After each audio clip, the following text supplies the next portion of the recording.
Chapter 12, Garden Party. Chapter text. Walking into the dining room for breakfast the next morning, Harry was surprised to find Snape sitting at the table with the others. The man seemed to be paler than usual, something the teen had not thought possible. Like the potions professor had not slept well or was having a headache. Another thing had him curious.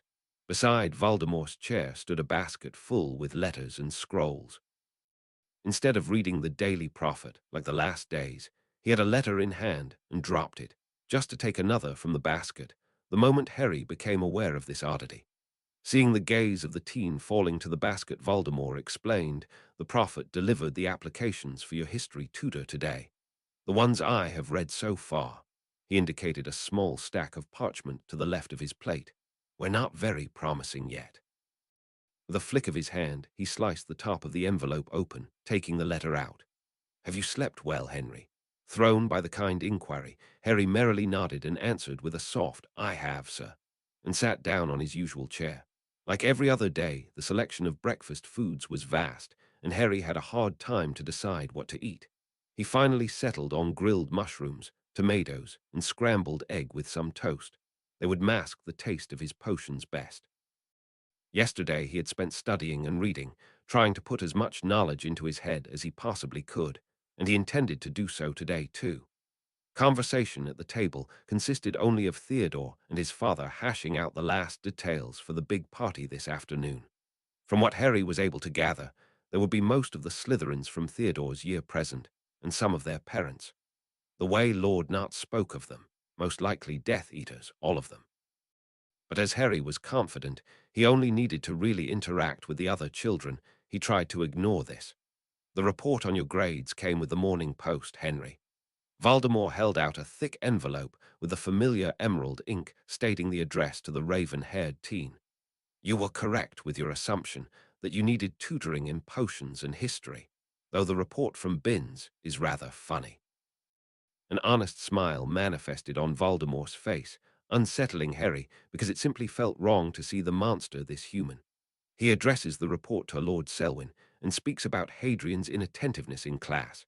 A frown formed on Harry's forehead, and he wondered, not for the first time, why a ghost was even teaching at Hogwarts. "There was a Hadrian Selwyn a few years younger than my father, wasn't there?" Lord Nart suddenly asked, with a surprised expression. Happily nodding, Voldemort almost grinned and confirmed, "Yes, 2 years, I think. To funny that Binns is so out of sync with time that he writes a report on a student that is grown by now and has grandchildren already." Startling almost out of his chair, Harry suppressed the urge to giggle, eyeing the monster-turned man, at least in appearance, with barely veiled horror. There was again the happiness that was not his own, encroaching on his feelings, making him want to run and never stop. He needed a moment to register that Voldemort spoke to him, holding out the thick letter with his teacher's reports. "Henry, are you all right?" Harry frowned as a brief flicker of concern washed over him. Shaking his head, he raised his gaze and apologized. "Sorry, I was lost in thought." Patiently, Voldemort repeated what he already had said 3 times. "Do you want to read it yourself?" "I very much would like that, sir." The teen answered, taking the reports and starting to read them. While the low murmur of conversation between the 4 other wizards faded into the background, Harry concentrated on the reports given by his teachers. He only shortly skimmed over the report from Binns, confirming for himself that the ghost had written a report that had nothing to do with Harry. Then he proceeded to the other reports, starting with the one from Professor McGonagall. There was a common pattern to the reports. All of the professors wrote, with different words, that they thought he was capable of more if he only would apply himself more to his work, and his handwriting was mentioned by all of them as well. A blush creped up his neck as they all criticized his sometimes illegible script.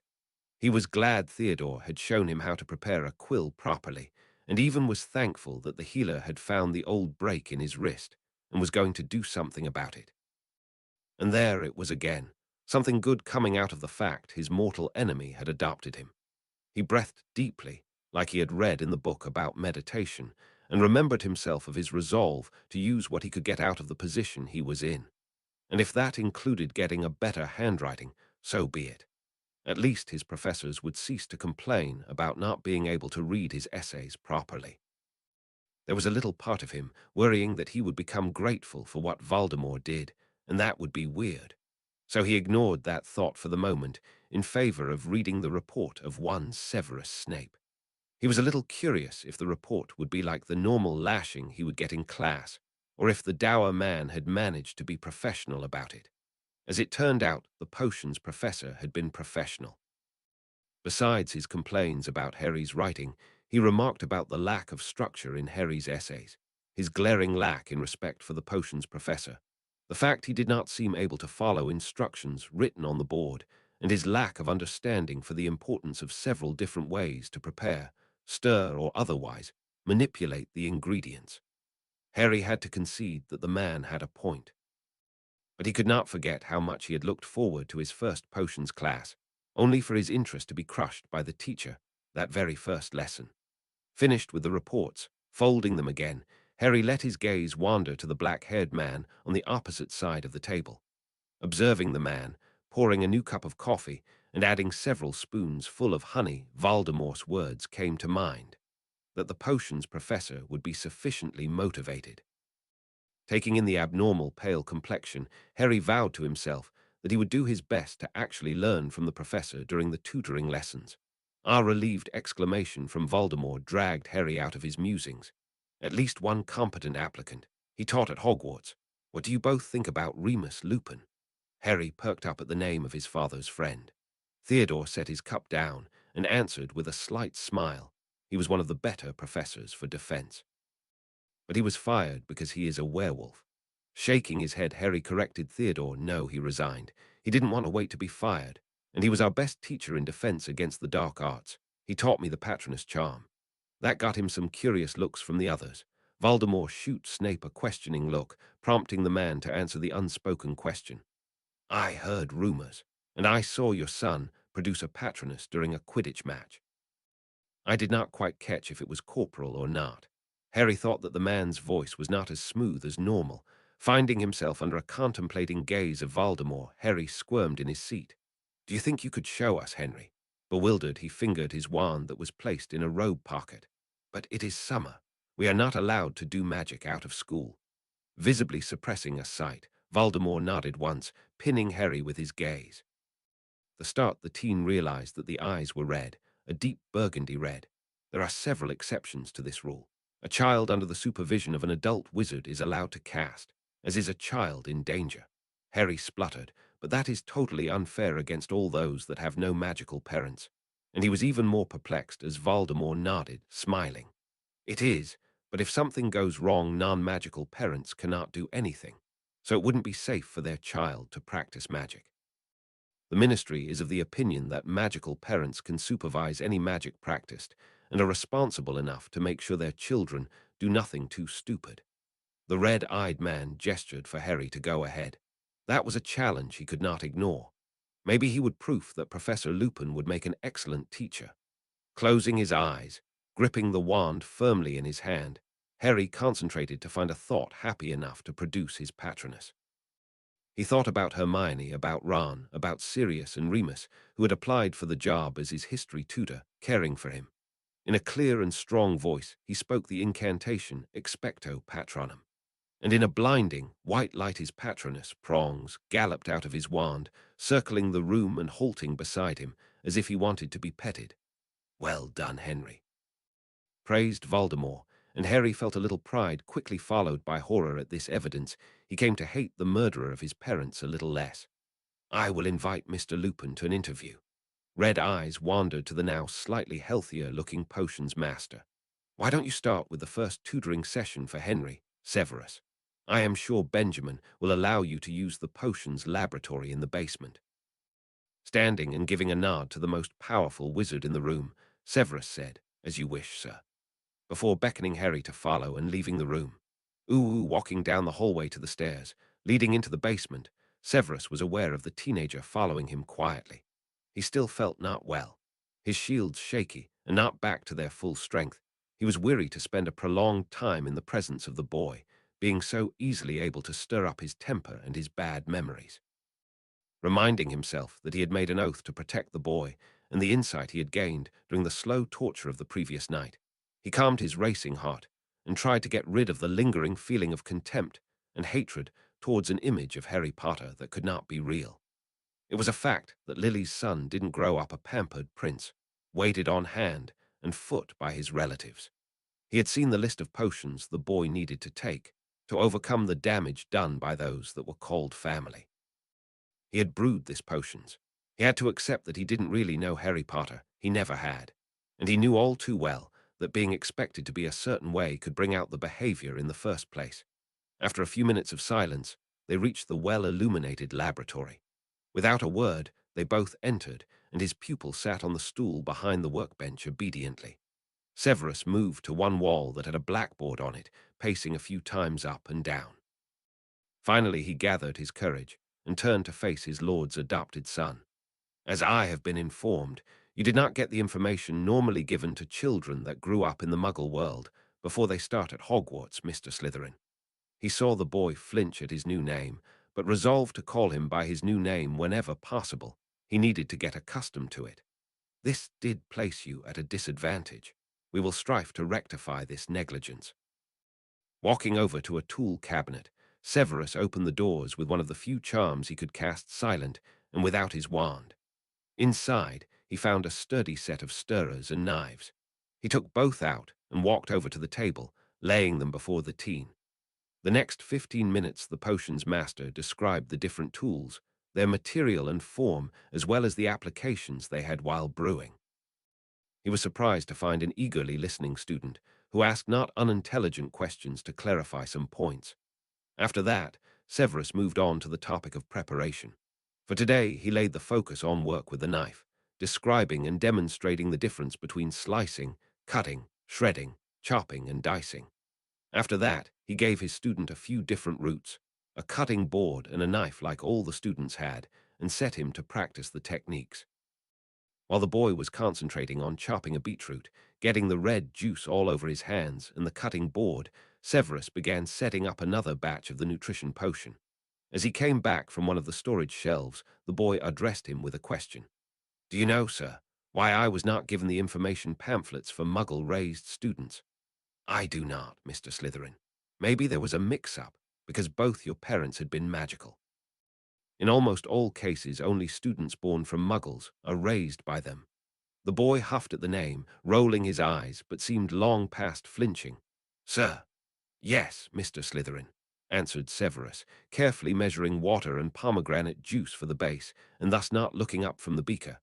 The healer that came to check me over said that there was a potion that could repair my eyes.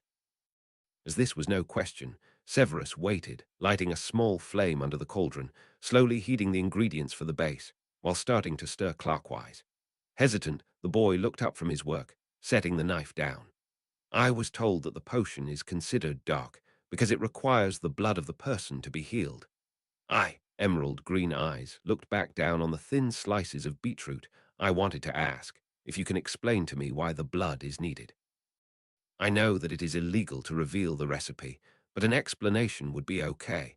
Severus could see clearly how desperate Lily's son was to find orientation again after being tossed into foreign waters. He briefly contemplated how best to tackle this specific tangle of problems. In the long run, it would probably be best if his friend's only child would get a more rounded outlook on what was called the dark arts than what he would get at Hogwarts. And best, he was the one slowly introducing him than any of the others he would surely get into contact with during the rest of summer. This information you are asking for, Mr. Slytherin, is undoubtedly the one the Ministry wanted to censor, as they declared this potion, and several others similar to it, dark. But as they have not explicitly stated this, I can, legally, explain this to you. He lowered the heat under his cauldron, as required at this step, and got himself a board and knife to slice the parsley root. The few drops of blood that are added last, moments before consuming the potion, are required so that the healing properties of the potion can target the person. Without this alignment with the person to be healed, the effect would only be marginal and most likely temporary. But Severus glanced up from his slicing to find a confused teen staring at him. Why would that make the potion evil? Severus flinched at the implied all dark is evil and cleared his throat, It is the concept of targeting a potion to a person through the use of their blood that is considered dark. As you see, it can be used for healing potions to increase their effectiveness, but I could also use it to make a poison that will only affect one person. A horrified look came over the boy's face. You could dump it in a jug of juice, and only the one targeted would suffer, even if more than one would drink from it. Nodding in assent, Severus could not stop the slightly snarky comment from slipping past his lips. It seems all hope is not yet lost. You are right, Mr. Slytherin, and that is the reason all potions using blood in this manner were outlawed. Both picked up their work again, in a comfortable silence, only broken by the sound of roots being cut and knives coming in contact with wood, fell over the potion's laboratory. Severus could hear the boy mumbling under his breath, "Why ban something useful? Only because of that. The ministry is balmy." Smiling to himself, Severus started to concentrate fully on the potion he was brewing. Ooh, in the ministry offices, Madame Bones was busy preparing the trail for Sirius Orion Black. Yesterday she had sent him a letter informing him of the date. She hoped that he would turn up. Her letters had reached him so far of that she was certain. But the customary tracking spells placed on all ministry owls did not give more information than the fact that the owls had not left London. So she assumed the last Black was somewhere in the city, probably under heavy wards. Sighing, she tackled the newest stack of letters. They came in all times of day and were delivered in batches from the post room 3 times a day. The amount of mail to her office had tripled since the day Lord Slytherin, she huffed, had adopted Harry Potter. Mostly it was Bullock's, claims to have seen the man doing illegal stuff that would have been grounds to revoke his guardianship of the boy, and similar. Some were inquiries from concerned witches, mostly so far only 3 wizards had written such letters, about if the boy was safe with a man that had been you-know-who once. Sadly, she could not simply toss the whole mail out, but had to open and read all of the missives. Halfway through the pile, the witch came about a more interesting letter. It had been sent by none other than Sirius Black himself, addressed to her. Curious, she opened the letter. Checks for nasty surprises were made by the post-room staff, flicked it open, and started to read right away. She was relieved to read that Black intended to come to his own trial, and she fully understood that he did not want to risk being in ministry custody until the trial. He informed her that he was about to hire a solicitor to represent him in court, and that whoever he would choose would send a letter and arrange all matters that would come up. With this worry out of the way, Amelia had a much more relaxed day at work. Marvolo was sitting in his borrowed study, in between meetings, checking his notes. He had been surprised how many of his followers could be considered special cases. He currently was working in reassuring them that they did not need to marry someone they could not stand at all. He still encouraged them to find a partner, and maybe look for a young squib woman to be part of their family and carry their children. Well, the last only if they were men who preferred men. A pair of women just needed to decide which of them would carry the child. Now he was exceedingly glad he had taken all the journals out of the Chamber of Secrets before he had graduated. If he remembered correctly, there had been some recipes for potions to get a woman pregnant. Both parents would have to add something from themselves, but that should be easy enough. Best to let Severus have a look at the notes and work out a version that would work the way he wanted it to work. Marvolo rubbed his eyes. There was another reason he had to speak with Severus soon. He had odd bouts of fear, terror almost, and despair in the last days. He could not make out a reason, but he still could remember vividly how he was assaulted by feeling again after being reborn. He was not sure if this was another side effect of the ritual used to resurrect him. To distract himself until the next of his followers came for a talk. It should be both of the Greengrasses. Marvolo got out one of the journals, turning the old and brittle pages softly with magic to the point where a potion named something along the lines of veil over past was described. It seemed that this one never was finished, because there was no finite name written down. Maybe Severus would be able to make use of the notes, so with red eyes trailing the squiggles of parcel script, Marvolo started to translate the notes into English. Pacing once again in his circular office, Albus Dumbledore was berating himself for the errors he had made the day before. He should not have reacted the way he did to Sirius' desire to clear his name. Now he had lost even more than if he had supported the wish. If, by what means he was unsure, they would manage to get custody over Harry again, he most likely would get under the custody of his godfather, because there was no doubt in Albus' mind that the court would rule in the last Black's favour. Had he not made this fatal error that got him tossed out of Grimmauld Place, he at least would have some measure of control over Harry. Now the chances for him to play a significant role and be close to the boy were slim at best. Maybe it was not too late yet to mend the fences. Yes, he would write a letter, explaining that only Worry had spoken yesterday, that he could not get the thought out of his head that this was an elaborate trap by Fudge to lure Sirius out of hiding, to get him into his grasps, to administer the Dementor's kiss. If he was convincing enough, it might work. Maybe he could solve two problems at the same time. He still was searching for a new defense professor. Maybe Sirius would like to teach at Hogwarts. If Tom let Harry go to school the next year, he would get the opportunity to spend some time with his godson. Happy with his idea, Albus sat down behind his desk, taking out a piece of parchment, picking up his favorite peacock quill and the emerald green ink, and started the letter. Ooh, the elves of House Knot had worked the entire morning to prepare the garden for the party Theodore held every year. Balloons of various cheerful colors, green, blue, yellow, orange, and red, were floating in bundles over a long table laden with strawberry cake, ice cream, plates full of fruit, sandwiches, and all other foods one could imagine to eat on a picnic. Marvolo stood in the shade of a pavilion in light robes of linen, over a shirt of silk and trousers of light wool. He had selected light colors and was curious to see how his Death Eaters would react to the unusual selection. Normally he preferred dark colors, but the day was hot enough that one should take advantage of even the simplest measures to keep cold, and casting a cooling charm was just not the same. He nodded in approval to his son as the teen stepped through the back door out onto the terrace, followed closely by the Knot heir. Henry was wearing light clothes too. His shirt was short-sleeved and the robes flowing and wide. Marvolo had instructed one of the elves to lay the clothes out for his son to wear, and he was happy to see that the boy had complied. He was equally happy about the report Severus had given him after the first tutoring session with Henry.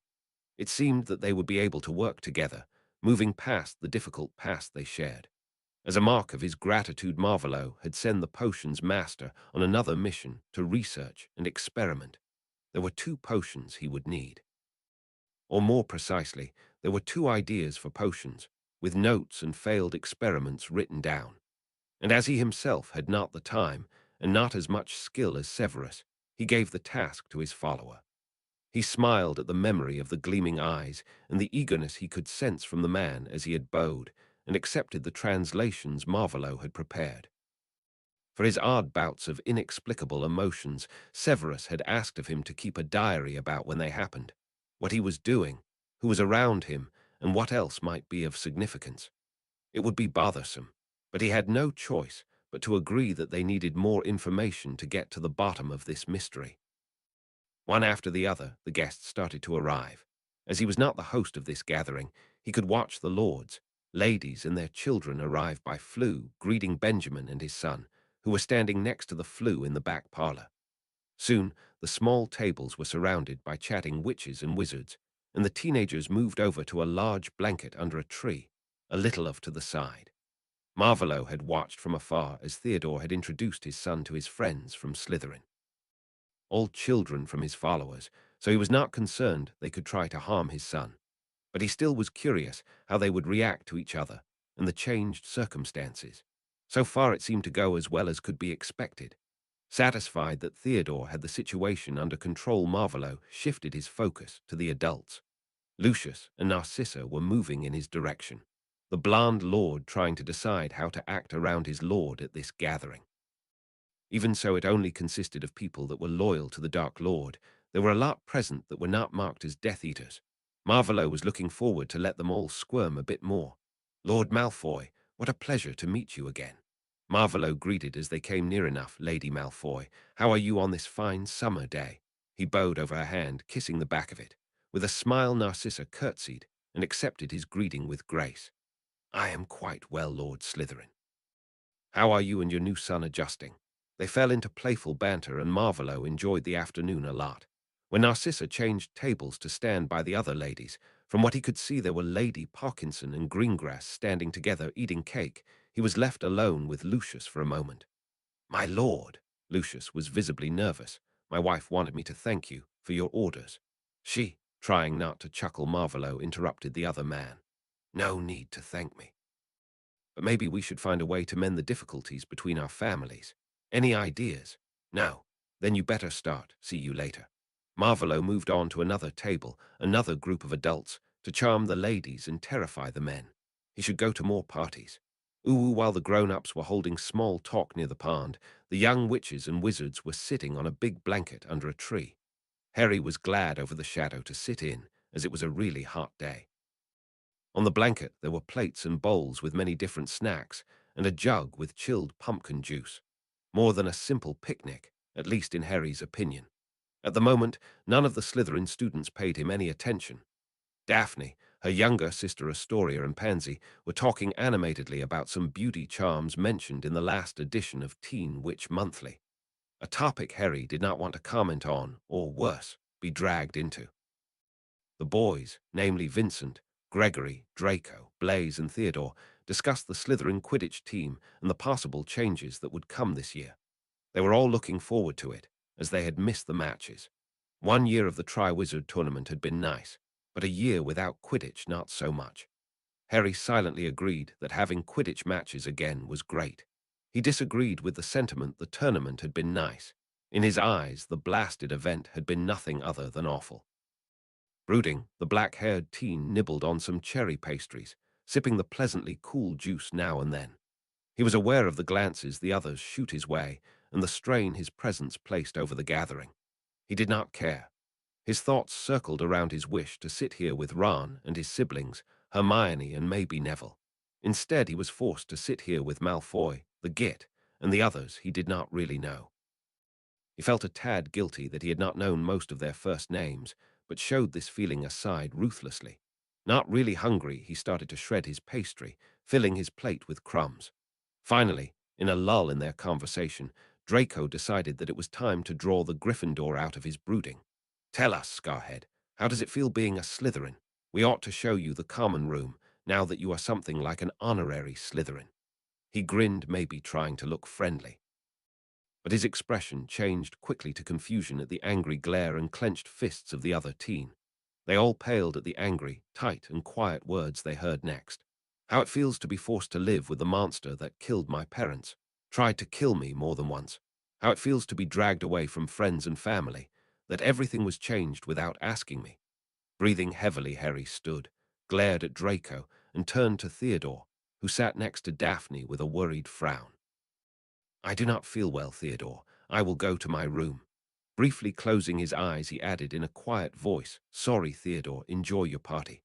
Before any of the others could react, Harry had stalked off, avoiding the adults, vanishing into the house. "Oh, well done, Draco," Daphne said with a sarcastic tone. "You always were so good with delicate topics." Blushing, Draco started to defend himself. "How should I have known? To be heir to the ancient and noble house of Slytherin is an honor." Why would anyone react this dramatically? Looking from one to the other, on a loss what they should do now, the teenagers stood awkwardly as two of the adults came over to them. The young Malfoy paled drastically, recognizing the Dark Lord, accompanied by Theo's father, stalking towards their place in the shadow of the old tree. "Is there a problem?" asked the elder Nott, and as host of their party Theodore answered, "Henry is not feeling well. He left to lay down in his room." Draco shifted nervously under the skeptical look of Lord Slytherin. He tried to not look guilty, but this was harder than he would like to admit. "What have you said to my son, Heir Malfoy?" To his immense embarrassment, Draco was not able to answer. After a moment, the Dark Lord shifted his gaze away from Draco, who could then breathe more freely, to the others, clearly expecting an answer. Seeing that the boys were trying to vanish in plain sight, Daphne straightened her light green silk robes over her emerald summer dress and took a step forward, drawing the Dark Lord's attention to her. "My lord," she curtsied. In our conversation, the topic of his parents' death came up. He was understandably upset. Henry's adopted father pinched the bridge of his nose, hissing something under his breath. No one understood. He turned to the other adult, excusing himself before walking off in direction of the house. Shortly after, Lord Nart, with a stern look to his son, left as well, leaving 8 shaken teens behind. "He is fucking scary," Vincent said with feeling. And even though Daphne started to berate the boy for his language, Draco was sure they all thought the same. The Dark Lord was scary as hell. Ooh, on his way back to the house, Marvolo analyzed the information he had been given. Obviously, the Malfoy heir had said something insensitive, upsetting Henry enough to make him leave in anger. Both the Nut heir and the Greengrass heiress were crafty enough to cover up the blunder. For all involved, his son's rudeness, and whatever the Malfoy boy had said to cause all this. Marvolo did not wonder why this happened. It was bound to happen sooner rather than later. Now to find a way to smooth it over, or even get something useful out of it. He passed Nagini sunbathing on a large patch of grass near the back doors. "What made your young one so angry?" she inquired lazily. "My young one," he hissed in reply, surprised. "Why do you call him that?" "Because he smells a little like you, like family smells alike. Is he not yours?" Looking at his familiar pensively, Marvolo wondered over this new bit of information. He would not have expected the adoption to affect the boy's scent. Maybe he would look deeper into this once he had a little spare time at his hands. He snorted at his own thoughts. The way things were developing, it would be years before he had something even resembling spare time again. "In a way, he is mine. He most certainly is family," Marvolo reassured his large snake. "As to what made him angry, I do not know exactly what happened. Only that there was a disagreement of some kind with the other young ones." Nagini lazily raised her head. "I better go check on him then." And without waiting for a reply from Marvolo, she slithered to the door and into the house. Briefly contemplating if that was a good idea or not, Marvolo got inside, heading for the study. Once there, he reached for a small piece of parchment and his favorite quill to write down a short note.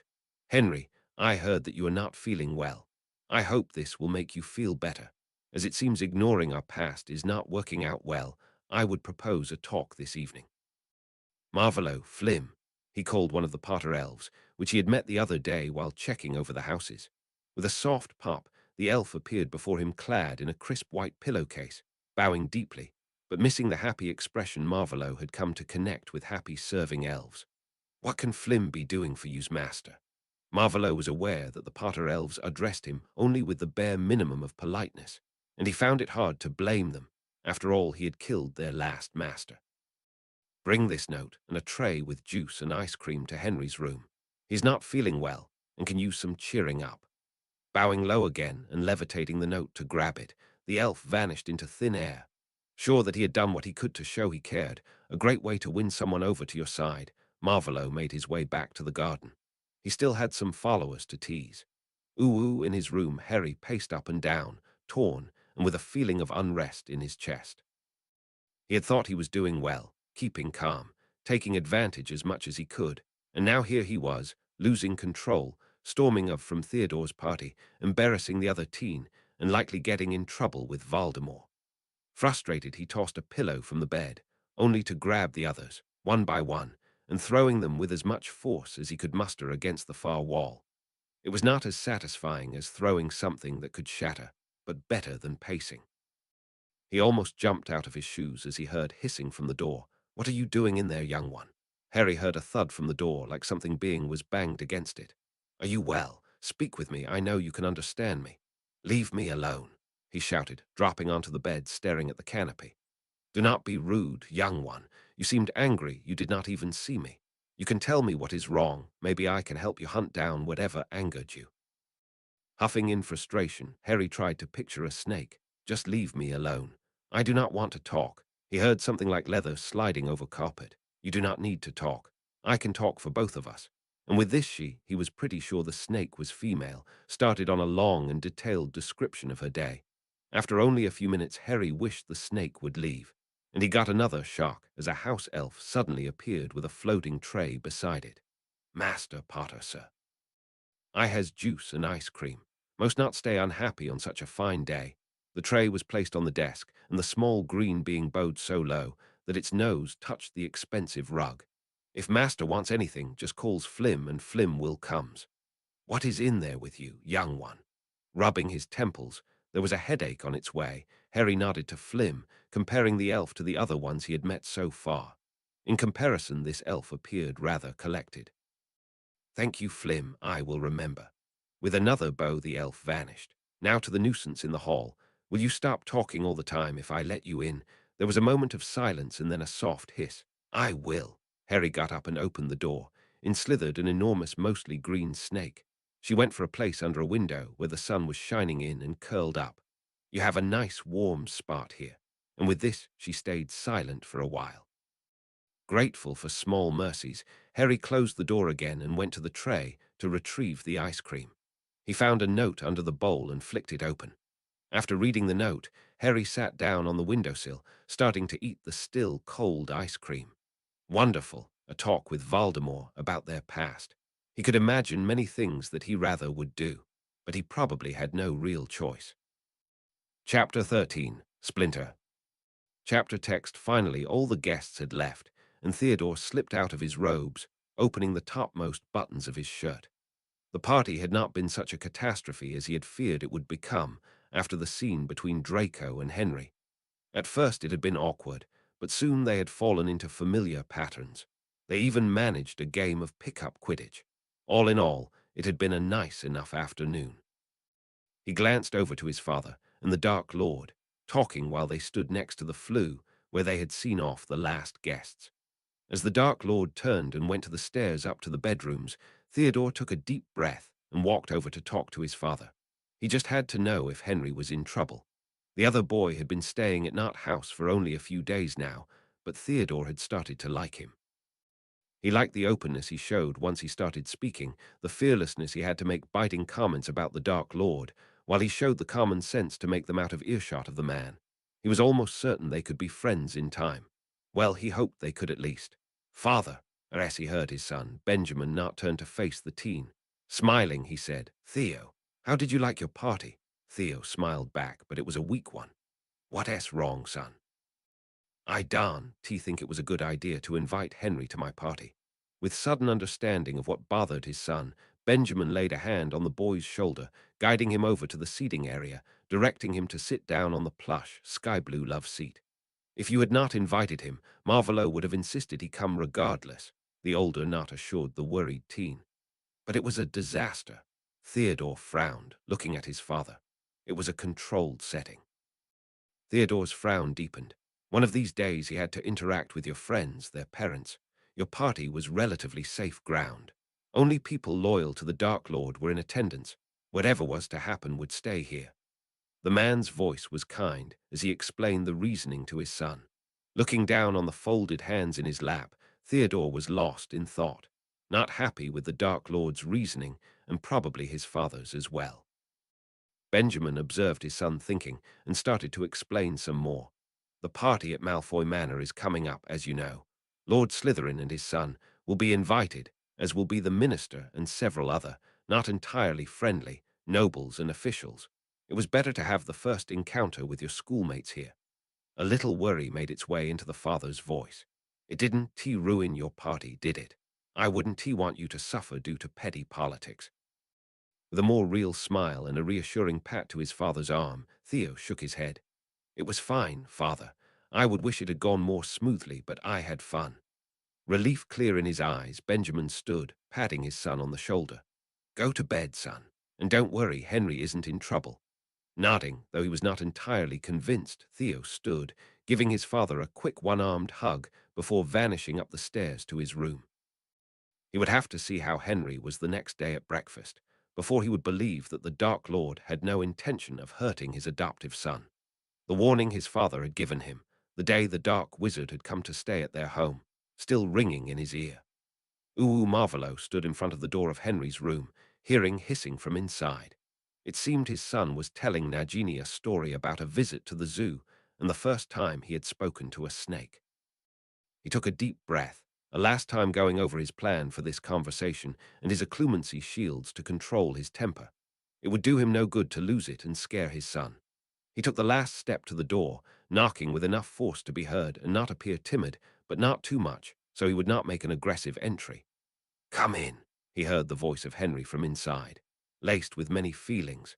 A little anger, apprehension for what was to come, worry and stubbornness. Marvolo could not make one wrong move. He was aware that this would be a crucial point in his relationship with his adopted son. The moment it would be decided if there was to be a chance for trust between them, ever. He opened the door and stepped inside. His gaze fell on Henry and Nagini curled up on the bed, looking comfortable. But as soon as he was inside, Henry made an attempt to stand up from the bed, hindered by Nagini sliding over his legs to keep him seated. "Do not go. Summer evenings are cold. I like your warmth close." Marvolo had to chuckle at that. Nagini was a truly unique serpent. He never had met one as demanding or witty. "Stay seated, Henry. No need to get up. We are in your room, after all." Warily the boy complied, and Marvolo turned the chair from the desk to face the bed, sitting down with a sigh. Standing up the whole afternoon made his feet happy to finally sit again. He wiggled his feet, sighing again, before placing them parallel on the floor. "I was told you did not feel well. Are you better now?" A low growl came from the bed. "What has the git told you?" And as an afterthought, sir. Marvolo had to suppress a smile. Here he was again, the boy that had stood against the monster that had killed his parents. He was glad that Henry had finally found his footing, finding secure ground, enough to oppose his new guardian. "Draco Malfoy told me nothing. Theodore said you did not feel well, and Eris Greengrass said that your parents' death came up in conversation. A reasonable explanation why you would not feel well out of the blue, though why didn't he tell exactly what happened? But I can guess that the younger Malfoy said something to upset you. If looks could kill, he would have to find a new body by now. What did you want to do after the other said what he said?" Marvolo asked a little awkwardly, but it got the point across. "I wanted to punch him, hard, on the nose." Teehee teenager was visibly angry now. If Nagini had not had him pinned to the bed because she was laying across his legs, he most likely would have jumped to his feet by now. "And what have you done instead?" He himself kept his voice calm. It was more a challenge to keep his amusement out of it than anything, looking for the smallest indicators that he needed to change his approach. This was not a laughing matter. Too much was at stake. He had to remember this. Even if it was highly amusing that there was a boy of not yet 15 sitting on a bed, pinned there by his large familiar, clearly not cowed by fear, like so many grown wizards he had met through the years. "I walked away," came the almost hissed reply. Nodding in approval, Marvolo smiled a proud smile.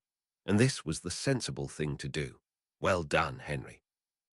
With wide eyes and an open mouth, said teen stared at the man with the many-shaded red eyes, not processing what had been said. Continuing with the same voice, calm, slightly proud, explaining, Marvolo added, "Before we go to the next party, we should go over topics that will most likely come up, and ways you can deflect them if you do not want to speak about something. But if in doubt, moving away is always better than attacking."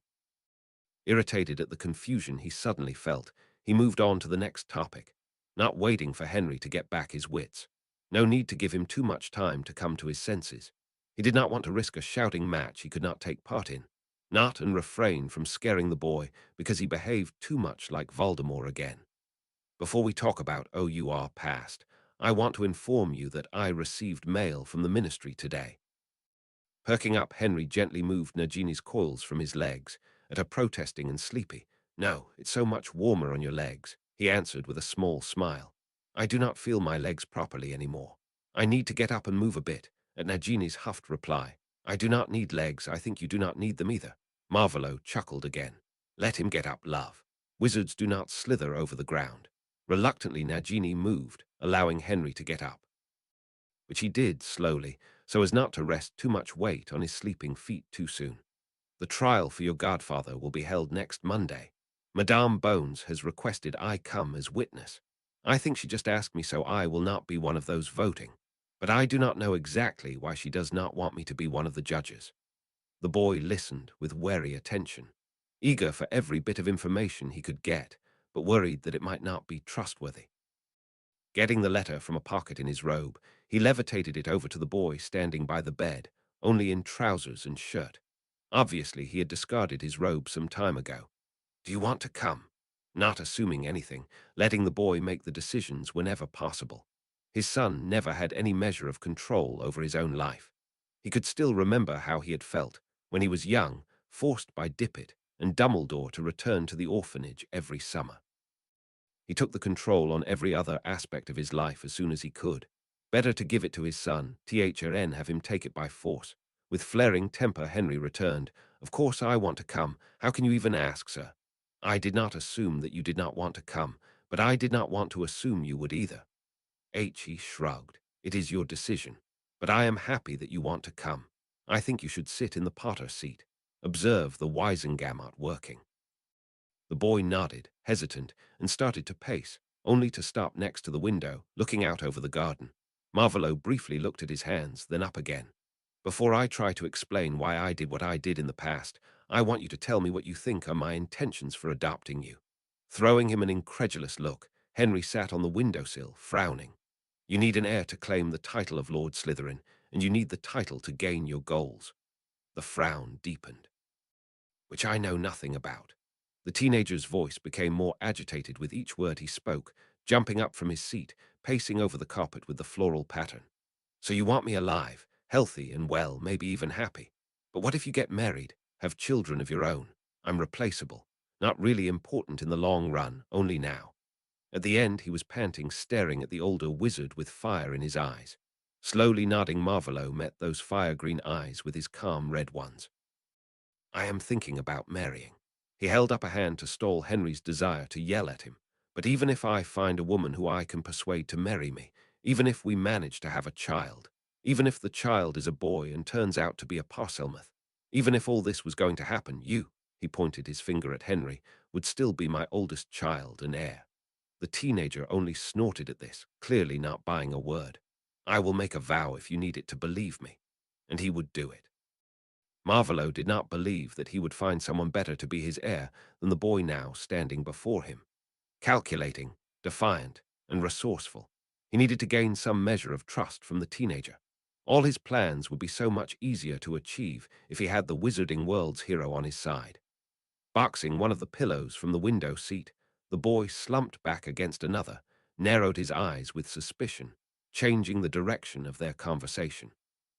You did not want to talk about the future, but the past. You are right. Marvolo sighed again. This would be not easy, but he had not thought it would be. When I was young, a little older than you are now, I started some extracurricular reading. I was interested in all magic, not only what was in our teacher's lesson plans. He was watched closely and highly aware of the fact. Nagini, meanwhile, started to snore lightly, not at all affected by the tension between the two humans in the room. I roamed the restricted section and found many books that have been removed since then. The next part he did not like at all, but it was important to stand by his errors, by his weaknesses. If he could not share them with his own son to gain some trust, he could just give up on his plans for the future. I found rituals and old spells to gain power, to gain immortality.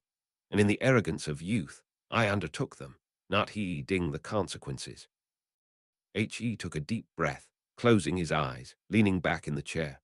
It was perhaps my biggest mistake, or at least in the top 5 of them, and cost me large parts of myself. I lost my sanity, my ability to weigh consequences against gain and focus to stay on track to my goals.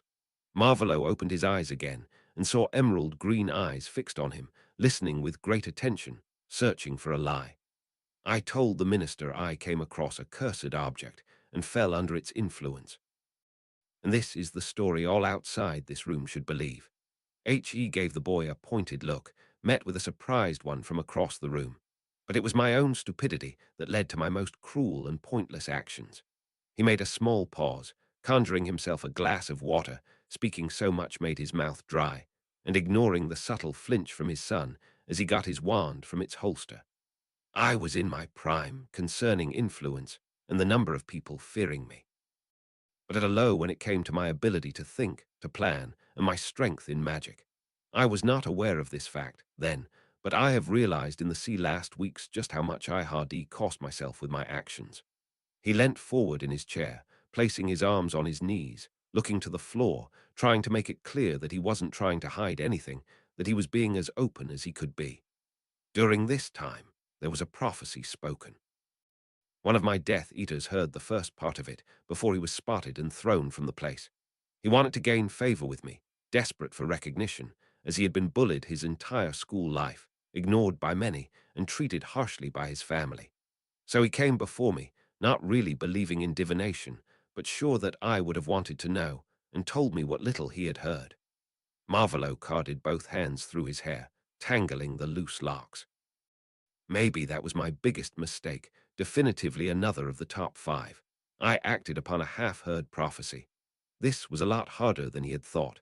Acting for the minister and the Wisengamot had been a walk in the park compared to being honest with his son. You see, the prophecy spoke of a threat to me, something I could not ignore in the state my sanity was in. Not longer able to hold his question in, Henry interrupted him, almost shouting, "What has this all to do with me?" The one with the power to vanquish the Dark Lord approaches. Born to those who have thrice defied him, born as the 7th month dies. Giving the boy a look full of meaning, he answered the question. That was what I was told, and instantly I started to look for the threat, the one able to foil all my plans. I decided to wait, as there were more than one couple that had defied me 3 times. I could not be sure if it had to be exactly 3 times, or what form the defiance had to take. He trailed of F, huffing, frustrated lie. Divination and prophecies are ambiguous at best. But at that moment I was insane and paranoid. And as the birth announcements at the beginning of August spoke of 2 boys born on the last days of July, I decided to go after one of them. Me, you tried to kill me. H horrified, wide eyes, filled with tears, locked with tired red ones. Continuing, before the anger could get a hold of the boy, Marvolo nodded. Yes, I went after you. I know now that my plan to go after the Potters and me telling my followers sent one of mine to be a spy, to warn Dumbledore and your parents, and sent you all into hiding. He picked some imaginary lint from his trousers. I was incredibly frustrated when I could not find you, and elated when Peter finally came to me, so proud of himself, telling me he could hand me the Potters. He shook his head, closed his eyes, tired and weary, now to drive home Dumbledore's shortcomings. Redirect the anger to a different target, at least partially. So the Eadmaster did not tell you of the prophecy. He asked with real interest obvious in his voice. He did not understand why the old man left this many doors open for him to waltz through and steal the boy away. No, he didn't, the teenager said, his voice sounding as if coming from far away, his eyes not looking at any specific point. But I asked him why Voldemort attacked Edus, killed my parents, tried to kill me. He said I was too young to know, that he would tell me in time. Quite suddenly Marvolo felt rage, and was instantly puzzled. That was not his emotion.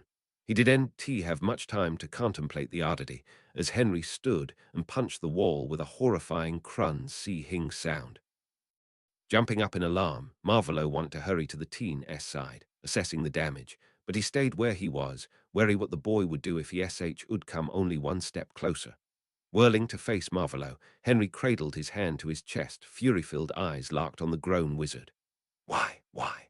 The cry was more a universal question for why me. Why them? Directed at the universe, and not a question Marvolo could have answered. He tried anyway.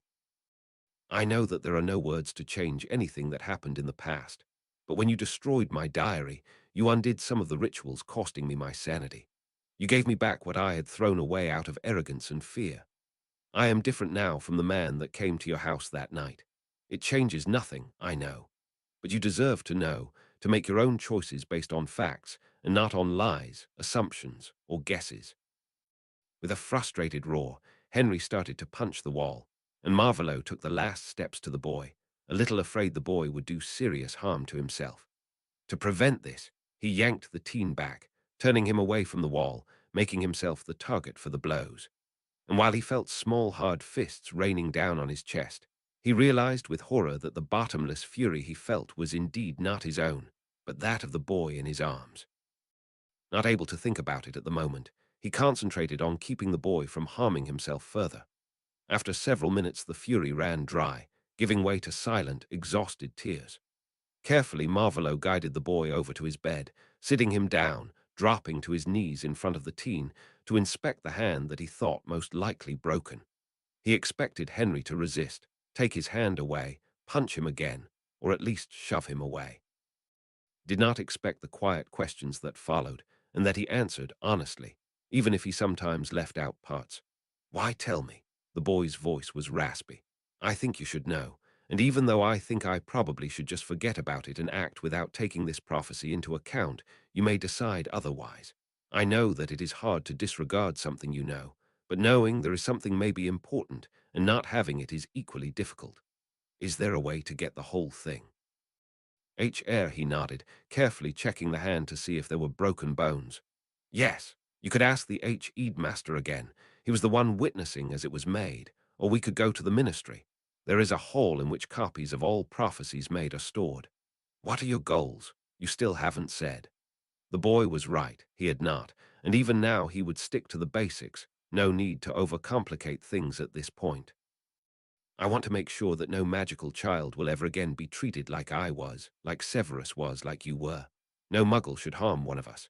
And I want to increase our numbers. We cannot risk dying out. We are severely outnumbered as it is. Yes, the hand was broken. He needed to call Henry's healer. The boy's next question, asked with eyes firmly fixed on the hands of them both, startled Marvolo into silence for a moment. Why did you tell my mum to step out of the way? How do you know? Marvolo questioned back. It is what I hear whenever I am near Dementors. Deciding not to ask when the boy had come near Dementors, the red-eyed wizard briefly contemplated his answer. It would probably be the best to tell the truth. Severus asked me to spare her. He begged, actually. And as I was happy with his work, I tried. I believe they were friends in school. The laughter started small and almost inaudible. But soon it was loud, punctuated by sobs and hysterical. Henry bent over his hands, tears falling from his eyes, shaken by his violent crying. Marvolo was out of his depth. He had never had to deal with hysterical people in a kind fashion. He had seen many, victims of torture, by his wand or by the hands of one of his followers. But never had he been present when one was in need of comfort, when he was the only one present who could be expected to offer it. So what to do? And then he felt hysteria rise in himself. But he was not hysteric, he was confused, a little angry, but nothing ever had sent him into hysterics. As realization finally hit him like a bludger, red eyes widened. He called for Tarpey, sending the elf for a dose of calming draught, and then turned to his sobbing son. He was feeling the boy's emotions, the fear, the frustration, and now the hysteria. There was a connection between them, and Marvolo could only think of one time that such a connection could have been formed. And if he was right, he had another complication at his hands. Had Dumbledore known? Henry surely had told the man about the diary, and he had known that Marvolo was not truly gone. So he must have suspected what Marvolo had used to gain immortality. Had he guessed what this connection was? Was he even aware of its existence? He was brought out of his musings by Tarpey's bringing the potion. He took the small vial, nodding in thanks, and turned to Henry, still clutching his head and sobbing. Henry, come son, sit up. You need to drink this potion. You need to calm down, you will harm yourself. It took some time, but finally he calmed the boy down enough, with kind words and a carefully schooled voice, to get him to drink the potion and then lie down against the pillows. I hate you. It was said without heat, without the emotion behind it, but it was the truth. Of that Marvolo was sure. I know, and I understand. He gently removed the boy's shoes, setting them aside, proceeding to spread a comforter over him to keep him warm. But I hope we can find a way to work together for both our benefit. To this there was no visible reaction, but as the teen's eyes were following him still, he thought it was probably prudent to ask now. Have you had odd emotions lately? Some that did not match your situation or what you had felt moments before. Trying to think of more ways to phrase it, Marvolo was stopped by the slightly surprised look in emerald green eyes. So it goes both ways. You know of the connection between our minds, that he had not anticipated. If Henry knew, it would be a miracle if Dumbledore did not. Of course, I do. My scar always reacted when I was near you. Last year I dreamt of places I had never seen. A little bit of life returned to Henry. What is this link? Do you know? I do not know, not yet. Maybe I have an idea what it could be, but I do not want to speak of it without proof. Nodding his head, his adopted son gave his agreement. I will send for H. Ela Greengrass to see to your hand. I think it is broken. As Marvolo stood, Nagini lifted her head. What did I miss? Why are you smelling like that? Like a running rabbit? As haking his head at his sleepy, confused familiar, Marvolo hissed to her. Keep my young one company. He does not need to be alone at the moment. and not waiting for a reply, he moved out of the room to make a flu call.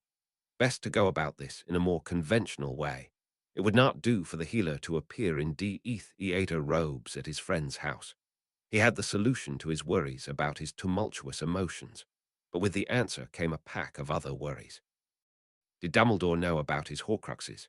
Were they still safe? If he knew about them, was he searching for them? Did he know that the boy who lived was maybe one of them? And if the old meddler did know, what was his plan? As far as Marvolo knew, there was only one way to destroy a Horcrux that could be done by someone other than the Maker: destroying the vessel. If he could prove that Dumbledore knew and planned to kill Henry, it could be the wedge he needed to get Henry away from Dumbledore's side for good. In his book-lined sitting room at Spinner's End, Severus was sitting by the only window, a gentle breeze moving his freshly washed, silken hair. After the tutoring session for Lily's son and the short talk with his lord afterwards, he had come to his house. He would not call it home, carrying texts for his next two projects. He was immensely relieved that he was still alive, that his lord still included him in his plans, that the boy was safe.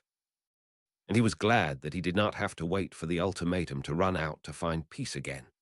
The texts he had been given, translations by the Dark Lord's own hands, held information about two intricate brews, both still more on the experimental side, as far as he could tell. He had been ordered to complete them. He loved a challenge, and these two potions would surely fit that description. One potion was intended to put a veil over past memories, dulling them, almost disconnecting the person drinking it from the memory's emotions. He had not been told for what purpose the Dark Lord wanted to use this, but Severus saw applications for young victims of trauma too deep to be overcome through different means. The application of the other, though, was much more obvious. From the notes, the young potions master gathered that Salazar Slytherin had tried to help one of his sons, and the man this son had loved, to have children of their own. He had succeeded in combining the family traits of both men, but the success to actually get a child varied. Taking a dose of the potion only resulted in pregnancy half of the time, and only one child had been born during his tests, dying soon after. Clearly, this potion needed more work. Thinking about the discoveries Muggle scientists had made in the field of human reproduction, Severus saw several ways to improve the potion and its likely success. For one, there was the timing that should probably be adjusted to the cycle of the surrogate mother. Then there was the matter of what to use from both parents-to-be to get their genes. Salazar Slytherin had used blood and hair from his son and his partner. But Severus scribbled down a note that it would be worth a try to use other body fluids. It should work for two fathers at least, and maybe drinking it was not the best way to administer the dose. Happily scribbling away his notes and ideas, Severus hummed a tuneless melody. If he found a way to keep the headmaster off his back, his life would be much happier than it had been in a long time. Whatever had given the Dark Lord back his sanity, he was grateful for it. Harry was staring at the door to his room, only listening with one ear to Healer Greengrass' explanation of what he would do to heal Harry's broken right hand. He was thinking. The talk with Voldemort had brought up some interesting new points, and he was totally at a loss as to what to think about them. So there had been a prophecy the headmaster knew of.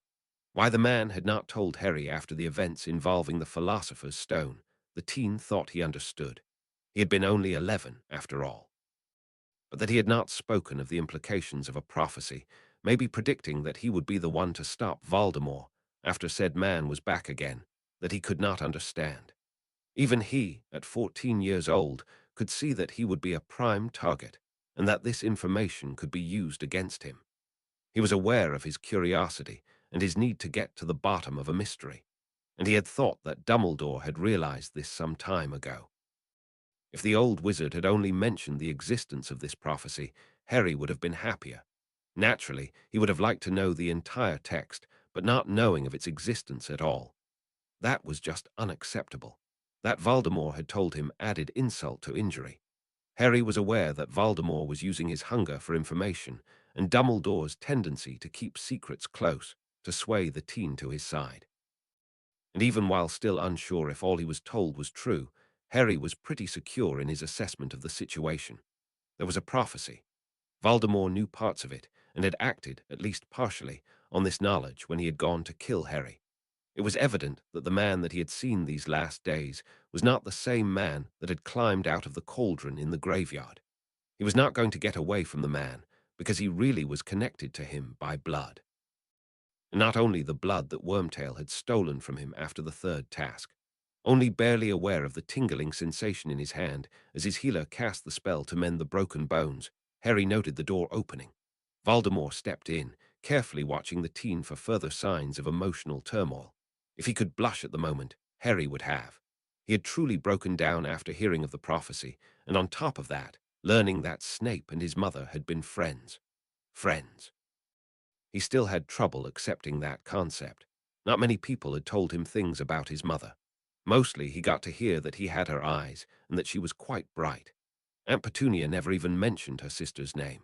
And now he learned, after years of knowing the man, that Professor Severus Snape had been a good friend of his mother's in school. It had simply been too much. And without the calming potion Voldemort had made him drink, he probably would be freaking out still. He could not quite believe that he had punched the man and was still sitting up in his bed and not writhing on the floor under some painful curse. While Healer Greengrass spoke to Voldemort about his findings in the hand which had made contact with the rather solid wall, Harry tried to decide what he should do now. Voldemort had been forthcoming with information, and he had acted civilly. He had to admit that he had behaved more civil than the Dursleys ever had. Dumbledore had seemingly kept information from him, beginning with his standing in the wizarding world as heir to a noble house and his coming responsibilities, and not stopping at the existence of a prophecy. If he only took this knowledge and disregarded everything Voldemort had done before he had lost his body, there were only a few things left that he could not really dismiss. The slain unicorns and the attempts on his life in his first year, and Cedric's death, not things he could forgive. But after the man was a man again, and no longer a bodiless spirit, he had acted almost normal as far as Harry knew. It was so incredibly hard. Part of him wanted to keep hating the man, to stop eating in protest, to rant and fight and sulk. And part of him wanted to use the opportunities presented to learn, to gain someone that cared about his studies, asked about his homework, gave him tutors, clothes, regular meals, and medical attention. Why had he been placed in this spot, without a way to decide what to do, without his friends to talk to ask what they thought of all this? Healer Greengrass left, with some words to Harry that the teen never really heard or even registered, still staring at the wall opposite from his bed. The door clunked shut, and Voldemort once more took the chair from the desk and sat down in it, facing Harry's bed. The man was gathering his thoughts, maybe trying to decide where to start, but the green-eyed teen did not wait for the older wizard to start the conversation. "I want to meet my friends." It came out rather flat, not with the determination Harry had wished to express. He was still heavily affected by the calming draft. Regarding him thoughtfully, Voldemort nodded his head. "I think we can incorporate a meeting with your friends into my plans for tomorrow." The man nodded again. "In the morning I want us to visit the houses, so you can choose which you would like to live in. After that, I have several job interviews planned in Diagon Alley. I cannot invite them into a friend's house, after all. You can accompany me and meet your friends at the ice cream parlor." Harry felt himself nodding to the suggestion and scowled a bit. He really wanted to disagree with everything the man said, but it was damn hard to do so when he sounded so reasonable. "Yeah, I would like that. I will send letters after we are finished here. Whom do you want to invite?" Frowning a bit, Harry contemplated the question. Who did he want to see? Ron and Hermione he was missing the most, so he wanted to see them. But could he invite Hermione, or would he put her in danger if he asked her to come? "What do you plan to do about Muggleborns?" Harry asked without explanation of why he wanted to know now. But it seemed the dark wizard did not need an explanation. He did not look surprised at all. "The so-called Muggleborn witches and wizards are quite safe from me now. As your ancestry test has shown, the beliefs about their origins are not true. And as we are so few as it is, I do not want to kill them, but encourage them to become part of our world in full." Vows and oaths to guarantee the truth behind spoken words came to mind, but Harry was not sure if he wanted to bring up this topic. And he had heard the oath Voldemort had made as he had claimed the title of Lord Slytherin, best for the magical community.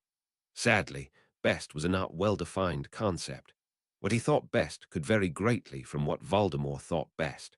But still, in Diagon Alley, what could he do there in front of so many witnesses? I want to invite Hermione Granger and the Weasleys. Remembering it might be wise to stay polite, he added, sir, a little later. Very well, we will see if they have time tomorrow afternoon. Absent-mindedly stroking Nagini, who had slithered up to the man during their short talk, Voldemort asked a half-question. You said your scar reacted in my presence. In what way? And how has it acted since I adopted you? Rubbing at said scar with the newly healed hand, Harry tried to work through his drugged state. It tingled or burned. I felt happiness mostly the last days. He was getting quite tired by now. I want to test my theory about this connection tomorrow evening. The sooner we know for sure what it is, the sooner we can work to find a way to block or break it. I do not like experiencing foreign emotions without warning, and I would guess you feel the same. Nodding, Harry yawned and asked, blinking a bit slowly to clear his bleary sight. How will you test your theory? And after another yawn, sir. There is a ritual to test it. This is the only way, he added as Harry looked alarmed by the prospect. And it neither involves blood nor pain or anything considered dark by the ministry. Smiling slightly, Voldemort suggested, You should go to sleep. We can discuss it in more detail tomorrow. I will go write the invitations and send them by elf. Sleep well, Henry. Moments later, Voldemort was gone, and Harry stumbled into his bathroom to get ready for bed. He hoped meeting with his friends again, without Voldemort there to monitor his talk with them, would help him find his way back to hating the man, without doubts. Lucius was sitting in his study, a tumbler of fire whiskey in his hand, rubbing his temples. Draco's stupidity knew no bounds, it seemed. In one afternoon, the boy had ruined his father's work to be top of the Dark Lord's advisors. If he could not find a way to mend the damage done, he might end up somewhere down with the likes of Wormtail. He shuddered at the thought. He had given Draco quite a lecture after they had returned home. An essay to write about what he had said, why it had been unwise to say it, what he could have said instead, and how he intended to repair the damage done during the garden party they would have at Malfoy Manor in a few days' time. If this did help, he might need to get his father's cane out of its spot deep in the cupboard with the cleaning material S. He had placed it there after Draco had been born, never wanting to use it on his son, as his father had used it on him. But if his son insisted on provoking the Dark Lord, it might save the boy's life if he used the cane to get his point across. He was brought out of his musings by an elf announcing the arrival of the Dark Lord, and he stood, wondering what could have brought the man here, this late at night. He bowed deeply as his lord strode into the study, still in the clothes he had worn to Theodore Nart's party. I need to borrow your ritual room, Lucius. Make sure that it is ready by tomorrow evening. Puzzled by this sudden request, the blond lord bowed his head, hair falling forward into his eyes. Should I prepare the room for anything in particular? No need, Lucius. I will bring everything I need. Chapter 14. Friends. Chapter text. Walking into the still not entirely clean kitchen, Sirius found a stack of letters next to his plate. He sat down and began to methodically work through them. One letter was from his solicitor, Bench and Bench, probably with more details for the trial to be held on the day after tomorrow. Sirius laid it aside to shuffle through the rest. Another letter was from Gringotts, a rather thick one, another from his cousin Narcissa. He would recognize her handwriting any time. Several were from tailors, Twilfit and Taddings, as well as Madame Malkin's, to name a few, probably offering their services to make him robes for Monday. One letter was from the Daily Prophet. He was not looking forward to reading that one. There was one from Dumbledore, but as he knew what would be written inside, he just placed it on the same stack as the others he would read later. Probably. He stopped short as his eyes fell on the coat of arms of the ancient and noble house of Slytherin. Why would he write him? The letter Harry had sent had been sealed only with a blob of wax, nothing more. So this had to be from you-know-who. The wizard with messy black hair and beard stubble was still staring at the unopened letter in his hand as Hermione and Ron came through the door into the kitchen, bickering. Hermione, you need to take a break. All the time you're in the library, nose in a book. You should do something different for a change, like play Exploding Snap with me or something. The bushy-haired witch huffed in frustration. Ron, I can't just leave Harry hanging. If you're bored, you could always help me find a way to free our friend." She stopped abruptly, poking the red head in the chest with a finger. "He's your friend, too, or have you already forgotten?" Shaking his head with a look of worry, Ron walked past Hermione to his usual seat at the table, falling gracelessly into his chair, grabbing the pot of tea. With narrowed eyes, Hermione followed, clearing the way for the other Weasley children, as well as Marley and Arthur. They all settled around the table, chatting and filling their plates with the wonderful-smelling food that Marley had prepared before going to fetch her family. Only when Arthur finally started to relay the ministry gossip about his impending trial to Sirius did they notice him staring at the letter in his hands. "What's wrong with the letter, Sirius?" asked Arthur, a little concerned. Startled out of his thoughts, Sirius looked up and, after blinking a few times, swiftly broke the seal. Flipping the letter open with a flick of his wrist, he started to read without explaining to the others. In polite words, Lord Slytherin informed Lord Black that his godson would be in Diagon Alley this afternoon, meeting his friends if they had time. The letter did not mention that Sirius might want to come as well, but the Animagus got the impression that exactly this was somehow written between the lines. After this bit of information, Lord Slytherin only mentioned that he would be called as witness at the trial on Monday, and that Harry, who was called Henry in the letter, would be there too. Switching his concentration back to the kitchen, Sirius became aware of the silence in the room. All of the teens had gotten letters they were now staring at, just like Sirius had done only moments before. "Did you know who write you, too?" Sirius' voice was a little unsteady, and he was not surprised to get 4 nods in response. "Open them. It's probably an invitation for this afternoon. It was mentioned in my letter that Harry's friends would get one." The young Lord Black encouraged his guests, holding his own letter up. Hermione was the first to open hers, closely followed by the twins, and they all were almost finished reading before Ron even blinked again. Her hands with the letter sinking down to the table, Hermione waited for Fred and George to finish theirs. They all wore similar looks of confusion.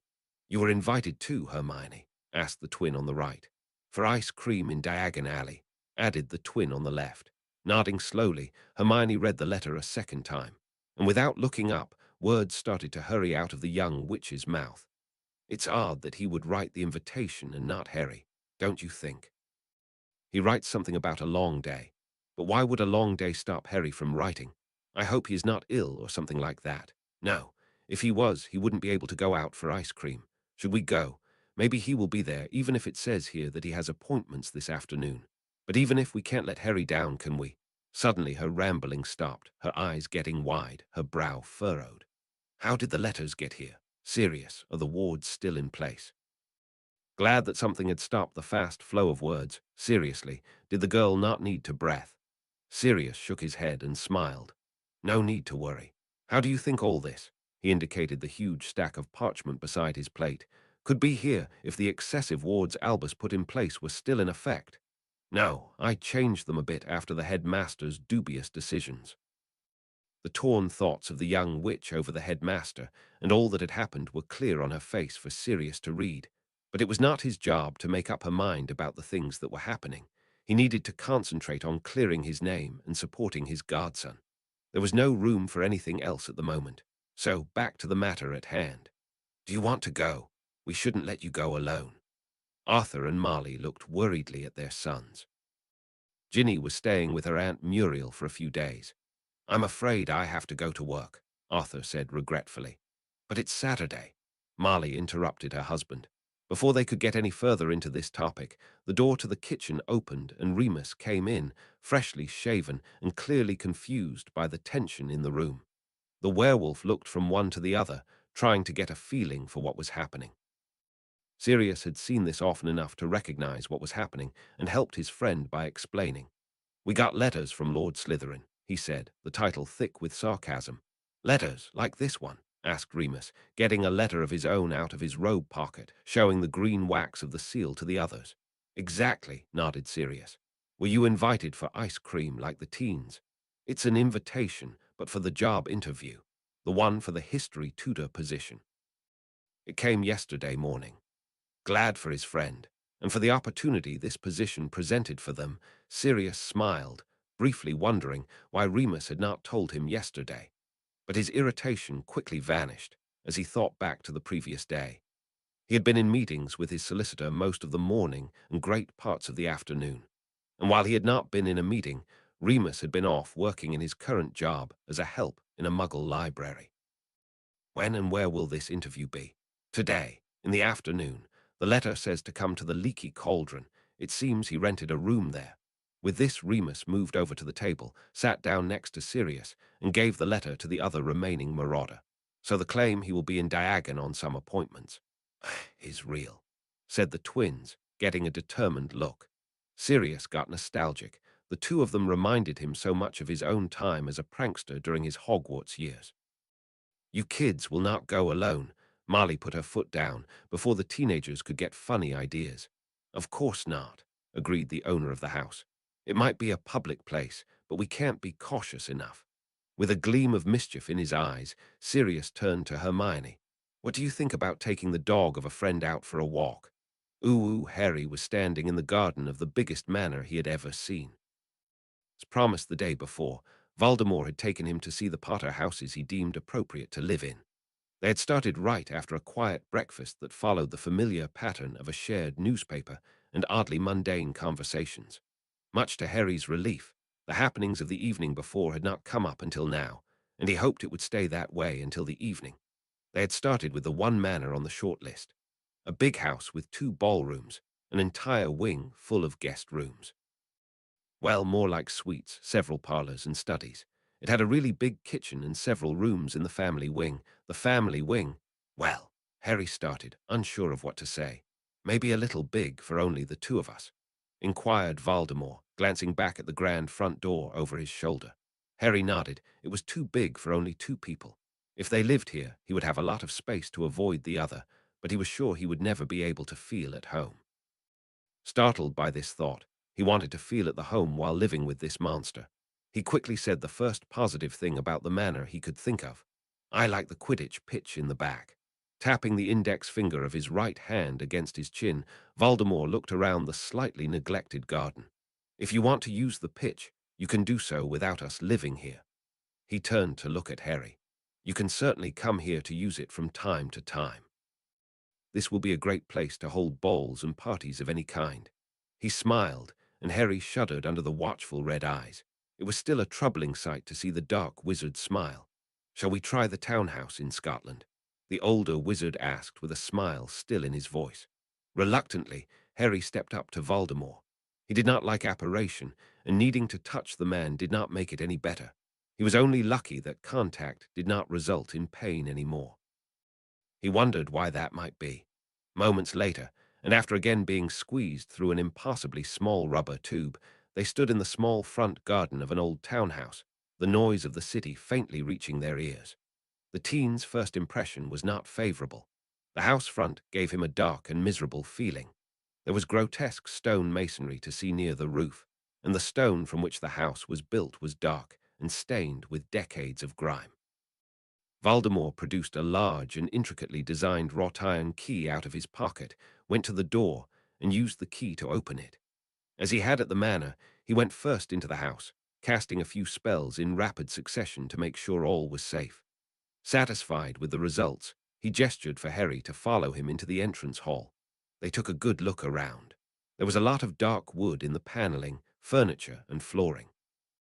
Together with the dark paint, a murky green, on the walls above the paneling and the dark wool-woven rugs, it was a rather gloomy place. The few paintings of people hanging around the house did have quite the attitude, sneering at them and whispering among themselves.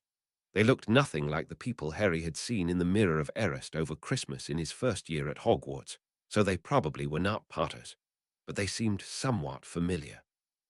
From the size, the house was much more reasonable than the manor, but Harry was not happy with the atmosphere of the place. You do not like this one either, Voldemort remarked after they had seen the 3rd bedroom on the 2nd floor.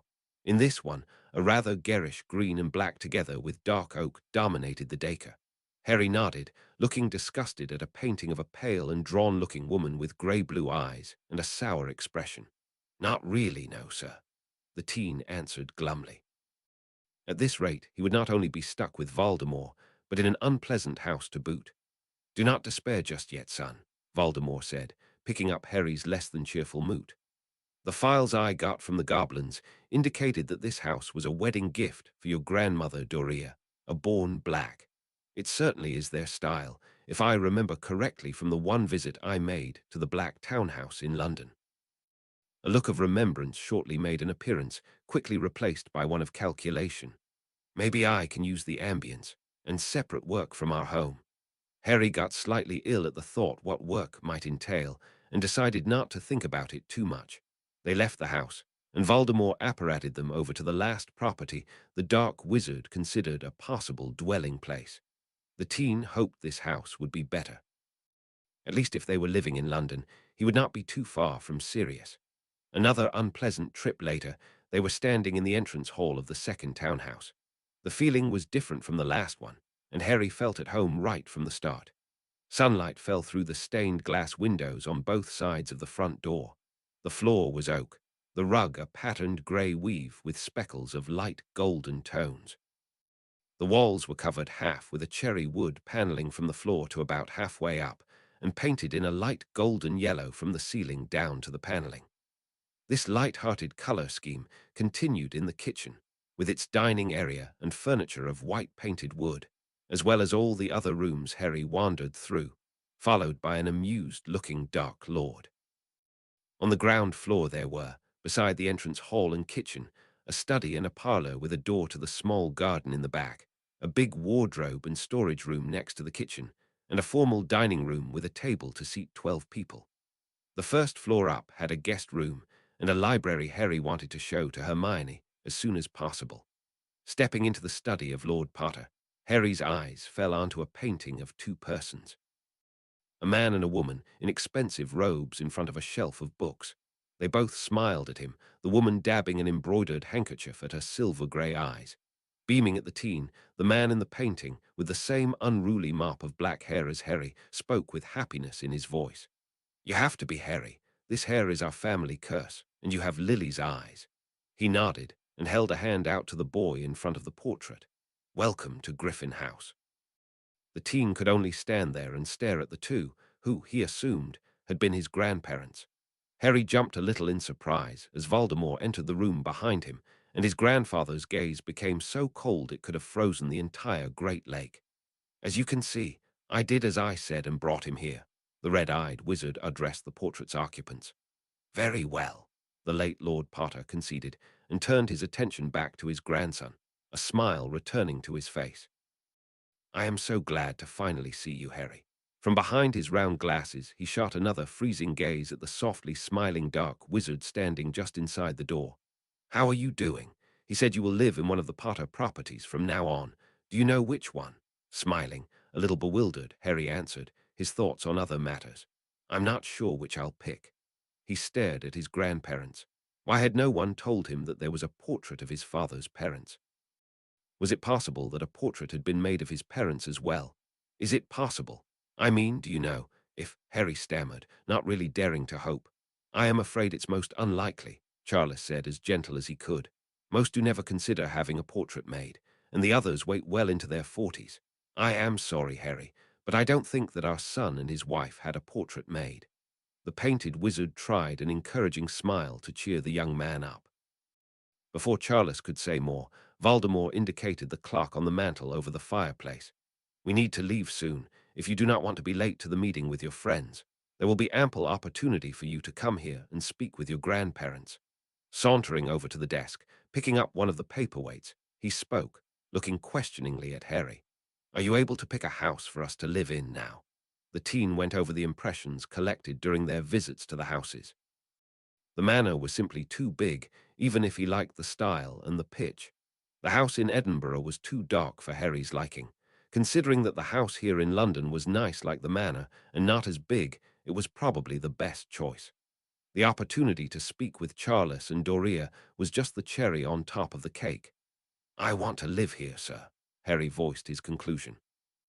Over the excitement of meeting his friends again, he quickly forgot his sadness over the fact that his parents had not left him a portrait so he could get to know them even a little. "Very well," Voldemort nodded.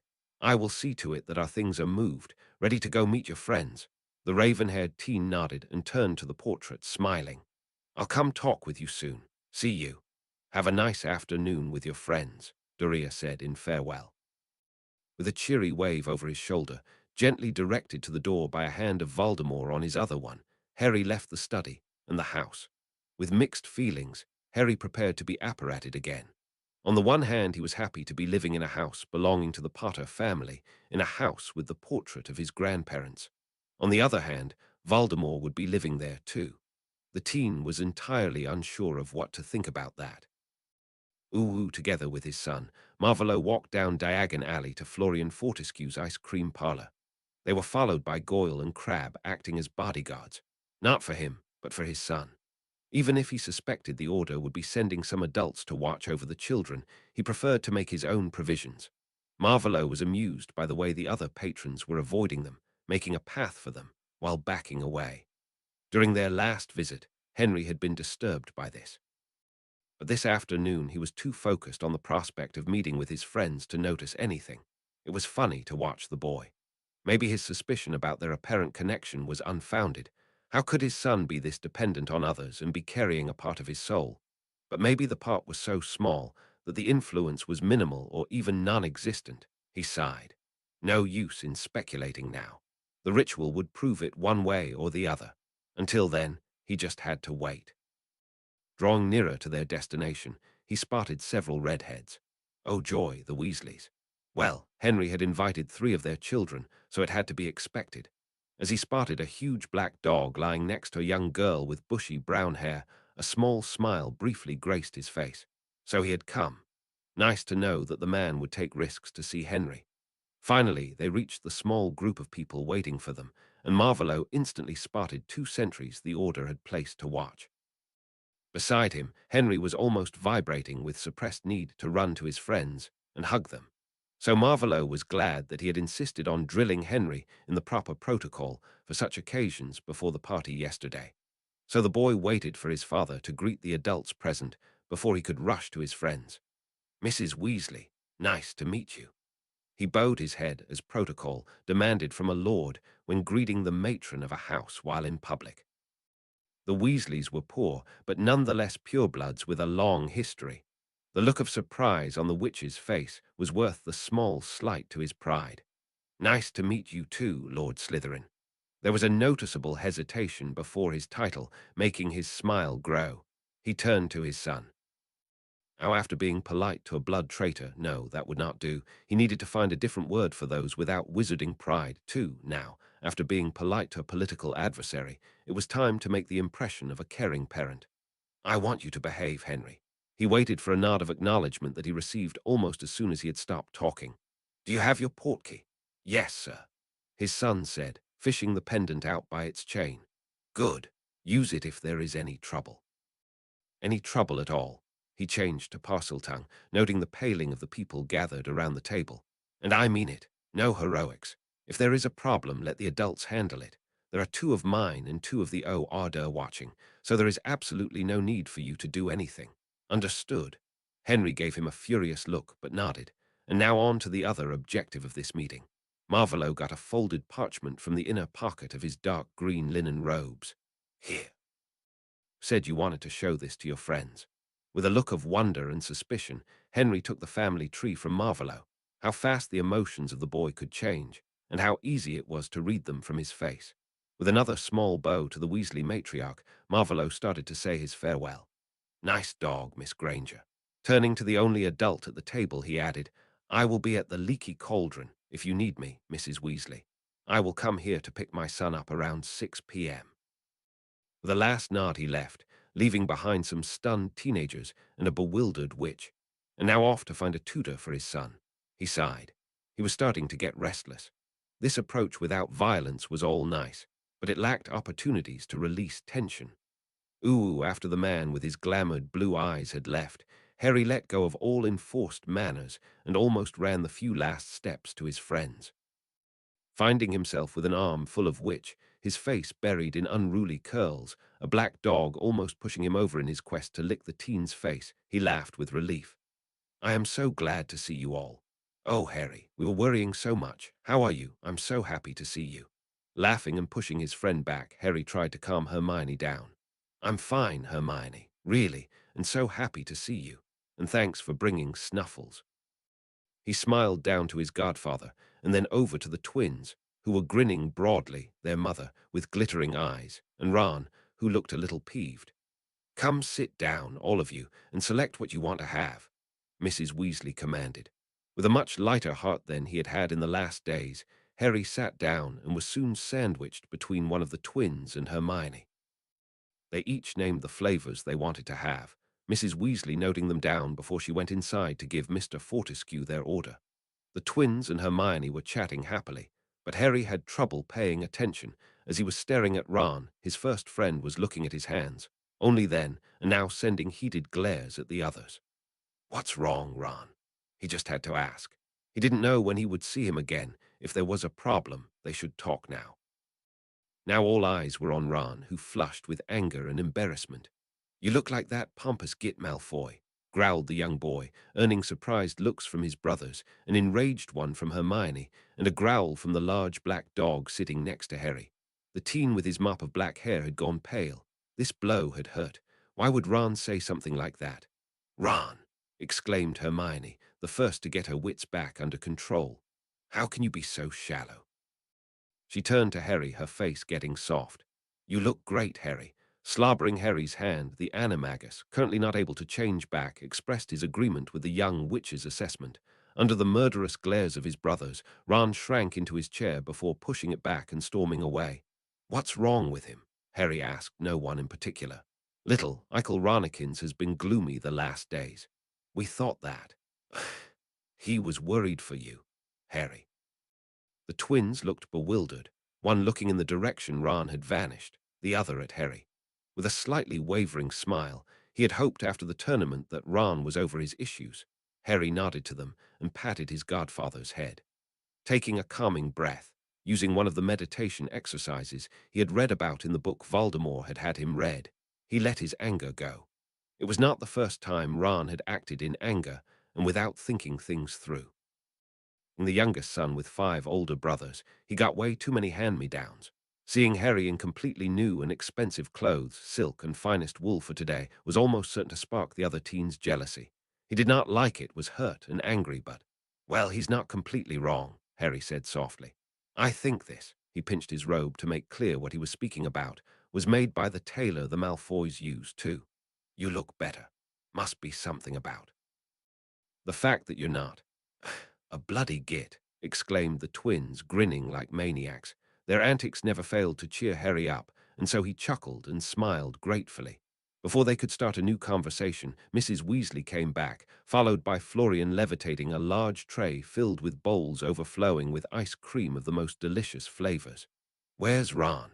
his mother wanted to know. He stormed off, in a huff, was the twins' response, as they distributed the ice cream around the table, floating the bowls, reveling in the fact that they were old enough to use magic out of school. The last bowl was placed on the floor, attacked on the spot by the dog, licking happily on the treat. Used to the back-and-forth talk of her twins, Mrs. Weasley looked over to Hermione for confirmation and got a little nod and shrug in response. "Eat your ice cream. I'll look for your brother." Muttering to herself, the Weasley matriarch hurried over to Tonks, standing guard in the shade by one of the apothecaries. Determined to not let Ron's behavior spoil his afternoon with his friends, Harry plunged the spoon into his mound of chocolate mint hazelnut ice cream and smiled at his friends, asking, "Now, what have you been doing since I left?" "Searching for a way to free you, of course," said Hermione, eating her vanilla strawberry sundae at a much more sedate pace. "And found something useful." Harry wanted to know, even if he was almost certain that his bookwise friend had found nothing. Voldemort was too sure of himself for there to be any way to get Harry away from him. Hermione's crestfallen expression and sad brown eyes answered the question without the use of words. "If we could prove that you aren't related to you-know-who, or if we had evidence that he wasn't a fit guardian." She trailed off, curious over the pained look from Harry.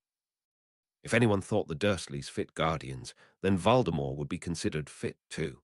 He shook his head at the astonishment on his friends' faces. Did you know that I'll be Lord Potter once I turn 17? That I need to know a lot of things to fill this responsibility? Searching their faces, he slowly nodded at what he found. So you did know.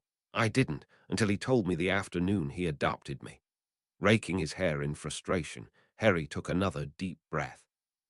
Why did you never tell me? Looking a tad guilty, Hermione cleared her throat. I thought you knew, and as you don't like to talk about your fame, I thought this was a part of it, and I only learned in third year. Eager nods from the twins, their mouths full of ice cream, indicated that they had thought the same. Well, I didn't know. Getting the folded ancestry tree from his pocket, Harry continued to relay the information Hermione would need to find a way. And I am related to him. We went to Gringotts for an ancestry test on Thursday, and this is the result. He smoothed the parchment out, turning it so Hermione could read it readily, tracing the path from himself, over his mother, all the way up to the Gaunts. These two are on Voldemort's tree, too. We are related. Hermione followed the path with her own finger, going further back, all the way up to Salazar Slytherin. With a trembling jaw, she looked up at Harry and down to the tree again. Your mother had wizarding ancestors. You're a descendant of Slytherin. She got the look in her eyes that Harry recognized as the one she always got when she found something she wanted to research. You don't need to search more about ways to free me based on not being related. But Hermione did not listen. How does this test work? Why go to bank to get it performed? The gleam in her eyes intensified. Do you think I could go and get the test done? Shrugging, Harry said, well, yes. Why not? I think anyone with the money to pay it can get it done. Well, she demanded impatiently, why in Gringotts, and how does it work?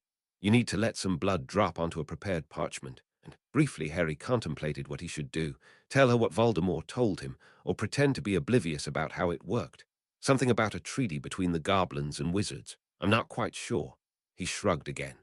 I think I'll go now, the bushy-haired witch announced, getting up. I want to know now, and I have the money. The boys exchanged looks, but did not try to dissuade her.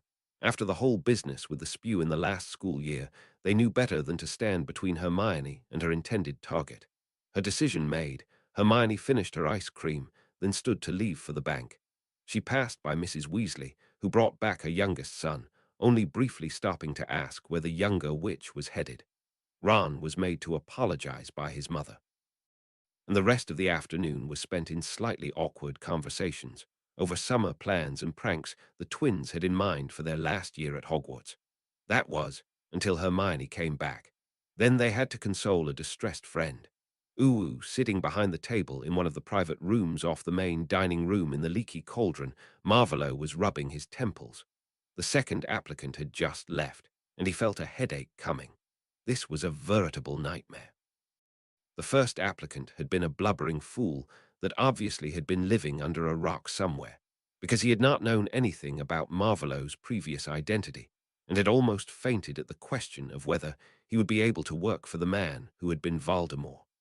The slightly overweight man had left quickly after that. The second applicant, an elderly witch, had seemed to think that she could win favor with him by repeating all the rhetoric about pure blood and how it was superior to anything else. Well, she maybe would have been right only a few weeks back.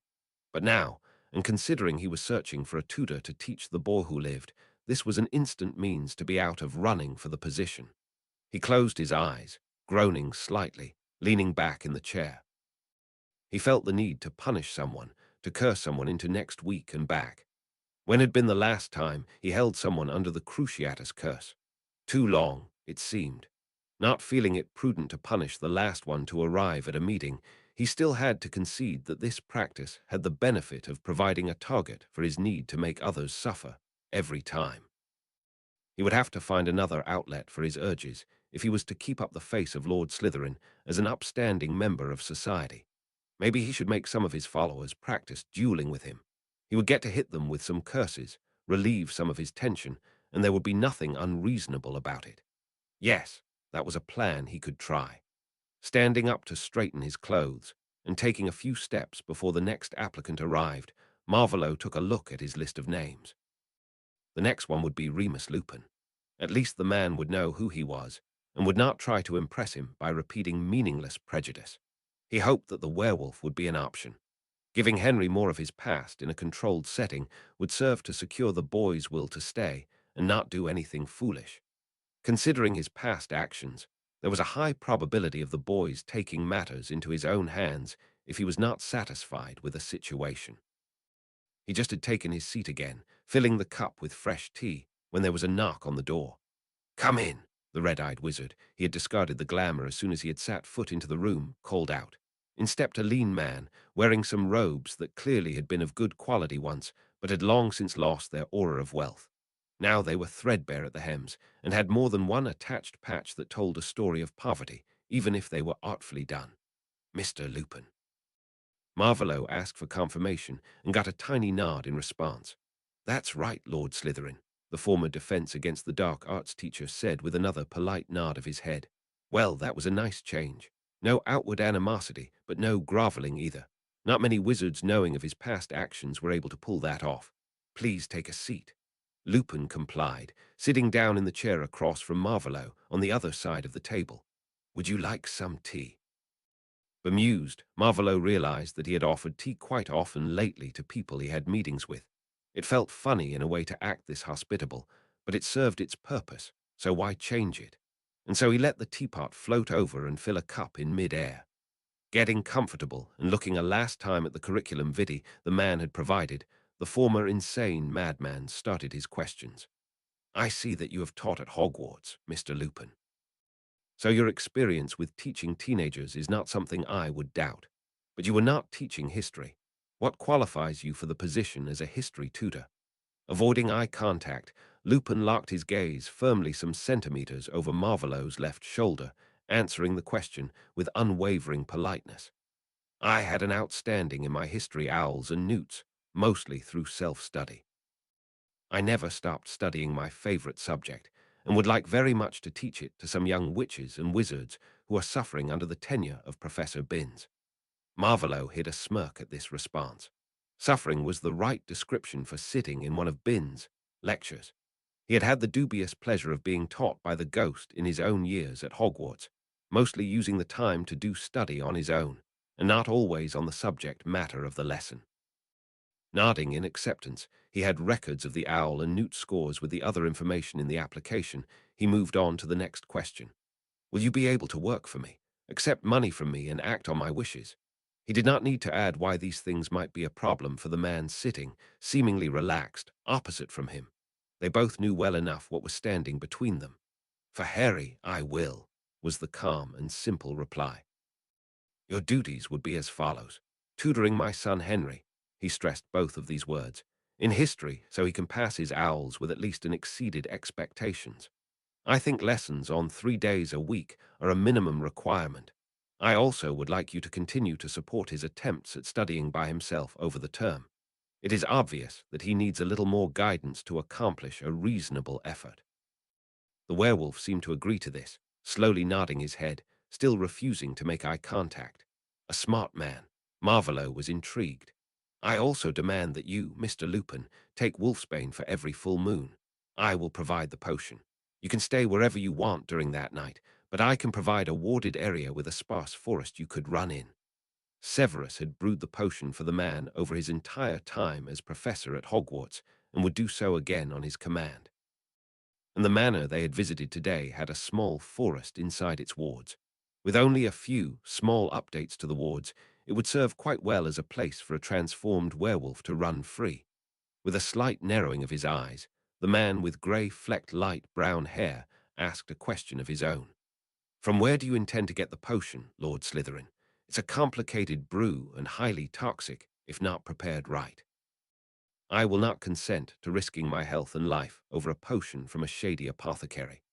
Even this accusation was brought forward with the most polite tone. Marvolo could see hiring this man. He was quite entertaining, something he could use now and then. "I will ask potions master Severus Snape to brew it. He already brews all the potions my son and I need. I see no reason why he should refuse, or why you might question the quality of a potion prepared by him." There was a small flinch in the hazel eyes of Lupin at the mentioning of his and Henry's new status. So the werewolf was not as cool as he pretended to be with all this. "I indeed know of the quality that Severus always strives for in all potions he brews. There will be no problem with this from my side. Good, Marvolo accepted. You will receive a salary similar to that which you got as a Hogwarts professor. You can also have a flat in one of the Potter houses. There are quite a few standing empty at the moment. Looking again at the shabby robes of the young wizard, he added thoughtfully, and if I hire you, you would have to accept at least 2 sets of decent robes. I will not have someone working for me, making me look stingy. Marvolo almost let a smile slip at the quickly hidden surprise and bruised pride on the werewolf's face. After getting a reluctant nod to his last proposal, Marvolo started a discussion over some controversial topics from different times in history. Remus Lupin was the first applicant reaching this state of the application interview, and Marvolo was not sure if he even should bother interviewing the others. Uwo, finally out of the room and out of the pub, back in Diagon Alley, Remus took several deep breaths and rolled his shoulders. Tension was slowly seeping out of him. That had been a rather tense half-hour, but he got the feeling that it would be worth it. Not only because the pay would be high, the same money he got for teaching 7 years of students in almost 14 classes at 5 days of the week. For teaching only one student was generous indeed. The addition of the offer of a flat, the robes, that offer still grated on his pride, and the wolfsbane potion made the offer almost too good to be true. He sighed and started to walk back to the ice cream parlor. He hoped that he would get the job. Keeping close to Harry would be worth his pride. More than worth it, if he was honest with himself. Quickening his stride, Remus smiled at the thought of spending the rest of the afternoon in Harry's company. Uwu the sun was casting patterns onto the wooden floor of the small room. The shadows had traveled quite a bit in the time Marvolo had been speaking to the applicants who had passed the first test with their applications. Gathering his papers and notes, shrinking them down, and shoving them into his pocket, Marvolo checked quickly that he had not left anything behind before leaving. The main room of the Leaky Cauldron had filled quite a bit, with witches and wizards eating dinner and drinking something at the bar. Silence fell as he stepped into the room, and all eyes followed him. As the door closed behind him, voices erupted into excited chatter. Smiling evilly, Marvolo stepped up to the brick wall, tapping the bricks to open the passage. It was nice to know that he still was feared. As he came closer to the place he had left his son, he spotted the teenagers having a lively discussion. Checking, he saw both pairs of sentries in the same places they had been in earlier. Shifting his attention back to the table, Marvolo noticed that one of the redheads was sitting sulkily and turned away from the others at the table. One of the identical redheads was the first one who noticed his approach. He elbowed his brother sitting beside him, and silence quickly fell over the group. Looking up, Henry spotted him, and the smile vanished, replaced by a calm mask. Pleased by this sign, the boy was learning how to behave as a respectable heir. Marvolo nodded to the adults at the table, Mrs. Weasley and Mr. Lupin, before addressing his son. "Did you have a nice afternoon, Henry?" He tried to inject care and friendliness into his voice, and was not at all sure if he really succeeded. Portraying the caring father was something new. Maybe he should arrange something to enable him to observe some of the parents among his followers with their children, to get more to base his own actions on. "Yes, we had a nice afternoon, sir," was the teen's answer. But the short, worried glance over to Miss Granger, and another, not worried but resigned glance, at the younger Weasley boy, Ronald, told another tale. As Miss Granger looked like something was troubling her, and the boy only seemed to be sulking about something, probably inconsequential, the dark wizard decided to try to get more information about the young girl's plight. "Why are you looking so worried, Miss Granger? I hope there was no problem for you all because Henry was here." Startled, the girl looked up, attempting a smile. "Not at all, Lord Slytherin. I'm simply not feeling well at the moment." Henry gave her a sympathetic look and pat on her arm. Marvolo contemplated whether it was worth prying more, as a snort from the younger Weasley boy drew the attention of all to him. "Of course you're not feeling well. Learning that you're related to the Lestranges is rather shocking. I'd be sick, too, if it were me." He drawled with a scowl on his face, not noticing the murderous looks he got from his brothers and Henry, instead looking at his feet and the cobblestones of the street. Grasping what must have occurred earlier this afternoon, Marvolo turned to his son, a brow raised questioningly. "I showed Hermione the ancestry tree. She was curious about her own ancestors and went to have the test done herself. What she found shocked her quite badly, Henry reported reluctantly, and with quick gazes to his friend, making sure she was not angry over his sharing a secret. So his theory had another proof. Another so-called muggle-born with magical ancestors. It seemed possible that magic needed some fresh blood now, and then to stay strong. He was not sure how he would sell this to the more fanatic of his followers. How far back is the connection? Marvolo asked politely, trying to get into a conversation about this. I went to school with Xerxes Lestrange, and am still in contact with him. I could introduce you to him if you would like to get to know your wizarding relatives, Miss Granger. The girl in question was visibly contemplating what to do. Accept the offer and get the access to more possibilities to gather knowledge, or decline it and stay away from a family infamous for being dark. The other adults seemed thrown by the revelation and did nothing to stop him from taking a few steps closer to the table, peering at the folded parchment in front of the young witch. He smiled as she opened the parchment and turned it so he could read it. He let his eyes widen, seeing the tree. On the mother's side, there were only unreadable blobs, a pure muggle ancestry. But on the father's side, there was a squib, his mother, the girl's grandmother. The names of her parents were familiar to Marvolo. A second later, he knew why they seemed familiar. They were Xerxes' parents. His old school friend was the girl's granduncle. My friend will be happy to learn that the family is not doomed to extinction. With both his sons in Azkaban and them without children of their own, it was a great concern of his. He bowed slightly to the wide-eyed, staring girl. It would be a pleasure for me to introduce you to your family. He felt that they were no longer welcome. Well, he was no longer welcome, so he gestured to Henry to come over to him. Thank you for looking after my son. He bowed to the adults, as well as to the transformed wizard sitting at the feet of his godson. Have a pleasant evening. He waited impatiently, while Henry embraced the twins and the Lestrange girl as well as the adults, including the dog, and turned him to leave the moment he stepped to stand beside him. Walking through the street, followed by the two wizards acting as their guards, and followed by the curious gazes of many others, Marvolo contemplated how to best use the information he had gathered today. He had not known that Xerxes had had a sister. It was not surprising, though, as squibs generally were hidden from society, cast out, or killed. Something he needed to change.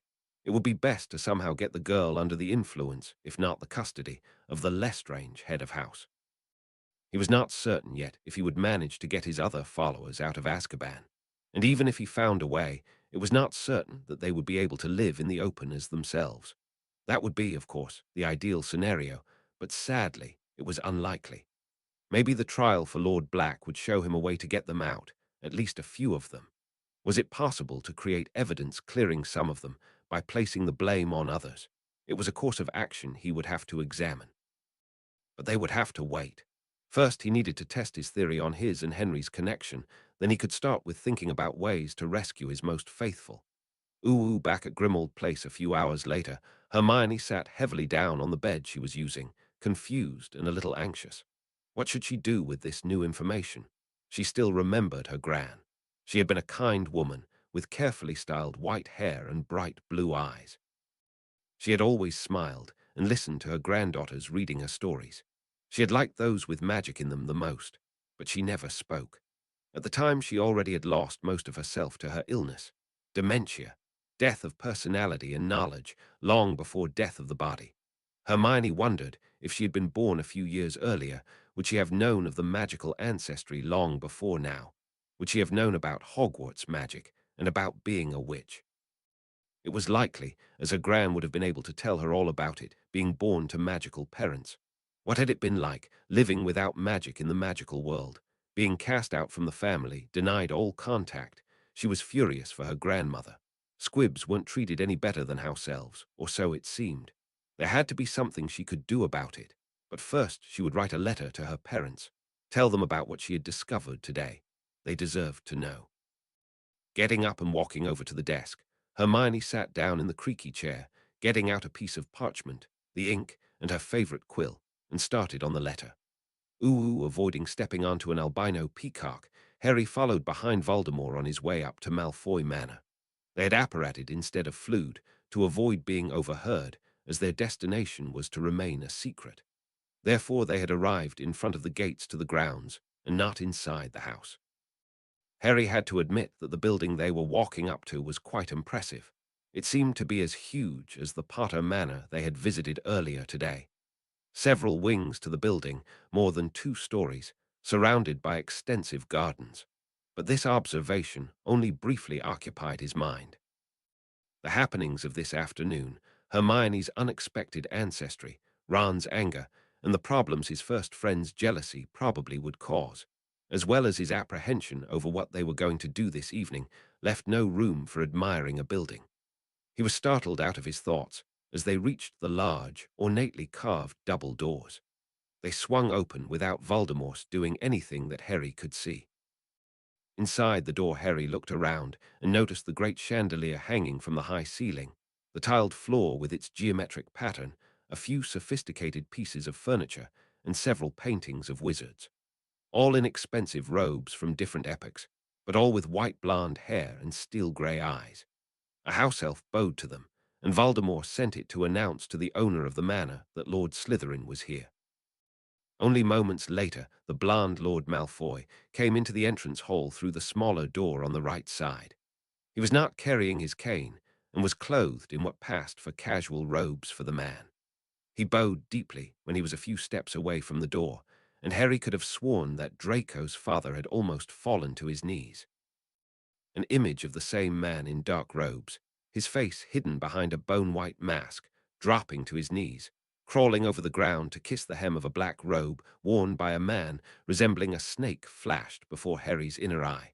It seemed the change in Voldemort was not as big as he wanted all of Wizarding Britain to believe. "My lord, the ritual room has been prepared as you ordered." Another small bow accompanied this information and was not acknowledged by Voldemort at all. The dark-haired man simply stalked off into the direction the other man had come from, glancing back over his shoulder to make sure Harry was following him.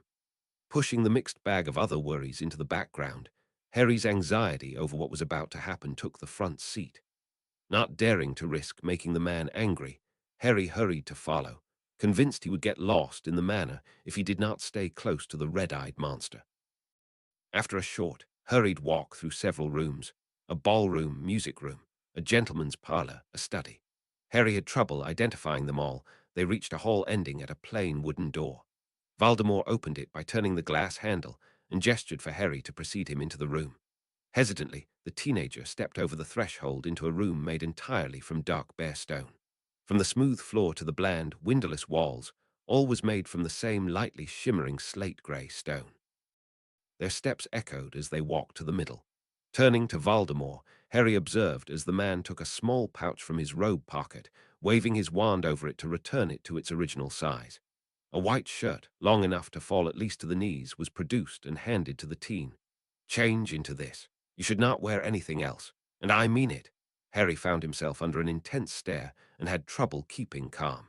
Anything that is not cleansed can interfere with the ritual. "So please remove all your clothing, fold it, and then slip into the shirt," Voldemort added in explanation.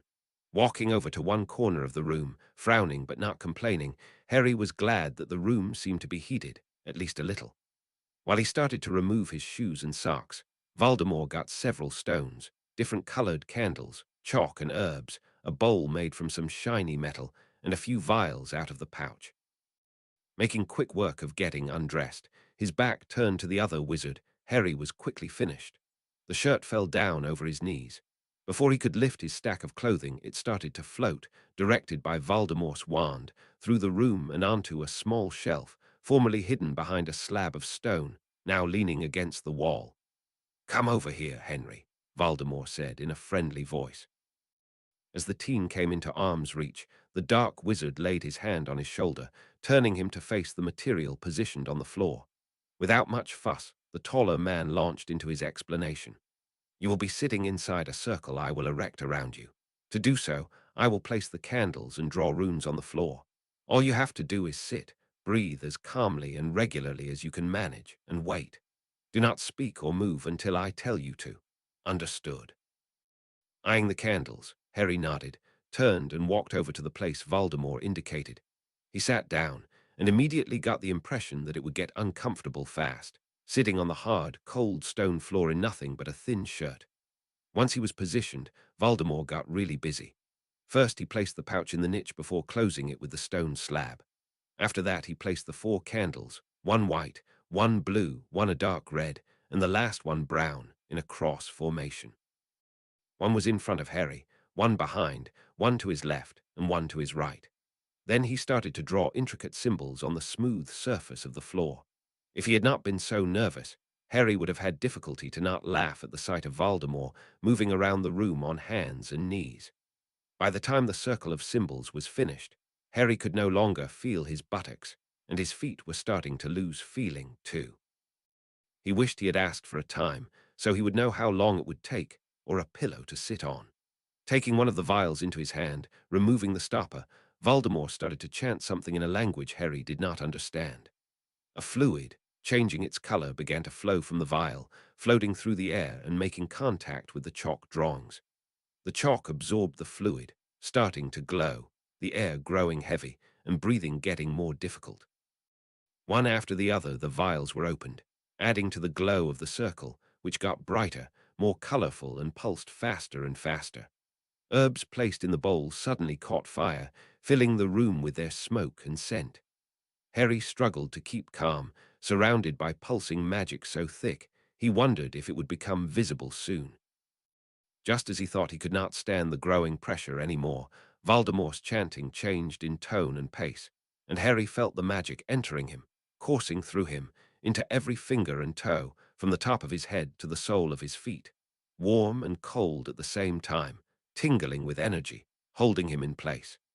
An eerie light filled the whole room, and suddenly everything was over. Harry lay panting on his side, head resting on the cool floor, his scar burning, the rest of his body cold and sore.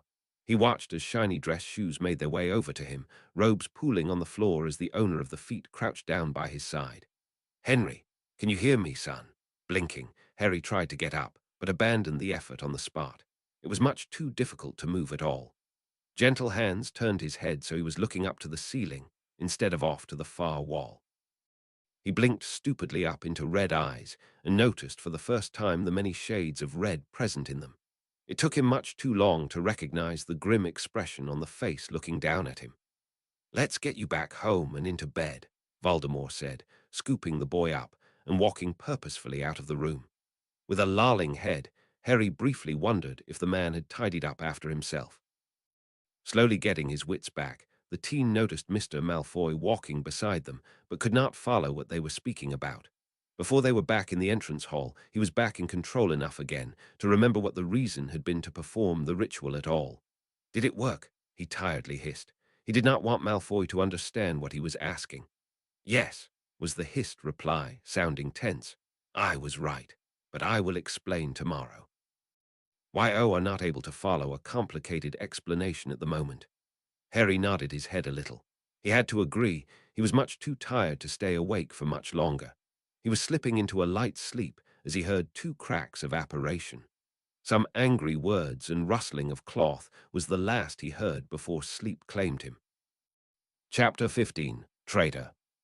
Chapter text. Marvolo was walking carefully back to the entrance hall. In his arms lay the limp body of his son, breathing quietly now, exhausted and barely aware of his surroundings. He looked down on his son and wondered how this boy could be a container for a part of his soul and still be this, innocent. That was probably the best way to express it. The manor was quiet, as it was no longer early evening, and he encountered no one for quite a bit of their journey back to the front hall. He could have breached the wards. Lucius had given him access to them, so he could lower them if necessary, but there was no need, and he wanted to give Henry some time to recover before apparating them back. A few years back. Well, more like a few decades, really. While researching ways to become immortal, he had wondered why those 2 rituals existed. One to identify your own Horcrux inside of an object, and another one for the same, only when the container was a living being.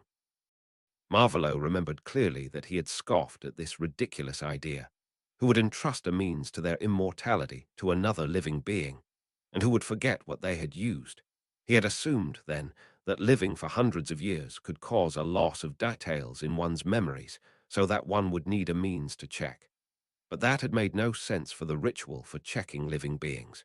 He was glad it existed. And he had to invent one himself. It would have taken that much longer to gain certainty. He always had assumed that no one had dared to go as far as he, striving for immortality.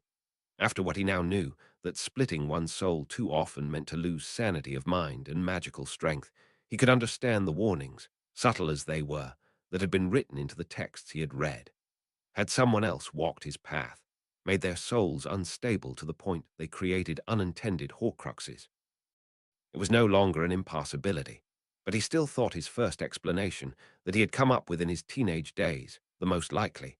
Some witches and wizards invented rituals, potions, or spells just to prove they could, not because they intended to use them or even needed them. Well, it was futile to ponder on this conundrum too much. He had more important things to do.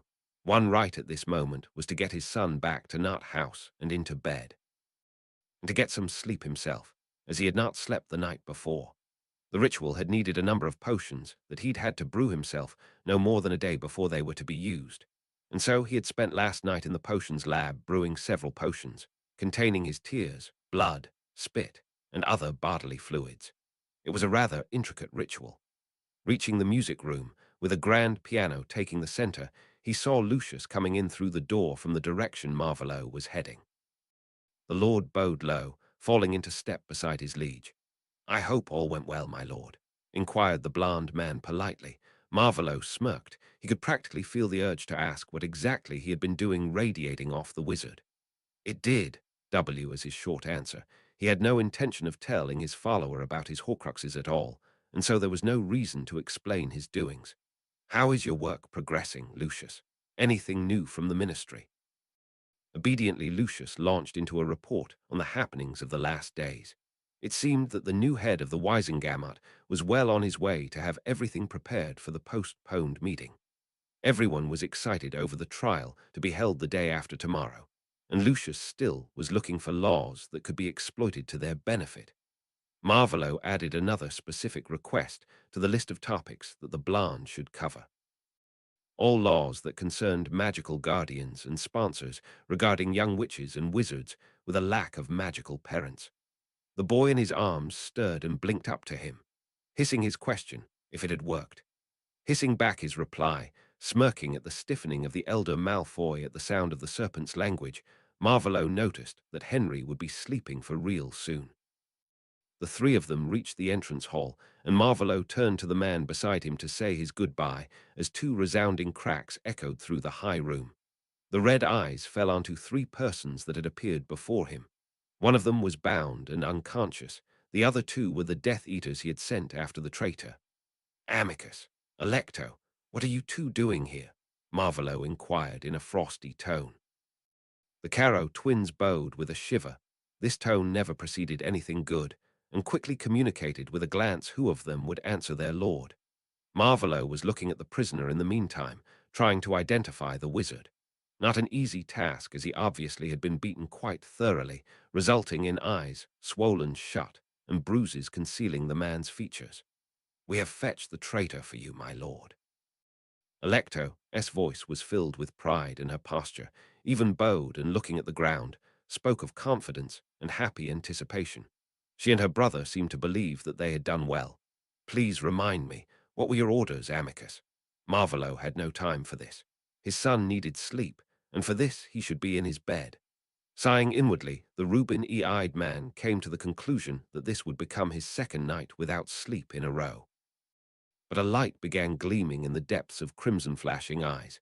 Maybe he could indulge in some of his favorite stress relief activities tonight. "We should find the traitor, observe him, and gather information, my lord." Finally, the twins caught up to the fact that they maybe had made a blunder. Their posture lost its confidence, and they barely managed not to look to each other for reassurance. Faster than any of the others could see, Marvolo had his wand in his hand, and Electo was writhing on the floor, her red hair escaping its pins, spilling over the black and white tiling. Switching his focus to the trembling brother, Marvolo spoke calmly and with ice in his voice to the man. "Explain why you thought you could act outside of my orders and kidnap the traitor, bringing him here." He held the curse, and Amicus hurried to explain, ignoring his sister's plight, or trying to, as Marvolo could clearly see that he flinched every time a scream tore from her throat. The coward went into the mountains, just as a storm was rising. He was warned by all that saw him go, and we followed unnoticed. The man with short, curly red hair swallowed. All will assume that he lost his way in the storm, falling down some cliff to his death. Marvolo thought that the man had a point, but was distracted as Henry started to squirm and moan, furrowing his brow in his sleep, like he was having a bad dream. Realizing that this was a reaction to his casting one of the unforgivables, or his anger, he lifted the curse, leaving Alecto a panting mess on the floor. The next time you see fit to change plans so drastically, inform me before just apparating with a prisoner into a place where someone light could be at the time. He regarded his trembling followers before he rearranged his son, who was sleeping a little calmer now. He needed to take some actions to make sure his son would get a good night's sleep without being influenced by the things Marvolo was planning to do. Place him in a secure location, then wait for my call. With THESE last, quietly uttered words, Marvolo turned with swirling robes, his son still held in his arms, nodded to Lucius in thanks for the use of the ritual room, and apparated away. Uwo, standing in a dark room, peering out through the crack of the not quite closed door, Draco had trouble keeping his frantic breathing silent. It was the first time he had seen the Cruciatus curse performed on a human being. He had had trouble understanding the warning that his father had repeatedly given. Those were now gone. This man was no one to antagonize, not someone Draco would dare risk to irritate. Watching as the red-haired man, Amicus, the Dark Lord had called him, helped the woman to stand, Draco calmed his racing heart. He needed to find a way to stop teasing Poe now. He was no longer only a potter. Furrowing his brow, Draco wondered how he should call the Dark Lord's heir in his own mind. Maybe Henry. No, that would not do either. If he slipped up, he might end up calling the other boy by his given name without getting his permission first. So the new last name, Slytherin, was probably his safest bet. He needed to find a way to stop teasing Slytherin. If he didn't, there was no change for him to ever reach somewhat neutral terms with his lord's adopted son. Deep in thought, the Malfoy heir retreated, just as his father levitated the prisoner out of the entrance hall towards the back, and the hidden stairs to the dungeons that were located under the cellar rooms. Uwu, coming from a game of chess with his father, he had lost. Again, Theodore walked through the entrance hall on his way to the stairs. He had hoped that Henry would be back by now, and they could talk about the houses the other teen had visited with his father earlier today. Worrying about their young summer guest, Theodore made his way past the spot reserved for apparition, as the telltale crack of an apparition made him jump. Turning, his eyes fell on the Dark Lord carrying an unconscious Henry. At least Theodore hoped the other was only unconscious. One never could know with the Dark Lord. The man nodded in Theodore's direction and strode off with the teen, clad only in a long, pristine white shirt, held securely in his arms. His worry had to be pretty obvious, because the Dark Lord started to talk moments later, taking the first step on the way to the bedrooms. He will be as good as new in the morning. He is only exhausted. Theodore was surprised by the explanation and the soft tone of voice it was spoken in, so he could only watch the man carry his son up to the bedrooms. The closing of a door was what brought him out of his stupor. Continuing on his way, he was struck by a realization. The Dark Lord had carried Henry in his arms. Why would he do that, as he could have just used magic to levitate or float the teen? Deciding that he was much too tired to think about something this complicated, Theodore opened the door to his bedroom and went in. Time to go to sleep. He would ask Henry in the morning about his day. Uwu, with a little wandless magic Marvolo, opened the door to his son's room, or rather, the guest room he was staying in. The boy still was much too light. He had had no troubles carrying him through the whole of Malfoy Manor, and not house to get him to his bed. Another bit of wandless magic turned to blankets down, so he could place the teen on his bed. No need to change him into different clothes. The shirt he was still wearing would do an adequate job as sleepwear. The tall wizard sat down beside his son on the bed. Smoothing the messy fringe away from the boy's forehead, Marvolo laid eyes on the scar. The infamous scar all were constantly speaking about. The one place that had glowed with an intensive black-seeming light during the ritual. The son he had adopted was an unintentional Horcrux. Had the piece of his soul influenced the boy, or those around him?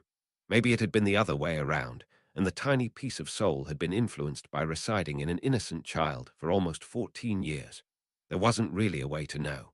The important thing was that they find a way to cope with the strange connection this soul piece forged between them, and maybe to find a way to remove the Horcrux without harming the container.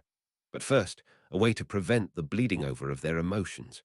Thinking about this, tonight promised to become one with many potentially strong emotions likely to affect his son. Not something he would like to happen. A strong sleeping potion or draft might do the trick. Flim! Marvolo called for the Potter elf he had assigned to his son. With a soft sound, the elf appeared in the room, a few steps away from the bed, right in front of Marvolo. Young Master's guardian is calling. What do you need? The so-addressed man smirked. Elves had a way to let their disapproval be heard. Get a dreamless sleep for Henry, H.E. ordered without explanation. He needed to acquire his own elf, or LVS he was sure the moment his son turned 17, THOS he could call now all would cease to follow his orders. Maybe he should plan to create a fortune for the name of Slytherin. At the moment, both he and his son were living of the Potter wealth. It would be best to separate the fortunes, properties, and such, so that his son's children could carry on the two family names as separate families. At that moment, Flim popped the vial of dreamless sleep onto the nightstand. Concentrating on the present, Marvolo lightly shook his son to wake him. Henry, son, wake up. Rubbing at his eyes, the teen reluctantly left sleep behind and started blinking in the dim lighting from only a few candles on the desk. MHHH, Marvolo chuckled at the obvious reluctance to awake. Here, drink this. It will ensure you get the rest you need.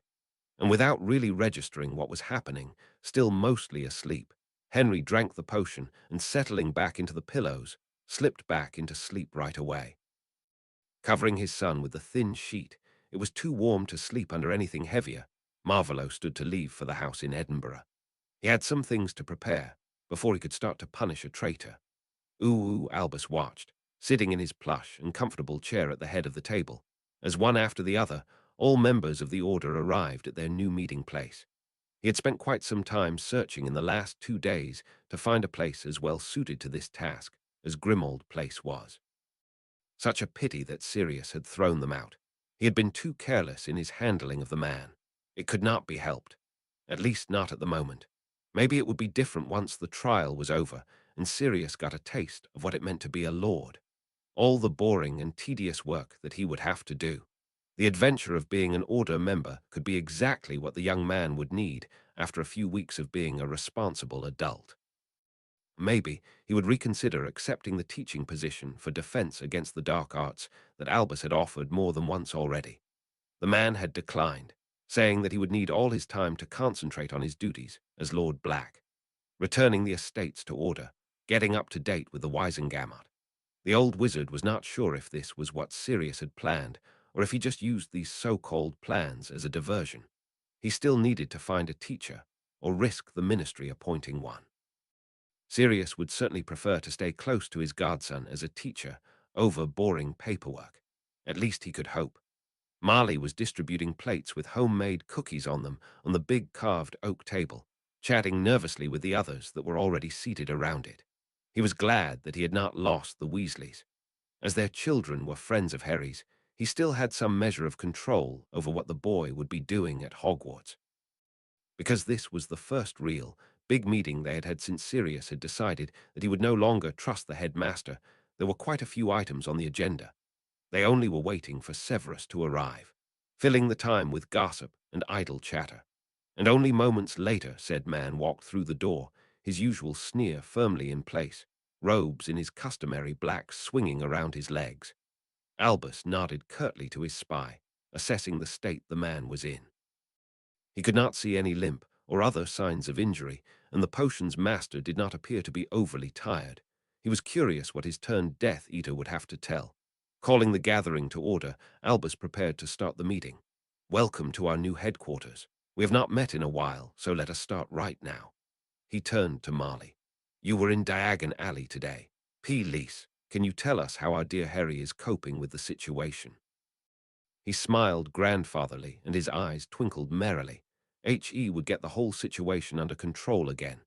Yes, well, a flustered Marley began the tale of the afternoon. The kids got invitations for ice cream. We meet at Fortescue's. She nervously ordered her red curls, Harry and who came from the leaky cauldron both dressed in fine and new robes. Harry still looks much too thin, but he was smiling. Probably happy to meet his friends again, interjected Darge. That got many different reactions from around the table. Severus was sneering, clearly not happy with the way Marley conducted her report. Moody observed all that was going on with a grim expression. The others expressed their agreement to this statement in different ways. Who was polite, and he seems to care about Harry. Aye, Marley blushed. If it was a reaction to the charming man she probably had met, or her embarrassment over the whole situation, was not clear to Albus. Harry mostly listened to the others telling of their summer, but he showed a family tree, showing that Lily was a distant relative of the Slytherin family. Alastair leaned forward in his chair, fixing his normal eye on Marley. I saw the parchment. He turned to Albus. It seemed to be genuine. Albus nodded his head, projecting deep contemplation. This certainly was something he had not thought possible. The young witch he had met, a descendant of Slytherin, he never would have guessed. How many other witches and wizards, seemingly born of muggles, were related to old, well-known families? And what were Tom's plans concerning this information? So it is not likely that we will get Harry away from Tom again on this angle. He caressed his white beard and nodded at Alastair, so he would continue his report. They were followed by 2 wizards, Crabbe and Goyle, if I am not mistaken. A good thing they were. There were many angry glares sent in their direction, Moody gruffly stated, his blue magical eye swirling like mad in all directions. They stayed, watching the perimeter. It almost felt like we were on duty together, Tonks added with a shudder. That was really creepy. Her hair changed from the bubbly pink it had been to a muddy green and back to an angry red. Smiling at her, Albus congratulated himself over his new acquisitions for the Order. 2 from the younger Auras, an impressive catch, in his opinion at least. So he is concerned for Harry's safety, to protect him from all those that could voice opinions about High S being heir of Slytherin, and probably to thwart rescue plans from our side, as well as escape attempts from Harry. Albus could see that Alastair did not totally agree, but the others needed these little reassurances that Voldemort, or Tom like he liked to call him, still was the evil man they knew him to be. Severus, can you tell us something new? Albus finally came to the item on the agenda he thought to be the most pressing one. I can, W as the short, clipped answer. Good Severus, always effective in his reports, always so impatient for the reports of the others to come to an end. At the moment, I'm brewing several potions for the Dark Lord that Potter will have to take. Raising the volume of his voice slightly, Severus spoke over the murmur that started. Strong nutrition potions, long and slow-acting healing potions, pain relief potions, and D-Reamless S-Leap. His glare stopped the speculations about potions to control people and others of equally malicious intent. Furthermore, the Dark Lord makes the brat study. A sadistic smirk made its appearance on the pale face, saddening Albus and reassuring him. Obviously, the P. Ocean's M. Astor had not changed his attitude towards Harry, and if he did not change this, only caring for the boy's safety because of his guilt over Lily's DTH, he probably had not changed at all and was still firmly on Albus' side. I have to teach him potions. As you all know, he will study H-history, and as far as I know, he gets tuition on ancient runes together with one of my Slytherins. Do you know of Tom's plans for Harry, or his plans in general? Murmurs from the others made Severus sneer again. The seemingly uninterested drawl was thick in his voice. Judging by the time he invests in getting the boy a respectable education, I would guess that the Dark Lord wants the boy to be his heir. Concerning his general plans, I can only speculate. He is interested in the state of the population. I have to research potions linked to procreation and mental health. There have not been many meetings with all of us, so I do not know much about what the others do. Alastair gave the younger wizard a calculating look. He never had trusted the reformed Death Eater, something Albus only reprimanded him for now and then. In fact, he was quite glad to have another person keeping Severus, guilt alive, and an eye on the man. Someone that had changed his allegiance once was likely to do so again. Better to be careful. Severus looked like he wanted to roll his eyes, but refrained. Know that there is much research going on, and some have been sent to search for Karkaroff. So he's still on the run, slurred Mundungus from his place at the edge of the group, sitting in his cloud of whiskey and stale smoke. I didn't think he would last this long, drawled Alastair, full of contempt. Several others expressed their astonishment with eager nods and exclamations, echoing Alastair's words. Albus kept a close eye on his spy, trying to see if the young man worried about being found out. But Severus showed only his usual disdain for the company present, and his collected and attentive front blocked out all that he might be thinking. Just as Albus shifted his attention back to the rest of the order, he saw Severus flinch and grab at his forearm, drawing a sharp breath. All attention quickly was on the potions master. The room in Albus' old childhood home was suddenly so quiet that one could have heard the sound of a Darksee's sneezing. Ignoring the stares of all the others, Severus stood, gathering his robes around him, and looked over to his employer. I have to go, headmaster, he nodded to Albus, swept his gaze over the assembled members of the O Ardor, and left quickly through the door to the hall. A quick look assured Albus that most of the order was concerned over the fact that Severus Snape was on his way to Voldemort. The ancient wizard was sure that Marley was concerned for the professor's safety, and that his old friend Alastair did not trust Severus, despite Albus' frequent reassurances. The silence following Severus' exit did not last long. After Sirius is free again, can't we use his name, and the fact that Harry's grandmother on his father's side was a black, to shift the guardianship from you-know-who to Sirius? The other young Aura, Kingsley, brought the discussion back on track. Quickly forgetting his spy on his way to another meeting and the dangers entailed in getting in contact with Tom, Albus focused on discussing plans to thwart the plans of their enemy. Severus breathed deeply once he had left the old and derelict house at the outskirts of Godric's Hollow. He was not happy that the headmaster had chosen this house as the new headquarters of the order. At the moment, it was not under the Fidelius, but the potions master suspected that this would change during the course of the remaining evening. The only improvement over the house in London was that the mutt had not been present at this meeting. As it was unwise to be late, even if the last one now was not punished automatically on entering, Severus quickly turned on his heel, apparating to his home in Spinner's End. Summoning his robes and mask, rather than entering the house, Severus was quickly clad in his Death Eater garb and apparated, concentrating on the low burning sensation of the mark on his arm.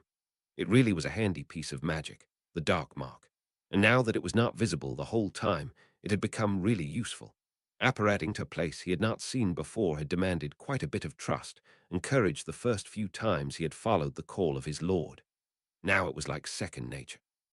Only stumbling slightly as he appeared on the path up to an old and neglected house, hearing the traffic from a muggle street through the wards, Severus quickly righted himself and walked up to the door.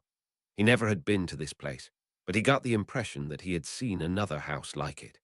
He passed the ward's key to the mark on his arm as he heard two near-silent cracks behind him.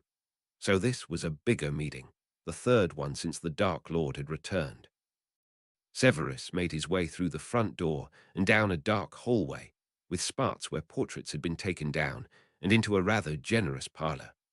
All the furniture had been removed, and the floor was bare, as the big carpet that probably had covered it was lying rolled up near one of the walls. The Dark Lord was standing on a dais, before a grand throne-like chair at the short far wall. There was a big door, closed, behind the waiting Dark Wizard, and some of the others were already standing in the room, waiting. Severus spotted his friend Lucius. The way he stood was too obvious, even if they were all wearing the same robes, and quickly walked to the dais to bow to his lord. After he rose again and got a small nod from his lord, Severus went over to stand by his friend. He shot him a questioning look and got a small shake of the other's head in response. So Lucius did not think an explanation about the meeting to take place was wise at the moment. They didn't have to wait long as, one after the other, all Death Eaters came through the door, walked up to their lord, bowed, and found a place to stand in the growing crowd. While waiting, Severus looked around, trying to determine why this house had a familiar feel to it. As his thoughts turned to possible ways, the Dark Lord had come to use this house, to even ward it so that only those marked by him could enter. He finally made the connection. This house shared a deka and the feeling of its ancient wards with the former headquarters of the Order of the Phoenix. What an irony! Smirking slightly to himself, Severus turned his attention to the possible reasons why they all had been called to the house and this meeting. He didn't have much time to ponder the question, as soon the last wizard, Goyle, if Severus was not mistaken, had arrived, and their lord started to speak. "My dear loyal servants, I have called you here tonight to let you take part in punishing one that has betrayed us all." His dramatic pause left enough time for the door behind him to open slowly, creaking ominously. Two Death Eaters, Severus would have guessed that they were the Carrows, were dragging a third person into the room. The man between them had seen better days, and it took the potion's master a moment to identify him. A thrill of fear washed through Severus as the realization hit him that this could have been him the moment he recognized Karkaroff. If his lord had not given him the opportunity to prove his loyalty, redeem himself, then it would have been him dragged into the middle of a circle, at the mercy of the merciless. He was really glad in this moment that his lord had adopted Harry Potter, and therefore he was able to fulfill his oath and promise to Lily, and stay loyal to the Dark Lord at the same time. "I have called you so we can punish the traitor for his transgressions, make him suffer as he made us suffer, to show him, and all that might be tempted, that we will not idly watch when our cause is betrayed." All assembled shuddered under the intense magic emanating from their lord, engulfing the whole room. Their looks concentrated on the bound man, pushed into a kneeling position before their lord by his two guards. Severus was sure that they all remembered the few times someone was punished by all of them for a big mistake. But they had never had to punish a traitor this way. There never was anyone caught in the act who did not die immediately at the wand of their Dark Lord. Said man now cast a cruciatus on the kneeling former headmaster of Durmstrang, almost as if he wasn't really paying attention, as if the man he was torturing was not worth his time. Within seconds the man fell to the ground, writhing in his bonds, trying not to scream, lifting the curse and shoving the whimpering man from the dais, so he fell with a thunk to the lower floor. The Dark Lord let his gaze wander over his assembled followers, smiling an evil smirk. "Each of you gets to give him a part of his punishment. Get creative, and do not kill him. Yet."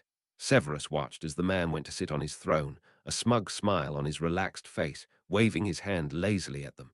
"Begin."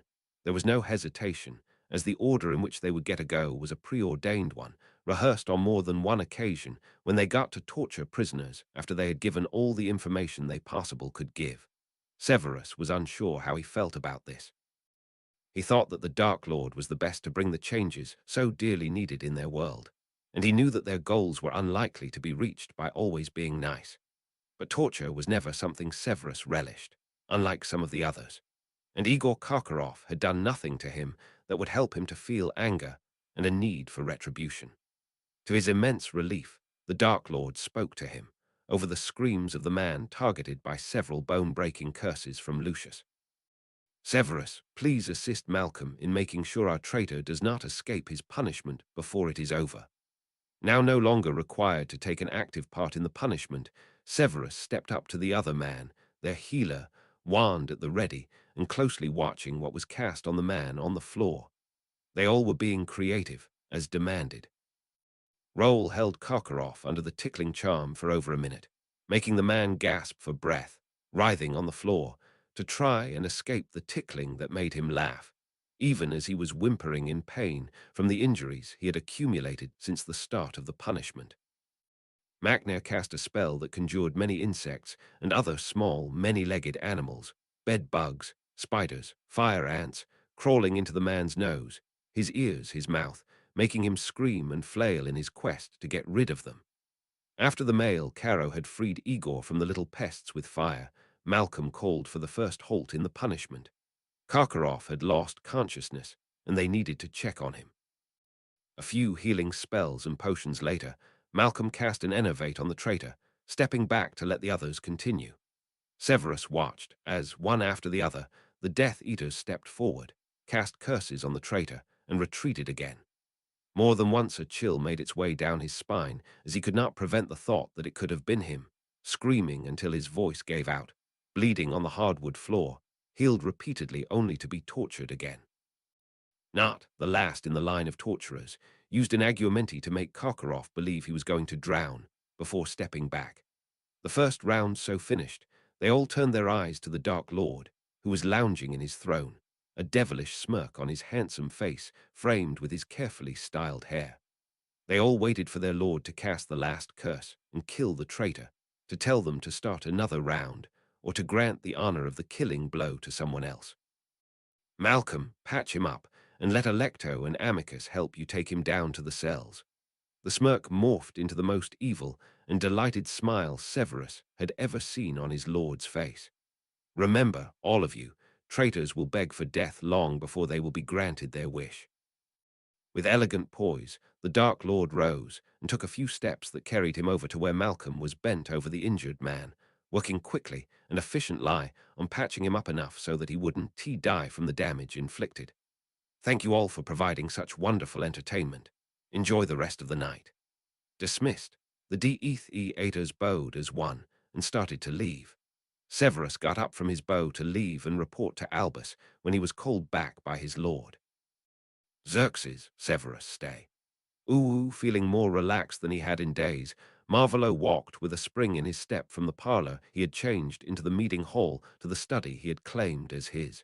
He certainly needed a way to decompress and combat the stress of conforming to the rules of society. He surely had neglected to practice enough in the last years he had had a body. Now he had to pay the price. Severus and Xerxes were following him, silent and a few steps behind, as he opened the door and went to sit in the padded chair behind the desk. Have a seat, Marvolo invited them to sit. They both took one of the chairs facing the desk, removing their masks as they did so. Severus had a carefully blank face, quite obviously hiding what he was feeling and thinking. It seemed his potions master was affected by witnessing the torture. Thinking back over the raids and meetings of the past, it was clear the man never had reveled in the torture as the others did. Well, Marvolo did not need aggressive and cruel people. He needed smart followers with connections and skills that contributed to his goals. He wondered where this left many of his current followers, and those rotting away in Azkaban because they had been loyal to him. The Dark Lord sighed. He needed to think about this and come up with a solution, and soon. Xerxes was more relaxed. As one of those that had known him as a boy, it was only logical that he would be more at ease in his presence. Resisting the urge to yawn, he really needed a good night's sleep. Marvolo gave his old school friend a more or less kind smile. Practice makes perfect. Did you know that your sister had a son, Xerxes? He asked idly, watching his friend's face closely for a reaction. Lord Lestrange blinked a few times and then answered, I have not heard from her since I was a little boy of 10 years. She was sent off to a girls' school when she turned 11. The wizard with graying hair took a deep breath. So no, I did not know she had a son. Why do you ask, Marvolo? Said man smirked. He had hoped that Xerxes would be fast in picking up when to call him by his name rather than his title. It seemed he had been right. The son married and had a daughter. He folded his hands and got more comfortable in his seat. The young girl is in Henry's year and a friend of his. The dumbfounded look on Xerxes Lestrange's face was too hilarious. In fact, it was humorous enough to actually make Marvolo chuckle quietly. My sister's granddaughter is a witch. Taking pity on the man, it was a rather big shock to be told that a squib family member had magical descendants. After all, Marvolo started on a more thorough explanation. Met with his friends today and told them about the ancestry test I had him take. His friend, Hermione Granger, went to test the theory that all so-called muggle-born witches and wizards in fact have some magical ancestors, just as Henry's mother was a distant relative of mine. Seeing that the family patriarch was not able to form questions right now, Marvolo did not wait for him to say anything but kept talking. I have seen the tree and recognized the names of your parents. I offered to introduce her to her wizarding family, but frankly, she was not thrilled. Why ever not? Asked Xerxes, upset over this slight. Giving the questioning look from Severus a tiny nod, the potion's master answered the question. She thinks of herself as a muggle-born witch, and only heard of the Lestrange family in connection with blood purity and the attack on the Longbottoms. She is a Gryffindor, and certainly biased in her view of families usually considered dark. Xerxes sighed. Of course, you are right. He pinched the bridge of his nose, closing his eyes briefly. What shall I do? The oldest-looking man in the room asked his school friend, seeming lost. There is a young witch that could carry on my family name, the family line, and she hates us without ever having spoken to any of us. Marvolo raised a brow. You truly do not think that I will keep my word and get my loyal followers out of Azkaban? To imply this was not my intention, my lord. Marvolo was impressed. Xerxes really was quick in learning the nuances of their relationship. But I do not hope that my sons will be able to walk in the open again. And because of this, every child they might still have in the future cannot be heir. There was a decidedly sad undertone in Xerxes' words. Well, I am working on this problem, but you should not give up hope so soon. I have Lucia searching for laws to get you some influence over her. Maybe a sort of sponsorship, like your father offered me in 6th year. He tried an encouraging smile and was rewarded with a knowing smirk. The girl is certainly too curious for her own good, running to Gringotts in the middle of a visit with a friend to satisfy her need to know. I darn think that she can resist temptation if you promise knowledge or help in getting it. His lord's calm words visibly helped Xerxes to put the news into perspective and to see the promise of opportunity and ways to manipulate the situation to his benefit. Severus has been her teacher for the last 4 years. He certainly can help you to get a feeling for the girl's personality. Both men acknowledged the implied order with a curt nod. Marvolo's gaze fell onto a letter from Yaxley that had arrived, as he had been preparing the house to be the future meeting place for him and his followers. Nodding to Xerxes, Marvolo dismissed him with a few last, kindly spoken words. I will keep you informed about everything I might learn about your grandniece from my son. And of course, about any and all laws that you can use to get some control over the youngest member of your family.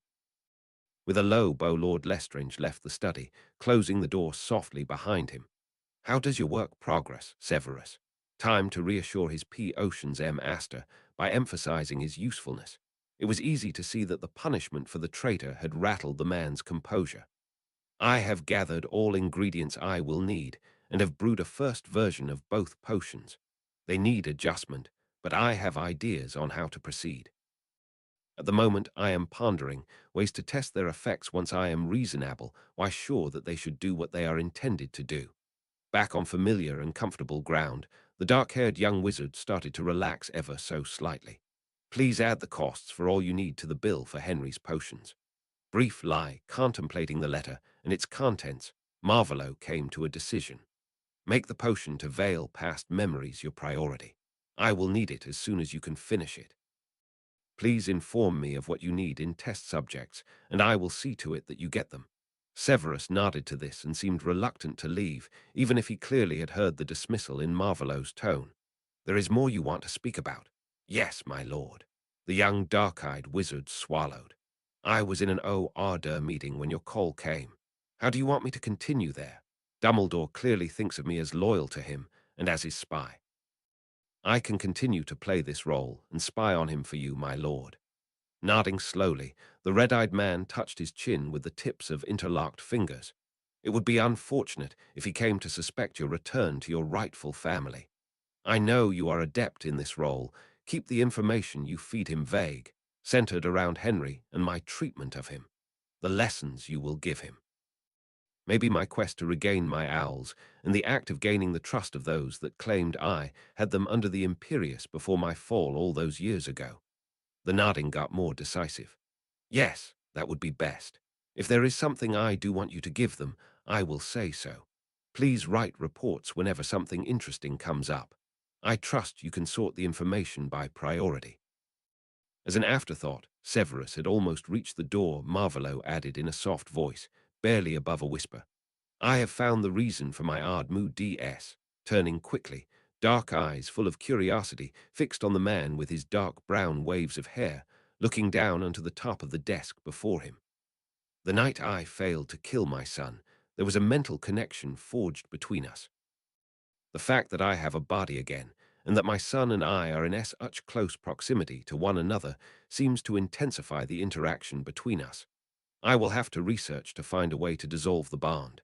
But in the meantime, we need a way to live with the connection. Red eyes rose to meet black ones. Would you be willing to teach Henry a clumency? I know of only 3 people that are good enough Egelimens to teach the art. I do not want Dumbledore to teach my son, not that he would if I asked. It is also highly unlikely that Henry would be willing to let me teach him, let alone trust me enough to be even able to learn from me. So that leaves you as the only option. Marvolo worked hard to keep it a question and not an order. Normally, someone wanting to learn this obscure art of magic did so on his own. Not because it could not be taught, but rather because there seldom was a master of the art around to learn from. Learning on one's own was slow going, and that was not really an option for Henry, as the boy would need the ability to protect his mind as soon as humanly possible. He had to have a teacher. But given the history between Severus and Henry, forcing them to work together in this would not work out well. I will have to think about this, my lord, was the P. Ocean's M. Astor's cautious reply before he bowed and left the study. Finally alone and able to let his mask down, Marvolo yawned and stretched to work some kinks out of his back. Hopefully Severus would finish the potion quickly. Yaxley had found a young wizard living in the streets of London, probably after he had run away from home, who needed help, and fast. It was rather shocking that the ministry did nothing to help those magical children who were stuck in the Muggle world, being treated like dirt, cast out and miserable. The faster the potion was ready, the faster he could send some of his best hunters to retrieve the boy. And then he could see to it that the child found a home with one of the families that could not get any more children. But now, he yawned again, he should head to bed and sleep. Everything else would have to wait for at least 8 hours. He looked forward to a nice bed with fresh linen blankets. He apparated on the spot, bending the wards to his will, and shortly after walked the way to his guest room in Benjamin's house. Time for some long-needed sleep. Ooh, in a dingy and dark cell, reeking of decomposing seaweed and fish, sat a woman with matted dark hair, a pale complexion, and not only because she had not seen the sun in years, holding her left arm cradled to her chest. A fleeting smile graced her features, and with closed eyes she clung to the feeling of the mark burning a few hours ago. This had been the 3rd time in what felt like only a few weeks, or maybe days. She only was sure it had been a short time between the calls of her lord. He was back, finally back. Back and planning to get his most loyal out of this never-dry prison, on this God's-forsaken island amidst waves of the salty sea. Only a short while now, and she would be free again. Free to hunt down the filth on this world, to serve her lord and prove her worth. Desperately trying to cling to this positive feeling, she started to shudder in her faded grey rags as the dark gliding shapes of their guards came closer to her cell, feeling the positive emotions coming out of it, sucking them up. The Dementors tended to stick by those that had still some good thoughts left, even if they were supposed to stay closer to those in the high-security cells. After over 10 years of imprisonment, there was not much to get from the prisoners there. Shivering, the chattering of her teeth and the crushing of the waves against the island the only sounds, she waited. Waited for the moment she would be free again. Waited for the smallest opportunity to get back to her lord. Chapter 16. Crossroads. Chapter text. It was Sunday, the 16th of July, and Xerxes Lestrange was sitting in his study, tiredly staring at a blank parchment. After the meeting with his lord and fellow Death Eaters, Xerxes had invited Severus Snape over to his manor to ask the man for information on his grandniece. It had been an instructive and interesting meeting. The young witch was a stubborn Gryffindor and a very bright student, or at least so Severus thought. What a mess. He had tried to stop his sons to go with Bella's plan, but he had no success in stopping that fool's errand, and so both his sons had been apprehended, charged for their crimes, found guilty, and thrown into Azkaban. Since this day he was living alone in the enormous, old house he had inherited together with the title of Lord Lestrange. He was too old to marry again and have more children. So many years ago, he had accepted that he would be the last Lord Lestrange, and that the family would die once his sons succumbed to the horrors of the wizarding prison. And now here she was, a spark of hope that not all was lost, but also the real fear that all efforts would be in vain, because Xerxes trusted in Snape's assessment of his student as a passionate young woman, proud to be born of Muggle parents, and opposed to the old families solely on the grounds of their bias and discrimination against children of her background. Not for the first time, the current Lord Lestrange cursed his parents for sending his sister away. Smiling despite his mood, he remembered the many pranks they had played in this very halls, the many times they had got into mischief in the potions garden, the kitchen, or the forest surrounding the grounds. They had been only a year apart, getting along better than most siblings he knew of, inseparable in many ways. And then had come the year that his sister should have received her Hogwarts letter. But it never came. He still could remember how sad his sister had been. The bright girl that had learned so fast and easy, crushed under the expectations of their parents, crying herself to sleep. And he, the younger brother, helpless and bewildered, trying to console her. Now, looking back at the years of his carefree childhood, he could see the worry of their parents, the fact that Dorcas never had shown any signs of magic, even as he started to use his own on an almost regular basis. Their parents had decided to send Dorcas away to a good school in the Muggle world, together with other bright girls without magic, to learn in an environment where she would not be an outcast, a failure. They had tried to sell it as something good, a mercy. Xerxes had disagreed and not spoken to them for months after Dorcas had left. He never understood why his sister had to be hidden away, at least not until he started his education at Hogwarts. Peer pressure had done quick work of his innocence and naivety. Squibs were ridiculed and bullied by his classmates, and not only the ones from so-called dark families, and even those families claiming to be light, and the epitome of good watched those born without access to magic with pity. His proud and incredibly intelligent sister would not have been able to live with that. For years, he had tried to forget and live his life. Now he wished that he had kept in contact with Dorcas, even if it got harder with each letter, sent against his parents' order, to connect, as they had been living in so different worlds. This was the second hint in short time that the problem with Muggle-born children was a home-made one. There would have to be many changes to combat this. First of all, they would need to change the way squibs were seen. He sighed, getting the quill from its resting place, casting a look around himself. The dark wood shelves filled with the books of the family chronicle. He would have to search for others that had been cast out. But first, he had a letter to write. He tipped the quill in the ink and started to write. Dear Miss Granger, I am aware that we have not met before, and that this letter is a breach of protocol, but I feel the circumstances warrant this unusual move on my part. Yesterday, Lord Slytherin informed me that my late sister was your grandmother. You maybe can imagine my surprise, but probably not the hope this brought to me. After our parents sent her away, I had little to no contact with Dorcas. I am intrigued with the possibility to learn about her life and to get to know her son and granddaughter and daughter-in-law. I would ask to meet with you and your parents, Miss Granger, at a time and place at your family's convenience. In hope of future friendly interactions, Lord Xerxes Caius Lestrange, sealing the letter and giving it to an elf to be sent, Xerxes summoned the latest book from the chronicle to the desk.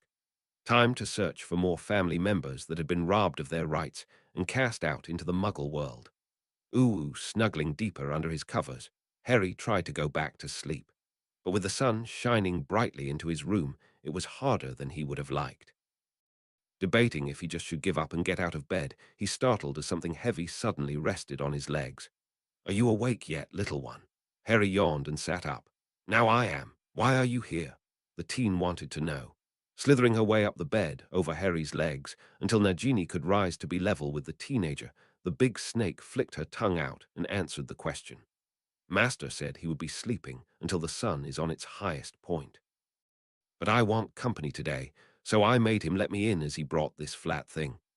She jabbed her head in the direction of the nightstand, and following her motion with his eyes, Harry spotted a folded parchment, probably addressed to him, pinned under his water glass. First reaching for his glasses, he still marveled how much better he could see with them. Harry then sat back against the headboard comfortably to read the note. Just as he had suspected, it was addressed to him and written in the hand of Voldemort, or so he guessed. After all, he just had seen some papers lying about the man's desk. They could have been written by someone else. While Harry unfolded the note, Nagini slithered down to the floor and into a patch of bright sunlight. "Get me when you leave to hunt for food," she hissed, content soaking up the warmth. A little apprehensive, Harry started to read. "Henry, as I have missed 2 nights of sleep, I will have to catch up on it today. Do not expect me to be around before lunch. I suggest you dedicate part of the morning to your summer assignments. I expect to see at least an outline for one of your essays this afternoon. We will discuss the past evening then, after a lesson on the etiquette needed for tomorrow's events. It would not do for you to embarrass either our family or your godfather. Marvelo P.S. Nagini insists on keeping you company. Do not let her boss you around." The last sentence was a bit sloppier than the rest. Maybe the man had added it standing in the corridor or bent over the desk in the corner. Sighing a little put out by the delay, Harry had to acknowledge that he had not been up to an explanation the night before.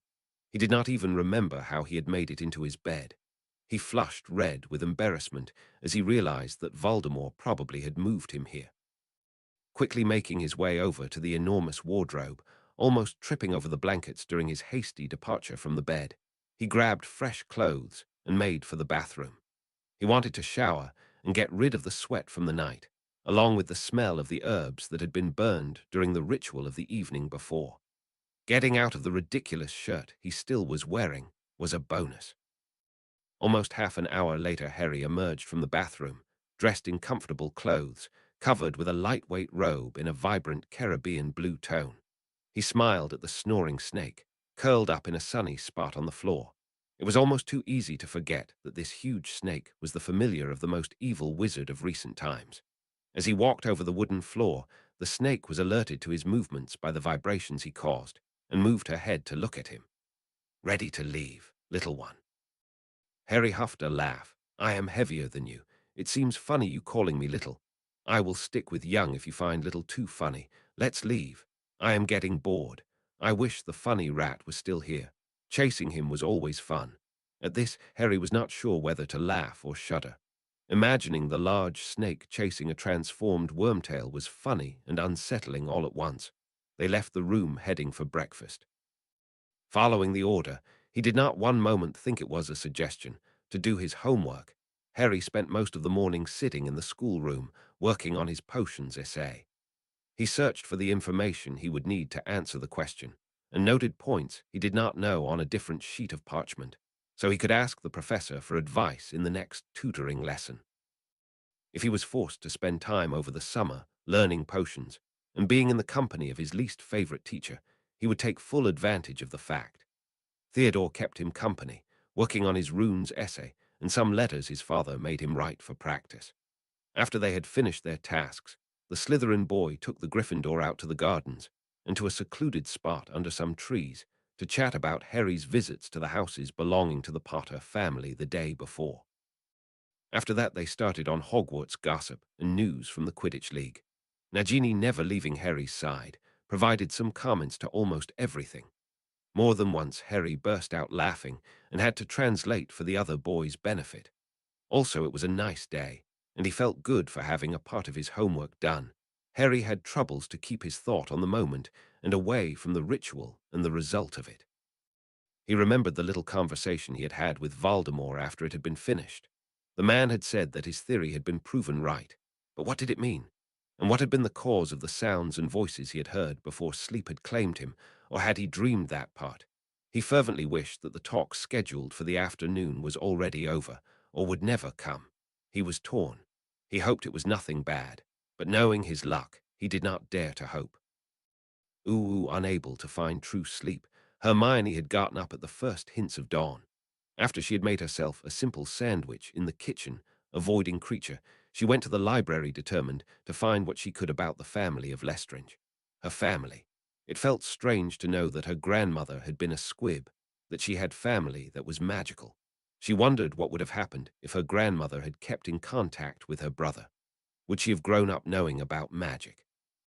Would she be looking down on supposed muggle-born witches and wizards? Would she be in Slytherin and considered dark? Hermione really hoped that she would not be much different if she had grown up knowing her ancestry. But she was realistic enough to suspect that life would have been very different, and therefore she would have grown up to be different too. Hermione was bent over some back issues from the Daily Prophet. She had found them in one of the lower shelves at the back of the small library, reading about the trails for the Lestrange brothers, the wife of one, a former Black by the name of Bellatrix, and Bartemius Crouch Jr., as Ron and the twins came in. "Here you are," Hermione exclaimed the twins with exaggerated looks of happiness. "Where else?" muttered Ron, rolling his eyes, not low enough not to be heard. One of the twins took a chair from the table next to Hermione, turned it to face the other direction, and sat down, folding his arms atop the backrest. The other twin placed his hands on the table and leaned over it to read the article Hermione had her eyes fixed on. What depressing reading for a morning, as nice as today.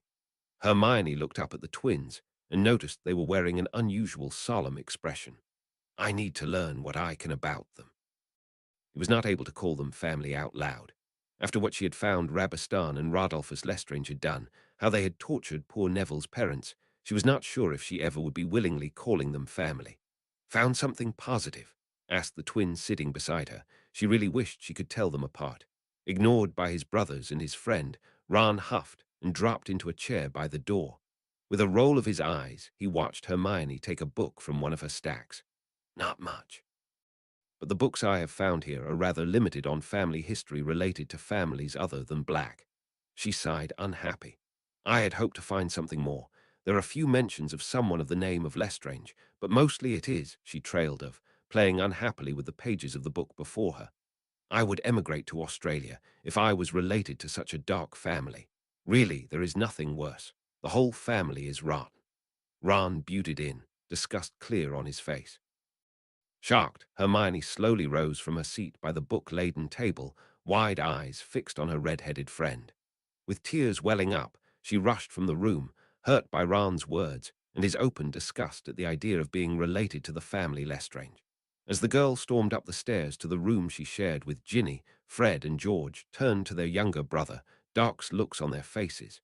"You are an idiot, little brother, and an insensitive prat."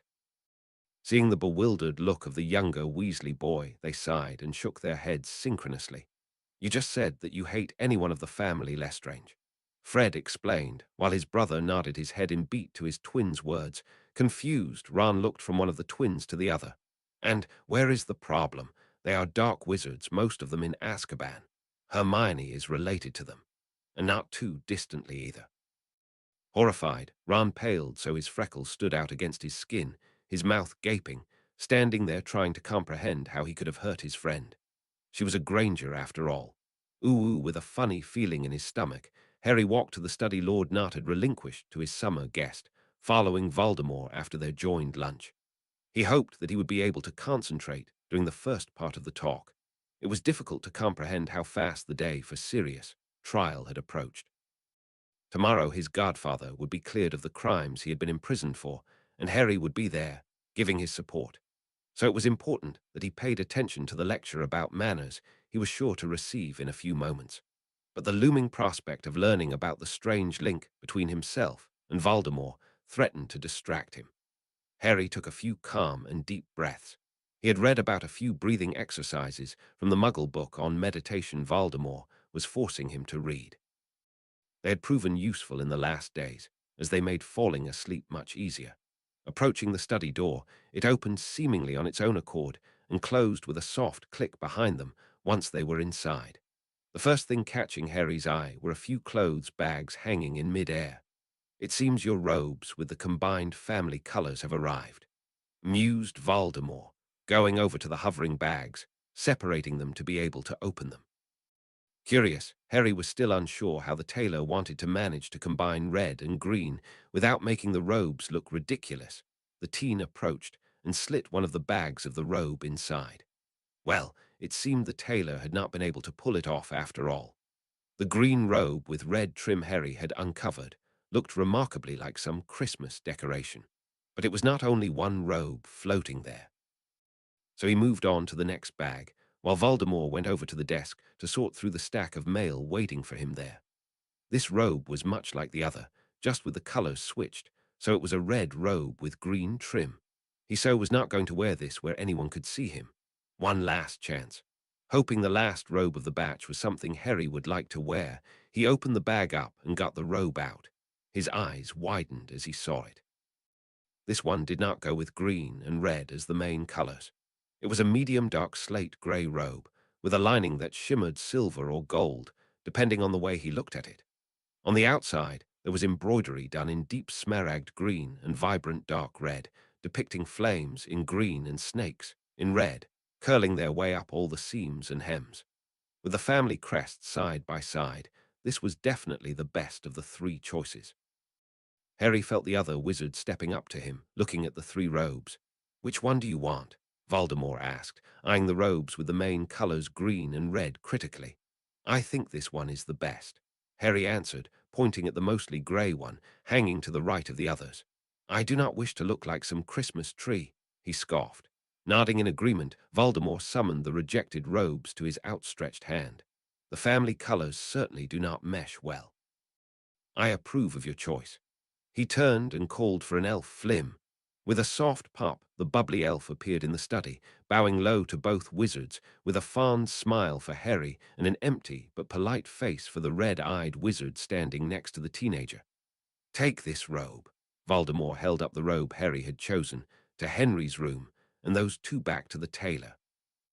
With a snap of his finger, the elf vanished the robes, bowed deeply, brushing his bat-like ears over the polished floor, and vanished himself with another soft pop. "Come, let us sit down, Henry," Voldemort said, walking around the desk and sitting behind it. With the uneasiness returning full force, Harry complied and sat down in one of the surprisingly comfortable chairs in front of the desk. Tea appeared between them, and they both prepared a cup to their liking. Harry watched amused, and trying not to show it, as Voldemort added 3 whole heaped spoons of sugar to his 1 cup. The man had a serious sweet tooth. It was odd that the wizard, who had killed Harry's parents and so many more, had some disturbingly human quirks. And so a long and tedious lesson on proper manners for a courtroom and on the proceedings of a trial began. Harry was shown and had to practice several bows and how to greet a lady. This last lesson was practiced with a dummy conjured by Voldemort, for which Harry was grateful. It was hard enough to pretend Voldemort was one of the ministry officials. Trying to pretend he was a lady would have been impossible. Not for the first time, Harry noticed that Voldemort could be a decent teacher if he wanted to be. The first time he had noticed, the man had explained the situation with the goblins and the ancestry tests. And now he was surprisingly patient, while Harry fumbled to get the bows right and to do them with some grace. After the important matter of proper behavior was covered, they moved on to the proceedings of the trial, so Harry would know what to expect. Voldemort started with an explanation of the various types of courts. Tribunals in times of war, those that judged crimes, those that mediated between private parties. It was a little overwhelming for Harry.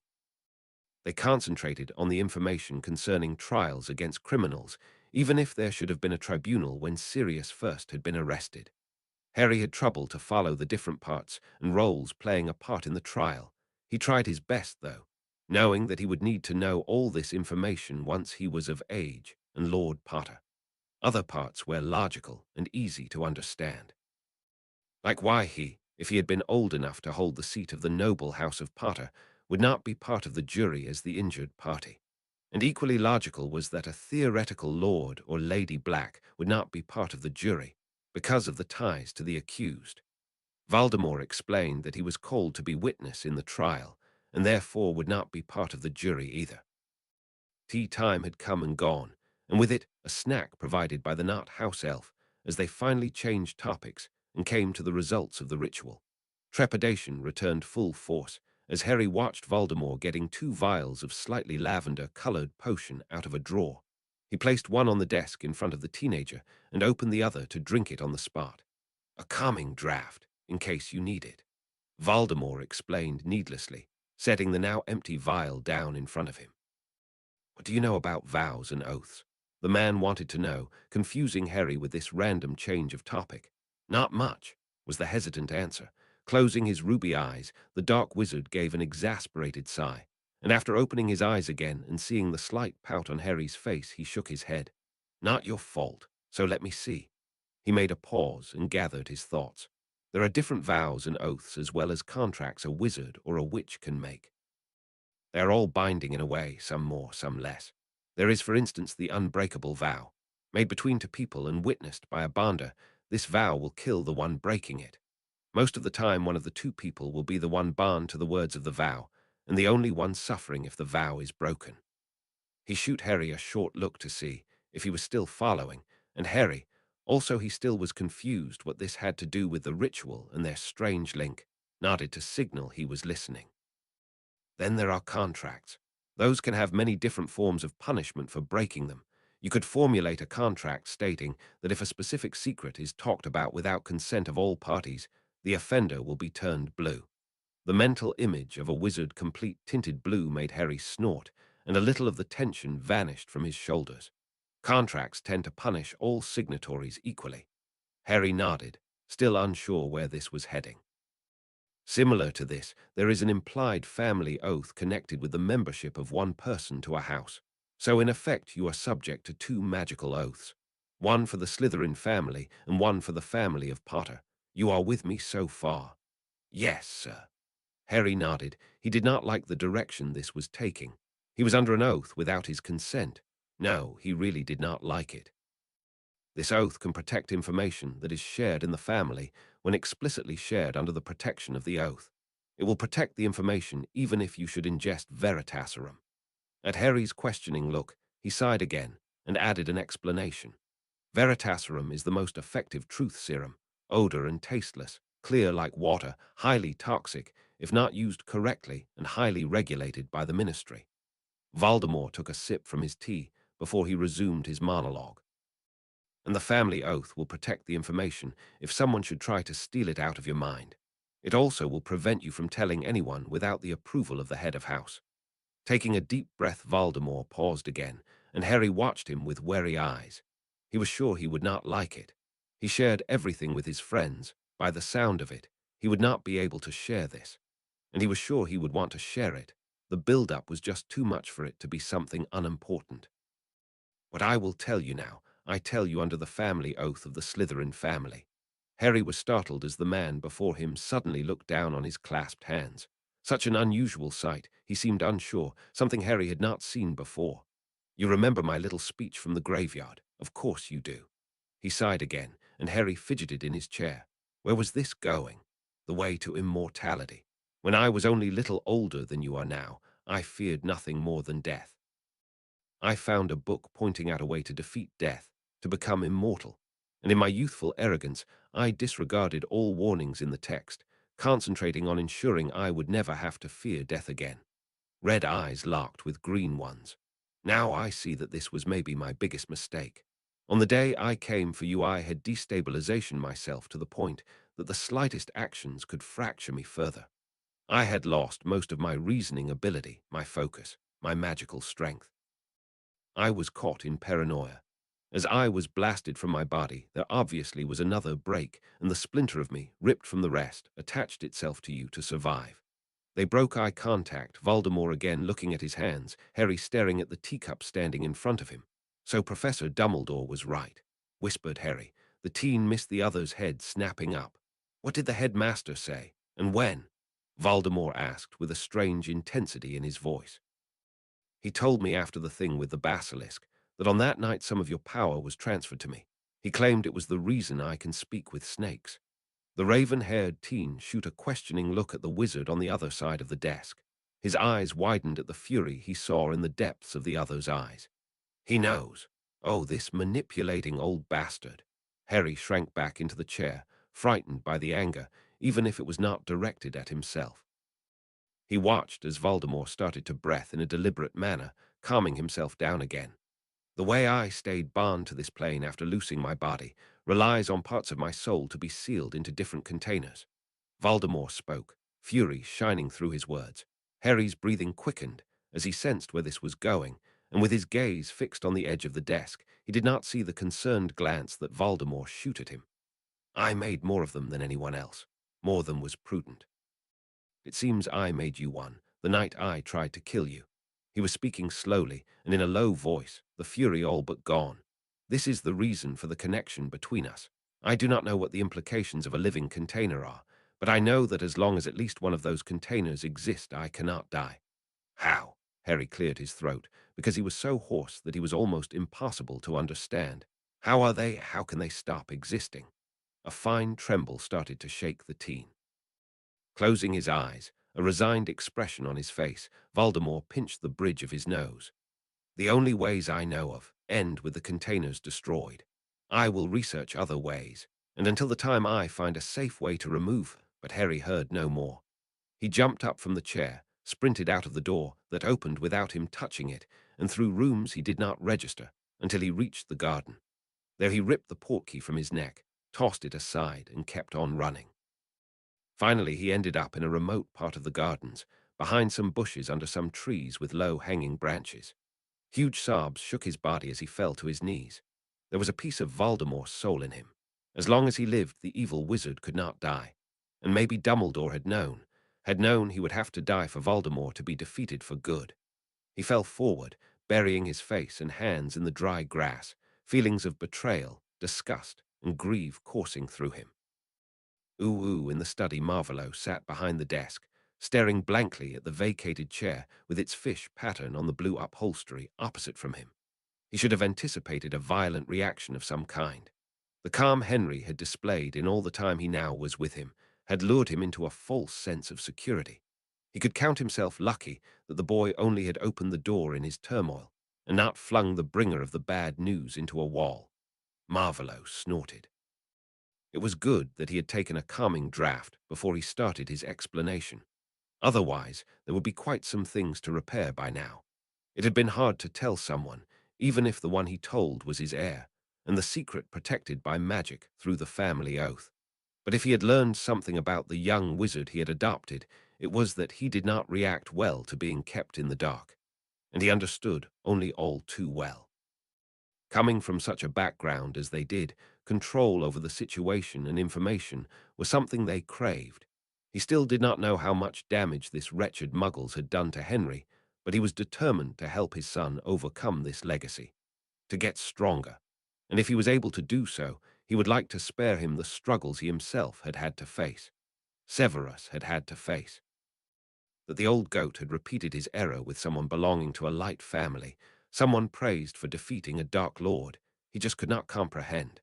Standing up, straightening his robes, Marvolo slowly made his way out of the study and into the hall. Where had Henry run to? The boy certainly had more questions, and he needed to tell him that they would move to the London town house this evening after dinner. At least, he needed to make sure the boy was not hurting himself in his emotional state. Taking out his wand, Marvolo cast the detection spell that would lead him to the pendant with its tracking charm. He unhurriedly made his way through several rooms, out of the back door from the music room, onto the patio and into the garden. Giving the boy a little time to calm down was probably a good idea, so he did not hurry on his way. As he came to a flower bed with some blue flowering plants, he found the pendant and chain laying there, discarded. Well, an act of defiance. Finally. Taking a deep, calming breath, Marvolo told himself that this was a good sign. Maybe. Going against the orders of a parent was normal behavior for a teenager. If Henry was confident enough in his knowledge that Marvolo would not hurt him in punishment, then it would be a big step in the right direction in their relationship. Considering this for a moment, he had to concede that maybe the teenager just had not been thinking clearly. Well, he would think about this more later. Now it was important to find the boy. Flim, he called. The elf would be able to track Henry down. Ooh, she had cried most of the morning, laying on her bed in the room she shared with Ginny. Once Ron had come to the door, trying to apologize, but as he could not tell her, for what he wanted to say he was sorry, she had sent him away. She was not in the mood to explain herself to her insensitive friend. Around lunch, Mrs. Weasley had brought her some sandwiches, and Ginny had sat with her for a time, visibly unsure of what to do. Now, though, Hermione had cried herself out and could think clearly again. For one, she was sure that she did not have to tell more people than already knew about her ancestry, so she could at least delay reactions from others. She shuddered at the thought that others might react like Ron had, or would pity her, which would be equally as bad in her opinion. And two, she had only read about a few members of the family who had made bad choices, following you-know-who. It would be prejudiced of her if she judged the last remaining member of the family, the current Lord Lestrange, based on the actions of his sons. Okay, one could argue that the sons probably learned their ways from the father, but influence of peers should not be underestimated. Just because the man was old enough that he had went to school with the boy who grew up to be a Dark Lord was no reason to dismiss him as a hopeless case. Maybe she should look into the records of the Wisengamot to see how the man had voted and try to meet him in person. For the time being, she would clean up and get something to eat. Hermione got up from the bed, grabbed her wash bag, and made for the bathroom a few doors down. It was clean, even if the Dacre still made it seem gloomy and grim. It fit with the theme of the whole house. Hermione idly wondered what a house Lord Lestrange was living in. One equally as dark as this house, an old one, something more modern. As Hermione walked into the kitchen, a good 15 minutes later, she found Mrs. Weasley working on one of the counters, preparing for dinner. Mr. Black, serious as he insisted she call him, was sitting in a chair at the table, many sheets of parchment laid out around him. The man preparing for his trial on the next day looked up as he heard the door closing behind the young witch. Hermione was surprised how good he looked. He had cut his hair and styled it, so it was falling in gentle waves to his chin. His beard was carefully cut and accented his features nicely. It was like night and day, compared to the man she had seen back at the end of her 3rd year at Hogwarts. Hermione, Sirius greeted her with a warm smile. I am sorry that I have been a bad host the last days, but with the trial, of course, she hurried to assure him. I understand. You need to prepare for the trial. It would be wonderful if she had someone understanding the magical world she could have turned to, but she understood that Sirius and the Weasleys had their own worries and children, and therefore not much time for her. Nonsense. The wizard in his smart robes waved away her unspoken apology. I pay enough for my solicitor that he can do the work. It is not much, but I have met Lord Lestrange in the past, so if you would like I can tell you what little I know. Eager to learn more from a source that was not biased towards the old pureblood families, Hermione nodded and sat down at the table in a chair near the end. That would be wonderful. The library was not especially informative. There is much about the Blacks, but not much on the other families. Well, this is a house belonging to the Blacks. It is only natural that there would be more on the family than on others. What do you want to know? And so they started a lively discussion about the things Sirius still remembered about the Lestranges. The late parents of Sirius had been acquaintances of Lord and Lady Lestrange, so that he had met them on more than one occasion. He could tell that Lord Lestrange had been a strict but loving father, that he had a biting sense of humor, and that he never openly had sided with he who must not be named. As Sirius was talking about the marriage of his cousin Bellatrix to the older Lestrange brother, he had not managed to wiggle himself out of this one. They both did not see Ron coming into the kitchen. They did not see him making a face and rolling his eyes over their topic of conversation, and only looked up as they heard the door closing behind him as he left again. By the time dinner was served, Hermione had formed a plan. She would continue to search for records of the dealings of the House of Lestrange. Sirius had promised to get her the records of votes for Lord Lestrange from the Wisengamot, as his request likely would be handled faster, a fact that rankled Hermione, a way for her to determine the man's political agenda, and she would try to get to know the man. At least she could learn more about the childhood of her beloved Gran. The task proved to be easier than she had anticipated, as an owl brought a letter for her, just after they had finished dinner, a hearty stew with freshly baked bread. She quickly excused herself, clutching the letter with the Lestrange coat of arms on the envelope, and a letter from her parents, which had arrived during the afternoon, to her chest, intending to relay the contents to either party. Not for a moment she thought about Ron and the words he had said to her in the morning. In fact, she ignored him completely, consequently missing the dark look as his eyes followed her retreat. The twins, on the other hand, did see the look their younger brother shoot at the bushy-haired witch.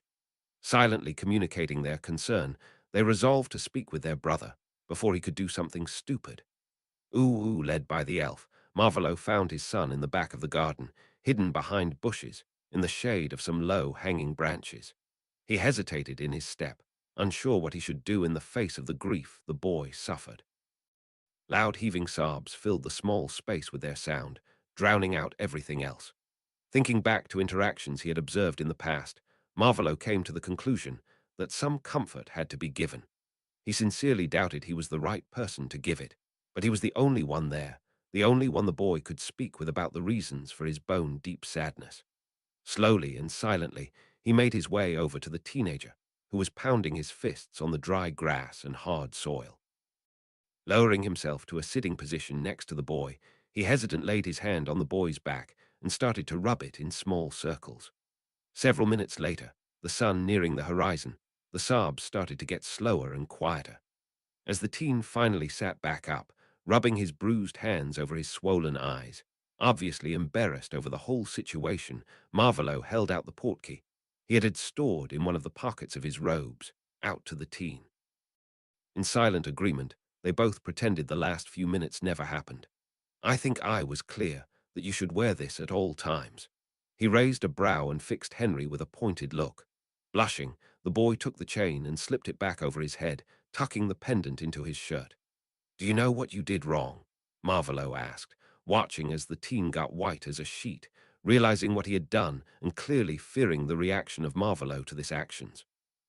Avoiding the older wizard's gaze, Henry gave a shrug, playing with the grass in front of him. Running of like that was not respectful nor was it polite.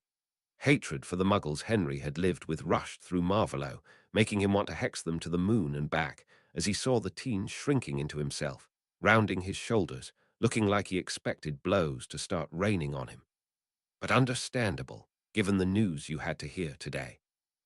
Wide, unbelieving eyes suddenly were fixed unblinking on Marvolo, sitting on the ground, in the garden. Benjamin's prediction that being a father would lead for him to do things he never thought he would do seemed much too accurate for Marvolo's taste. He feared what he would come to do during this endeavor. Do you know what you could have done better? Marvolo was able to keep the fury over the mistreatment of a wizard at the hand of muggles out of his voice, and sounded calm if stern. Not throw away the portkey. Catching on to the meaning of the pointed look and raised brow, Henry quickly tagged on a quiet sir. Nodding once, Marvolo acknowledged that this was part of the answer. That too. But you could have told me that you needed time for yourself to think. I would then have informed you that we will move to London after dinner today, and that you can eat your dinner in your room here if you do not wish for company at the moment. The incredulous look the teen was giving him was highly amusing. Throwing others by not acting the way they expected him to act was not getting old, and hopefully would not for quite some time.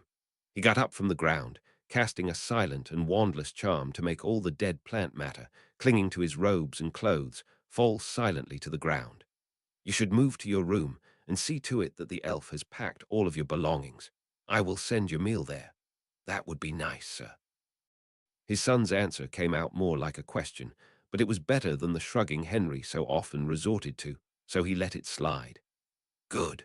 We will discuss your punishment for not wearing your emergency portkey and therefore putting yourself at risk at a later time. Maybe tomorrow after breakfast. Rapid blinking and a small frown gave away that Henry was not happy with this plan. But if he did not want to wait this long, or was averse to the fact he was going to get punished for his rash action, Marvolo did not know. So he looked questioningly down at his son, who was still sitting on the ground, covered in dried grass and leaves. Is it possible to discuss it now? The teen wanted to know, averting his gaze again, looking down to the ground. So not wanting to wait it was then. Very well. Quickly weighing the options, Marvolo decided on a punishment. Unsure if it was the right one, he should have prepared a few in advance. Punishing his followers for errors was much easier than this parenting he had to do now. You will answer a type of quiz I will provide you with, and after the trial tomorrow, you will immediately return home. The puzzled look at the mentioning of a quiz quickly morphed to horror at the punishment of missing out of the anticipated victory party after the trial. Marvolo watched as the wheels turned behind Henry's eyes, the boy searching for a way to change Marvolo's mind on this. Did you not say that spending time with my godfather was one of my responsibilities, sir? Is attending a celebration hosted by him not one of these? Smirking to himself, happy to see some of the cunning he had known was buried somewhere deep inside his son, Marvolo inclined his head considering. You are right, that this could be considered as one of those situations. You can choose. Surrender your broom for a week, or return home the moment the trial is over. Marvolo was almost sure that he knew what option Henry would choose, but the teen had surprised him more than once, and so he waited seemingly indifferent, curious what the young wizard would do. "I will give you my broom, sir," Henry almost whispered. "The quiz will be on your desk in your new room in London." And with this last words, he turned and walked back to the house. This had been an eventful evening. Being a father surely was a tiring and exciting life. Ooh, humming tunelessly, Severus Snape, potions master, came out of his private lab, closing the door softly behind him. After sleeping in, something he rarely ever did, he had made great progress with the potion he was currently working on. He had managed to find substitutes for the ingredients no longer as readily available as they were back in the time the instructions had been written, and with an alternate stirring sequence, it now was not as prone to blowing up as it had been on his first try. It had not happened in a while that a potion he was working on had been this volatile. He mused idly, entering his kitchen. Setting the kettle on the fire, Severus started to prepare tea. While he waited for the water to boil, the young potions master thought back to the happenings of the night before. He was relieved that he now no longer was in danger to be considered a traitor. Watching Karkaroff being tortured had been an exercise for him. To keep the disgust of this actions from his face out of his posture had not been easy.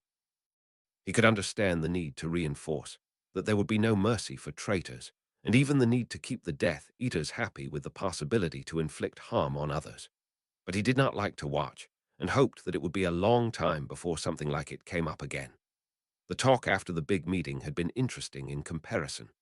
Learning that Hermione Granger, the most annoying know-it-all he had to teach in years, was related to Lestrange, had been quite the surprise.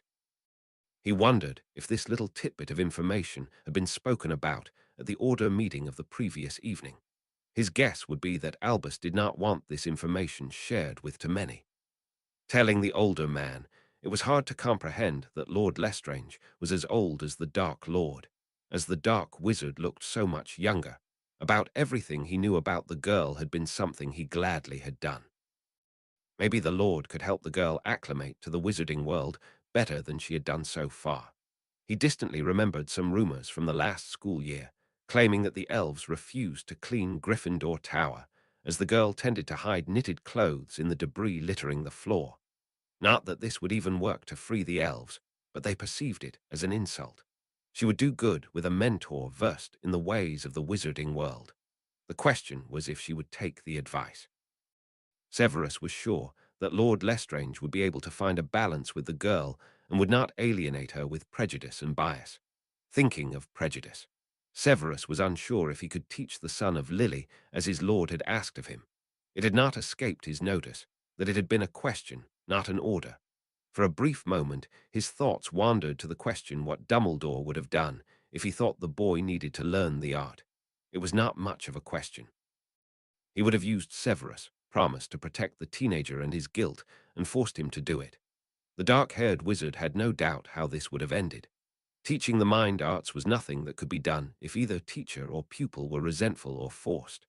He poured himself a cup of tea, added honey, and walked over into the living room, sitting down at the small writing table stashed away to the side, starting to prepare the report and request for test subjects he had to write. As he could follow the Dark Lord's reasoning, neither he nor Dumbledore were suitable teachers for Harry. He resolved to work on his attitude so he would be able to teach occlumency to the son of his childhood friend. If they managed to salvage their relationship, it might be possible that they succeeded. Taking a sip from his tea, opening the inkwell, Severus started to write his report, filling the parchment with his neat, spidery handwriting. Looking around the room, Marvolo got his papers out of his robe pocket, enlarging the small package. The filing cabinet in one corner behind the exquisitely carved desk would do as a storing place after he had added a few wards of his own. This day had been a trying one. Henry's reaction to his revelations had been not what he expected, even if he was not sure what he had expected. An emotional breakdown of some kind had been unavoidable, of that at least he was sure.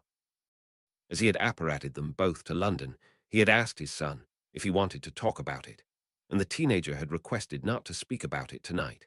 It was a reasonable request, as he certainly needed more time to process the information he had been given. Only a moment later, the teenager had gotten his broom out of his trunk, handing it over to Marvolo, before setting off to select a room for himself. That his son was not arguing about the punishment had Marvolo surprised. He was unsure if he was glad about it or not. Was it too easy or too harsh? Disciplining teenagers was hard. Knowing that Henry had been at least neglected by his previous guardians only added to the difficulties. Pinching his nose, Marvolo decided not to think about this more. Getting out his wand, he started to cast the first few wards around the filing cabinet. The more intricate ones he would cast in a few days, as they required runes to be carved and a ritual to be performed. Maybe Henry would consent to watch. It was, after all, a practical application of the subject he had taken up, and therefore a good way to help motivate him. A few minutes later, he was satisfied that no one would break into the cabinet without alarming him and being immobilized, so he would find the would-be thief once he arrived here.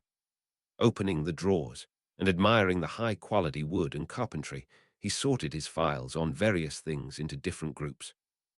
Things pertaining to the estates he now had to manage, one for everything related to his son, one for his own correspondence, and a last one for his research on distant family members. Everything that was related to the shadier parts of his life he had left at the other house. He had to separate his personas as much as he was able. This house was the home of his son. Everything too dark would not come here, even if he should succeed in swaying Henry to his side. As the last file, he added the contract with the private detective he had hired to research in the Muggle world. He needed to track down all possible branches originating from the one squib on Henry's ancestry tree, and he had to keep an eye on his son's cousin. He might be a Muggle, but it was possible that one of his children or grandchildren would be magical.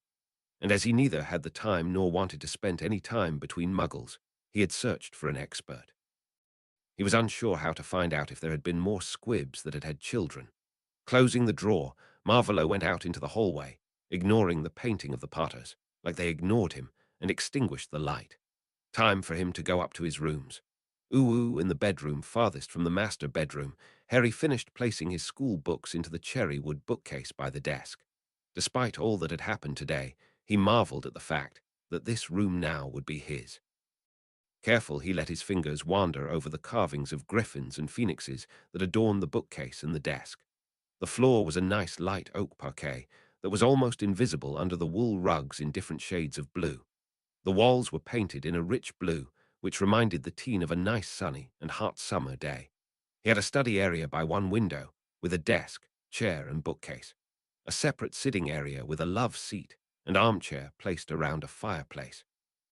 A big bed not unlike the one he had in the Gryffindor dorms, with a silken comforter in a nice earth tone and curtains in a blue, dark like the sky after dusk. His school trunk was standing at the foot of the bed and was now mostly empty. Only the drenches of sweet wrappers, old socks, broken quills, and other small rubbish remaining. His clothes had been placed in his own small walk-in closet by Flim, who would be his personal elf whenever he was home for the holidays. Harry smiled as he thought what Hermione would have to say about this.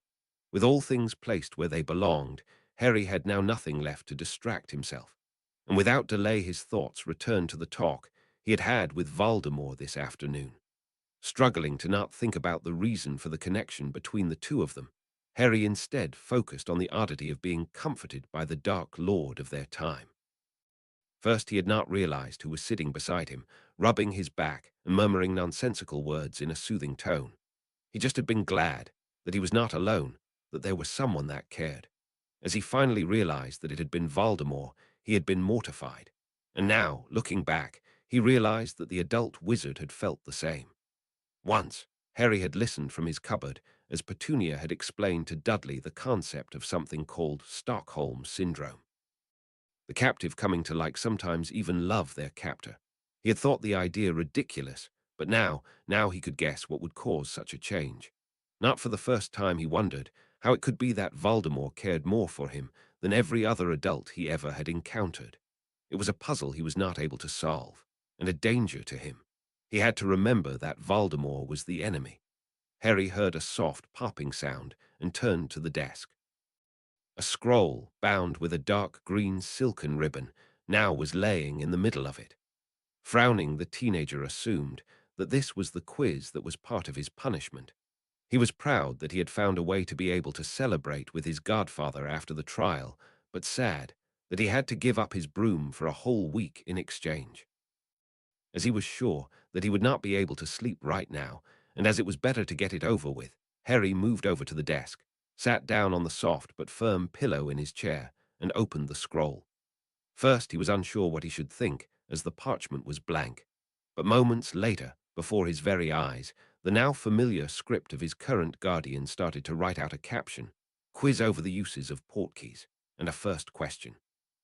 Smiling despite himself, Harry was sure he knew where this was going. He got a quill out of the casket, sitting at the edge of the desk in the upper middle, tested the point the way Theodore had shown him, and got ready to answer the questions. What is the best response from those given if you find yourself in the woods faced with two wild sows, female wild boar, and their young? Try to incapacitate them with spells, hoping to take both out before they attack. Running away, climbing one of the trees and waiting until they have moved away, freezing in terror, using an emergency portkey to a safe location. He made a check at the fifth answer and watched as the next question appeared. He snorted after reading it and wondered what would happen if he decided to answer one of them wrong. As a third question appeared, he asked himself how many there might be. Only one way to find out. And so Marvolo heard some quiet laughter coming from his son's room as he made his way to his own room an hour later. He smiled. Hopefully, after this exercise, the boy would know the value of an emergency portkey and would not discard his again. Chapter 17. Trial. Chapter text in the ensuite of the master bedroom. Sirius checked one last time that his hair was styled into the respectable cut Mr. Bench insisted on. Not entirely at home in the shiny new dress shoes, the dark blue trousers of fine wool, the silk dress shirt with the silver cuff links, waistcoat of Gryffindor-red silk, and an open black overrobe, Sirius took a deep breath and turned to the door. As he reached the formal parlor with the Floo, where they all wanted to meet, only Remus was already there. The former professor had thrown on his best robes, which had seen better days. A long time ago, the werewolf gave his friend a reassuring smile and walked over, looking his appearance up and down. "You look good, Padfoot, so respectable." At Sirius' exasperated eye roll, Remus started to chuckle. "Sorry, old friend, just nervous, I guess." "James Bench assures me that there is no need to be nervous," Sirius said in a joking manner, but his eyes betrayed his own nervousness. The door to the parlor opened, and Arthur walked in, followed by his children, those that still were in school, and his wife. They all were in their best robes, Sirius noticed. He felt a nice warmth welling up inside of him. All those people cared about him, went to some trouble to be at his trial and provide moral support. As the last one, Hermione came into the parlor, dressed in a pleated skirt, a nice blue blouse, knee-high white stockings, and a simple open dark blue robe, just a tad longer than her skirt. It was obvious to Sirius that she had put thought and effort into her appearance, taming her curly hair into something less bushy by braiding it. Sending her a smile and getting a shaky one in return, the animagus turned to the fireplace and the roaring green flames that brought his solicitor into the house. "Mr. Black, I see everyone is ready to leave." The burly man in his pinstripe robes over the black satin waistcoat and dark grey trousers greeted with confidence. "We will leave for the office of the head of the DMLE." The solicitor nodded in Sirius' direction. "The rest of you will have to flew to the atrium and go to the courtroom and into the public section." The man smiled brightly at the assembled group and asked, "Are there any more questions?" As all were shaking their heads, indicating that there were no more questions, the solicitor held out his arm to Sirius, motioning for him to go first.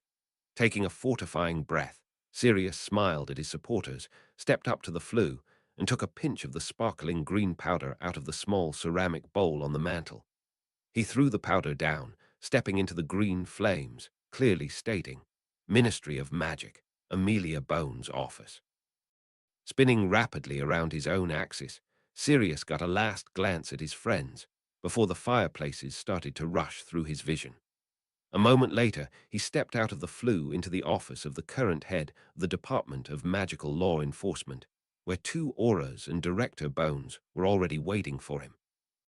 "Good morning, Madame Bones," Sirius greeted with a proper bow, trying not to flinch as one aura trained his wand on him, while the other came closer, probably to search him for dangerous objects or substances, and to confiscate his wand.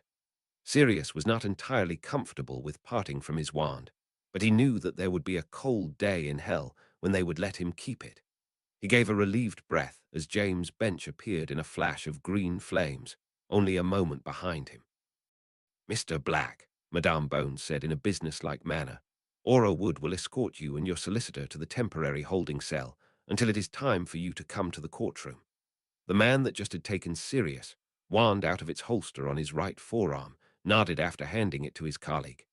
"If you would follow me." Nervousness that had lurked in the background of his mind all morning now slammed full force into him and made his stomach churn and his knees tremble. Taking a deep breath, getting strength from the confident posture of his solicitor, Sirius followed the aura out of the office and down a corridor. Only today, and then he would be free. He would manage this, for Harry, for his godson. With a confident air, hiding the nerves, Sirius followed on his last way as a perceived criminal. Harry was nervous and exasperated over that fact. Sirius would be a free man after today. There was no room for doubt. After all, the man who had killed his parents would tell in front of the judges that it had not been Sirius who had betrayed his parents, but Peter Pettigrew. The man who had tried to kill him, adopted him without his consent, and had splintered his soul so often that a piece of it had attached itself to Harry. He still had trouble wrapping his head around that. After he had finished the quiz the evening before, he had gone to bed in his wonderful new room and had tried hard not to think about the soul piece. He had not succeeded. It had been confusing, all of it. Beside the fact that it was possible to split a soul and store pieces of it in containers, the teen could not understand why someone would even think about doing it. And that Voldemort had done it several times. It was just a concept he would never understand. Being told this was even more confusing. Harry was not accustomed to anyone telling him things. That is, adults telling him things concerning him.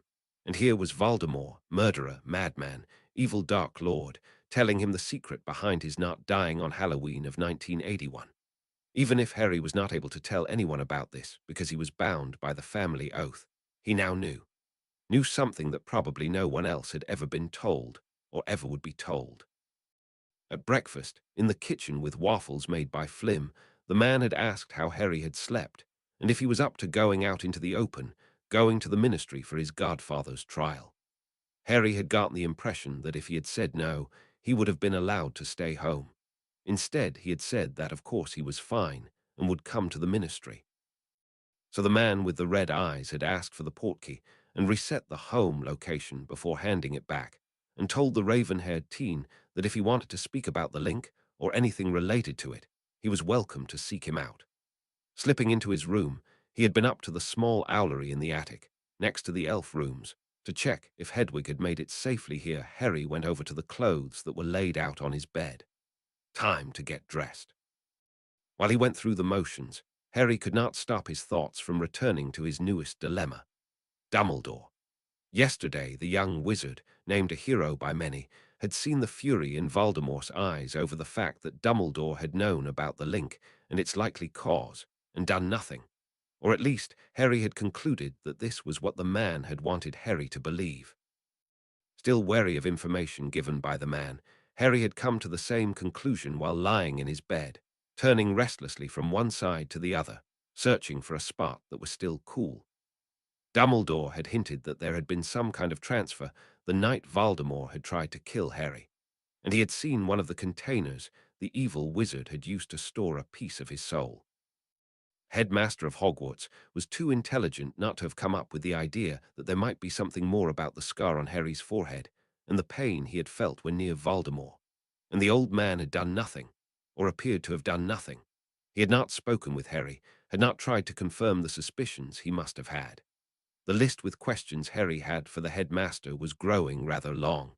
Why had no wizard or witch ever checked on him while he was staying with the Dursleys? Why did he have to go back there when he so clearly said he did not want to go back? Why not check after that?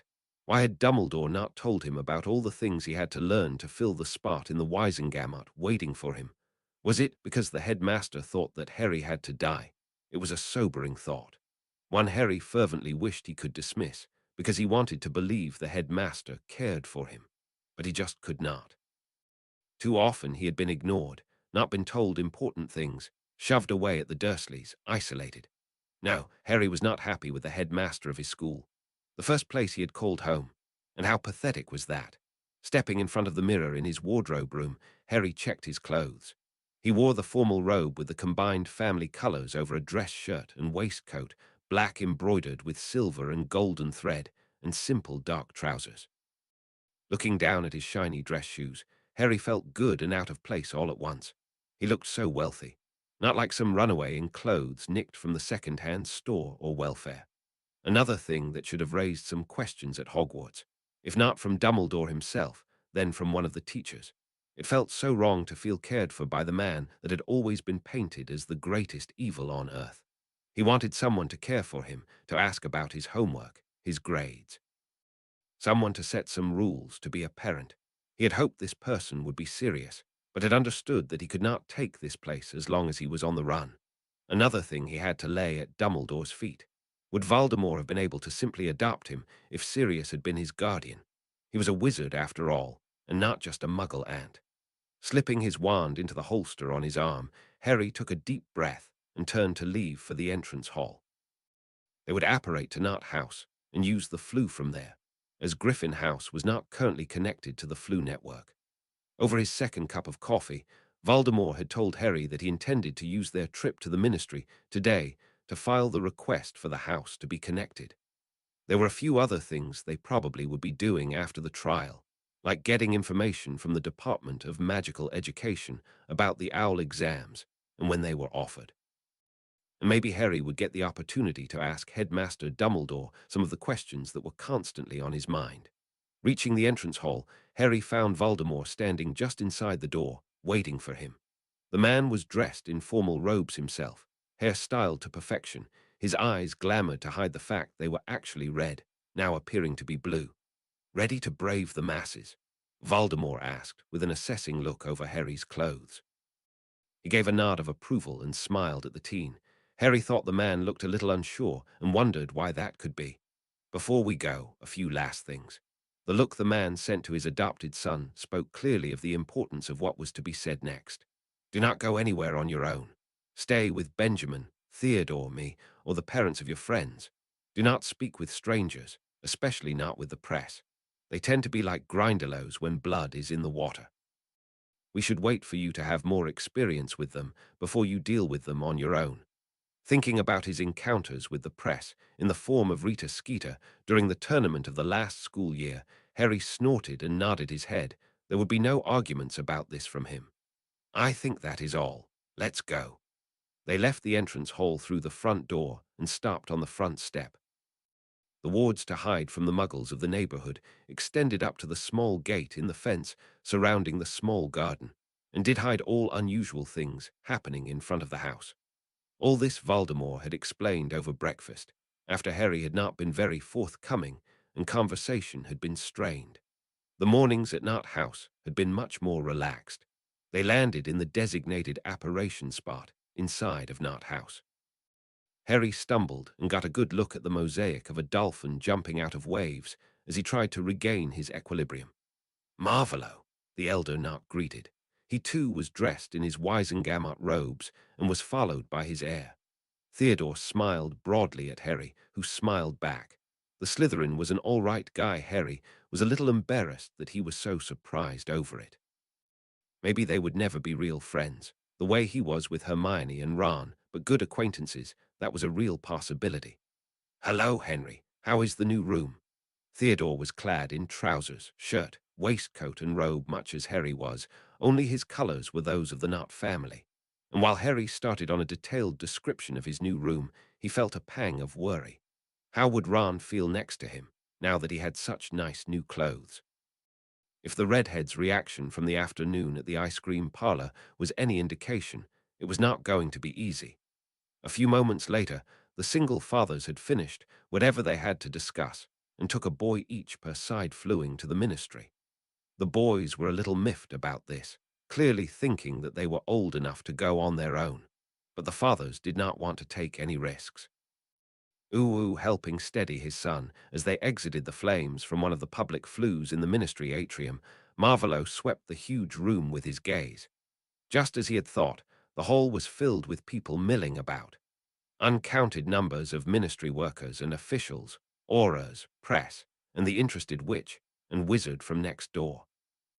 All the chattering morphed into a background buzz, and with all the colourful robes, Marvolo felt himself reminded of the market days in London when he had still been a kid.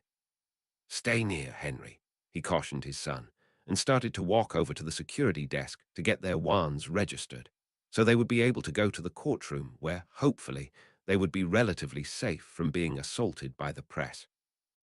Noting that Benjamin and both boys were following him closely, the dark wizard resumed his restless observation of the room. He was nervous, and not the kind of nervous from being excited over a challenge to come, like the morning before his first meeting with Fudge. No, it was more like a foreboding feeling that something was going to go wrong. He had not had this feeling for a really long time, as he could not remember feeling it ever, maybe before he had lost so much through his own errors. Mulling the problem over in his head, cautiously avoiding the other people walking about, they slowly made their way over the dark floor.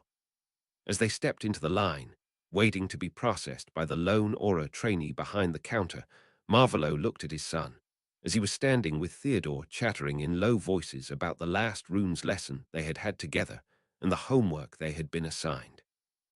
Seeing the seemingly carefree smile of the teen, Marvolo wondered about Henry's reaction to the punishment he had been given. Was this normal? Or was Henry reacting as he, Marvolo, had when he was younger? He never had been punished for anything while in Hogwarts, mostly because he had not been caught. But he had been punished in the orphanage, unfairly, or so was his own opinion. And it had made him resent those that were meant to care for him, and who never did. Was Henry's reaction to it all the same? Was he hiding his true feelings? Marvolo was not really sure. Had he been unfair? His thoughts came to a grinding halt. Had he just thought he might have acted unfairly? Being a father really was affecting him. Forcing his thoughts onto a different path, Marvolo decided to speak with Severus on his opinion of what punishments were useful with teenagers. The man had been the head of house in Hogwarts for quite some time now and had experience. Maybe he could also ask him about Henry's reaction, as the man never lost so much of his emotions. He likely was better to judge how a boy from a background like theirs was likely to react to different punishments and situations. As the wizard came to this conclusion, it was their turn to get their wands checked. They stepped up and saw the young man behind the counter pale as he recognized who was standing before him. Marvolo felt the urge to smile. It was funny to see the reactions of everyone. They're floundering because they just did not know what to think or how to react, but he opted to look a little sad instead.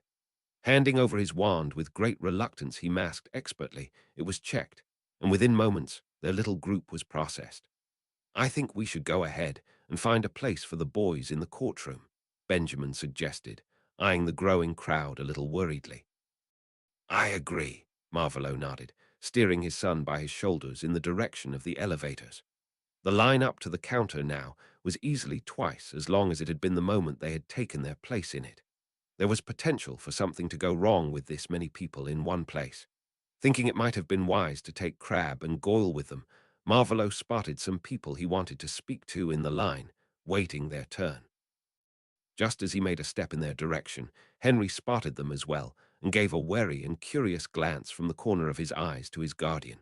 Not bothering to lower his voice, Marvolo inclined his head in greeting and addressed the man he had spotted, standing in the line accompanied by a few teenagers. "Mr. Lupin." The addressed man inclined his head in return and answered in a polite tone, "Lord Slytherin. It is a fortunate coincidence that we meet here." Marvolo smiled charmingly and saw the small flicker of amusement over the acting in the eyes of the werewolf. "I want to offer you the position of history tutor for my son and heir." He did not add that the man had been the best of all applicants, by far the best. Marvolo stretched his hand out, and Remus Lupin took and shook it. "Thank you, Lord Slytherin. I am happy about the opportunity." Henry was not able to suppress a small cheer, a really quiet one, and Mr. Lupin gave the teen a bright smile. The offer of the use of one of the flats belonging to the Potters in London still stands. There is one over a small Ards and ends shop in a side alley to Diagon, Marvolo offered, getting attention back to himself. I'm happy with my current accommodation, Lord Slytherin, but thanks nonetheless for the offer, Mr. Lupin declined politely. Accepting this decision with a nod, Marvolo briefly wondered about the difference in behavior between this polite and educated man and the werewolves he had worked with before his fall. Education clearly made a difference. I will send the contract ready for your signature by owl sometime later today. The wizard in his shabby robes nodded in acknowledgement. And I would suggest starting lessons tomorrow if this is agreeable with your schedule. It is, was the werewolf's reply after a short pause. Marvolo was about to get a small roll of parchment from his robe pocket, as a small hem of someone clearing her throat to gain attention sounded from behind him. Scolding himself silently for not paying better attention to his surroundings, even if it was difficult to keep track of the people around them with this many milling about, Marvolo turned to face whoever was standing behind him. He could not resist raising a brow at what he was seeing. The short witch standing there, with a sour expression he would expect to be directed at a sticky toddler and not himself, was clad head to toe in different but equally ugly shades of pink. You are aware that you are hiring a werewolf, or was it trying to trick you? The woman had a sneer on her face and a tone of voice so ugly that Marvolo felt the hair on his arms rise. He had seen and done many things that would make others faint, but for whatever reason, this woman made him uneasy. She was someone to keep an eye on. I am aware that Mr. Lupin is affected by lycanthropy, and who might you be? He gave her his best uninterested, why do you even dare to bother me look, and was happy to see that the woman bristled with hurt pride. I am Under-Secretary to the Minister, Dolar's Umbridge, and you are. The rather small woman tried to look down on him, an action that made her look even more ridiculous than her ghastly clothes. From behind, there were retching sounds to be heard, and giggling from the teens, forcing Marvolo to use all his control not to start laughing. Oh, life was so much better with more than a little fragment of soul. Moving his hand so that the family ring with the Slytherin coat of arms reflected the light, the handsome wizard smiled unpleasantly. Lord Slytherin will be enough. The witch paled under her greying hair. Only a moment later the colour came back in a flush of barely contained anger. The law forbids the ministry or ministry officials to hire those monsters. She stabbed a finger in Mr. Lupin's direction, her voice rising higher and higher, getting shriller with each word. Keeping cool and aware of the growing audience, Marvolo considered his options and decided to start to push his new political agenda regarding werewolves. In fact, Madame Under-Secretary, that is not entirely correct. The law states that wizards and witches affected by lycanthropy cannot be hired for posts in any way connected to the ministry. And as I do not hire Mr. Lupin as a soon-to-be member of the Wisengamot, but in my capacity as a father, there is no problem at all. He smiled at the silently fuming witch. And before you start, he held up a hand as if to stop her going forward. I know about the other ridiculous and pointless laws passed in the last few years. That so-called werewolves are not allowed to own immovable property has no logical reason, and that anyone employing someone affected by this curse can be held accountable for any damage done during nights of the full moon is just petty. Without a word, Madame Umbridge turned and stalked over to the elevators with a rigid spine and trembling hands.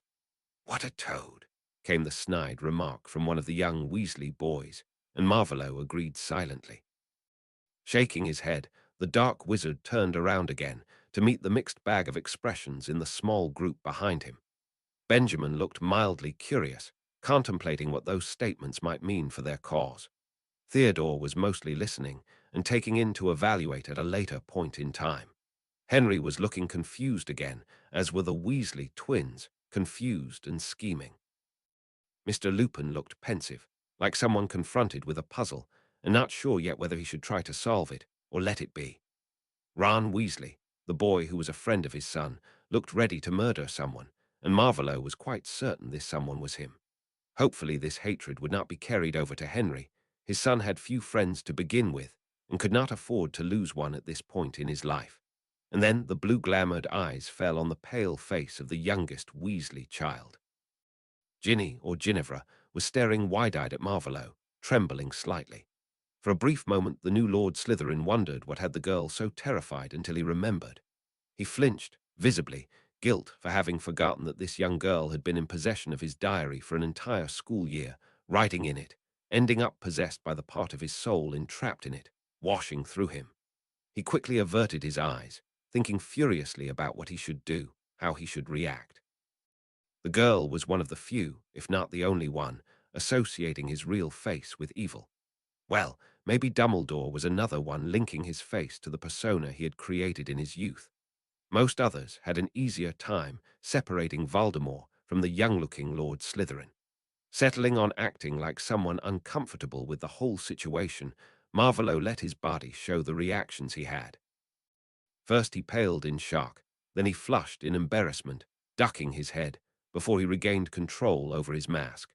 As an attempt to apologize in such a public setting would have been not only inappropriate but foolish, he merely got the scroll out of his pocket and extended the hand holding it to Mr. Lupin.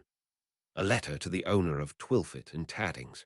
I want you to go there and order 3 decent sets of robes.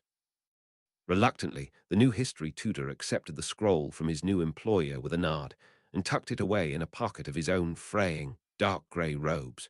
May I impose on you to keep an eye on Henry? Marvolo finally asked. The line of waiting witches and wizards had moved on quite a bit, and they had to go to the courtroom pretty soon. I am certain my son would prefer the company of his friends. Here Marvolo indicated the teenagers standing behind the werewolf. And as I am to be called as witness, I cannot watch him all the time. Without looking, Marvolo felt Henry perk up at the prospect of sitting with his friends, instead of sitting with one of Marvolo's associates, and the smiles on Miss Granger's and the twins' faces were brilliant as well. After Mr. Lupin had agreed to look over the teens, the group split up. Benjamin and Marvolo went to meet with the other Wisengamot members. Theodore went to meet with Draco and his mother, who walked past at this moment, and Remus Lupin and his herd of teenagers made their way to the places in the section traditionally used by those belonging to the one accused. Uhu Remus herded the teenagers through the crowd and to the benches. Ginny was decidedly pale, so he made his way over to her. Are you okay, Ginny? The former professor laid a hand on the girl's shoulder. The girl turned to look at Harry, who was walking between the twins, listening to their description of some prank, and instead of answering Remus' question, asked one of her own of the well-dressed teen. How can you stand looking at him, being near him? Her voice was shaky and her eyes glittering with unshed tears. At first, the dark-haired teen looked absolutely clueless, but only moments later understanding dawned on his face, and concerned, he moved over to the younger girl's side. I see him at each meal. He teaches me what I need to know when I will be Lord Potter in a few years. He searched for words, raking a hand through his locks, destroying the carefully groomed hairstyle. I guess it's impossible to stay in a state of constant fear and hatred if the source behaves decently.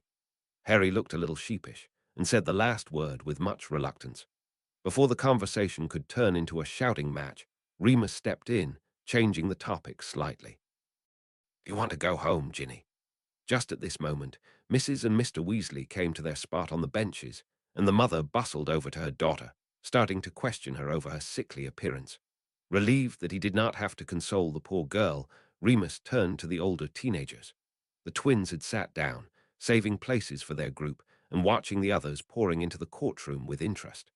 Hermione hovered near Marley and Ginny, unsure if she could and should try to help. Harry had a guilty look, standing near Remus. You okay, Harry? The werewolf asked his honorary godson quietly. I don't know, was the reply. Nothing fits together. I know what he did, what he probably will do again, but he acts so differently. Harry trailed off, shrugging, clearly struggling to come to terms with his situation.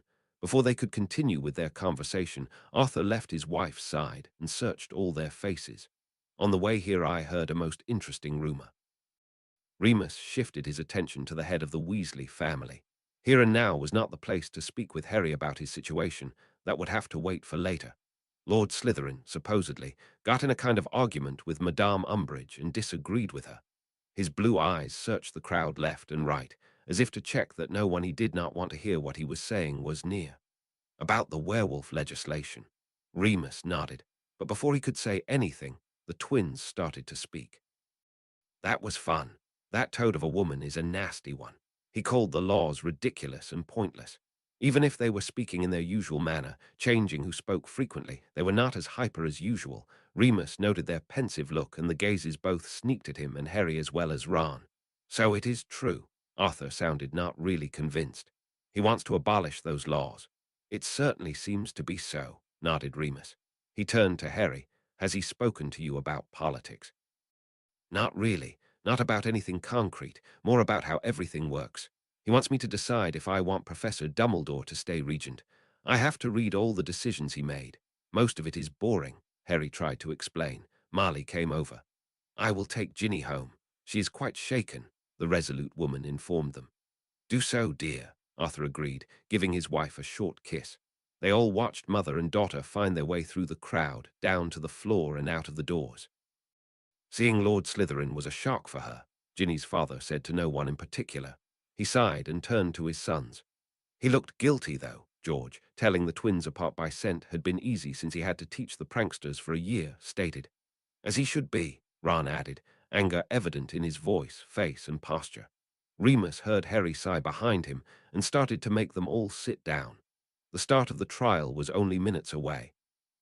Uo in a corridor outside the room used by the Wisengamot members, preparing to be the judges of the trial, Marvolo stood with the few of his followers who never had been implicated and could openly associate with him. How do you like your new home, Marvolo? Xerxes asked his old school friend with a little smile. Chuckling a little, Marvolo smirked to his friend. Well, it is not as dreadfully Gryffindor as I had feared. In fact, it is a nice house, not too big for only my son and I, and warded enough so we will be safe. Benjamin listened to his lord, smiling and watching the reactions of the others, who were arriving now that the trial was about to begin. And he was watching his lord, too. The man was saner, looked really handsome. He drew looks from many a lady walking by and seemed to make better decisions.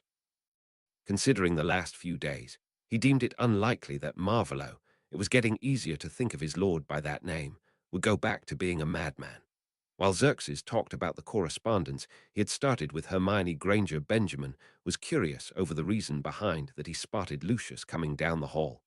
The blond lord walked with his head held high, reminding Lord Not of the peacocks Lucius was so fond of.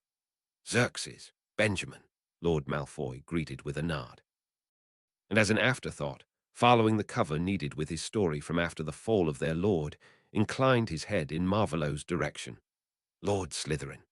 They both sported neutral expressions, and Benjamin looked forward to the careful political dance he was about to witness. I heard the most intriguing rumor on my way down here, drawled Lucius with a polite smile and a spark of fear in his eyes. The blond lord had maneuvered himself into an uncomfortable position by claiming that he had been under the influence of the Imperious Curse during the last war. Benjamin always had wondered how the Malfoys had managed to get out of the mess, and was now hoping to find entertainment watching how they worked to get back into their lord's group. And what rumors might that have been? Lord Slytherin answered with a raised brow. That you, Lord Slytherin, advocate for equal rights for werewolves. The last word was spoken with venom, but Benjamin saw right through the act as the spark of fear spiked. Speaking against their lord, even if needed for a mask in public, was something they had been trained to fear. Even at the thought of doing so, Benjamin felt the hairs on his arm stand, and a cold chill running down his back. Well, yes, one could say that I do. The smile of their dark lord got decidedly predatory. I dare say every sensible man would do the same. That got several surprised, if hurriedly hidden, looks from all those around them. This was more a performance to get the information out there than an explanation for the benefit of Lord Malfoy. Oh, is that so? Skepticism oozed from Lucius, voice and posture. Benjamin internally applauded his friend for his acting skills and looked back to Marvolo. Changing, looking at each one in turn, felt a little bit like watching a beginner's duel where spells were cast by turns. Yes. The law as it stands pushes affected wizards and witches to live in the Muggle world, or the wild, if they want to live at all. This increases the threat to the statue of secrecy due to the increased exposure. If we change the laws, we can keep them in the magical community. I think this is preferable. Before they could get deeper into the discussion, the chime sounded that called them all to the chamber. The group quickly parted, the Wisengamot members moving into the antechamber, Marvolo moving over to the room in which the witnesses waited until the point they were called to give testimony. Benjamin straightened his robes and followed Lady Longbottom through the door. While Harry watched the members of the Wisengamot come in through a door behind the elevated seats. He spotted Neville's grandmother and Theodore's father, as well as other notable figures of the various factions Voldemort had tried to get him to learn. Keeping all the names and faces straight was difficult, but at least he would spot them on the street, or so he hoped at least. As the room settled into a hushed silence, Harry's nerves made themselves known. The teen barely could sit still in his place between Fred and Hermione. Order, order in the chamber, called Percy over the din that had started again after the Wisengamot members had sat down.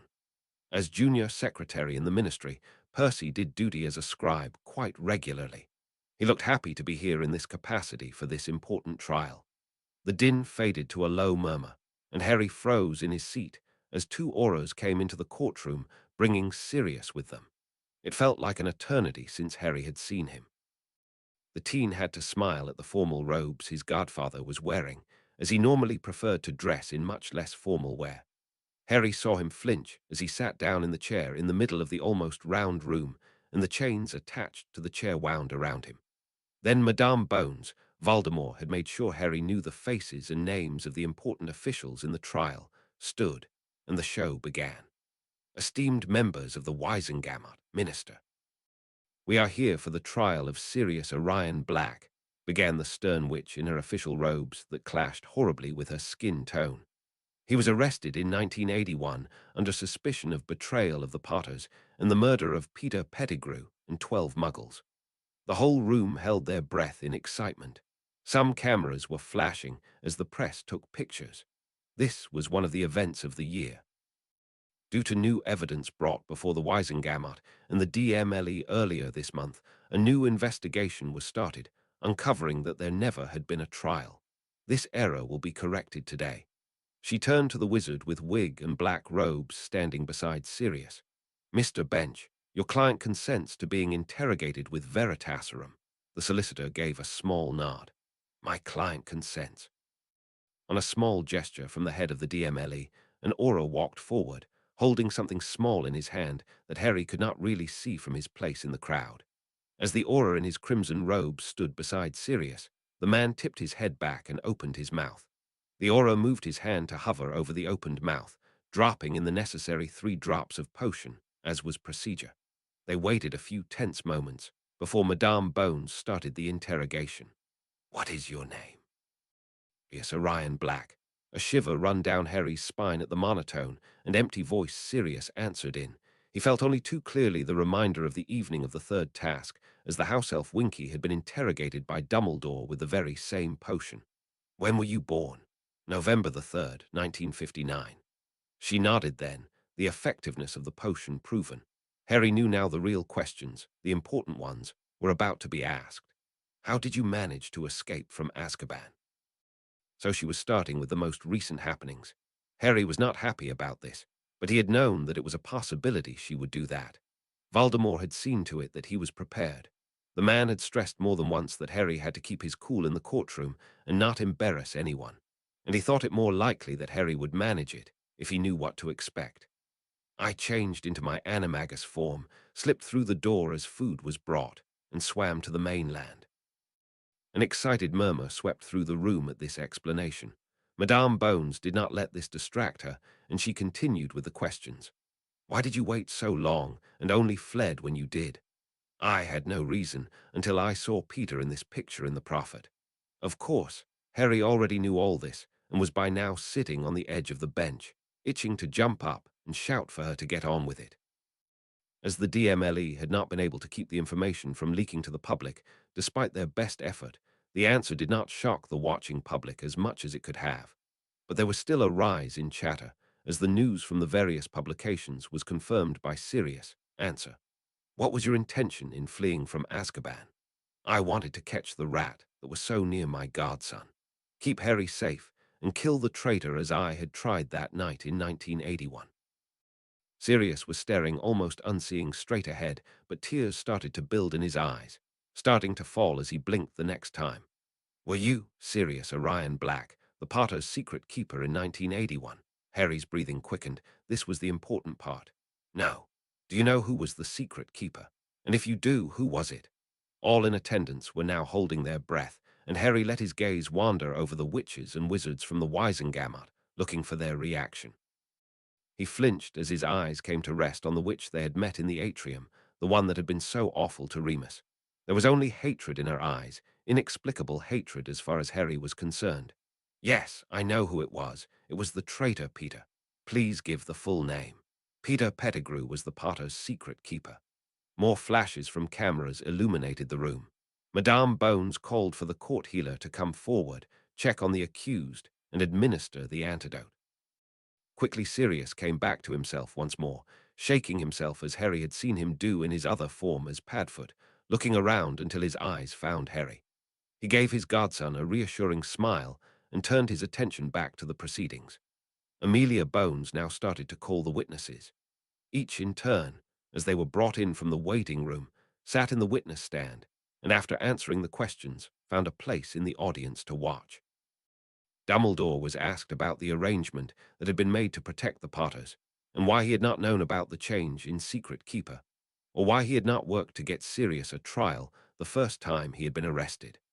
The headmaster explained that it was possible to change Secret Keepers without the knowledge of the one that cast the spell in the first place, if it was done in the presence of the people hidden, and or in the place hidden, and with the consent of the current Secret Keeper. Something Harry was not sure of if he believed it or not. The questions turned to the happenings of early summer of 1994, the end of Harry's third year, and Dumbledore's attempts to convince the minister of the innocence of Sirius Black. The headmaster proved to be a master at answering questions without telling much. Harry was not sure if he should believe the headmaster's crestfallen look, as he admitted that he in fact had believed Sirius to be guilty, and therefore had not seen the need to waste time on a trial where nothing new could be found, when so many other trials with dubious endings had to be held. Then Severus Snape was called, and asked about the night Sirius Black had been caught and escaped again. As far as Harry could see, his potions professor answered all questions truthfully, if with his usual unpleasant demeanor. Soon, Harry understood what Voldemort had meant with his words, as he had described trials as mostly boring affairs, at least in instances such as this, where the facts were clear, but no errors were allowed to happen because someone politically powerful was involved. From witness after witness, the same questions were asked, confirming the answers given by Sirius under the truth serum, just to be asked again from the next to be called. And Mr. Bench, the solicitor Sirius had employed, asked almost exactly the same questions, sometimes only getting some minor detail out of the witness after sitting down again until the next was called. "Why are you not called as witness, Remus?" Harry wanted to know, whispering his question to the man sitting next to Hermione. "I'm a werewolf, Harry. We're not deemed trustworthy, and therefore whatever I have to say will not be counted. So Mr. Bench will not call me, and neither will Madame Bones." This explanation was given in a calm and measured tone, only a flash giving away how the well-educated man resented being treated like an animal. Then Hagrid was called as witness, recounting the night he had taken Harry from Sirius to take him to Surrey, and the state the young wizard had been in as he had seen him. As before, some members of the Wisengamot asked clarifying questions, and Madame Umbridge was not nice about it. After that, the Aurors that had arrested Sirius were called, giving their recollection of the evidence they had found on the scene and the state the accused had been in. It was discovered that there had not been an interrogation or medical assessment before he had been shipped off to Azkaban. After the last Auror had answered the questions, being grilled by Mr. Bench over the ministry's failings, a recess was called. Harry stood from the bench, stretching and looking around. The trial so far had been interesting yet surprisingly boring. For him, it was absolutely clear that Sirius would be discharged to go home after all this. But despite this, all those officials were going through the motions, asking all those questions. It was maddening. I think a snack is in order, Remus cheerfully stated, looking to the others of their little group for their opinion on this idea. Ron immediately perked up, his stomach grumbling. The twins were eagerly nodding, and Hermione smiled with fond exasperation at the boys. Harry blushed and cleared his throat. Eating sounded nice, but he had another, more immediate problem. I think I have to use the loo. How about this? Mr. Weasley stepped in, smiling. Hermione and I go up and get us all snacks. Remus stays here, making sure our seats will be empty when we return, and you boys go to the loo. We meet again before the break is over. I want a sandwich and some crumpets, Ron ordered with enthusiasm. Make sure you get enough. They parted ways. Hermione and Mr. Weasley vanished into the crowd on their way up to the cafeteria to get them some snacks, and the boys went down a hall to the bathrooms. This trial is kind of boring, isn't it? Ron idly asked as they walked through the thinning crowd. Harry was about to agree when there was a call from behind them. Harry, my boy, wait. I want to speak with you. With dread in his stomach, Harry turned and was greeted with the sight of Headmaster Dumbledore in the loud robes he had seen earlier. From closer, they did not look one bit better. In fact, they had a pattern of slowly falling leaves and flowers on them that might have looked good on the wall of a child's room, but were decidedly out of place at a trial in front of the Wisengamot. Meeting the twinkling eyes of the man, Harry noticed with dismay that he felt uneasy in the presence of the old wizard. Only such a short time constantly in the presence of Voldemort, and he started to distrust those that he could have trusted the most in the past. But that was not entirely true, was it? He had thought he could trust him, but now he knew better. Now he knew what the long-bearded wizard had kept from him. Remembering the lessons on proper behavior, they had managed to squeeze in quite a few over meals in the days since he had been adopted. Harry inclined his head politely and greeted as was proper. Headmaster Dumbledore. Letting his eyes travel up and down his student, the headmaster of Hogwarts smiled at Harry, only giving the others short nods, which did not go unnoticed by the Weasley brothers. I'm glad that we are able to speak without Tom here, Dumbledore said jovially, moving their small group a little more out of the way. I want to assure you that we are working on getting you out of the unfortunate situation you have landed in. That sparked Harry's anger over the whole thing. Unfortunate situation. And how is this going to work? The suppressed anger was clear to hear, and Ron's eyes widened in surprise as he realized how angry Harry was. Mom was a descendant of the Slytherin line. I am a Parselmouth. Do you plan to kidnap me, force me to live on the run? His words were clipped and his eyes blazing. Now here was an opportunity to get a few answers out of the old man. At least he could try. He wished he had taken his parchment with questions with him. But he had not truly believed that there would be a meeting between him and the headmaster. Now, Harry, do trust us. We will find a way to free you from. Harry interrupted the headmaster, his anger further increased by the soothing manner the words were spoken in. He was no bloody child any more. He might not be an adult either, but he certainly was not 5. Trust you? When exactly had you planned on telling me that I will be Lord Potter once I turn 17? When had you planned for me to learn all I need to know, while others start learning as soon as they can walk? Why did you never check in on me while I was living with my aunt? Now Harry was trembling, his hands clenched at his sides, his breathing rapid. Dumbledore was taken aback. It was clear he had not expected so much anger directed at him. I always had your best interest in mind. Growing up out of the spotlight, away from the fame over something you would likely not remember. The attempt at an explanation did nothing to calm Harry down. The not exactly silent exchange had started to gain attention from people walking by, some of them looking in their direction, slowing down to get a better look. Your keeping information from me has made this situation more difficult. Now I cannot simply hate him because he helps me learn what I need to know, gives me information where you have kept silent, has cared for me where you appeared not to. Harry got his portkey out of his shirt, holding it up for the others to see. Why did I not have had a portkey for my safety? Cedric and I could have fled from the graveyard. He almost whispered now, only just loud enough to hear over the din from the other hall. Why did I have to be adopted by Voldemort to get to see my family's crest? Without another word, he walked past the headmaster and through the door into the bathroom. Once he got out of the stall again, the twins and Ron were waiting for him. Harry went over to wash his hands and splash some water on his face. He felt a little better for getting all this off his chest, even if he had not gotten any useful answers. Living with him is not awful. Ron sounded really unsure, but eager to know and understand. Harry nodded, drying his face and hands. Most of it is actually quite nice. Did I tell you there is a portrait of my father's parents in the house we now live in? The brothers shook their heads. Wicked, don't you think, Fred? Exclaimed one of the twins. That it is, George, agreed the other. And that is the problem. I am totally confused. I should hate him, and yet. Harry trailed off and then shook himself, forcing his thoughts onto another track. Let's get back, I'm hungry. That got Ron beaming, and they all shared a laugh at his grumbling stomach. But once they came out of the bathroom, they stopped dead in their tracks. In the hall, unnoticed by the people walking back to the courtroom, a few boys, Harry thought they were a year or two ahead of him in school, were tossing something back and forth between them, and a blonde girl was trying to catch it. It could have been a friendly game, if not for the cruel taunts and evil laughs of the boys. Why do you wear something made of trash, loony? Darty, loopy, loony. Harry instantly was enraged again. He could not stand bullies. Purposefully striding in the direction of the circle of boys and the girl in the middle, the teen weighed their chances. There were 5 older teenagers, Ravenclaws if he remembered correctly, standing around the girl.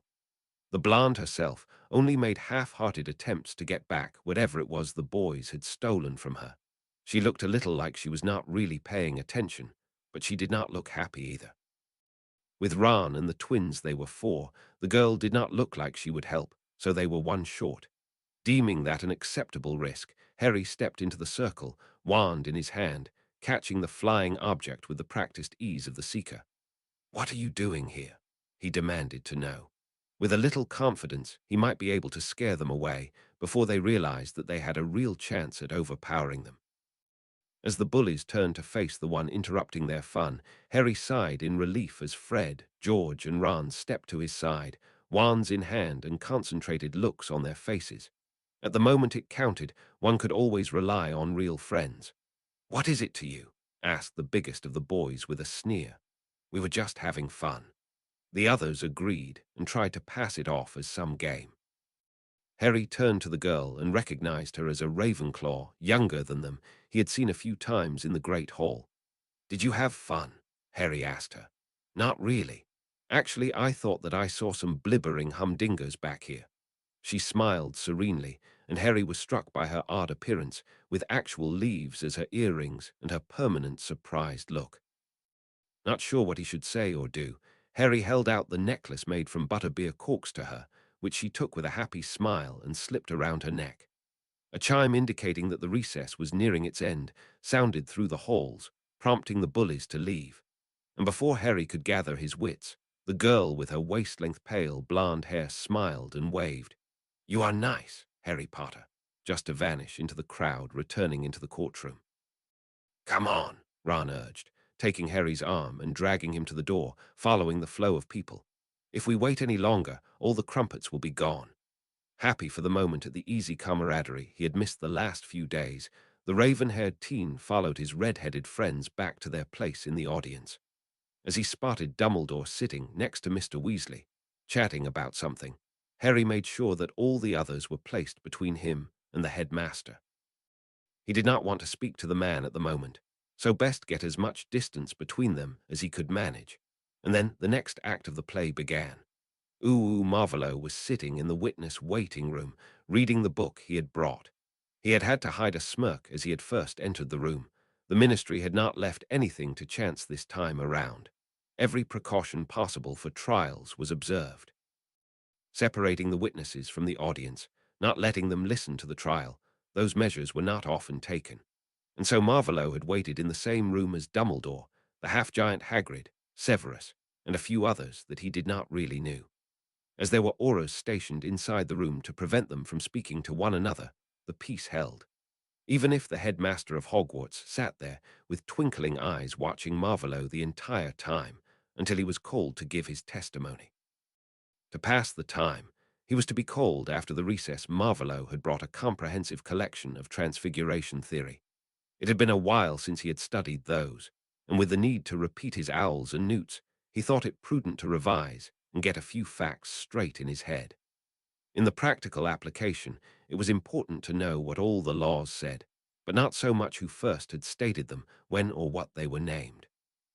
The dark wizard almost chuckled over the startled looks of the other occupants of the room and the one aura that came, seemingly accidentally, to stand behind him and sneak a look at the text. The man clearly thought the wizard that claimed not longer to be Voldemort would read some dark text. If all the auras were as dim-witted as this one, he better had give up on his plans to get a few into his service. In time the other witnesses were called, and the room emptied. Finally he was alone, and he heard the chime for the start of the recess. On a table in a corner, a plate with sandwiches and a pitcher with water popped into existence. Storing away his book after marking his place, Marvolo walked over to get a snack. As not one of the auras still in the room was brave enough to address him, and he was not really inclined to start a conversation, they passed the break in silence. Curious as to what his son was up to, Marvolo cautiously lowered his occlumency shields, which he had kept mostly up since they had discovered the link and its reason, to see if he could get any feelings from Henry. He had peeped a few times during the first part of the trial, but mostly there had not been any strong emotions, and he did not dare try to make the link stronger or go closer to Henry's mind. Even if he was quite sure he might be able to look out of Henry's eyes if he only tried hard enough. But now there were strong emotions seeping through the link. Frustration mostly, and anger. What had the boy this upset? Chewing the chicken sandwich, Marvolo listened, for lack of a better word, to the changing emotions of his son. They quieted down pretty quickly, and he thought there would be nothing interesting coming after this, when there was surprise and righteous anger slamming into him, so he almost had a visible reaction. He would have to ask what that had been about. It would be a good way to start a conversation over their link and what he intended to do, so they could live with it, until he found a way to extract his soul peace without harming Henry. Soon after, the break was over, and Marvolo was finally called into the courtroom to give his testimony. He stood from his chair, shrank the book to place it in his robe pocket, and straightened his robes. With a confident stride, he exited the waiting room and made his way over to the witness stand. During his short walk, he searched the audience for his son. He gave a small smile as he found Henry sitting next to his friends, but as far away as he could get from Dumbledore, who had seated himself in the same row next to Remus Lupin. Henry seemed quite focused and a little curious, a state of mind Marvolo shared. He really wanted to see what Madame Bones wanted to know from him. He reached the stand and turned to look at the raised seating filled with Wisengamot members and ministry officials. The room got eerily quiet. Madame Bones stood and started the little speech required for every witness. They really did not dare to cut even the simplest part of procedure this time. "You are Lord Slytherin," the prim witch formally inquired.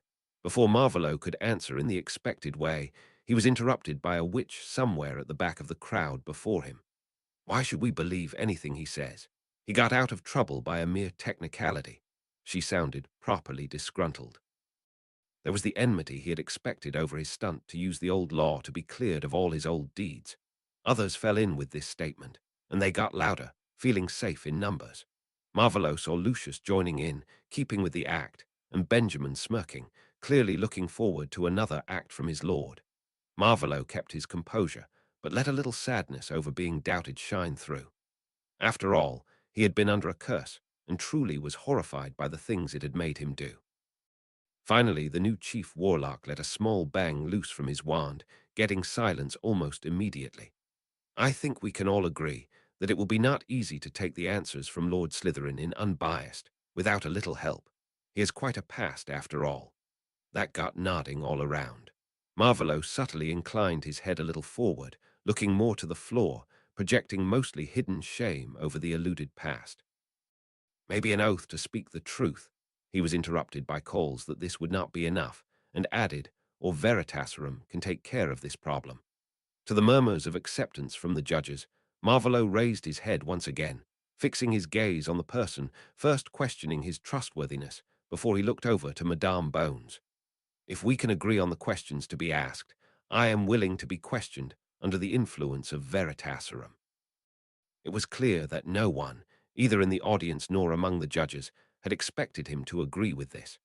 But he had contemplated what being called as a witness to this trial could pose for threats and opportunities, and the possibility of Veritaserum had been on both lists. If he could influence the questions, he could build his new image a little faster. It was worth the risk. With a raised brow, Madame Bones floated a parchment over to Marvolo, who gracefully plucked it out of the air to read it. Calling one of the many quills present in the courtroom to him, Marvolo started to make amendments to the questions written down on the parchment.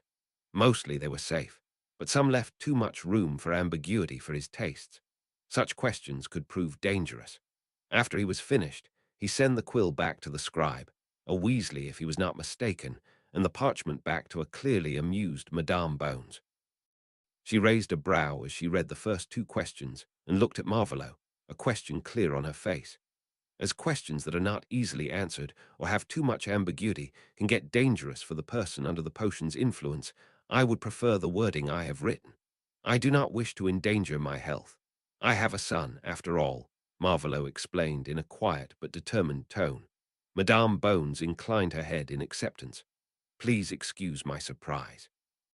I have not seen a change to the opening questions at all, until now. After that she turned to the chief warlock and nodded. I agree with the questions as they are written here.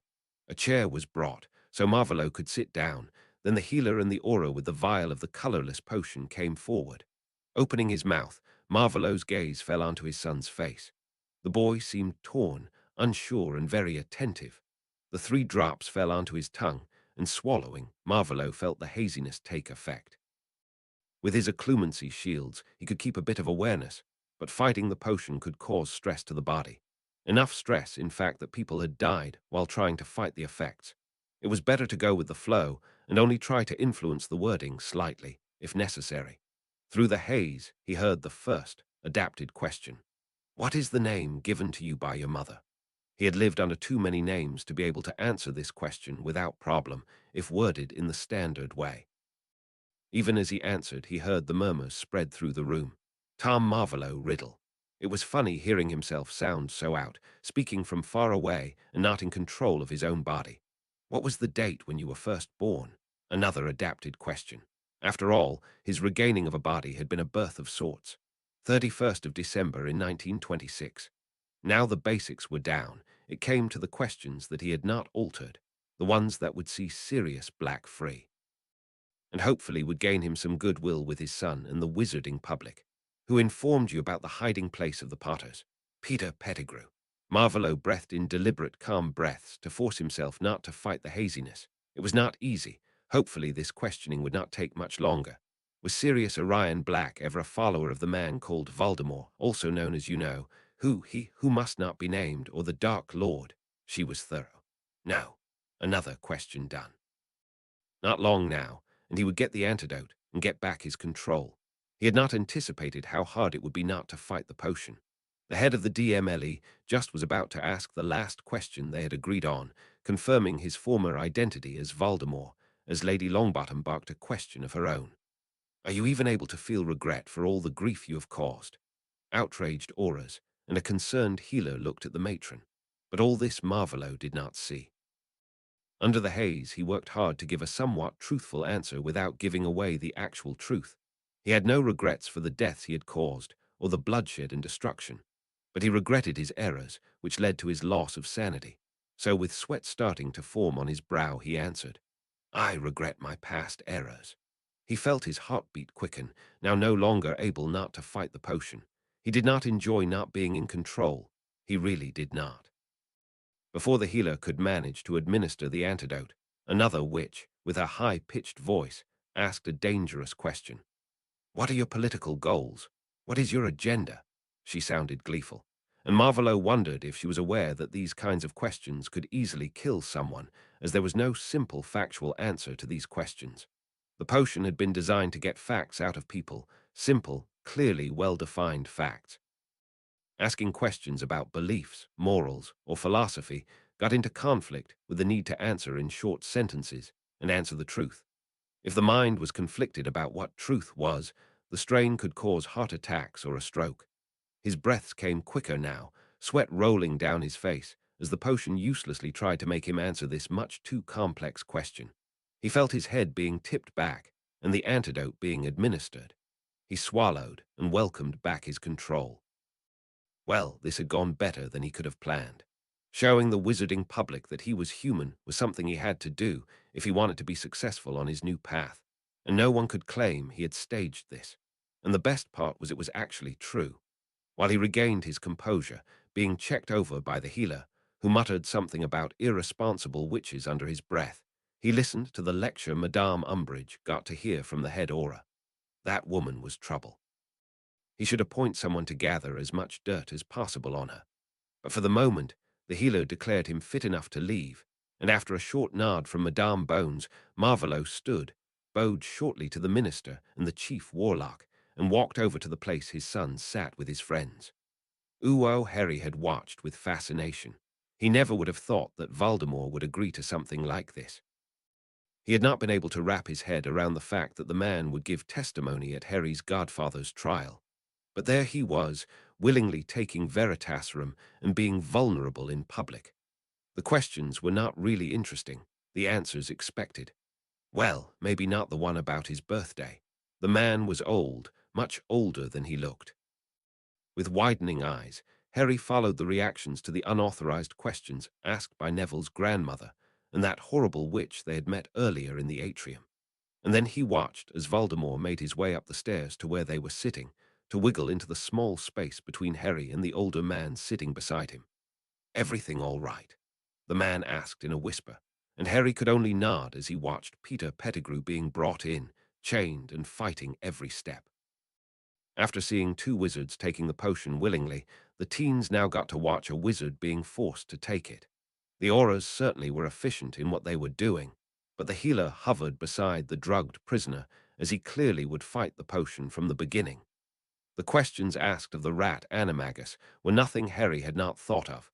If he had been the secret keeper for the Potters, if he had betrayed their secret to who, if he was a Death Eater. And the answers were exactly as Harry had expected them to be. The whole trial was rather anticlimactic, but now the moment his godfather would once again be a free man was drawing nearer and nearer. Pettigrew was taken away, and the judges vanished behind a ward, blocking out all sound. Around them, the audience started to chatter. "Well, they certainly make sure that this time there is no opening for an error in proceedings," commented Voldemort from the place beside him. Harry nodded. "Had not believed you when you said it would be mostly boring, sir, but it was. But after this he will be free. There cannot possibly be another outcome," was Remus' comment on the matter, and nodding in agreement, they all watched the lively discussion held behind the silencing wards. "What are they arguing about?" one of the twins wanted to know. "Over a reimbursement," Voldemort said, his eyes locked onto the faces of the arguing witches and wizards.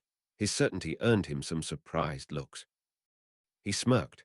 Reading lips is a useful skill to have. Harry saw a spark of interest in the twins' eyes and wondered if they would start to learn lip reading. He had to admit that it was a useful skill, following a conversation even if you could not hear what was said. It seemed like an eternity, yet also as if it lasted only seconds before the wards were dispelled and the din around them died down. Madame Bones stood, her back straight, her gaze firm. "Sirius Orion Black, for the charge of murdering Peter Pettigrew, this court finds you innocent." Harry breathed deeply, calming his racing heart. He was nervous even though all around him seemed so sure of the outcome. "For the charge of the murder of 12 muggles, this court finds you innocent." Sirius sat in the chair, bound still by the chains, his eyes fixed upon Madame Bones, his expression expectant, hopeful. This had better come out right. "For the charge of betraying Lord and Lady Potter and their son to he who must not be named, this court finds you innocent." Voldemort had flinched beside Harry at the moniker. Musing over his own hated moniker, Harry had to reluctantly acknowledge that the man probably did not really appreciate being called these ridiculous names. As all charges that led to the now proven unlawful imprisonment were dropped, you are pardoned for the escape from custody. For being an illegal animagus, you will have to pay the usual fine of 1,000 galleons. Harry gasped. That was quite a hefty fine.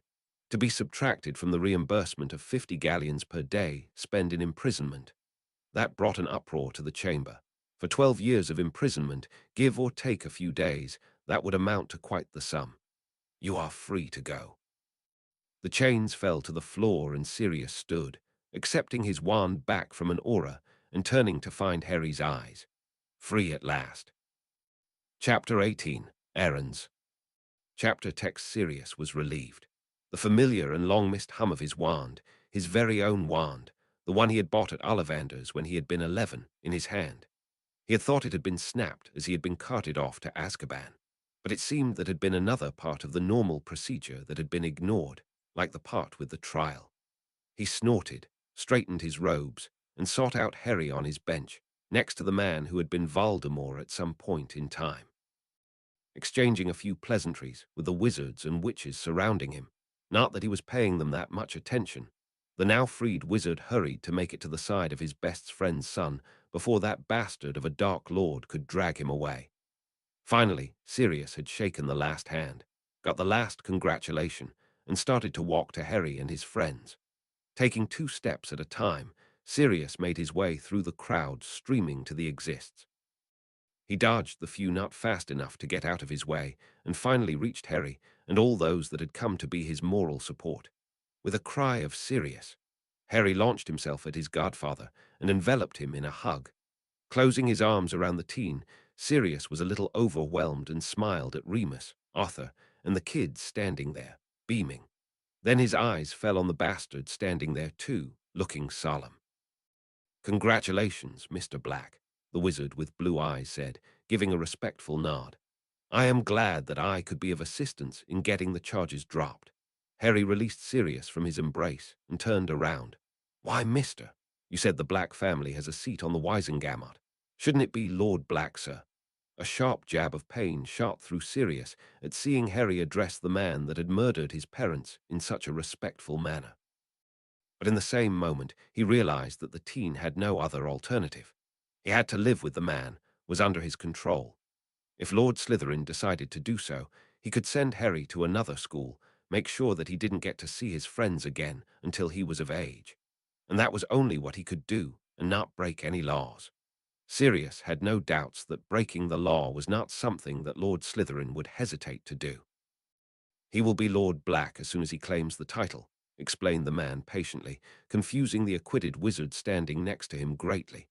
"I'm not sure if you remember, but I claimed the title of Lord Slytherin the day I adopted you." Harry nodded. "I remember." Sirius thought that his godson paled a bit and wondered why, but now was not the time to ask, as he doubted that Harry would be comfortable speaking about his feelings with this big an audience. But he had another question he wanted to have the answer to. It was quite the risk to take Veritaserum. An eyebrow was lifted. A calculated risk. The blue-eyed wizard gave Sirius a thoughtful look. "A risk you took too." Sirius nodded. It was true, after all. But I was pretty sure that no one would ask dangerous questions of me, so not much of a risk. Now it was for Lord Slytherin to nod in agreement. I had anticipated questions along the line of Dowager Longbottom's outburst. The one Madame Umbridge asked was a nasty surprise. Harry was looking back and forth between the 2 wizards, one arm from Sirius still slung around his shoulders. Why was it a risk? Besides having to answer a question you did not want to, what could go wrong? The teen asked, voicing a question Ron and his brothers would have liked to know the answer to as well. At least Sirius interpreted their interested faces and nodding in this way. The potion can be taxing on the system. "Some questions demand more than others," Lord Slytherin answered with a tone that reminded Sirius of the professors he had had as a student. "But your godfather is better equipped to explain. He was an aura, after all, and has the ministry training." Sirius saw his earlier assumption confirmed.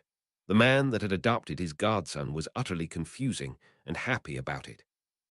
Deciding that he was not up to word games with a Slytherin, Sirius turned to the others, frowning after he noticed the missing faces. "Where are Marley and Ginny?" Arthur glanced at Lord Slytherin, who looked down at the floor like he was uncomfortable, and then ignored the man, answering Sirius' question. Ginny did not feel well, so Marley took her home. Noticing the murderous looks the Weasley boys gave the wizard standing to the side, near them, but obviously not part of their group, Sirius realized that Ginny's not feeling well probably had to do with you-know-who. "I know that it is impossible to make right what happened to your daughter." They all startled at the honest regret coloring his voice, as Lord Slytherin addressed Arthur Weasley. "I can only repeat that I truly regret the errors of my past." He did not offer compensation, and Sirius had to agree that there was no way someone could compensate for what had happened to the only Weasley girl born in a few generations. Smart of the man to not even try, as it would have seemed cheap, and as if he did not truly understand. His eyes narrowing, Sirius wondered if the man was acting, or if it was really true. For the moment, he would assume it all was an act. Maybe someday, far in the future, Lord Slytherin would manage to earn the trust of the future Lord Black, but Sirius would not hold his breath. Changing topics again, the newly freed man remembered the reason they all were standing here and started to smile brightly. "I have made a reservation at a fancy restaurant in the Muggle part of London, and then I wanted to go to the cinema and watch a film. I'm not sure what's being shown at the moment, but I think we'll find something that we like." Feeling Harry tense under his arm, Sirius watched Slytherin and started to search for arguments so the teen would be able to come. But before Sirius could start, the man addressed Harry. "I want you to behave. If there is any incident in which you fear for your safety, use your portkey." He sounded stern, but not angry or as if he resented the planned outing. "And if you want to be collected to return home, just press this." He got a small disc out of his pocket and gave it to Harry. "It will notify me." The disc vanished into Harry's pocket, and Lord Slytherin turned to face Sirius. "Have you been to Griffin House, Mr. Black?" Sirius could only nod. "I would like you to drop my son off at around 10 in the evening at the latest." Harry's smile at that was blinding, and Sirius had to agree. He had not thought that it would be so easy to get to celebrate with his godson. "If there is a problem, use the disc or send an owl." Giving a smile to all in their party, Lord Slytherin inclined his head to the adults. "I will be off then, running a few errands. Oh, before I forget." And with these last words, the man turned to Harry and started a disconcerting hissing. A cold shiver ran down Sirius' spine as Harry answered in the same manner. After a few moments of the hissed conversation, the dark wizard inclined his head again and turned to descend the stairs, walking purposefully to the congregated members of the Wisengamot, still standing and talking among themselves. "That was eerie," Ron muttered, and Sirius felt Harry tense again. While he agreed with the young Gryffindor, he never would have said it out loud. It was a part of Harry, too, and he would always support his godson. Derailing the possibly dangerous topic, Sirius began ushering his companions out of the courtroom and through the members of the press, dodging their questions. Now it was time to celebrate, not time to answer obnoxious questions. After he had reached the bottom, Marvolo turned and watched as his son walked off with his godfather, his friends, and the new history tutor. Before he went to mingle with the lords and ladies of the Wisengamot, Marvolo went through the tasks he had to accomplish today. A little networking, a trip to the Flu office to get Griffin House connected, and a short stop at the education department to register himself for the OWL exam in Transfiguration.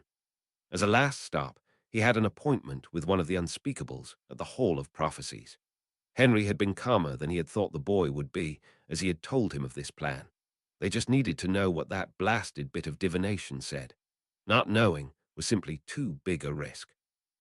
And well, getting a few test subjects for Severus, but that he would do after he was finished at the ministry. Taking a deep breath and fixing the mask of polite, young wizard on his face, Marvolo walked over to the others, almost instantly spotted by Lucius. "Lord Slytherin," the blond lord greeted him, a sparkle in his pale blue eyes. "You are lucky that the healer on duty today was a competent man." Nodding, Marvolo easily agreed. "I was indeed. I never had thought that a ministry worker would be as careless as this."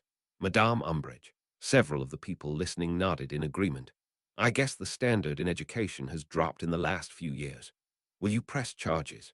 Benjamin asked with a look of concern. Keeping a smirk from his own face, Marvolo met his friend's eyes. "I am thinking about it." Aware of all the others listening in on their conversation, he added a little more, keeping his face contemplative and polite. "I do not think Regent Longbottom had any ill intent." He saw the older witch flinch out of the corner of his eye, "so there is no need to press charges against her." He let guilt wash over his face, and all watching him made the connection to the torture her son and daughter-in-law had been subjected to. The sympathy and guilt vanished. But Madame Umbridge is either dangerously stupid or wanted to do me harm. Marvolo then turned to Xerxes, time to sow some doubt about the guilt of Rabistan and Rudolphus. I am truly sorry about the loss you had to endure because of things I had started. You did not send my sons after the auras, Marvolo, the older-looking wizard replied gruffly, as if he wanted to move on. But Marvolo knew his old school friend better than most. They had shared a dorm for 7 years, after all. So for him, it was obvious that Xerxes had caught on to his intention and helped build a tentative start to getting his sons out of prison. No, but I manipulated them. Marvolo looked away, portraying uncertainty and guilt. Bellatrix was eager, but your sons, so many of them. He just shook his head, letting this path of conversation die. To establish doubt about who he now was in those surrounding them, it was a wonderful feeling to deceive the political elite of wizarding Britain. So much better than brute force. You intend to take your seat at the next meeting? Benjamin moved the conversation to safer ground. Yes, but until then I have much to do, starting with getting my owls and newts and building a fortune for my family. Lucius perked up at this declaration. Looking contemplative during the allusions at guilt and regrets of past actions, he was working diligently at laying the groundwork for a renewed allegiance between them. If you need advice regarding the current economic climate, Lord Slytherin, I would like to be of help. Your help would be of great value, Marvolo said, with a few carefully measured traces of gratitude in his voice. Before you go, Xerxes stopped his lord from turning and walking away.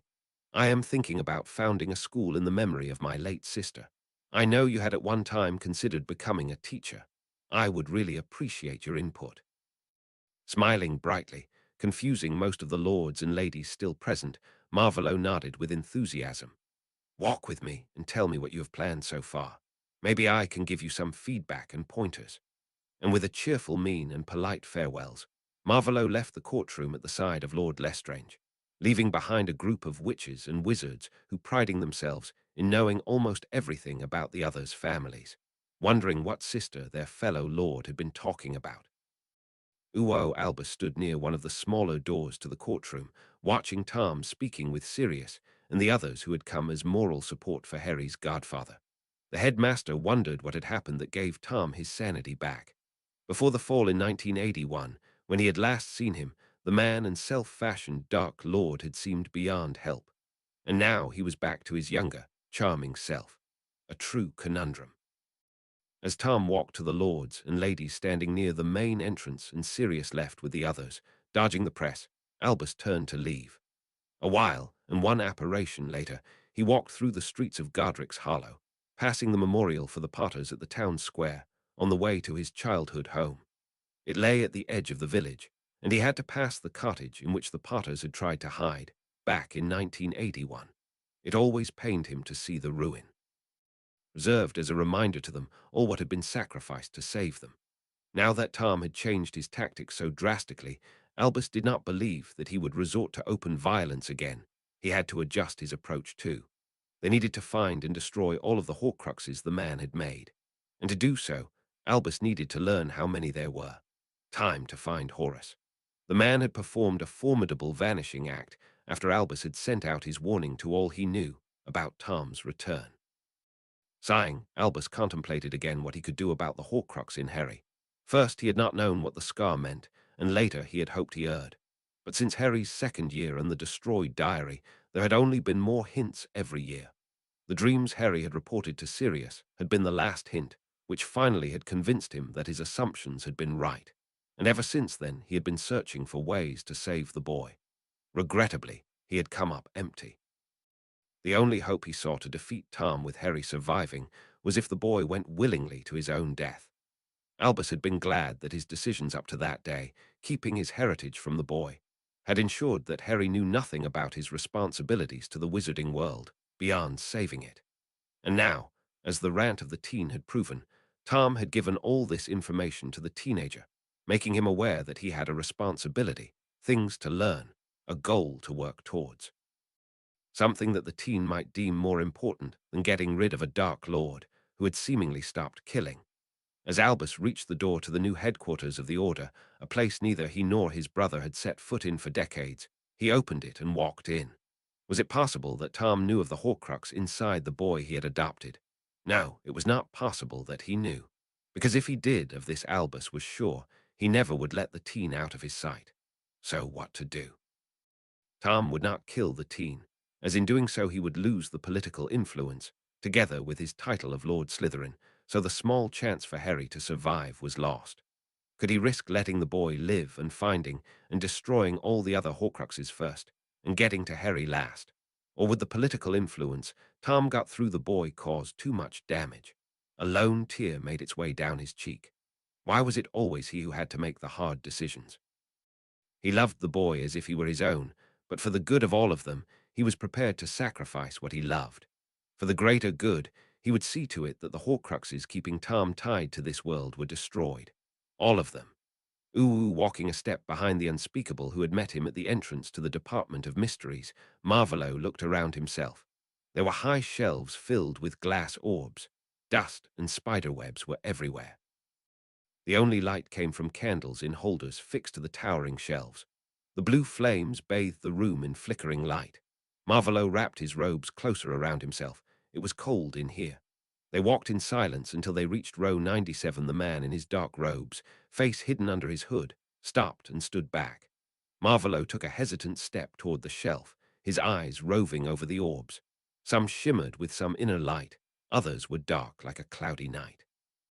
There were little yellow tags attached to the shelf under every orb. Finally, his gaze settled on one label that read, SPT to APWBD 1980, May 1st Hogwarts Dark Lord Harry Potter. Marvolo's brow furrowed in confusion. He was not clear on the date. He was told the little part of the prophecy he knew. But he was sure that Severus had said he had overheard the prophecy in the Hog's Head in Hogsmeade. So why was there another location written on this label? How does this recording work?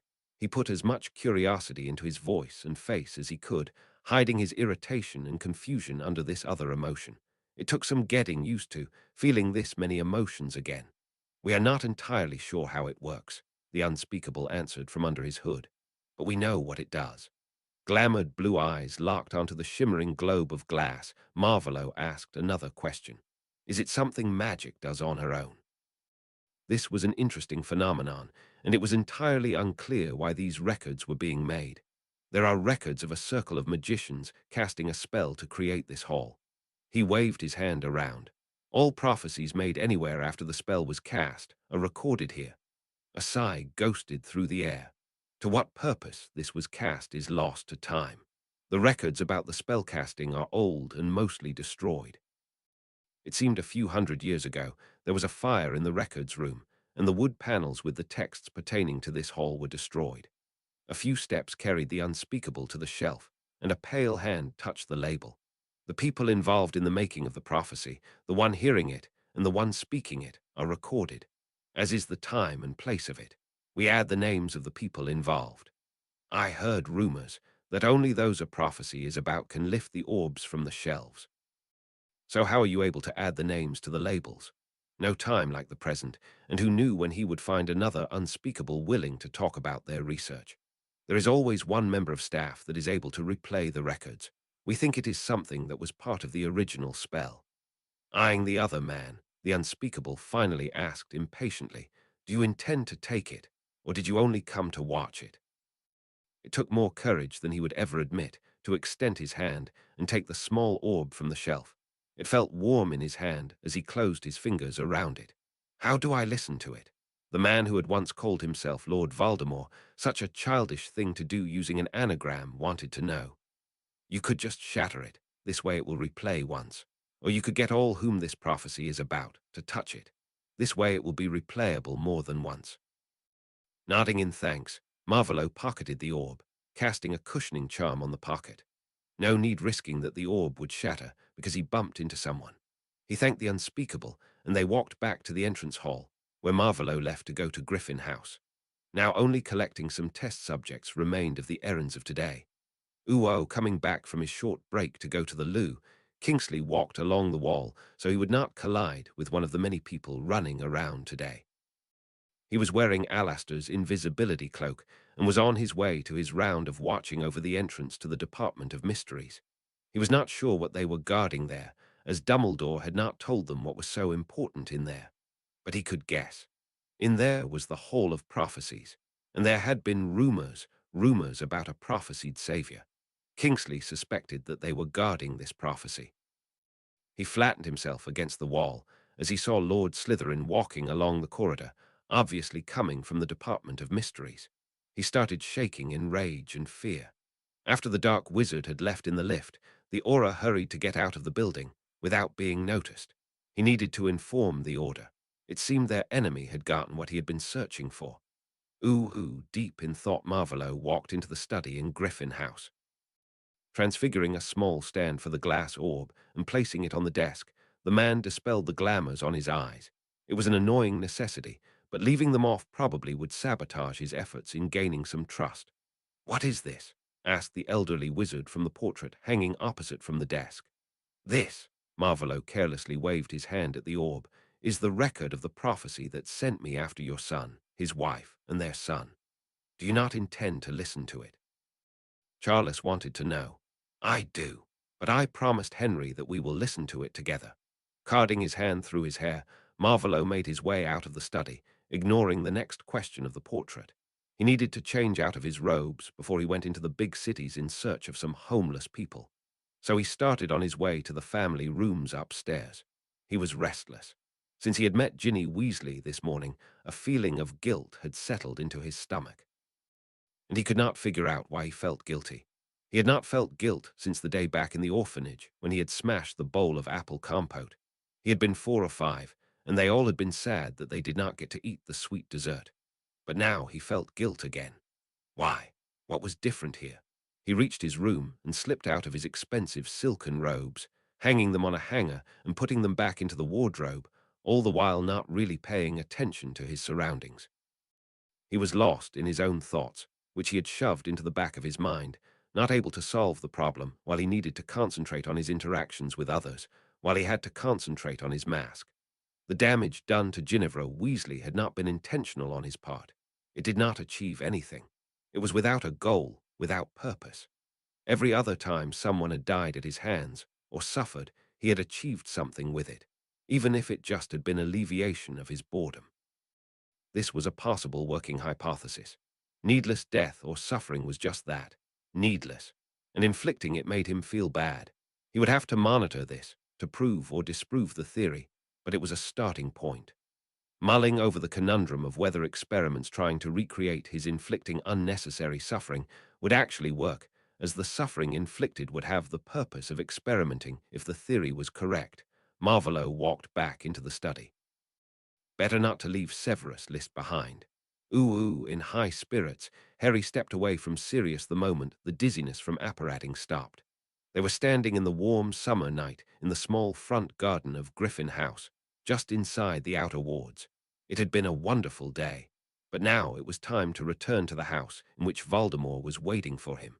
The teenager sighed. How much better it would be if he could return to Grimmauld Place with Sirius. Even if the room here in Griffin House was much better, cleaner, than the one he had shared with Ron in the old Black Town house. "Don't despair, Harry. I will make sure to get you out of here as much as possible," Sirius murmured near Harry's ear, one arm casually placed over the boy's shoulders. "Maybe we can visit the zoo the day after tomorrow." Chuckling, Harry shook his head. "Maybe we get him to agree if you promise that we'll visit the reptiles." They reached the door, and before they could open it, it was opened from the inside, a house elf peeking out. "Welcome home, young Master Potter," the elf squeaked, bowing low and stepping aside, though they could enter the house without tripping over the small being. Taking a deep breath, fortifying himself, Harry stepped over the threshold into the cheerfully lighted hall. He was relieved as Sirius stepped inside right behind him. "Master Slytherin is in the Lord's study," they were informed by the elf before the little one, Harry would guess it was female, vanished with a pop. Glancing at Sirius over his shoulder, Harry got a small nod and preceded his godfather on the way to the study. Only a few steps over the grey rug, and they were standing in front of the door to the study. Nothing was to be heard from inside, but they could see the light from the room under the door. Harry raised his hand and knocked. "Come in." Harry heard Voldemort call from the room. They opened the door and saw Voldemort sitting behind the desk and Professor Snape standing before it. As the potions master saw Sirius behind the teenager in the door, he sneered but got his face under control only a second later. "Mr. Black, thank you for bringing my son back home," the dark wizard said, while rising from his chair, smiling invitingly at the two standing in the door. "Flim will show you out." A little surprised by this sudden dismissal, Sirius returned the nod Voldemort gave him and gave a last hug to his godson before he followed the male elf out of the room and the house. "Come over here, Henry." Voldemort pointed at a second chair right next to the one Snape was sitting in. "Did you have a nice day?" Sitting down, with a quick glance at his teacher, who now looked calm again, Harry nodded. "Yes, it was a great day. First we hailed a taxi. Mr. Weasley was so excited. The food was really great, and I liked the film. He stopped after that, unsure if he really wanted to tell Voldemort, a murderer, about his day with friends. He wanted to tell it to someone, a parent, but that someone could not be the man sitting behind the desk across from him. Or could he? Shaking his head as if to dislodge the thought, the teenager concentrated on the here and now. It was dangerous to be lost in thought in his present company. Still smiling, Voldemort settled deeper into his padded chair. "Henry, I have been thinking about ways we can reduce the side effects of our connection until the time we have a way to dissolve it." Tensing in his chair, Harry only nodded, glancing at the professor, wondering why the man was here. There is an obscure art that allows the one using it to close his or her mind against intrusion. Severus is a master of this art, as am I. Like every time the man was explaining something, his voice was calm and his tone pleasant, nice to listen to. Normally, one has to learn occlumency on his own, because there is no master able to teach it. At the moment, I use this art to block my emotions from reaching you. But to really close the connection, you would need to use it too. As the man clearly waited for some sort of comment from Harry, the raven-haired teenager slowly looked from one adult wizard to the other. "You want me to learn this, occlumency?" he asked, hesitating over the new word. Inclining his head, Voldemort agreed.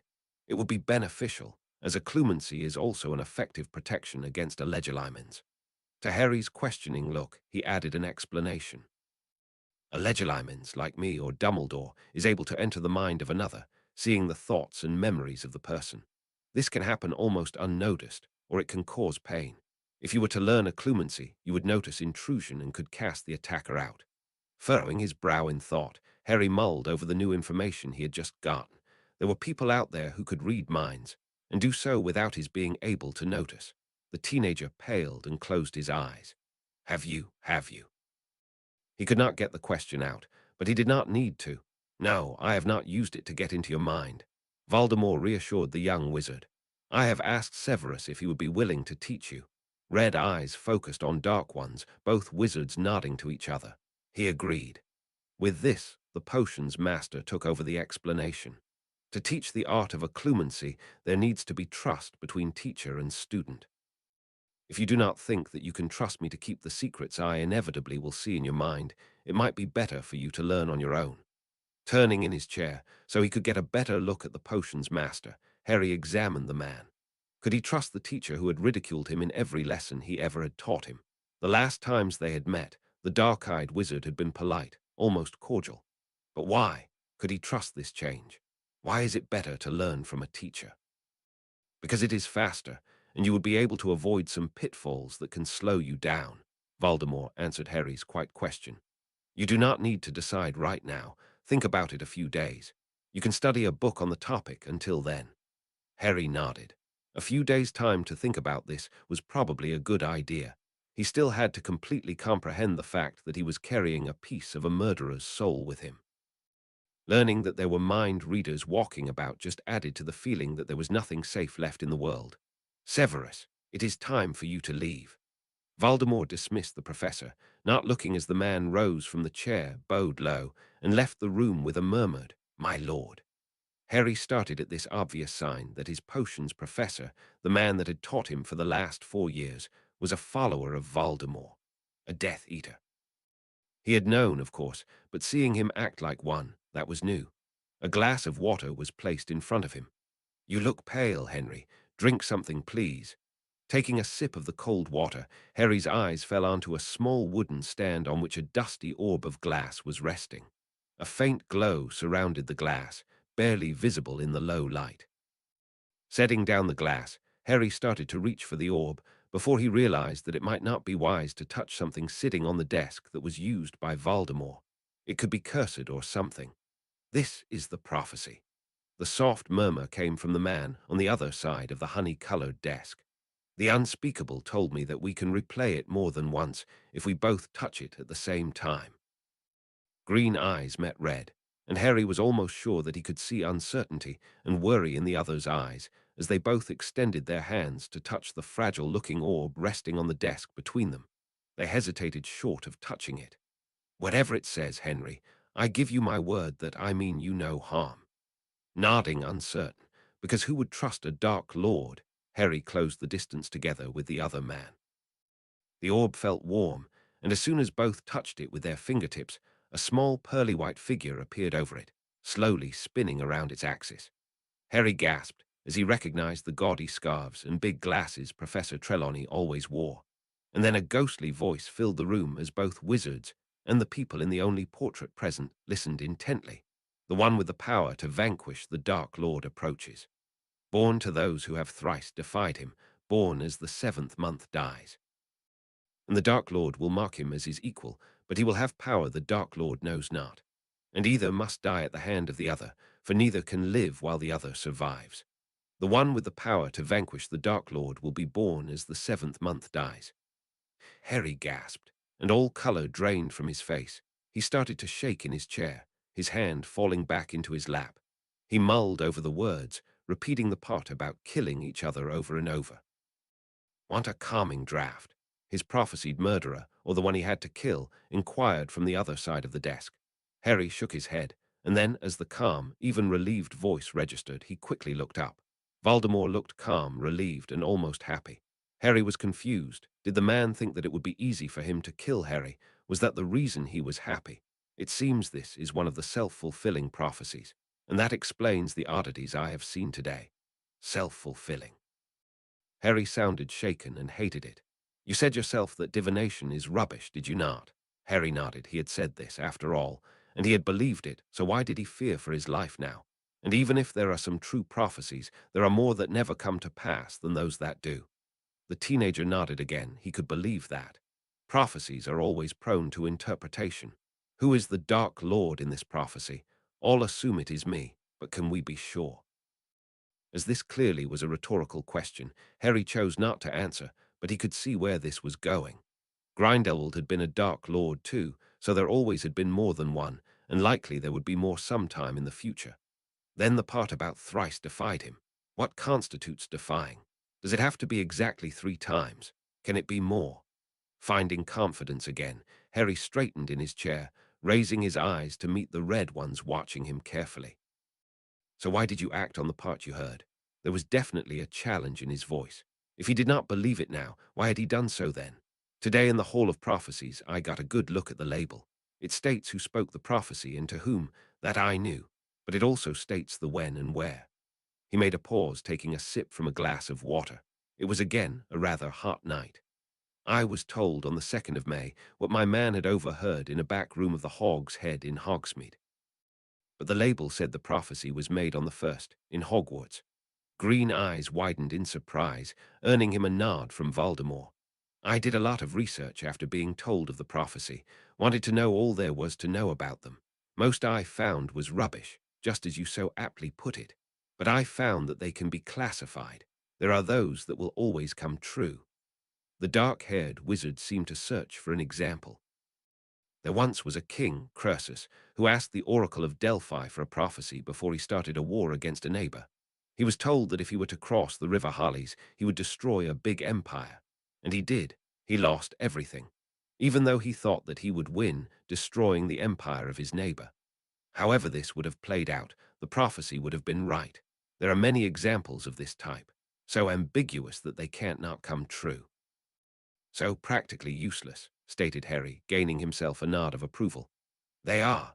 The next biggest group is the one of self-fulfilling prophecies. They come true because the people involved make them happen. And you believe this one," Harry pointed at the glass orb between them, "is one of those." "I do, and I think Dumbledore thought the same.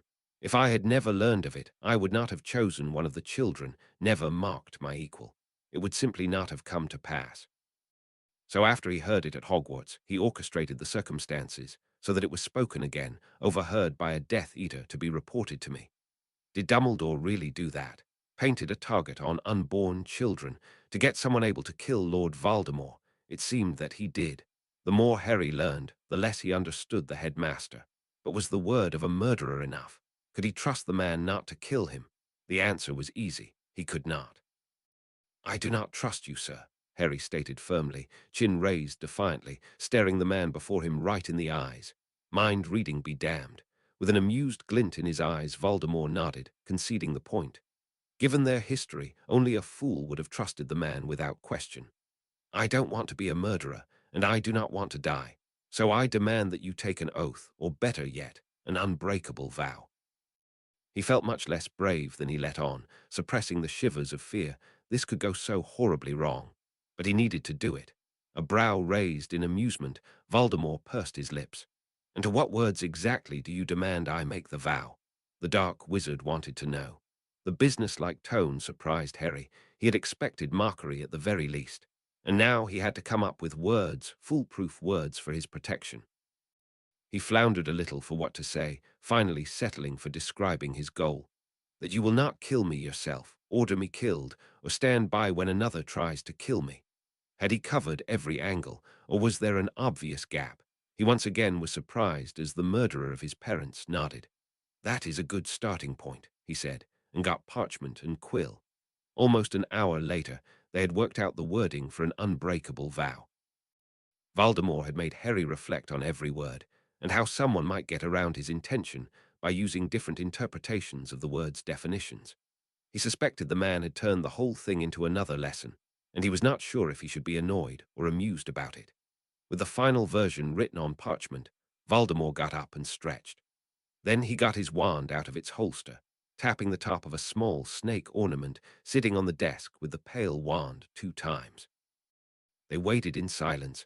Voldemort seemed not inclined to talk, and Harry was too nervous to try a conversation. He did not trust this, waiting for the man to start laughing manically or something like that. But that moment never came.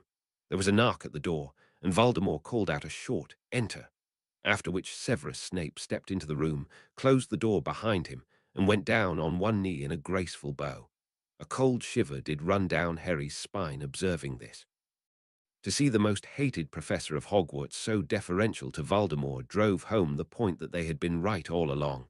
Snape had worked for Voldemort. The proof was there, right in front of his eyes. Rise, Severus. The man clad in dark robes did as he was told, adopting a respectful stance. You will be our binder. Harry saw the man stiffen at this declaration, and it seemed Voldemort had seen it too, because he sneered, and while stepping around the desk to stand beside Harry, said quietly, Do not fret, Severus. It will be I making the vow, not Henry.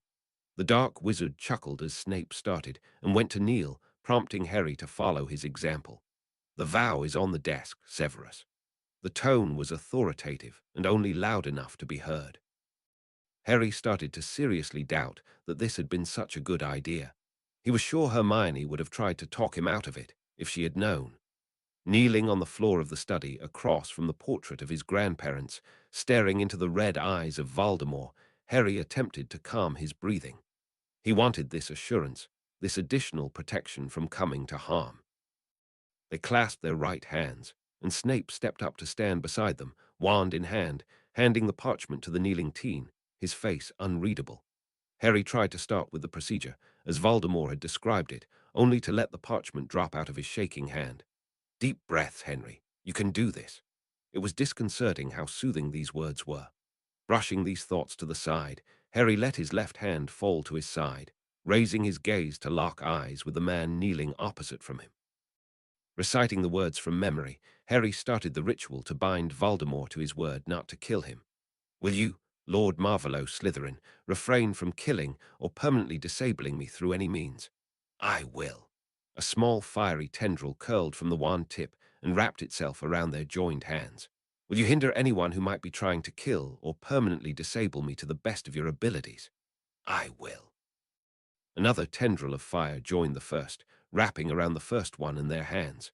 Will you not order your followers to attempt to kill or permanently disable me or get others to do so? I will. A third tendril joined the others, forming a red glowing rope that started sinking into their hands. Harry took a deep breath. He had done it. He had gotten an unbreakable vow from Voldemort that he would not attempt to kill him. It was not without loopholes. He had learned that it was almost impossible to formulate a vow without them, but it gave a certain measure of safety. Sitting back on his heels, Harry rubbed his eyes tiredly, only barely registering Snape leaving. All in all, it had been a truly remarkable day. Standing in the front garden of Griffin House, Severus passed a shaking hand over his face. He could not quite believe what he had been part of a few minutes prior. The Dark Lord had sworn an unbreakable vow not to kill Lily's son. Hearing the word binder from his lord had been a shock. He had feared that Harry, he still struggled what to call the boy in his own head, would be made to swear the vow. But learning that the Dark Lord would be the one, that had been a much bigger surprise. He had needed all his long practice in controlling his emotions not to start laughing hysterically. Calming his mind with the practiced actions of an accomplished occlumens, Severus prepared to apparate. There was an order meeting planned for this evening, and he was already late.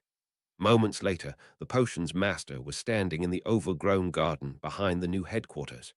He was not happy that the house stood in the village that had been the last place Lily had lived in.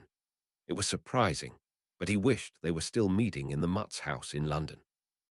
He quickly made his way to the house, avoiding the wild roses and their thorns, through the corridor and the shabby kitchen to the dining room, which they used as their meeting place. Dust was thick on the carpets, puffing up in little bursts with every step he took. The others were already there. The message Albus had sent him via his patroness had said it was a small meeting, and so he slipped into one of the chairs a little more in the shadows of the room. Briefly making eye contact, they exchanged a small nod before the headmaster rose, drawing their attention to him. I have called you here to inform you that Voldemort was in the Hall of Prophecies today. Kingsley saw him leaving from there after the trial today. Moody leaned forward in his chair, his blue eye swirling like mad. Do we know if he has taken it? Minerva listened intently, shooting covert glances at Severus, or what she as a Gryffindor considered covert glances. Her concern for him was equally as heartwarming as it was annoying. Deceiving Dumbledore was easy. The man had always been a manipulator, using his guilt against him. But Minerva had always been kind, even if she had done nothing to curb the marauder's bullying. It was harder to lie to her. Remembering the glass orb standing on the desk in Griffin House, Severus weighed his options. Telling the Order that the Dark Lord had indeed taken the prophecy would gain them nothing of substance, but it would cement his position. How ironic that he had made the same choices for his position in the Dark Lord's ranks not so long ago. He has, was all he said, but it made the others shut up and look at him. Don't be so difficult, lad, Moody groused gruffly. I was called to his current residence this evening. A glass orb was resting on a stand on his desk. He sneered at their shocked faces, white as if they expected to hear that Harry had already been killed. Only Dumbledore seemed unfazed, almost as if he was waiting for something, hoping maybe. Severus filed this observation away to think about it at a later time. He wanted to discuss lesson plans with me, coordinating the potions lessons with the lessons in history, dancing. He trailed off and decided to add a little more to make the act believable. So he donned his most hateful sneer and laced his voice with contempt. Just as I was leaving, Black brought the brat there. I have no doubt that he is well. Thank you, Severus. We all appreciate the dangers you brave to bring us information, Albus said, with the infernal twinkle in his eyes. Minerva nodded to this declaration, but Moody sneered. The paranoid Exora had never trusted the lone spy the Order had. From there, the headmaster declared that they had to find Horace Slughorn. But he never said why it was so urgent. He only alluded to the need to speed up their plans, now that Voldemort had learned of the prophecy's content. Severus flinched at the name as he had always done, even if the cause for this reaction no longer existed. With the changes to the Dark Mark, his lord had removed the pain triggered by his name. Nothing the Order needed to know. And so Severus Snape listened to the Order members plotting and planning, committing everything to memory and silently mulling over the things he had seen today. He never would have guessed, that night at the end of the school year, that keeping Lily's son safe would be easier once he was under the Dark Lord's control. Chapter 19. Trust. Chapter text. After days of frequent and careful correspondence by owl, Lord Xerxes Lestrange was sitting in a nice little cafe in the centre of London, occasionally sipping from his glass of ginger lemonade. He was nervous and fiddled with the sleeves of his brand-new suit. Lucius had recommended a tailor, descendants of a squib, who worked fast and produced quality. Every time the door opened, Xerxes looked up. It was ridiculous how nervous he was. On the other hand, it was understandable. He was about to meet his nephew and his wife, both non-magical. It was the first time he would interact with muggles, so being nervous was to be expected. Checking that the briefcase he had brought was still standing under his chair, the current Lord Lestrange took a deep breath to calm his nerves. There were not many people in the cafe. It was a Thursday and early afternoon, so most muggles in the city were still at work. Finally, the door opened to admit a man and woman, followed by a young girl with bushy brown hair. They were in high-quality clothes, skirt, blouse, and Mary Jane shoes for Hermione. Her mother was in similar attire, the father wearing a suit. Thanking Lucius for his hints at how to dress for Muggle London, Xerxes rose from his seat and was promptly spotted by the young witch. Xerxes stood beside his chair, smiling invitingly and inclining his head in greeting. Doctor and Dr. Granger, I assume. Snape had explained that the title of doctor in the Muggle world was equivalent to the title of master in their world, a great accomplishment that should be acknowledged. That is right, nodded the father of his sister's granddaughter. You are Mr. Lestrange. He sounded unsure about the title, but Xerxes nodded. His title of Lord Better stayed out of their conversation as long as they were in public in Muggle London. I am. Gesturing for them to sit, he pulled the chair out for Mrs. Granger to sit down, while Mr. Granger did the same for his daughter. Taking his own seat, Xerxes started the conversation to avoid an awkward silence. I'm glad that you agreed to meet with me. You probably don't know how pleased I am to be able to get to know you. I never got over the separation from my sister. So my mother really was your sister. The brown-haired man, with a short haircut, wanted to know, getting a menu lying next to his place, where Xerxes had laid it earlier. The ancestry test your daughter had done proves it. Mum always told us her family died in a big fire while she was in her last year at school. Mr. Granger sounded sad, but there was curiosity in his eyes too. Sadness welled up in Xerxes, and he did nothing to prevent it from showing on his face. I can understand why she would do this. He sighed. The magical world is not a nice place for squibs at the moment, and our parents pretended that there never was a daughter. The incomprehension over such behavior was clear as day on the faces of the older Grangers. Their daughter looked like she wanted to strangle someone, and Xerxes remembered the tale about her quest to free all house elves that Severus had told. If he made the right moves, he might get closer to her by involving the young witch in his plans for a school. I want to change our world to be more welcoming of squibs, starting with the founding of a school. Hermione's eyes lit up at this, as Xerxes had known they would. I have much planning to do still. He smiled and got the briefcase out from under his chair. I brought an album with pictures from our childhood. He brandished the small leather-bound book.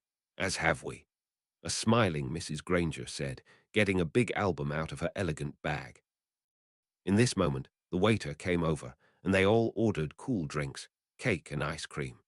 After that, they started trading stories about the time Xerxes and Dorcas had wanted to make a cake for their mother and ended up covered in flour and eggs, or the one summer Fabian, Hermione's father, had found an injured bird and insisted on caring for it. The older Grangers were fascinated by the moving wizarding pictures, and Xerxes asked if their daughter never had shown them pictures from school. A little sheepish, Hermione said that she had no wizarding pictures of herself or her friends. That was something that he could easily fix. They had a very enjoyable afternoon, with stories about the childhood of both Xerxes and Dorcas up to the day that a Hogwarts letter didn't come. Mrs. Granger and her husband told about the childhood of Fabian and Hermione. They talked about the dental practice of the doctors and the estate Xerxes was managing. And as he only ever had gone to Hogwarts, Xerxes asked the Grangers for pointers of what he should include for a primary school that would educate young magical children, both from the magical world as well as those that were born in the Muggle world. He even told them about his tentative plans to expand the school for children over the age of 10 who did not get a Hogwarts letter. They parted later, as the sky started to grow dark, with plans to meet again very soon. On his way back home, apparating from a small side alley, Xerxes contemplated his first ever meeting with people from the Muggle part of Great Britain. The parents of his grandniece, his nephew and his wife, were intelligent and polite people. They had manners and a sense for good food. It had been they who had decided where they would meet. He had thought it prudent to give them the advantage of choosing the place for their meeting, as he had the advantage of magic. Stepping into his manor, he walked straight to the library, and from there to his study and the liqueur cabinet. Filling one of the small crystal tumblers with his favorite brandy, he walked over to the French door, opened it, and walked out into the small garden, smelling of herbs in the warm evening breeze. Marvolo had approved his plans for a school. They both agreed that they had to change the way squibs were educated to keep them in the magical world. To combine this school with one for the younger children was only logical. It was a chance to integrate the squibs with the magicals of their age. It was nothing that would change their world overnight, but they had to start somewhere, and starting with the children was the wise thing to do. Uo at home in her room in her parents' house, Hermione sat on her bed, staring at the bookcase filled with her favorite books, playing with her hair, and thinking about the meeting with the brother of her grandmother. It was surreal to think that her great-grandparents had been magical, that she was related to Rodolphus and Rabastan Lestrange, the criminals' Death Eaters sitting in Azkaban. But Xerxes Lestrange, the current lord and head of the family, the man with the friendly smile and the long grey hair she had met today, was nice. He had spoken about his sister with such sadness and fondness in his eyes. Hermione did not think that he could have faked the emotions. She sighed, frustrated. Lord Slytherin had said that he and Lord Lestrange had been in school together. The man had called him a friend. So had he agreed with the goals of the man that was called you-know-who? Had he been a Death Eater like his sons? Hermione felt torn. Her parents had always told her not to judge people based only on things others said about them, not to judge by appearances alone. But could she risk taking the time to get to know him better? Was she even able to really get to know him? She had suspected that he had been a Slytherin, and he had confirmed her assumption this afternoon. So he probably was able to hide his true intentions and manipulate those around him to reach his goals. Was she about to become a pawn on the chessboard of Headmaster Dumbledore and he who must not be named? She truly hoped not, because she wanted to contribute to the school Lord Lestrange was planning. She was sure that she would have been a lot happier as a small child had she known that she had magic. Attending school with others just like her, not the outcast concentrating all her energy on studying to get the teacher's attention. Huffing a sigh, she stood up and went to the bathroom. She was tired and wanted to take a shower. Maybe standing under the warm water would help clear her head. Ooh, after the trial on Monday, Harry's days started to take on a pattern. He had history lessons with Remus, whom he again called Professor Lupin while they were at Griffin House, and in the small schoolroom with the view of the overgrown back garden, every day for an hour. And he did not complain. Never had history of magic felt more real. Remus was a really excellent teacher. Every other day the teen flew over to Nut House for his lessons in ancient runes and an afternoon flying session with Theodore. Runes quickly became a favorite of his, and he regretted that he had not selected the subject instead of divination in his third year. And after he had watched Voldemort putting wards around a filing cabinet in the study, he was even more eager to learn. Evenings he often spent in the study in front of his grandparents' portrait, listening to the Potter family history. He loved those conversations about his parents, the ways his family had worked with the others on the Wisengamot, the ideals they had stood for in the past. Voldemort never was present for these talks, and grandfather Charles, as he insisted on being called, had explained that these things never were discussed with someone outside of the family. Harry had been bemused at the thought that the man who was called a Dark Lord by his followers would abide by any rules. But as they started the same lessons about what the Slytherin family stood for, who their allies were and so on, he quickly learned that the man obeyed the rules because he valued them as tradition. That Voldemort valued anything was a strange concept, But Harry could not prove otherwise, and it was the only explanation fitting the evidence right in front of his eyes. After the man had made the unbreakable vow not to kill Harry, the green-eyed teen had relaxed. Not by much, but noticeably. He slept much better now, and he had an easier time asking questions. Why he had agreed to Harry's demand, the teen did not know and did not dare to ask. The man was behaving oddly, Harry mused, sitting in the schoolroom, waiting for his next teacher. Only moments ago Harry had seen the red eyes bright with fury and heard the smooth voice full of anger. Sitting at the pupils' table, a book about potions in front of him, Harry let the last few hours replay in his mind. It had been his first lesson on dancing, posture, and proper manners for the ballroom and social functions, as Voldemort had called them. The haggard witch that had flewed into their reception room next to the hall had bowed low to Voldemort, greeting him in the way Harry had seen from Snape. So she probably was one of his followers, but probably not a Death Eater. She looked more as if she would be blown away by a strong gust of wind, and not as if she would be able to fight or duel any length of time.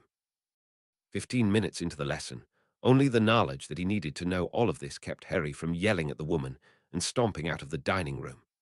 The elves had removed the chairs and the big table so they had enough room, and the witch made Harry prance up and down the whole room, criticizing his posture and the way he walked in a shrieking voice and with scolding words. More than once the spindly hands grabbed the boy, forcing him into a stance that felt entirely unnatural. After the 10th time, she started to use stinging hexes on him whenever he slumped or let his shoulders slack forward. The first yelp from the teen had brought him another round of choice words about his utter lack in manners, and got the old woman wondering what he had learned up till now. As the door had opened, and Voldemort had stepped into the room, Harry had yelped again, rubbing the spot on his back where another stinging hex had landed. Harry had spotted the angry look on Voldemort's face and taken a step back, expecting to get yelled at because he did not pay enough attention, was not working hard enough.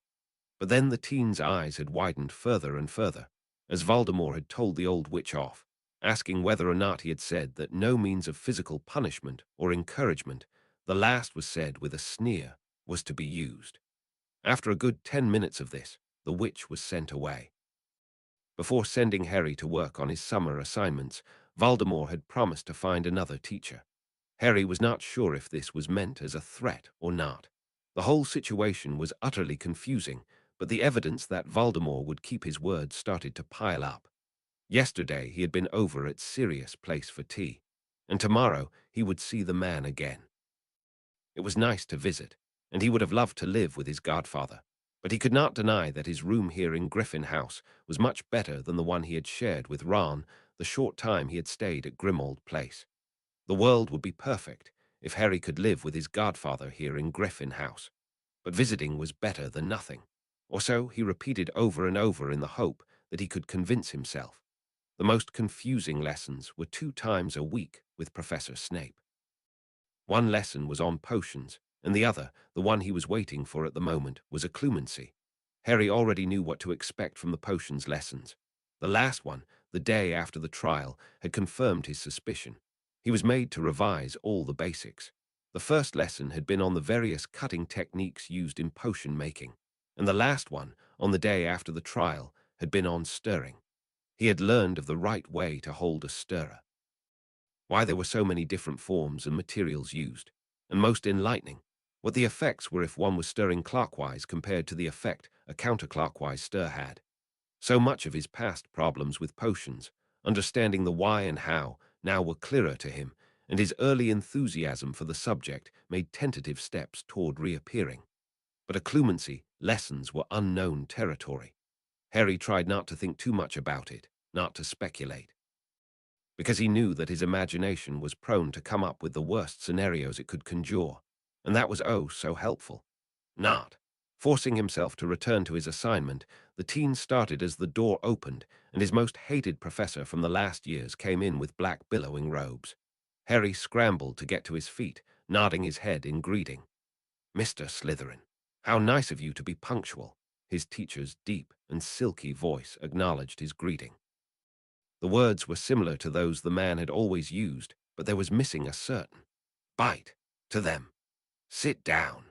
the man ordered him, and walked over to the desk reserved for the teacher, right in front of the blackboard that was hanging between posters with images of various magical creatures on the right and different poisonous plants on the left. Harry did as he was told and closed his book, moving it off to the side.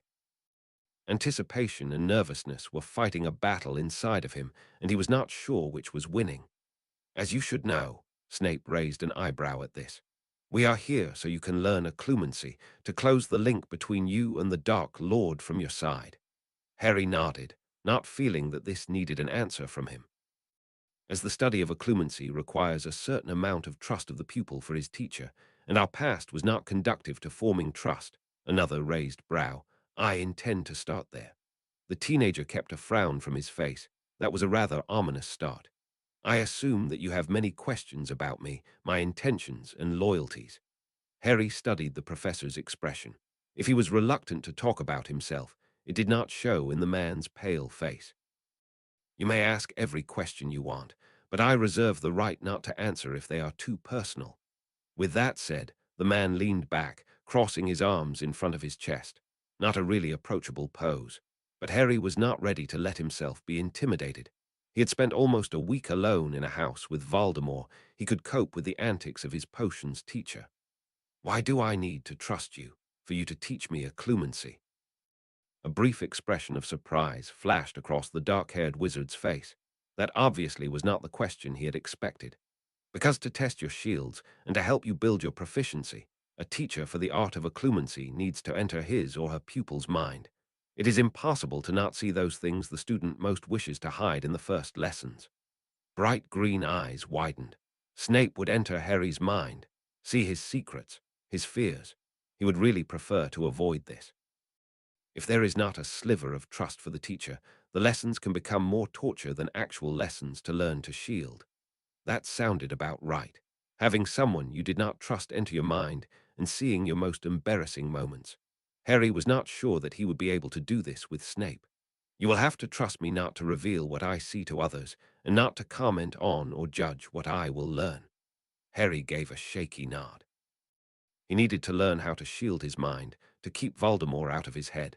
And as he had learned from the few books he had read over the last few days, it was much easier to learn the art if one had a teacher. And it would be a cold day in hell if he allowed the dark wizard into his mind willingly. So Snape it had to be. Taking a deep breath, Harry fixed his gaze on Snape's form, casually leaning onto the desk, arms still crossed. Why do you hate me? Because it was more than simple dislike. It had to be hate for the man to cut him down with harsh words at every opportunity, for taunting him and his friends, more than what could be explained by the Slytherin head of house's dislike for Gryffindors. Professor Snape closed his eyes and pinched the bridge of his nose.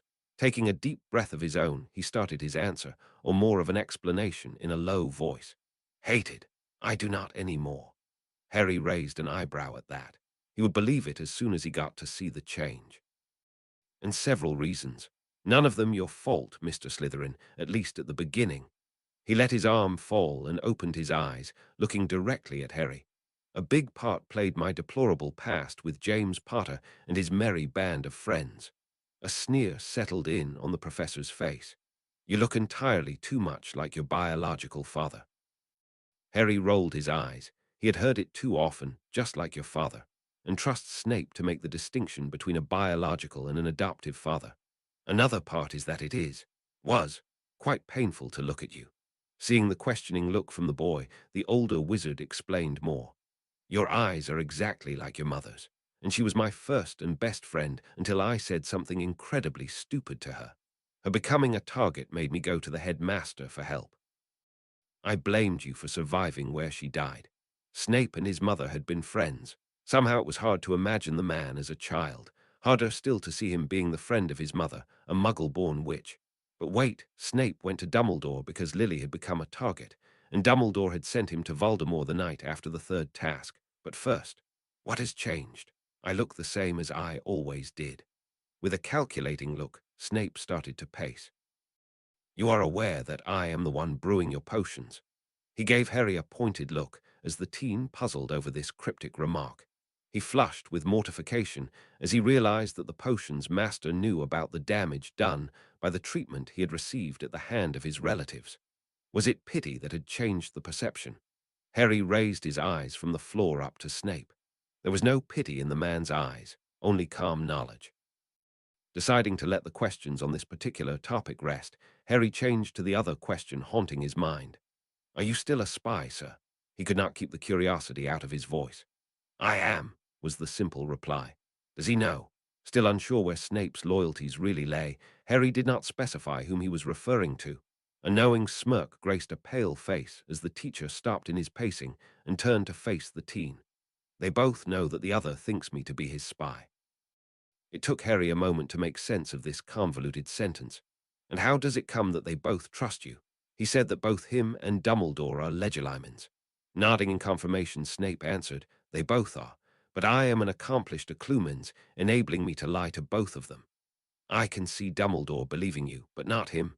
"Headmaster or Professor Dumbledore," chided the potion's master, starting to pace again, deep in thought. Finally, he came to a decision and turned again to face the teen. "The Dark Lord made sure that I am trustworthy through means you do not need to know. He discovered that I am committed to keeping you safe." They both stayed silent for several minutes after this, both lost in their own thoughts, until Snape started the lesson. Thankfully, it was mostly theory in this first lesson, ways Harry could use to come to a calm state of mind, ways he should test over the next week to find the method that worked the best for him. As Professor Snape repeated several times during the lesson, each mind was different, as was each person, so each individual had to find the method to use that worked for them. Later the same day, in the biggest bedroom in his dreary house in Spinner's End, Severus Snape stood clad only in shirt and trousers in front of his wardrobe, peering in. As he had come home from his tutoring session for his lord's son, Severus had found an owl sitting on the fence surrounding the small front garden, if one could call the overgrown and dry patch of land a garden. The owl had carried an invitation written in elegant, loopy cursive with expensive dark green ink on the most posh parchment one could buy. Severus scoffed, just remembering the extravagance now lying on his desk in his workroom. He had been invited to the yearly summer party held at Malfoy Manor, and now he tried to decide what he could wear to this unavoidable social gathering. He held no illusions as to what Narcissa intended, inviting him. She would try to find him a witch to marry, and he supposed that he should accept her assistance, because, like it or not, he needed to find a partner within the year. Looking at his entirely black clothes, with only his undergarments and shirts in white, and the color of unbleached or only half-bleached linen, Severus thought back to the occlumency lesson from that afternoon. Pot. No, not Potter anymore. Slytherin had not asked questions as dumb as he had expected him to. In fact, he had asked quite astute questions. The one about the reason for his hate was one he had contemplated, but not believed the teen would ask. But maybe he had underestimated the boy's Gryffindor bravery. But his own answer had surprised him even more. It was true. He had hated the sight of Harry Potter, the clone of his childhood tormentor James Potter, with a copy of his best friend's eyes in his face. It had been a special kind of torture to look at the child of his best friend and his schoolyard nemesis. But to learn that the boy had not disregarded his education of the proper ways to behave as an heir to one of the old families, but had never received such in the first place, had corrected many of his misconceptions. The fact that his aunt and uncle, and perhaps their son, had abused Lily's son to an unknown extent made it impossible for him to see his student in the light he had before. No, he needed to start fresh, to get to know the boy, to be able to keep him safe. It seemed he had moved on from grieving for his best friend. He contemplated the black clothes. Black, the color of grieving. He had always preferred the dark colors, but never before her death had it been exclusively black. He never made a conscious decision to do so, but it seemed that he had not only mourned in private for her all these years, but most likely no one had realized. He supposed it was finally time to move on, so a trip to the tailor was in order. Sighed and closed the doors to his wardrobe. Maybe he could set up some kind of stipend or something similar in Lily's name, to pay for an apprenticeship for a muggle-born. He hummed. That thought had appeal. If he spun this right, he might get his lord's approval, and Dumbledore certainly would support him in this. With new determination and plans forming in his mind, Severus put on the robe and shoes he had discarded earlier. If he wanted new robes for the Malfoys' party, he needed to order them today. Benjamin felt uncomfortable. He was wearing a Muggle suit and followed Roll through some of the shadier parts of Muggle London. None of the others were there, only the two of them searching for the little wizard living on the streets. Yaxley had wanted to come as well, but their lord had decided that it would be wise only to send those that the boy already knew or would get to know soon. He wished they had found the child already and could go home. He would take a really nice hot and long bath once he was back. In the pocket of his light coat, Benjamin had a potions vial of the concoction Severus had brewed for the purpose of blurring past memories and dampening their emotional hold on a person. He was to give it to the child, so he would have an easier time adjusting to his new life in the wizarding world. Alongside the vial, the pocket held adoption papers, the Muggle variant. Over the last few days, Benjamin had tracked down the boy's parents and planted the necessary paper trail to let it seem as if he had started the process of adoption at the appropriate time to get to adopt the boy today. He sneered, remembering the poor excuses for parents he had met. He could understand why the boy preferred to live on the street to living with his parents. The little flat had reeked, and he had seen a rat scurrying along a wall. The adults were dirty as well, with matted hair and unclean teeth, and were uncouth in their behavior. He had not even tried to reason with them. He just had cast the Imperius on them and got them to fill out the papers granting their permission for their son, Aiden, to be adopted. And now they walked from spot to spot asking other homeless children where they might find Aiden. Roll waved Benjamin forward, pointing to a small form hunched over in a corner behind a big rubbish container. Nodding to the other wizard, Benjamin made a little detour so he could approach the child from the front so as not to startle him. Roll took a position along the other wall of the narrow alley so he could monitor both ways in and prevent the boy from running should he try to escape. Aiden, Benjamin called out to the small child with his dirty blonde hair curled into himself as if he was cold. The boy's head snapped up, brown eyes looking cautiously up to the wizard. "Are you Aiden?" The boy shook his head. No, he was not Aiden. Benjamin felt cold fury rising. Another child on the streets, what were the Muggles thinking? Children were precious gifts and nothing to be cast to the streets. "Do you know him?" An enthusiastic nod was the response. "Do you know where he is?" Benjamin was speaking in a gentle tone, crouched near to the ground so as to appear less threatening. The boy nodded again. The man took him with him. A cold shiver ran down Benjamin's spine. Had they come too late? And the way the child spoke of the man suggested that he was not an unknown figure to the children. When and where did they go? Urgency was clear in the wizard's voice, and he felt the other tense behind his back. "Just before you came, and they went down there." The boy pointed at the other alley opposite from the one the two wizards had come from. "Thank you." Benjamin smiled, rose, and started to run down the alley the boy had pointed at. Normally it was beneath a lord to run like a common muggle, but speed was of the essence, and as he did not know where he might find Aiden, he could not simply apparate to get there. Silently, he promised himself to find a way to get this young muggle boy off the streets. Not even animals treated their young in this manner. Nearing the end of the alley, they could hear the muffled pleas of a child. "No, let me go. I don't want to come. Let go." And the snarled response of a man demanding he be quiet. Rounding a corner, Benjamin only took a moment to assess the situation. There was a muggle contraption standing on the street, seats inside and a door opened. A tall and lean man in what appeared to be casual muggle clothing tried to get a boy into the thing on wheels, but the boy struggled with all his strength. "Stupefy." The man fell, stunned and unconscious. The child spun around, searching for the source of the shout. Wary eyes found the two men running towards him, and he tensed, only to relax again as he seemed to recognize Roll. Benjamin could not restrain himself from falling to his knees next to the boy, embracing him tightly, assessing if there was any damage. "You're the man that unstuck the creep from the wall," the boy stated in a detached manner. "Shock most likely," Benjamin noted. "That I am, little one," Roll said with amusement in his voice, ruffling the boy's hair before he aimed his wand at the muggle that had tried to abduct a young wizard, levitating the man into his means of transportation. "Has he hurt you?" Lord Knot asked, easing back a little to get a better look at the child he intended to adopt. The boy shook his head and started to chew on his lower lip. His eyes, a warm brown color, wandered from the man kneeling by his side to the one working inside the Muggle vehicle. At least that was what Benjamin assumed it was, creating a scene believable enough to explain missing memories. "Are you wizards?" the boy wanted to know, studying their faces attentively. "We are," Benjamin confirmed, squeezing the boy's shoulders in reassurance. Noticing the slight flinch, the widower chided himself.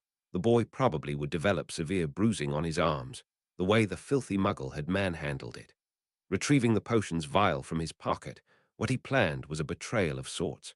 But he quieted his conscience with the knowledge that his future son would have to take it anyway, and that it would do no harm. Severus had said the child would get sleepy and wake hours later, moldable to new circumstances, by being told the facts of his new truth. "Here, take this." Benjamin removed the cork from the vial, holding it out for the boy to take. "It will heal you and let you sleep.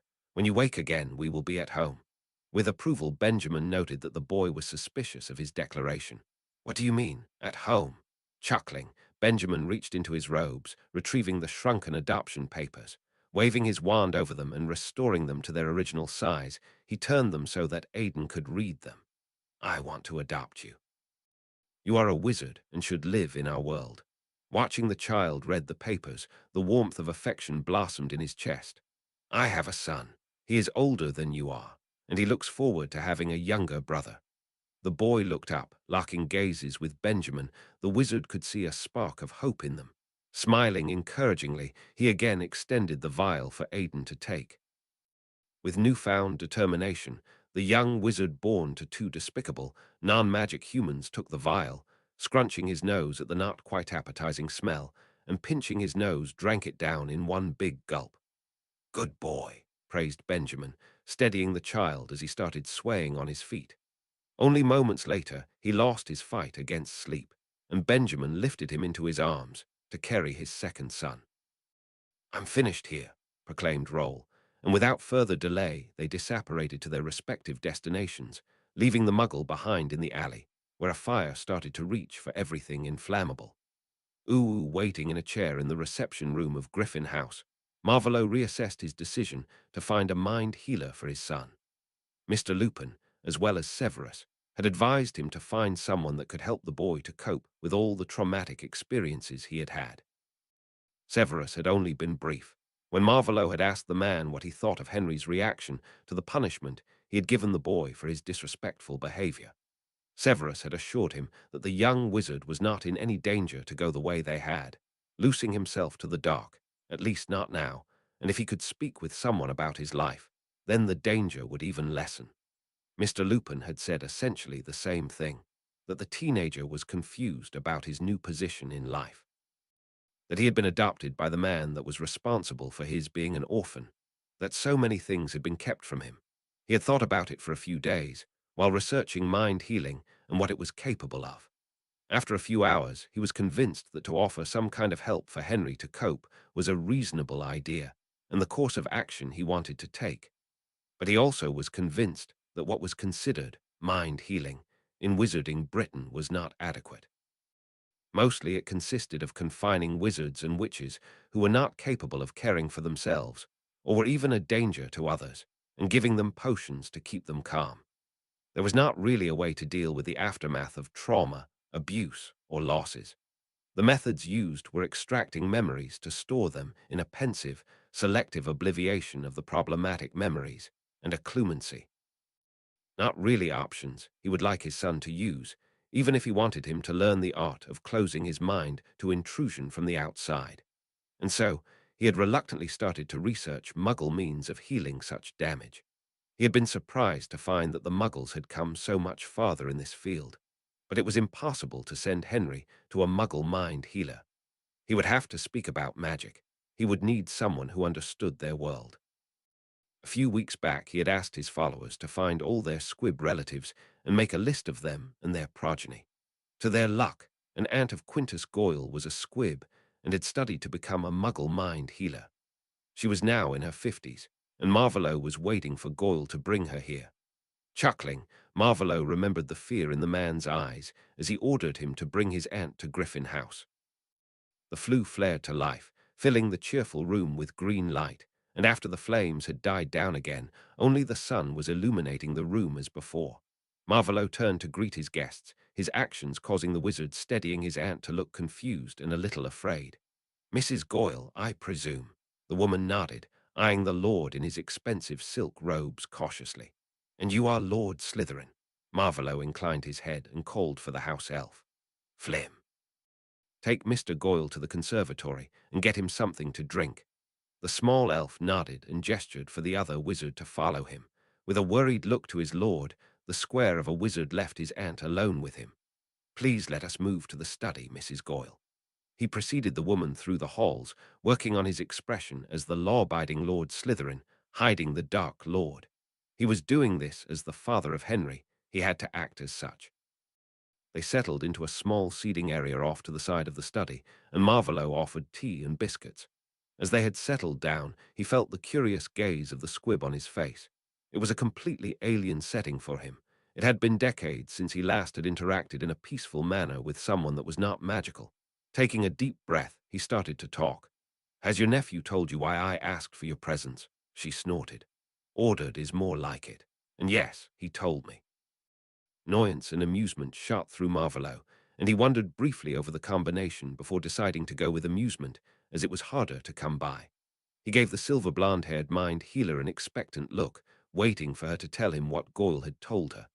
"He said that you are searching for someone to help your son adjust," she added with an eye roll, taking another sip from her tea. "That is correct, but not all of it. Before I tell you more, I ask you to sign this magical contract." He let a piece of parchment float over from the desk and handed it to Mrs. Goyle. "It is only to make sure that nothing you learn here will find its way into the press."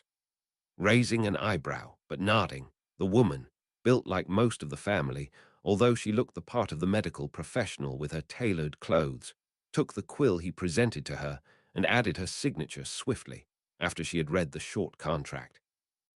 Marvolo added his own signature, and the contract flashed a bright golden before returning to its unremarkable appearance. "As now you are sure that I will not tattle to the press, what is the problem you think I can help with?"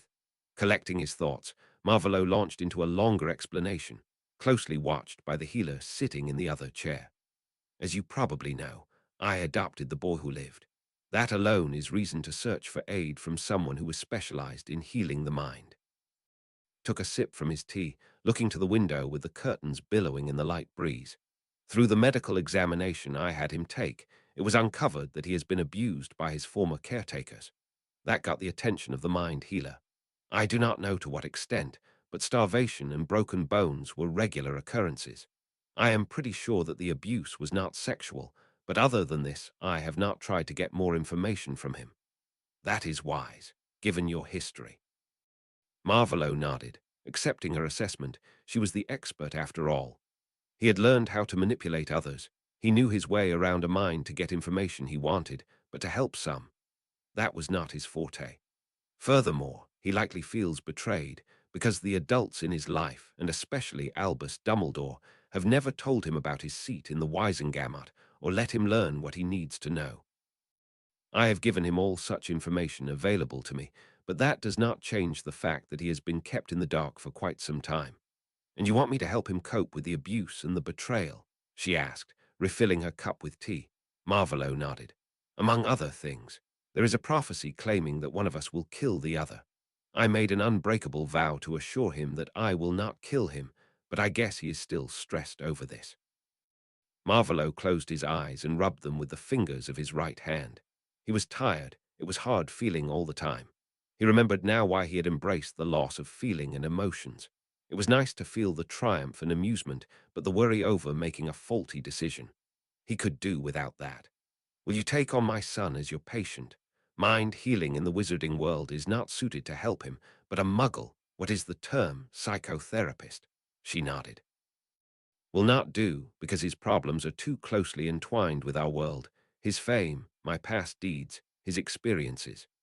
You combine the best of both worlds.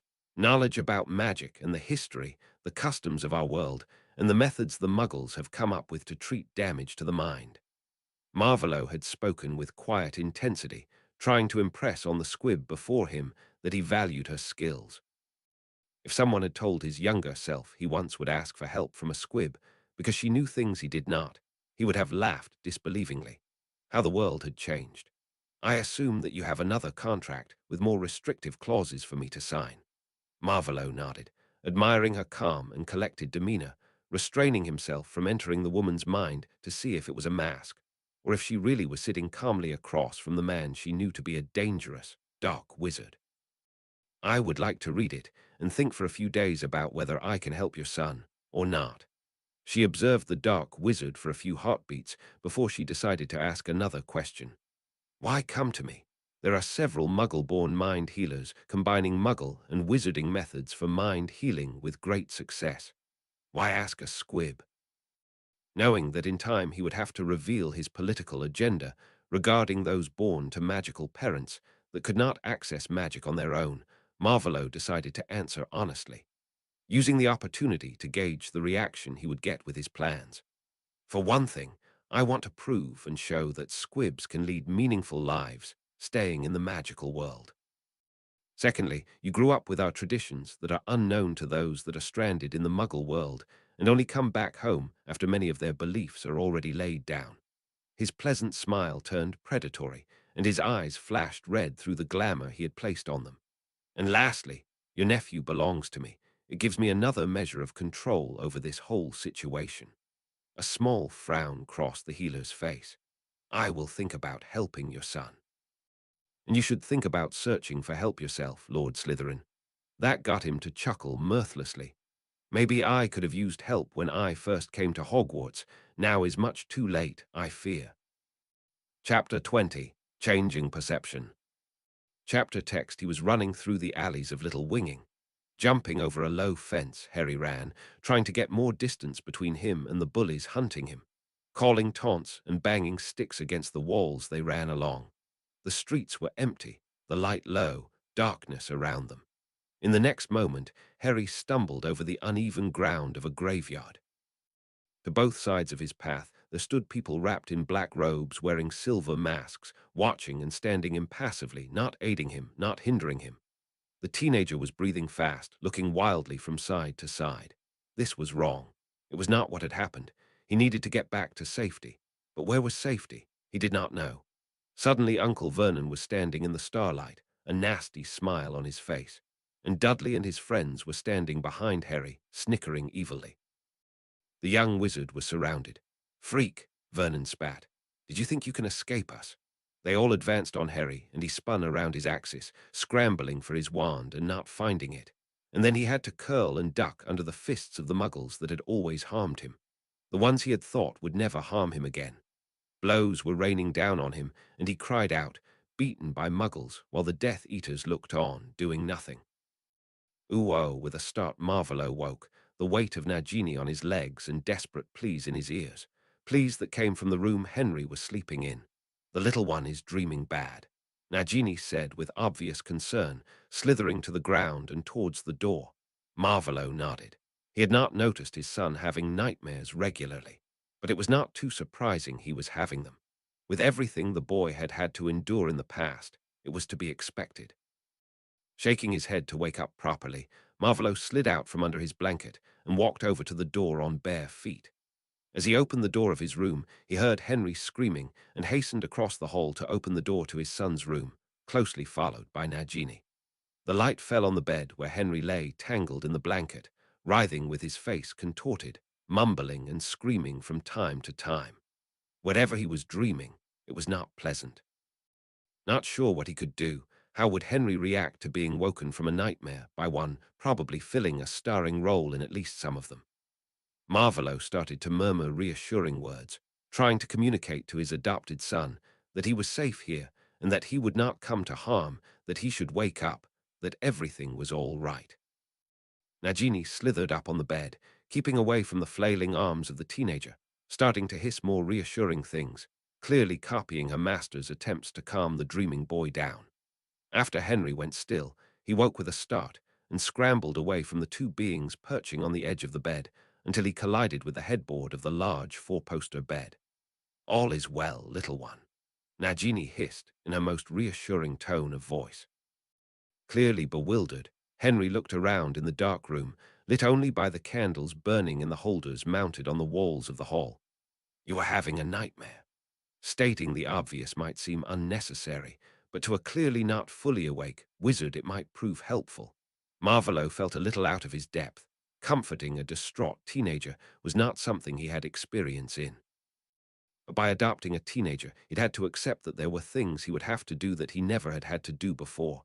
He even had asked those of his followers who had children for advice, and was happier by the day that he had done so. Henry nodded. "You were there, 2 times." The raven-haired teen looked up to him, clearly bewildered. "One of you agreed with my uncle. The other," the teen trailed off, and Marvolo did not try to get a more coherent explanation. "Do you have nightmares often?" he asked instead. Henry nodded and Marvolo frowned. Why had he not known of this? The boy's nightmares obviously were quite violent. They had had rooms next to each other in Benjamin's manor. So why had he not heard one of the dreams before? It only took him a moment to remember that Juliet once had told him over a meal at their house how she'd had the elves cast silencing charms over all the guest rooms. They had probably never stopped that. As Benjamin had altered nothing else his beloved wife had initiated, Marvolo did not think that his follower had changed that. So there was his explanation as to why he had not heard his son's bad dreams before. Occlumency can help with this in time. But for the moment, I can get you a vial of dreamless sleep, the red-eyed wizard offered. "Yes, please," came the quiet answer as Henry settled down again, a little more to the center of the bed. Casting a summoning charm for a vial of dreamless sleep, Marvolo contemplated the talk he had had with the muggle-educated mind healer the evening before. He had not heard from her since then, but it might be wise to broach the topic with Henry. "There is another thing we might attempt to help you cope, Henry." The boy looked up and waited for Marvolo to elaborate, not saying a word himself. "I have asked a mind healer if she thinks that she can help you to come to terms with your past. What I did, and what those muggles have done. Healer Greengrass can help cure the damage done to your body, but these nightmares prove that there is more you need help with."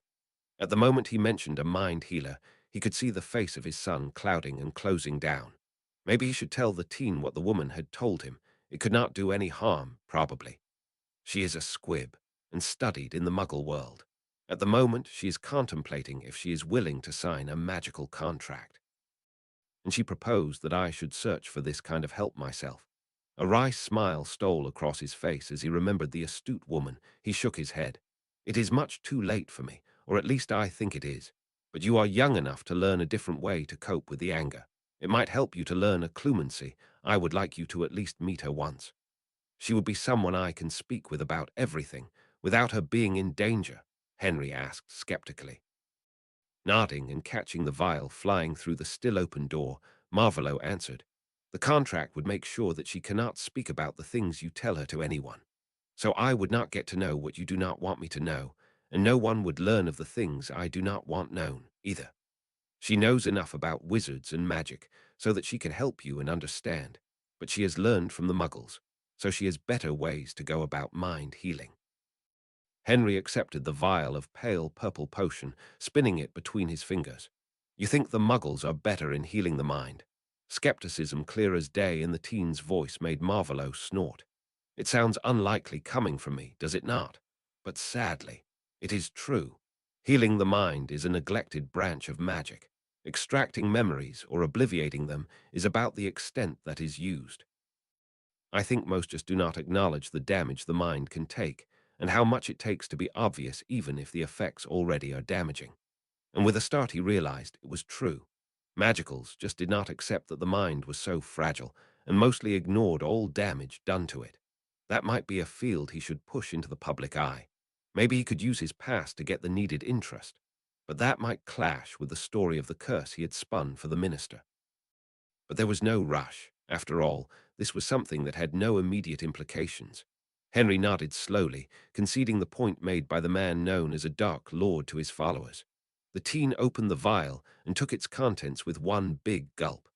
"I will meet with her and see if I can talk with her. I think it might help to talk to someone." He yawned and laid down, letting Marvolo tuck the blanket around him.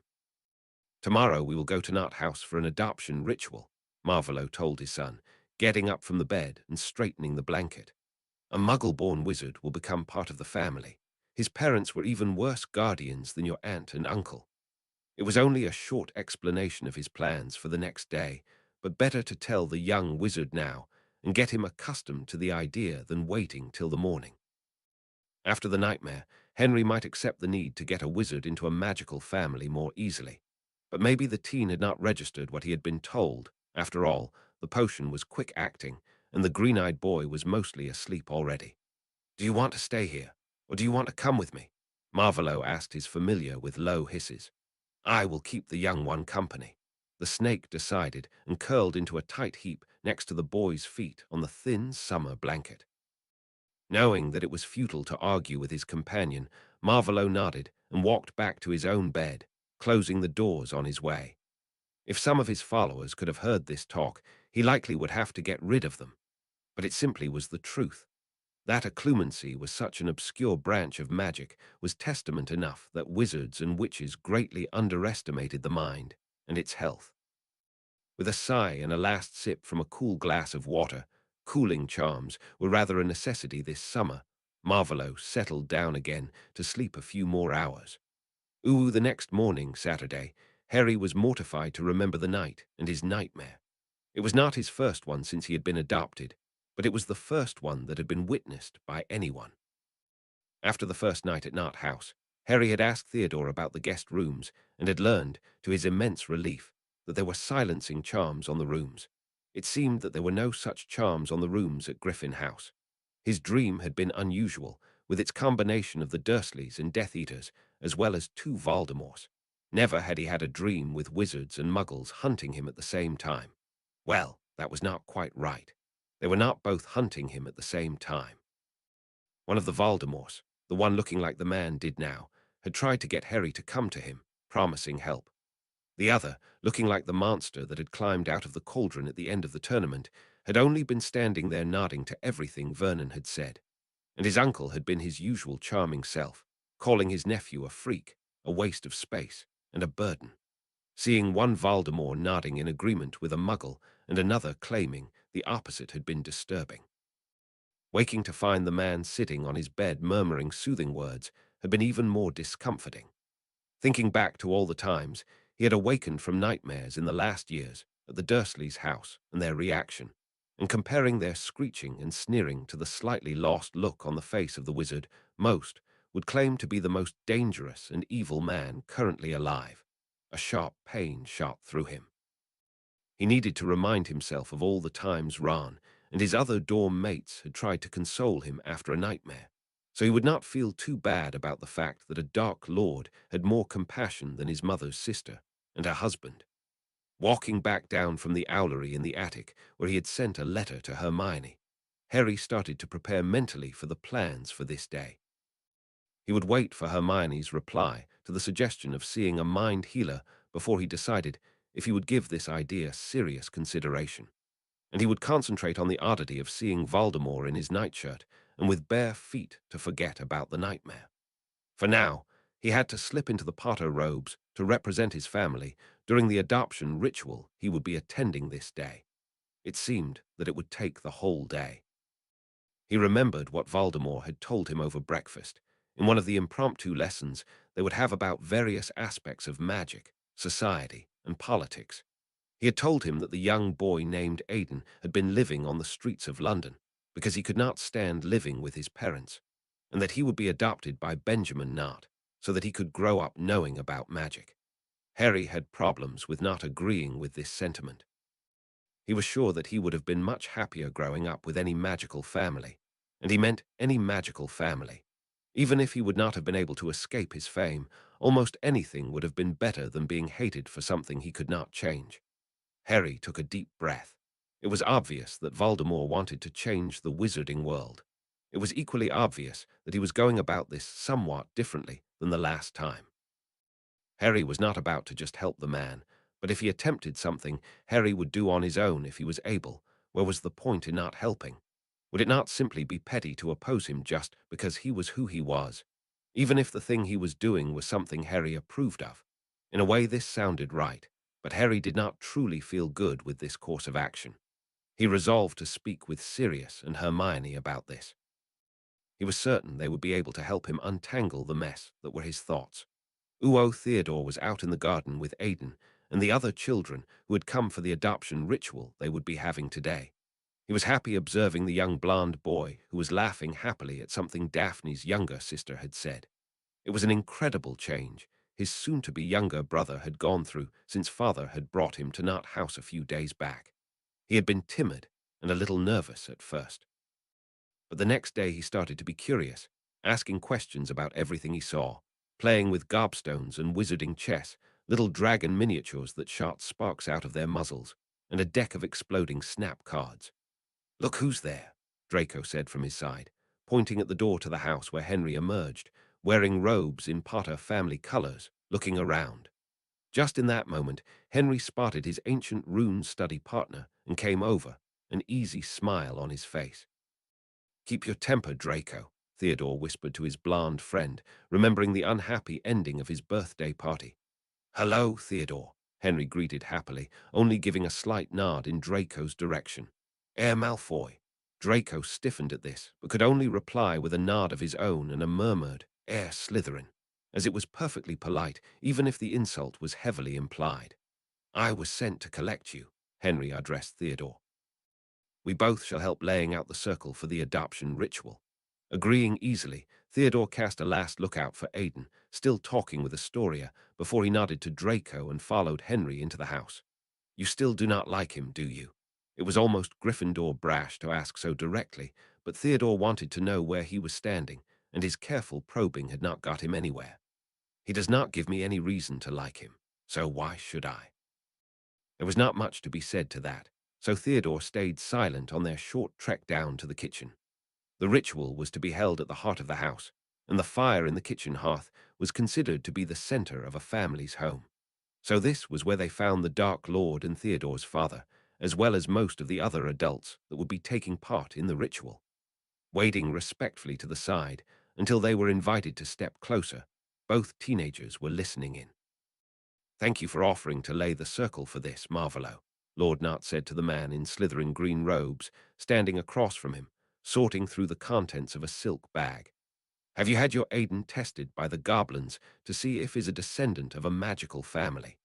Theodore felt Henry tensing beside him and wondered why the other would react to this question. Maybe because it was a sore point with the other teen that he had been left with muggles. Letting the question go, he was not likely ever to get an answer to it. After all, Theodore instead concentrated on his father's answer. "Yes, we went there yesterday. He is related to the German family of Hosser 3 generations back, like your Henry and young Miss Granger from a squib line. I wonder if this is always the case. It is quite possible that it is. We will have to keep testing to get to the roots of this." Turning to the teenagers standing beside him, the Dark Lord smiled and hissed something to Henry, or at least Theodore assumed the hissing he heard was actually something spoken, prompting Henry to take some of the items from the table where the Dark Lord had arranged them. "Let us start. Theodore, help Henry to paint an accurate circle in front of the hearth, please." Harry looked around the relatively big kitchen of Nut House. It was filled with several adult witches and wizards, as well as some small children and teenagers. Theodore and he, together with Voldemort, had just finished setting up the ritual circle. It was a nice work of runes drawn on the stone floor of the kitchen, drawn with chalk, sand, and in 2 places, flower petals. Harry was still amused about that one. The other thing that had the teenager curious was the group of people assembled here. He had not been surprised to see many Death Eaters here, or at least they were some of the same people who had been named during the event of the graveyard, and they had brought their wives and children. Draco was there, obviously trying to be polite, as were his mother and father. He had been surprised when Madame Longbottom, Neville's grandmother, had come into the kitchen, accepting a cup of tea from one of the elves and sitting down in one of the chairs standing to the side. Harry was sure that she was in no way associated with Death Eaters and therefore not friends with Lord Nart.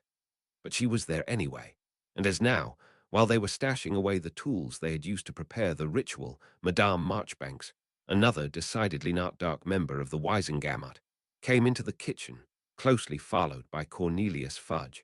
Harry was sure that there was something more going on. The teenager turned to the man that had adopted him and was now cleaning his hands in fresh water at one of the sinks.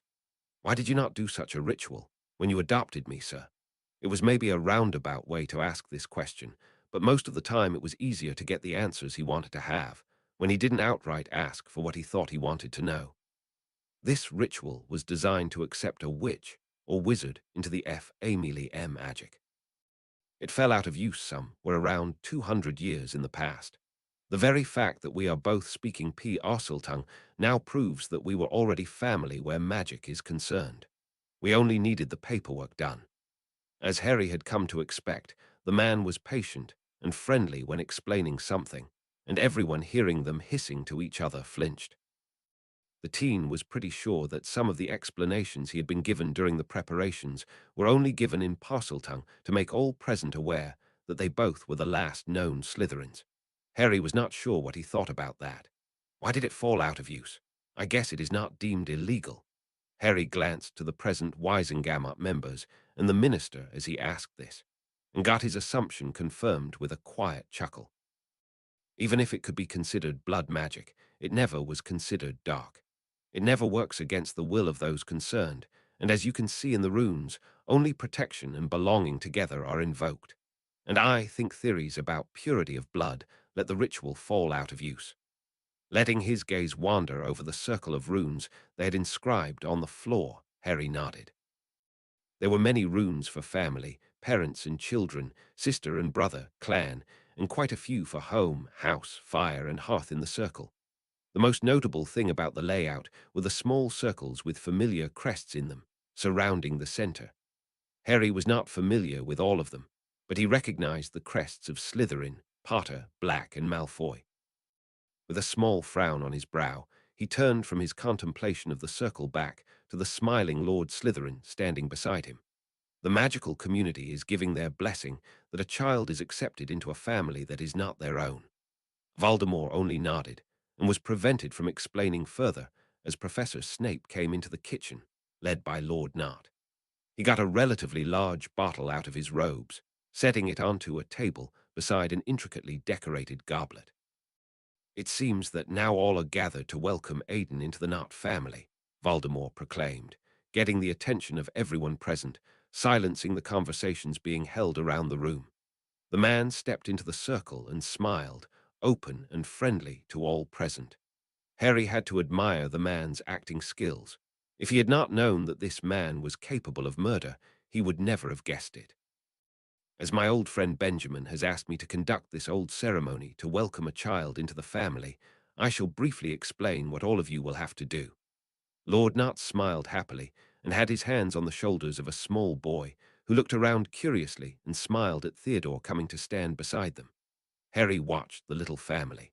The small boy looked happy. He was dressed in fine robes, his short hair styled, and the brown eyes sparkling. Harry was reasonably sure that Lord Nut and Theodore would be good to him.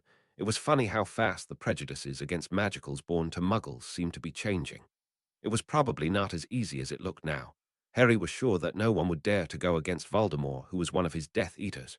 But the reactions to Hermione's ancestry and the adoption of the boy Aiden today made it seem easy. The family, that is you, Benjamin, and the two boys, will stand in the middle. The representatives of the old families will be standing in the circles marked with their family crest.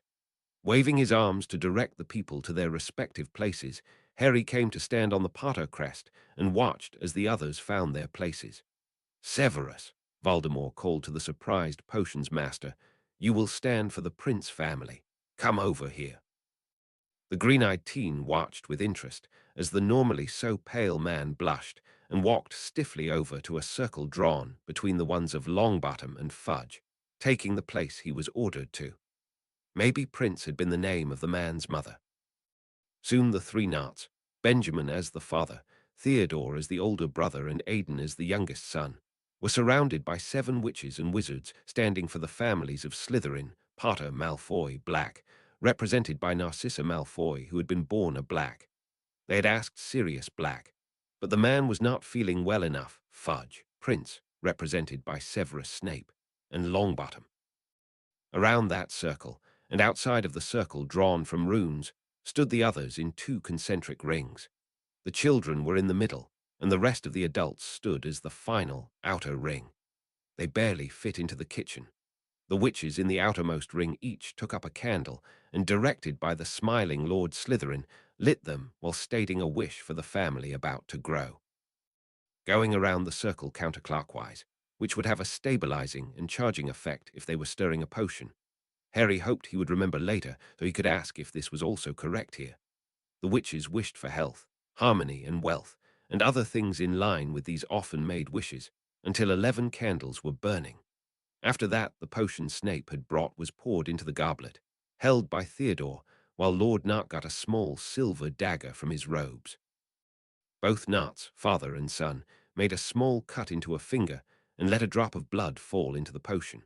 Then a drop of Aiden's blood was added, and the next part of the ritual was started. Prompted by Voldemort with a pointed look, Lord Nart started to speak the words he had practiced over the last several days.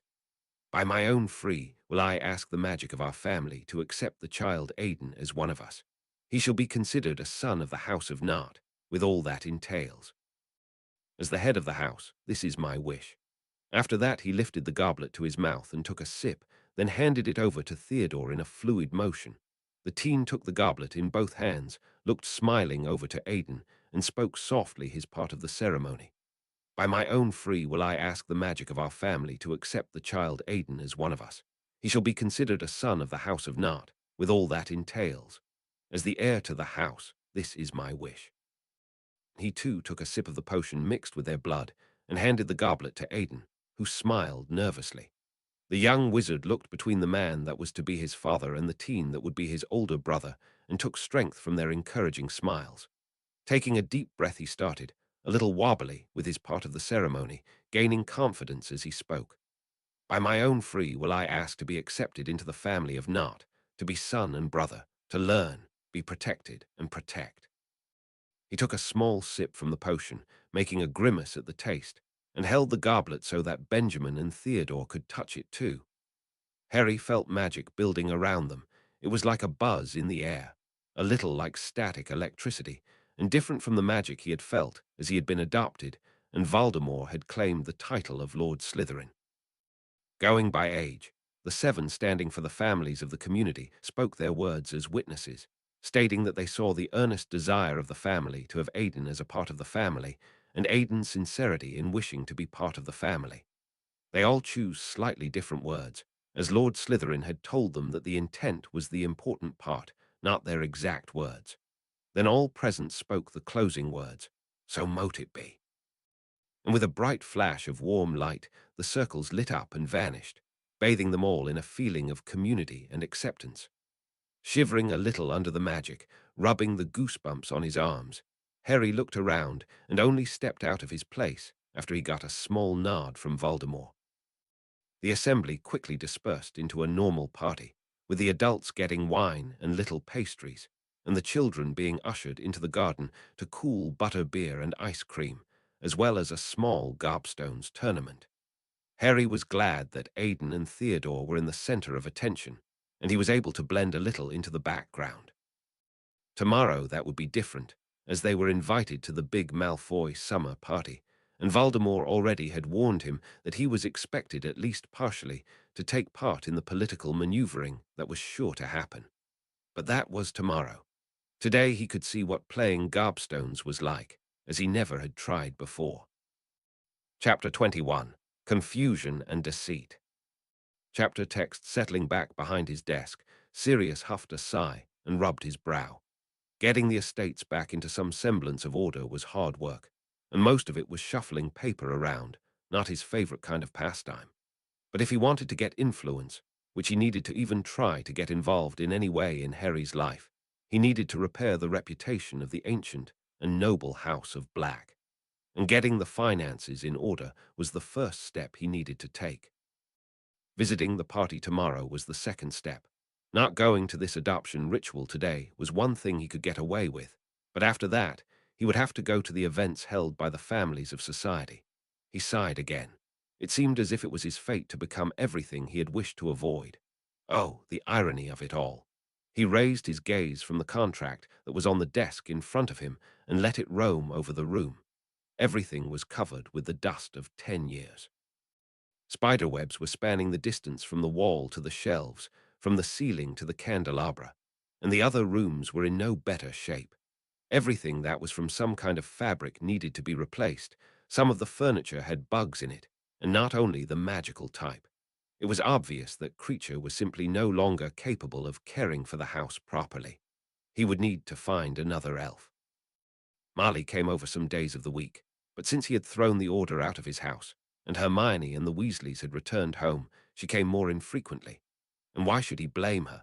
The Weasley family still held to Dumbledore, and as Grimmauld Place was no longer the headquarters of the Order, it was no longer a priority to get the house into a habitable state again. Sirius sighed again, and stood as he heard the door to the house open and felt his friend pass the wards. "Remus," greeted the werewolf as he stepped into the study. "How is my best friend today?" With a wide grin, the sandy-haired man stepped into the room and closed the door behind himself. "As we are between moons at the moment, I'm feeling fine." Eyeing the stacks of parchments, Remus turned his slightly mocking smile to his animagus friend. "And how does Lord Black cope with his paperwork?" The lord in question groaned. "Don't remind me." He let himself drop into the chair again and flopped his head back. "I just found this old betrothal contract Father had set up for poor Regulus." Sitting up straighter, Sirius looked his old school friend in the eyes. "And that got me thinking, will he make something like this for Harry? It is likely, isn't it?" Hoping for a negative response from the other man, and knowing that he would not get one, Sirius looked under his long fringe to Remus, who sat down in a chair on the other side of the desk. "From what I have seen so far, he educates Harry like any other heir to a house with a seat on the Wisengamot, so it is likely that he will arrange a marriage for Harry." Remus leant over the desk, his hand touching the other on one arm. "But he takes good care of him." Regret and revulsion quickly chased over the werewolf's face. "It's hard to admit, but I believe that Harry now lives under better conditions than he did with Petunia and her husband." Both men sat in silence for several moments. Sirius had to agree with Remus. It was hard to admit that he, who must not be named, was behaving with more decency than Petunia and Vernon Dursley. A Dark Lord more human than two muggles. It was really too much to bear. But it was true. Harry had always looked too thin. Compared to his parents, Lily and James, he had been too short and too thin, as if he had been ill as a child or a picky eater. And now the last time he had met with his godson, he had looked better. Not as thin, wearing decent clothes, and rested as if he had finally gotten enough sleep after a long time. "There will be a line of witches with the intention to marry me," Sirius sighed, sadly smiling at his friend. "And what do you want to do about that?" Remus wanted to know. "Choose one." Taking the old contract into his hands, Sirius read the stilted words used in those contracts that still held such importance in the world of the old families of the wizarding world. "I don't think that I can flee now, like I did when we were teenagers, Moony." If he wanted to exert influence in society, he would keep to the rules of the society, even those that seemed to go against all the rules decent citizens would want to uphold. After he got himself a new elf, he would have to check the cabinet with the blackmail material. Severus Snape watched playing children in formal robes running through the gardens of Knot House. He had a glass of iced wine in his hand and thought about the happenings of this morning. The ritual had been a revelation. He had been a bit wary when the Dark Lord had given him the text explaining the old ritual and the potion that was needed, demanding that he brew the potion and deliver it to the ceremony. Taking part as one of those blessing the adoption, as part of the community, had filled him with a sense of kinship, of belonging. It had been a powerful rush of magic. He was sure that only a few of those present had truly felt it. His lord was one, of course, and he suspected that Potter, no, Slytherin, he had to get it into his head, had felt it too. Dumbledore had sent him here, or thought he had done so, and was now waiting in his tower for his spy to bring him a report on the ritual. Draining his glass, Severus placed it on a small table where it vanished, courtesy of the elves, before he turned, and saw the young heir Slytherin being covered in slime as he lost a game of gobstones against the recently adopted Aidan Knott. The teenager gave a carefree laugh and flung some of the goo at the young boy, who ducked under the blob, turning to run, starting a merry chase around the garden. It felt surreal, all this merriment, this carefree laughter, a summer party with smiling adults and playing children. All this because the Dark Lord had ordered one of his loyal followers to kidnap a child. Even if there were adoption papers, it had been a kidnapping, and take it into his family. Severus searched for Benjamin to take his leave and kept looking for their lord, as he wanted to check what information the man wanted to be passed on to the headmaster.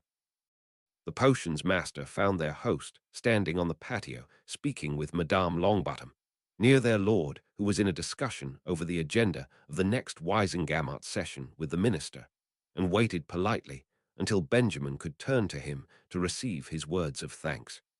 While he waited, he made eye contact with his lord and suddenly felt the man at his mind shields.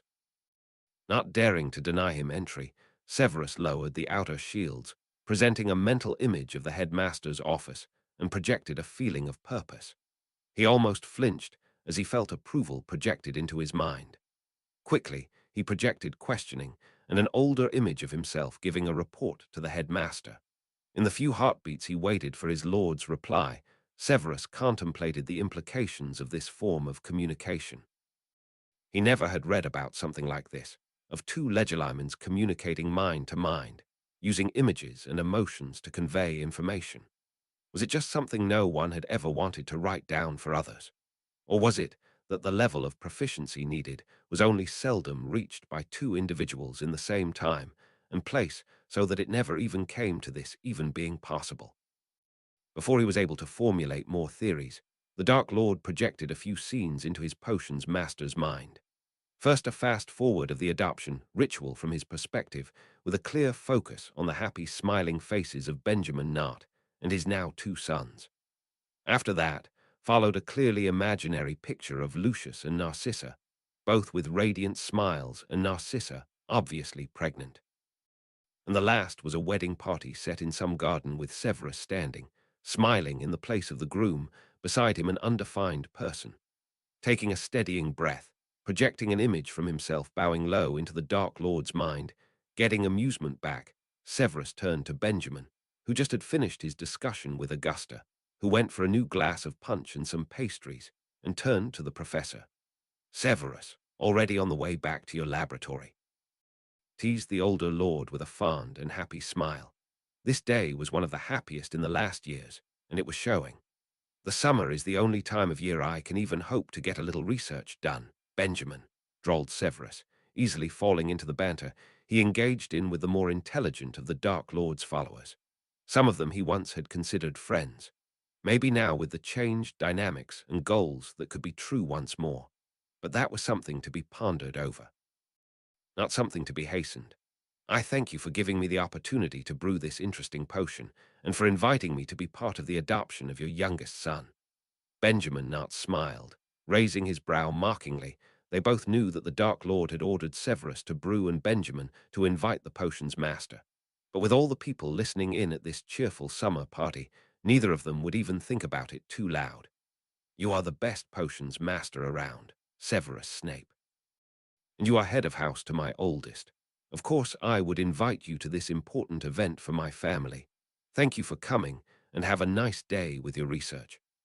On his way around the house and to the edge of the wards, Severus exchanged polite greetings with a few of the guests, and finally, with a last look at the playing children, apparated away. Walking in the summer heat from the gates over the grounds up to the castle, Severus prepared his occlumency shields, shuffling memories around and sorting them, so he was in the right mental state to go before the headmaster and give his report. Severus snorted, realizing that he now acted the way he had done every time he had walked to a meeting with the Dark Lord, as he had worked as Dumbledore's spy in the past. It was appalling how fast everything had changed. A few minutes later, Severus stepped into the headmaster's office and stopped in his tracks, because there were more people present than he had expected.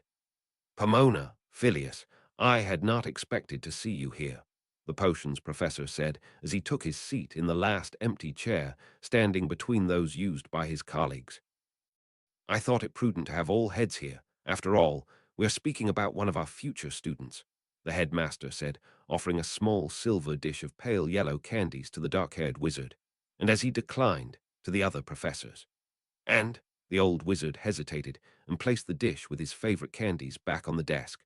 There was a fire reported in London on Thursday that did not use any kind of accelerant known to muggles.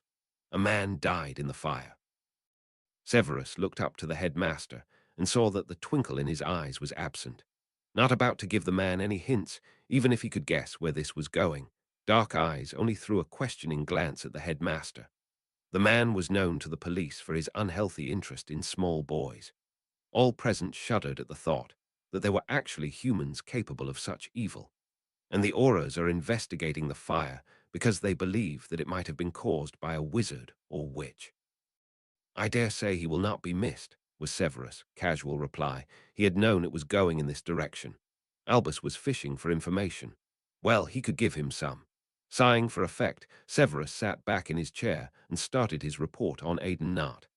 I know that the boy, Aidan, was living on the streets of London. It seems he was not happy with his parents and chose to live on the streets.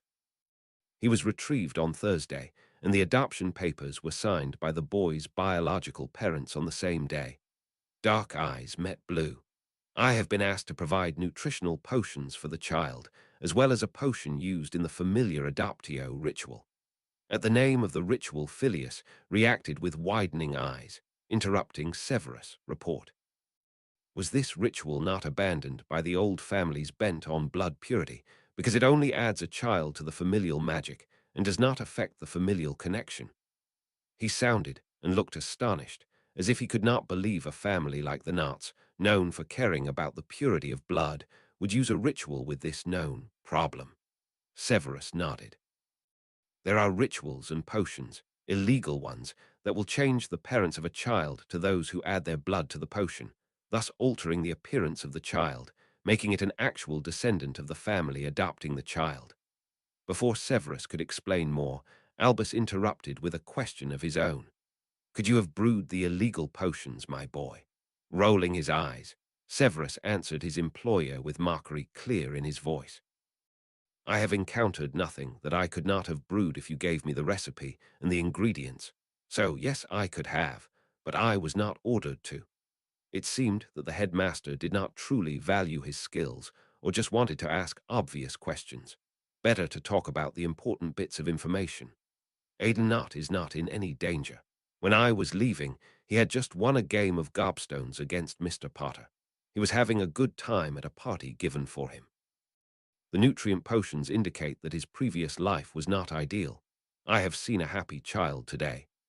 Concentrating on the headmaster, who looked like he did not approve of the happenings of the day, Severus stated in a matter-of-fact voice a theory he had held for quite some years now.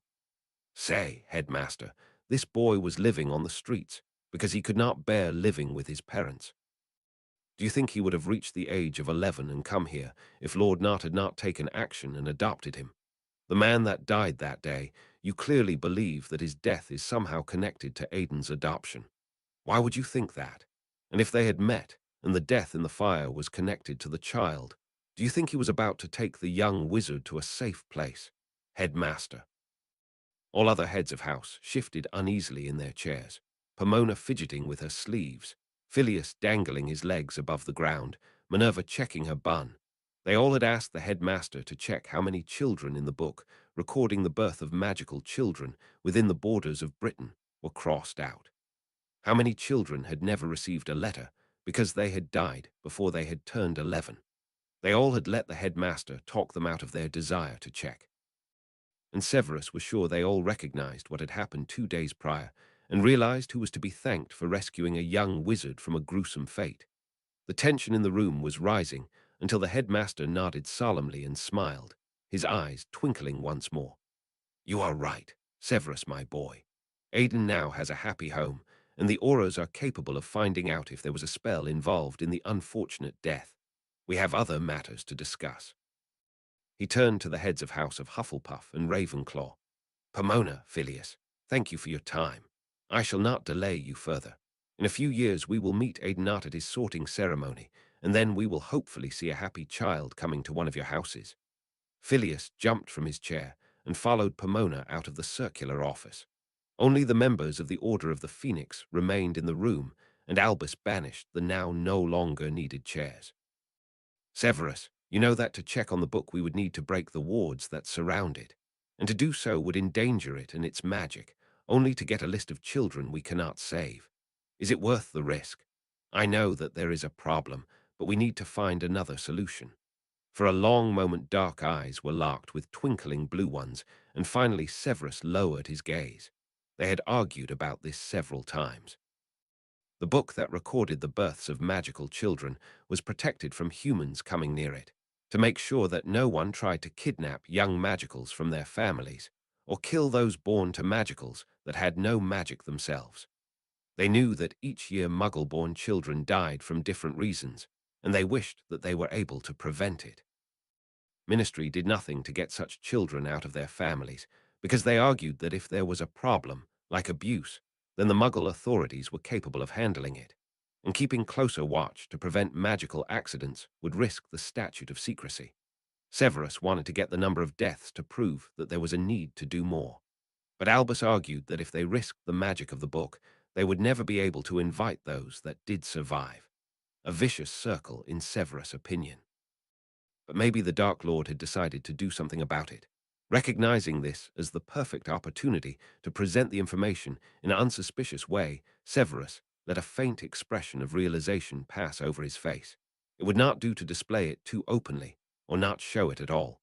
Albus Dumbledore was no amateur in this game, so the Dark Lord's spy needed to give it his all. I guess the Dark Lord has decided to do something about the problem. What do you mean, my boy?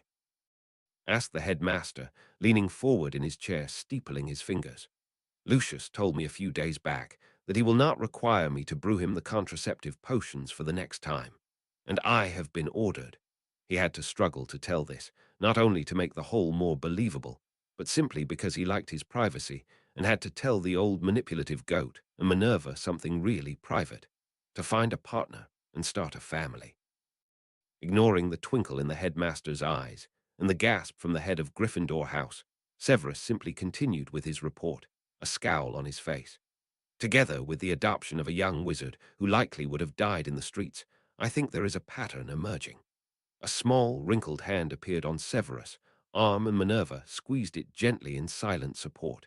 Ignoring it for the moment, the potion's master fixed his gaze on the headmaster, who contemplated the spy's conclusion. For several long moments, only the hissing and whirring of the countless strange silver instruments distributed over all the shelves in the office was to be heard. I see what you're hinting at, my boy, but I can't see the reason he would act this way. The question was not stated, but obvious in the pale blue eyes. Shaking his head slowly, Severus answered in the negative. He did not know why either. Maybe he got his hands on a Muggle book on genetics. I do not know his reasons. I can only speculate based on my observations. And so they started to speculate over the Dark Lord's plans.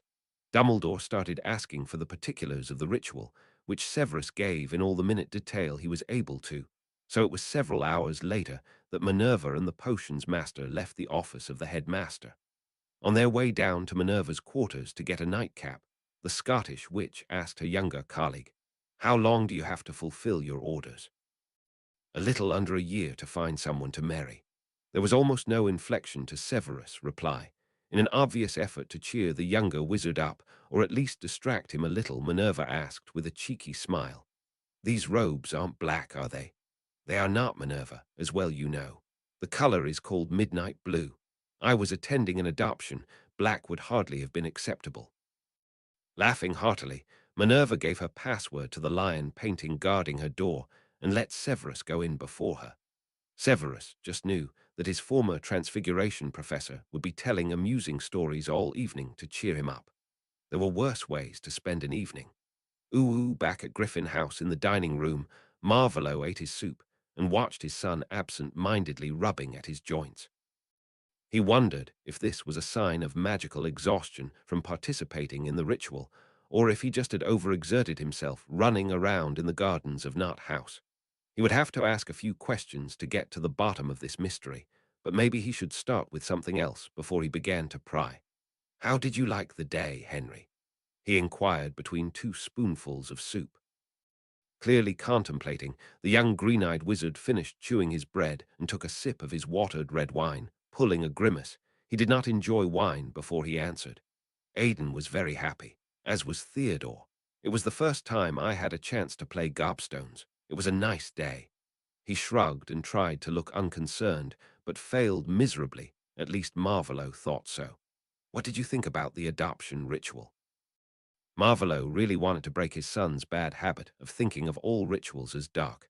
Reflecting on what rituals the teen had been part of, he clearly had to stick to the adoption ritual for the moment. Maybe he should create a few occasions for more positive rituals in the future. It was different. Why did no one knew what they had to do? Why hasn't it been used in so long? The unasked question, whether it was illegal, stood unvoiced between them.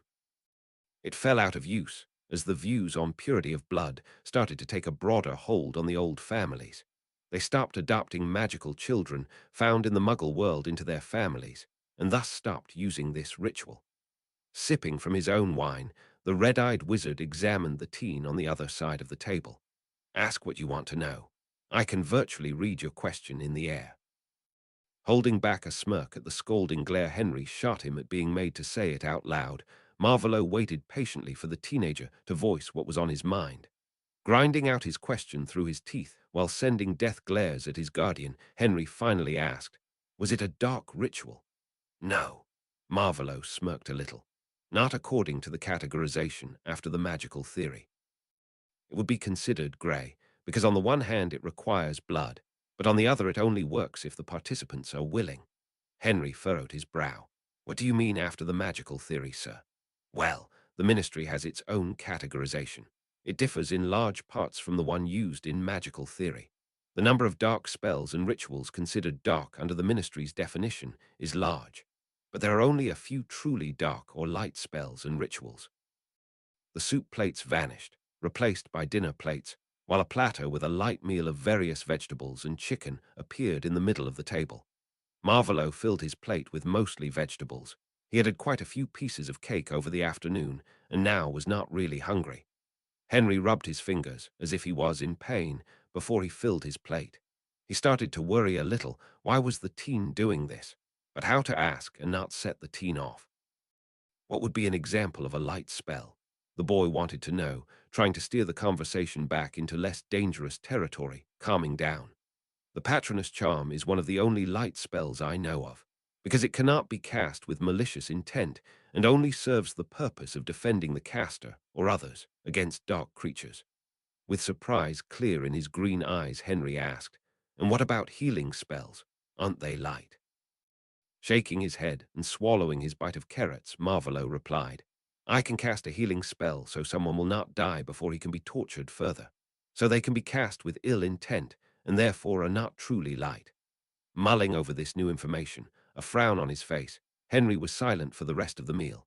But before he could excuse himself after the pudding, strawberry ice with vanilla sauce and whipped cream, Marvolo gestured for him to stay seated. "How are you feeling?" He managed to let his voice stay neutral, even if he felt anything but. Marvolo did try not to think about what he was feeling or why, maybe concern about the health of his heir. It had been a big ritual, only seldom had he felt this much energy from one. "Fine," came the automatic reply, the teen shrugging, rubbing his arms.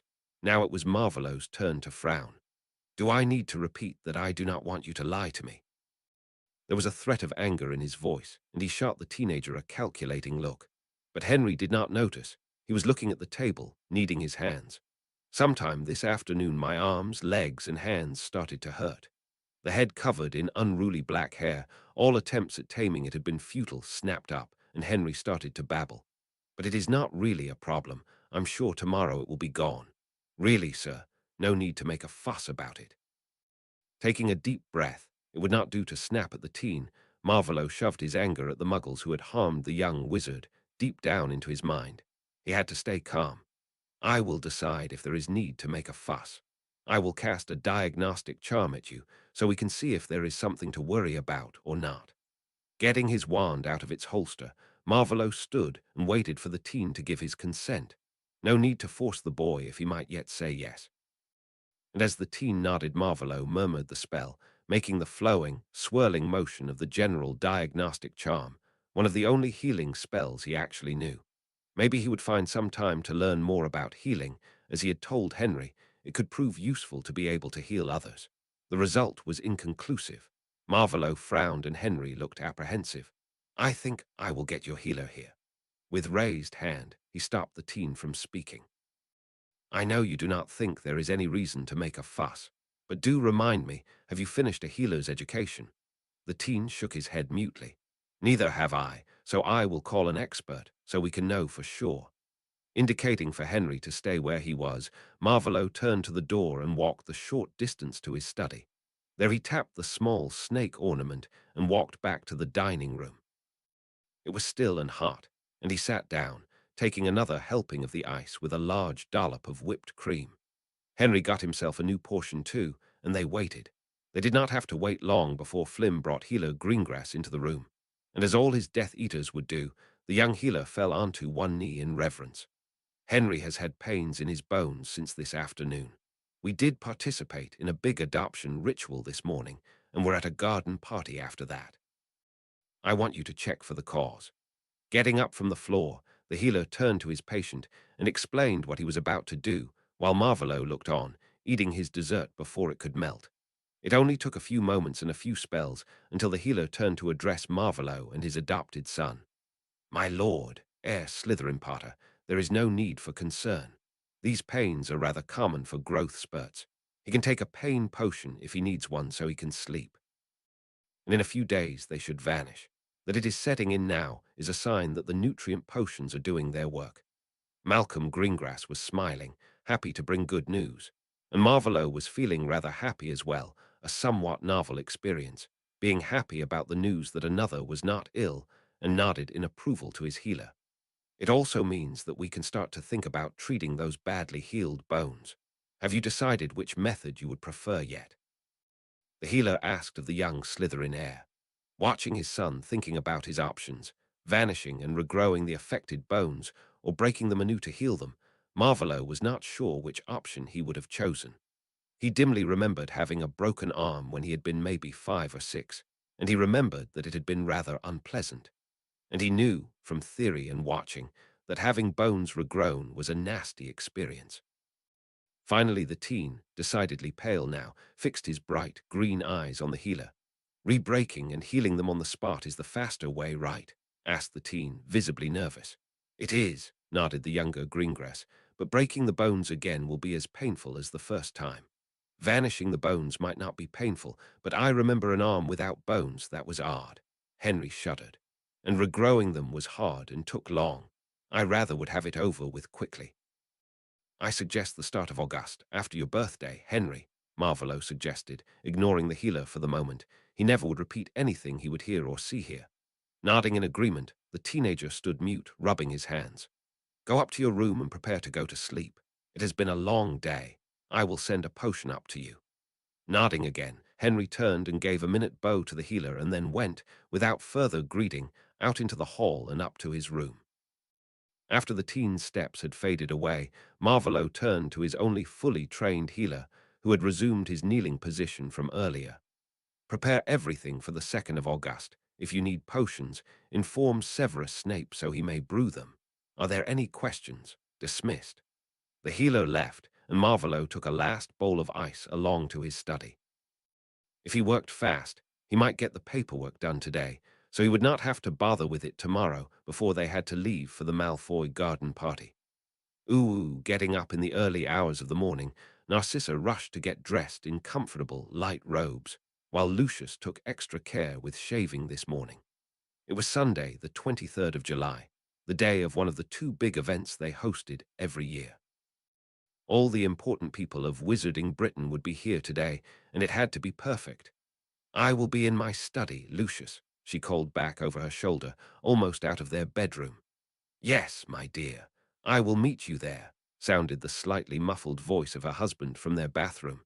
It was a really important party today, much more so than all of those of years prior. Dark Lord, Lord Slytherin, would be in attendance, as well as the minister, her newly freed cousin Lord Black, and a great number of others that were of some importance in their world. While Narcissa went down to the study calling her elf, Flower, to her to go over the number of dishes and how they were to be arranged, she thought about the objective Lucius had for the day. Staging a new start for their relationship to the new Lord Slytherin, in a way that would seem inconspicuous to the light wizards and witches, in some way that would not set off the auras or Dumbledore. Yesterday evening, after they had already extinguished the light in their bedroom, Lucius had confessed to her that he still did not know how he would go about it. He just hoped to find an opportunity at the party or create one in a stroke of inspiration.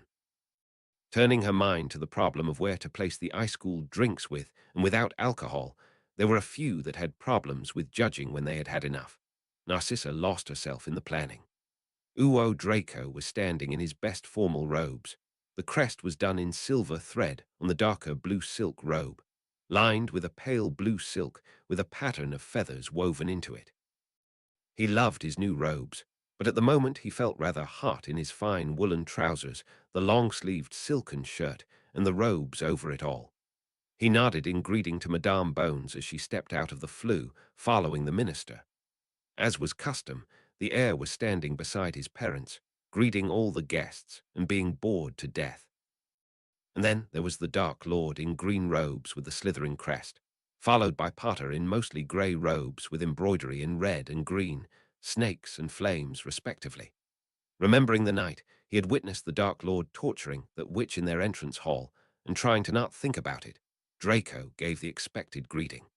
He looked forward to the moment he could slip off and meet with his friends back at the small pond under the old trees in that out-of-the-way corner of the grounds.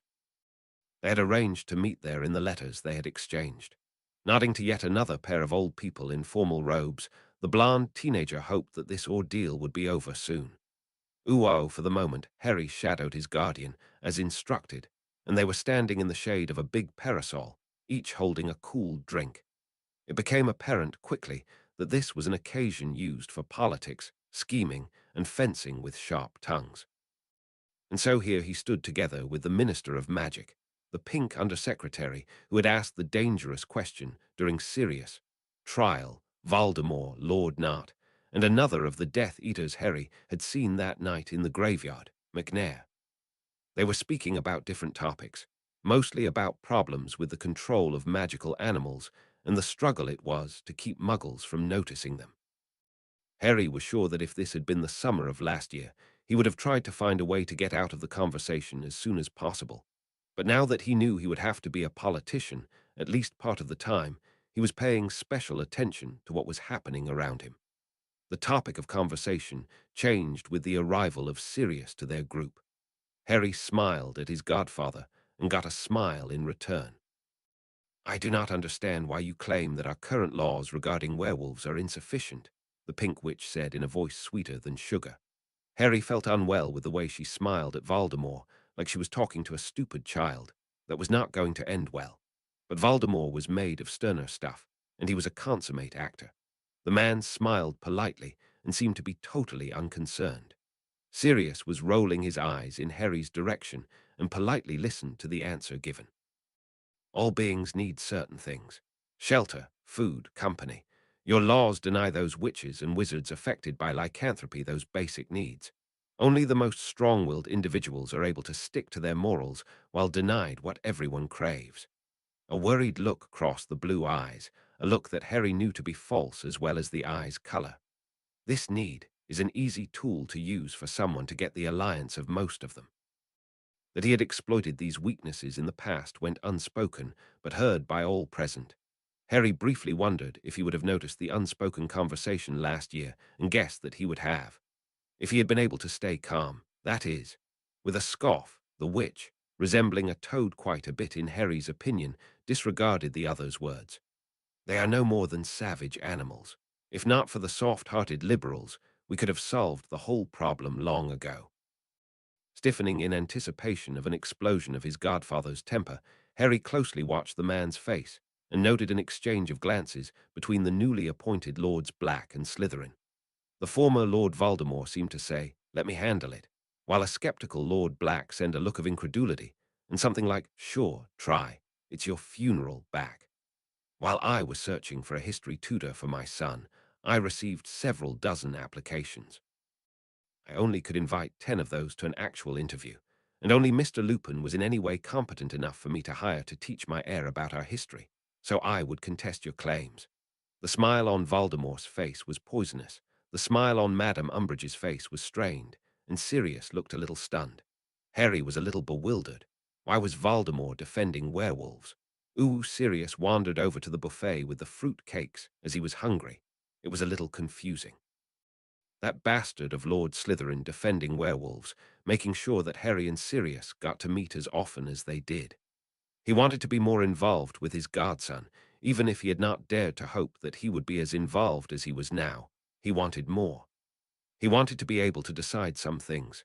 About the money of the Potters, about where Harry was living, who was to teach him, what he would learn.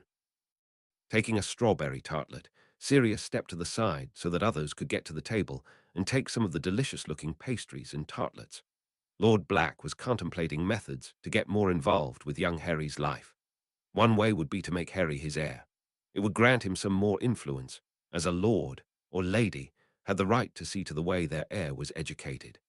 Sadly, Sirius was not sure if Harry could fill the spot, as he did not know all the requirements of the Black heir. As Harry's grandmother had been a Black, he was at least related to the family not too far back, but Draco had a closer relationship through his mother. Furthermore, Harry was a half-blood due to his mother being born of non-magical parents, but Draco was a pureblood. He needed to go through the old family books. Maybe he could get one of the older portraits to help him get all the requirements listed. He dearly hoped that Harry was a better candidate than Draco. Finishing the last crumbs of the tasty tartlet, Sirius turned to find some friendly faces to talk to when he spotted the widow Zabini walking over the short, green grass, looking around as if she was searching for something or someone. Fearing that it was him she was looking for, she had been known for hunting for wealthy bachelors to marry even in the days before he had been sent to Azkaban. Sirius quickly ducked behind some wizards on their way to the buffet and hurried to be somewhere else. Maybe he could find Harry away from that bastard Slytherin and talk with him. With a friendly smile to counteract the sour face of her husband's friend, Narcissa motioned Miss Strout to step forward. She was a healer in the Janus Thicky ward, and the blonde lady hoped that Severus would not manage to run her off too quickly. Watching the potions professor speak with the witch in her rather outdated robes, they surely were at least from last year, Narcissa contemplated what qualities a woman needed to be a suitable wife for the youngest potions master in several hundred years. She needed to be intelligent. Severus needed someone he could converse with, debate. She needed to be able to counter his sharp, sarcastic statements and his often gloomy moods.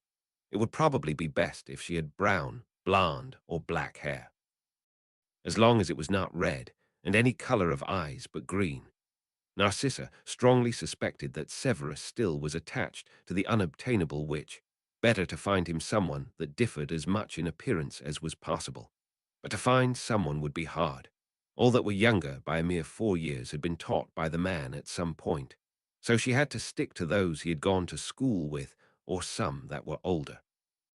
And she only had close ties to the pure-blooded witches, and most of those were already married by now, or not suitable at all for one reason or the other. And so she watched a conversation die right in front of her eyes, and she planned and plotted, thinking up ways that she might be able to find a selection of witches that might be a match for Severus Tobias Snape. Maybe she could send out a question into the circles for witches interested in marrying the last of the Prince family. Way things were developing, it might be a good idea to flaunt this. He was a half-blood, so not related to quite so many families, so with the stigma of impure blood being lessened, he became a rather interesting catch. Yes, that might prove to be the way to go. Only 1 year. Too short a time, but what was she to do about it? As he searched for a spot a little away from all the hubbub, Harry found Neville standing beside a curious-looking flower. "Hi, Neville. Did not think you would be coming here." Turning, startled, Neville smiled brightly. "Harry, so good to see you. I've been hearing the weirdest stuff about you all summer. Gran told me you've been adopted by you-know-who." The round face of his fellow Gryffindor was colored with concern. "Is it true?" Nodding reluctantly, eliciting a startled gasp from Neville, Harry smiled sadly. "It is true and weird, really weird." He rolled his eyes and chuckled. "And you are Oki?" Neville asked reluctantly. Before Harry could answer, a few other teens came around a bush, talking animatedly. Draco Malfoy, Theodore Nott, and Daphne, Greengrass, and her sister Astoria, as well as Pansy and some more of the Slytherins from their year, came to stand before the two Gryffindors. Bowing slightly, Draco Malfoy greeted the other teens. "Heir Slytherin, Potter, Heir Longbottom, what a pleasure to meet you."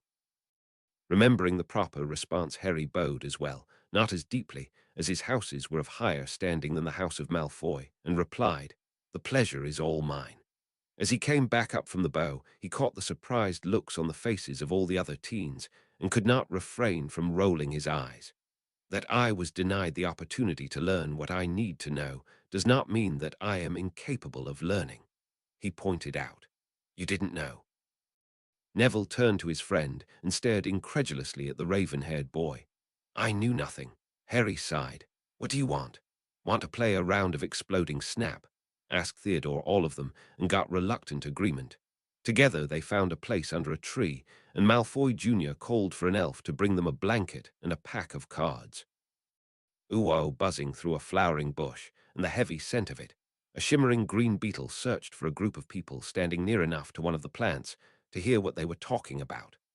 The beetle, with a complex pattern around its head and antennae, found an interesting group consisting of the Minister of Magic, the host of the party Lord Malfoy, the newly named Lord Slytherin, who was largely an unknown factor, and some minor workers and assistants standing in the shade of a linden tree. That looked promising. Finding a low branch to sit on, the beetle made itself comfortable and listened in on the conversation.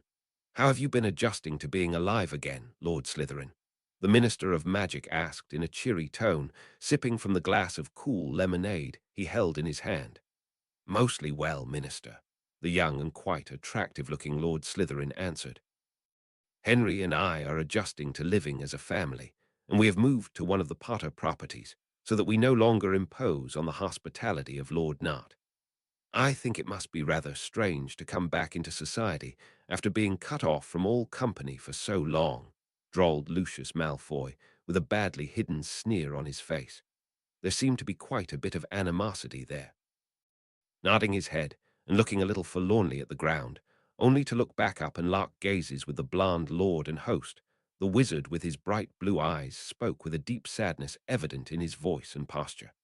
It is. But stranger still is the realization that my wand killed one of the last remaining descendants of Salazar Slytherin, a member of my family. He looked to the side, closing his eyes for a short moment, and the beetle sat with fast flapping wings in excitement. Henry and I went to Gringotts to get an ancestry test done and learned that his mother, he gulped but forced himself to continue, that his mother was a descendant of a squib line descending from Salazar Slytherin.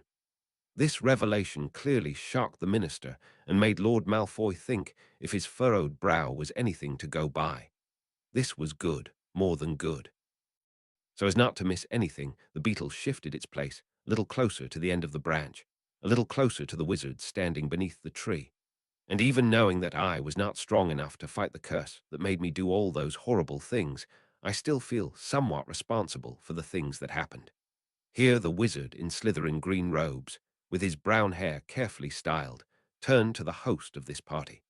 I remember that the imperious curse was placed on you, Lord Malfoy. And I know that there is nothing that can reverse what happened, but I hope that we will be able to start over again. With a thoughtful gaze, Lucius Malfoy played with the glass he held in his hands, nodding slowly, inclining his head. He conceded, I think that a civil working relationship between the houses of Malfoy and Slytherin is possible. With a bright smile and a jovial mien, the minister looked between the two lords. You see, Lord Slytherin, it all turns out well in the end. I can help you to make amends to those that had problems with you, arrange meetings, and with young Harry, you are on the right way as well. I'm sure of it. The small wizard reached as high up Lord Slytherin's shoulder as he could and clapped awkwardly in what probably should be a reassuring gesture. He got a small sigh and a sad smile for his efforts. You are right, of course, Minister. Henry has given me purpose again, ordering the estates for him, giving him the education he will need. He is the light of my life. And I hope that I will be able to rebuild the Slytherin fortune, so his children can continue both families in the future. One very smug beetle launched itself from the light green leaf into the fragrant summer air in search of another group to listen to. This party would fill the papers for weeks. Of that it was sure. Uo shuddering inside, Marvolo watched the minister walking over to another group of wizards, standing a little nearer to the pond. The minister was much too self-important to even recognize when he was being used, and the lower clerks always following in the man's wake would spread the horrid sob story he had performed all over the ministry. It would not take long, and hopefully would diffuse some of the more sinister rumors starting to creep along the grapevine. Maybe he should organize some outings for Henry and some of his classmates. Maybe he could arrange for Xerxes' grandniece to be included, so the public would get to see him in a context of happy family life. Parting ways from his follower, searching for some others he should speak to, Marvolo made his way around a group of chatting witches. They seemed to be discussing the pregnancy of one of them towards the manor. Maybe one of the blueberry muffins could help with getting rid of the foul aftertaste of his performance. Uo, a group of several witches and wizards, had gathered around a bench and nibbled on pastries, sipped on drinks. They looked on as Lord Slytherin parted ways with the minister and his entourage, walking over to another group and striking up a conversation. "Do you believe his story about that curse?" Amelia Bones asked no one in particular, distractedly watching a group of small children running by. "Not one moment," snorted the new chief warlock.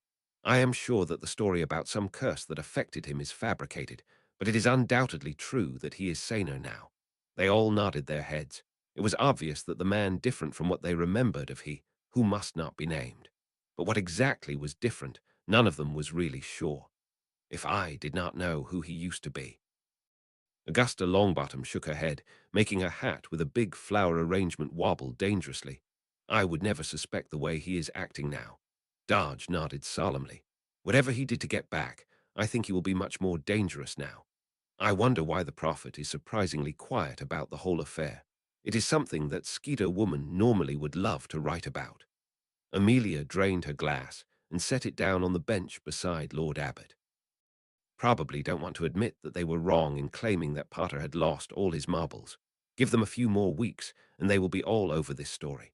By then most will have forgotten what a smear campaign they were driving against the poor boy." Abbott heaved a sigh and leant back in the bench. "We all allowed ourselves to be too easily surprised," growled Augusta. "Why was it no one of us knew what was going to happen? He always was a master of deceit, if we are to believe what Albus tells me.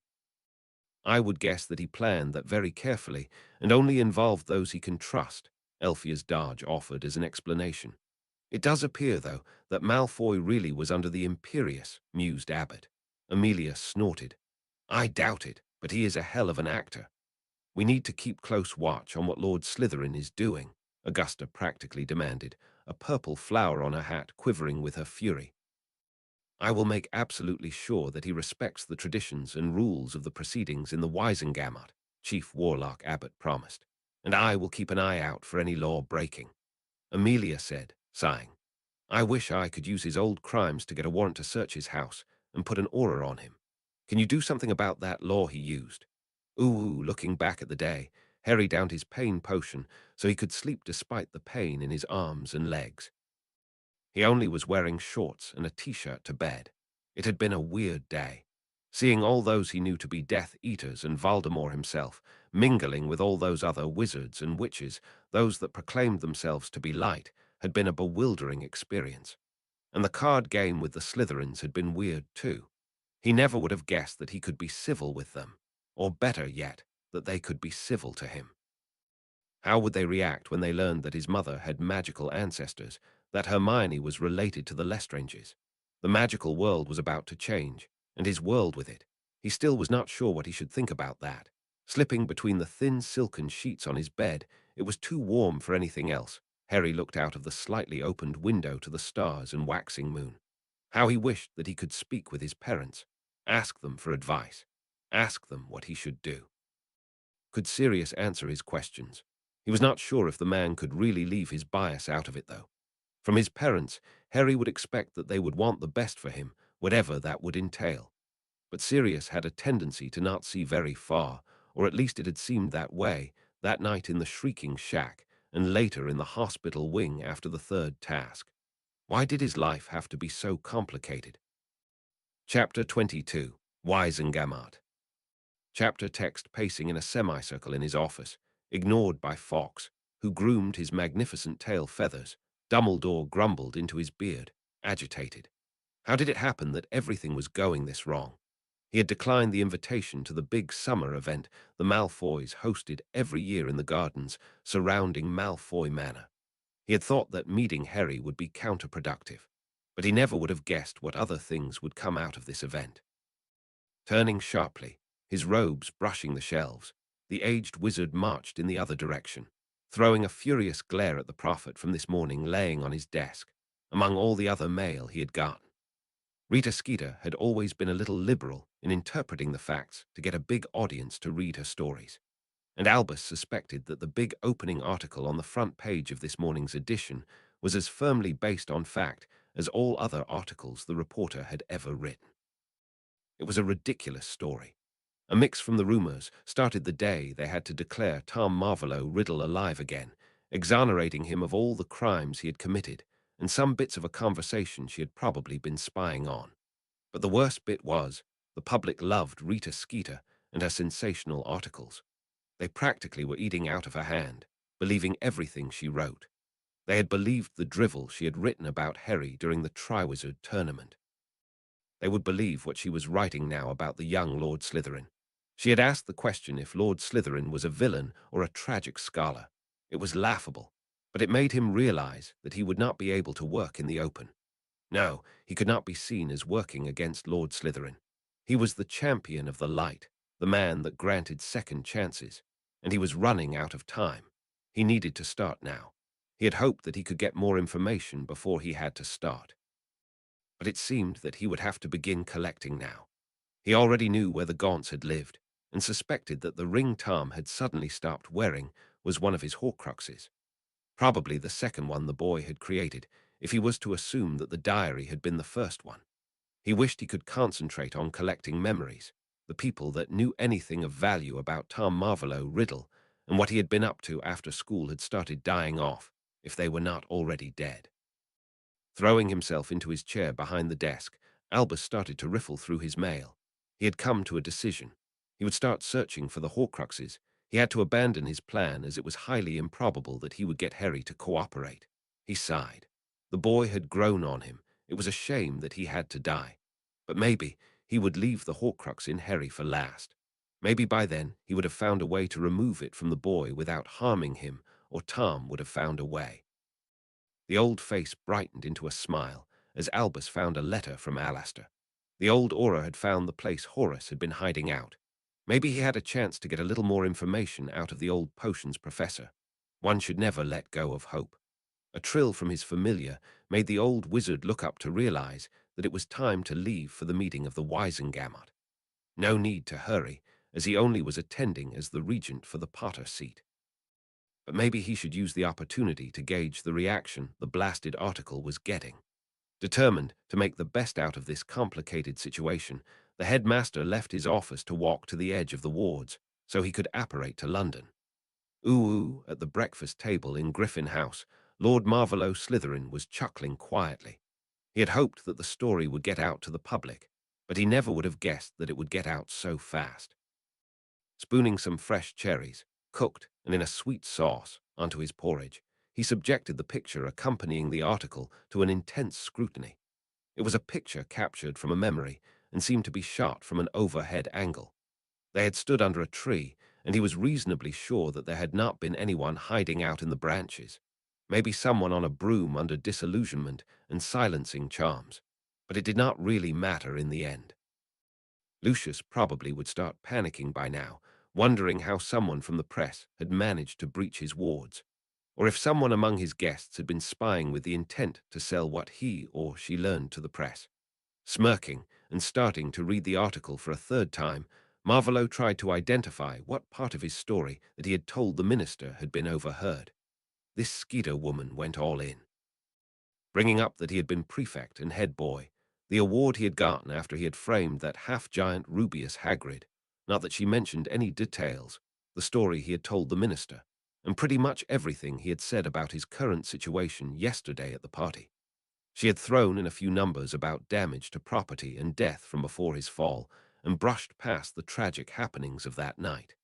He had to admit that she knew how to do her work.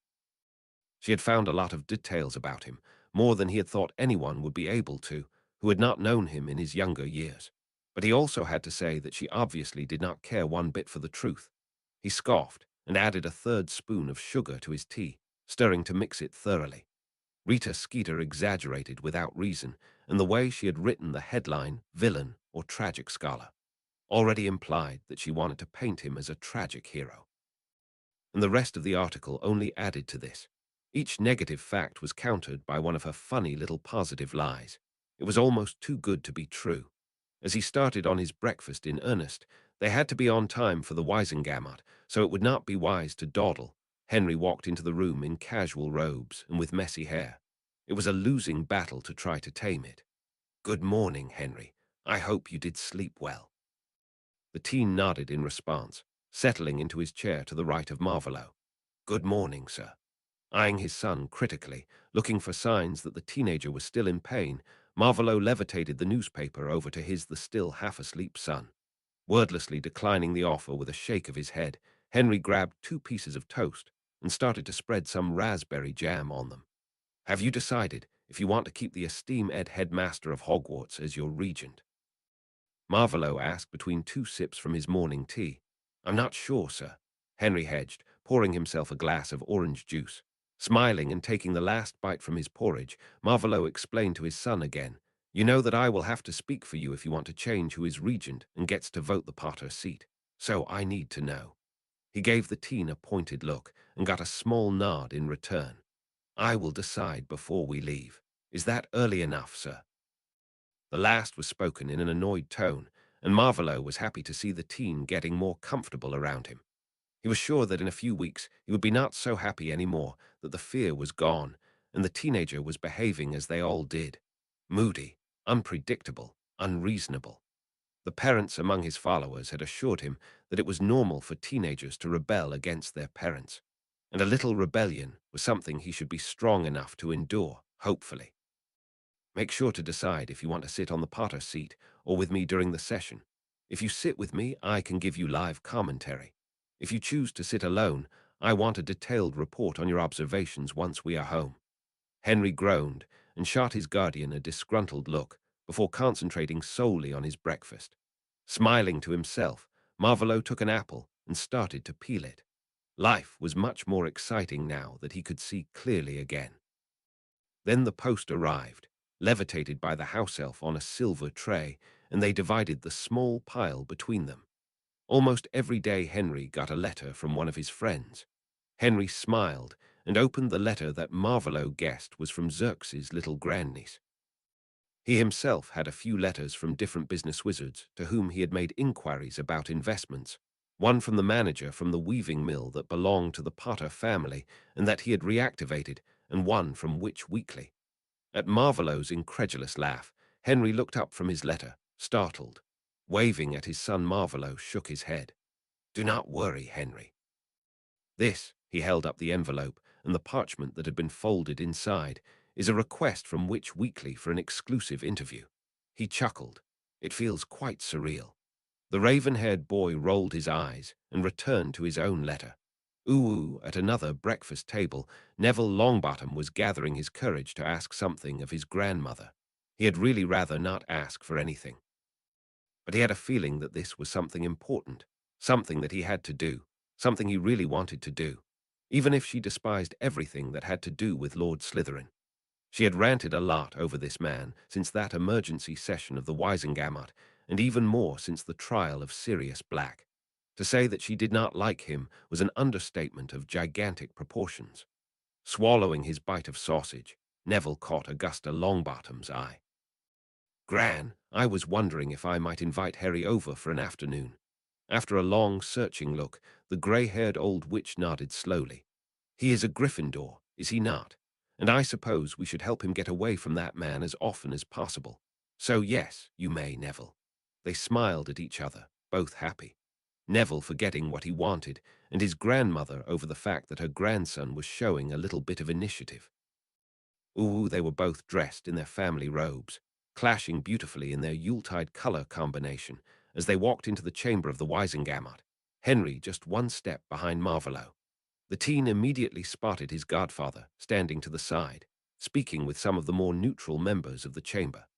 Green eyes searched for contact with glamoured blue ones, clearly asking for permission to go over and say hello to the other newcomer at this month's regular session.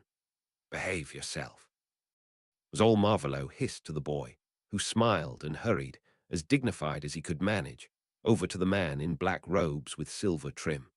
Marvolo nodded to Lucius, Benjamin, and Xerxes standing together and discussing the agenda of the day, walking over to Augusta Longbottom and her grandson. Time to put on the mask of polite, young Lord Slytherin and make sure that Henry's first real decision about his political standing was carried out. Funny how things developed sometimes.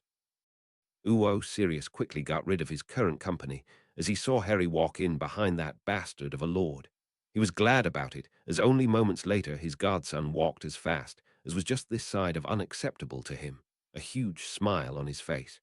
Returning the smile and happy greeting, Sirius gave his godson an assessing look. "You look good in Potter colors. What was that robe yesterday?" That was the combination of both the Slytherin and Potter colors. With a look of remembrance, Harry smiled and added, "You should have seen the other robes the tailor sent. They were horrendous." Sirius gave the teenager in his mostly red robes a questioning look, getting a chuckle from his godson. Green and red. It looked like Christmas decorations. They shared a laugh. Sirius looked around, seeing that no one was paying them much attention, and Lord Slytherin was walking over to Augusta. "How is life?" he questioned in a low voice. Looking to the side, pulling his hand through his perpetually messy hair, Harry sighed. "I love my room in Griffin House. I love speaking to the portrait of my grandparents. But it's so weird, living with him.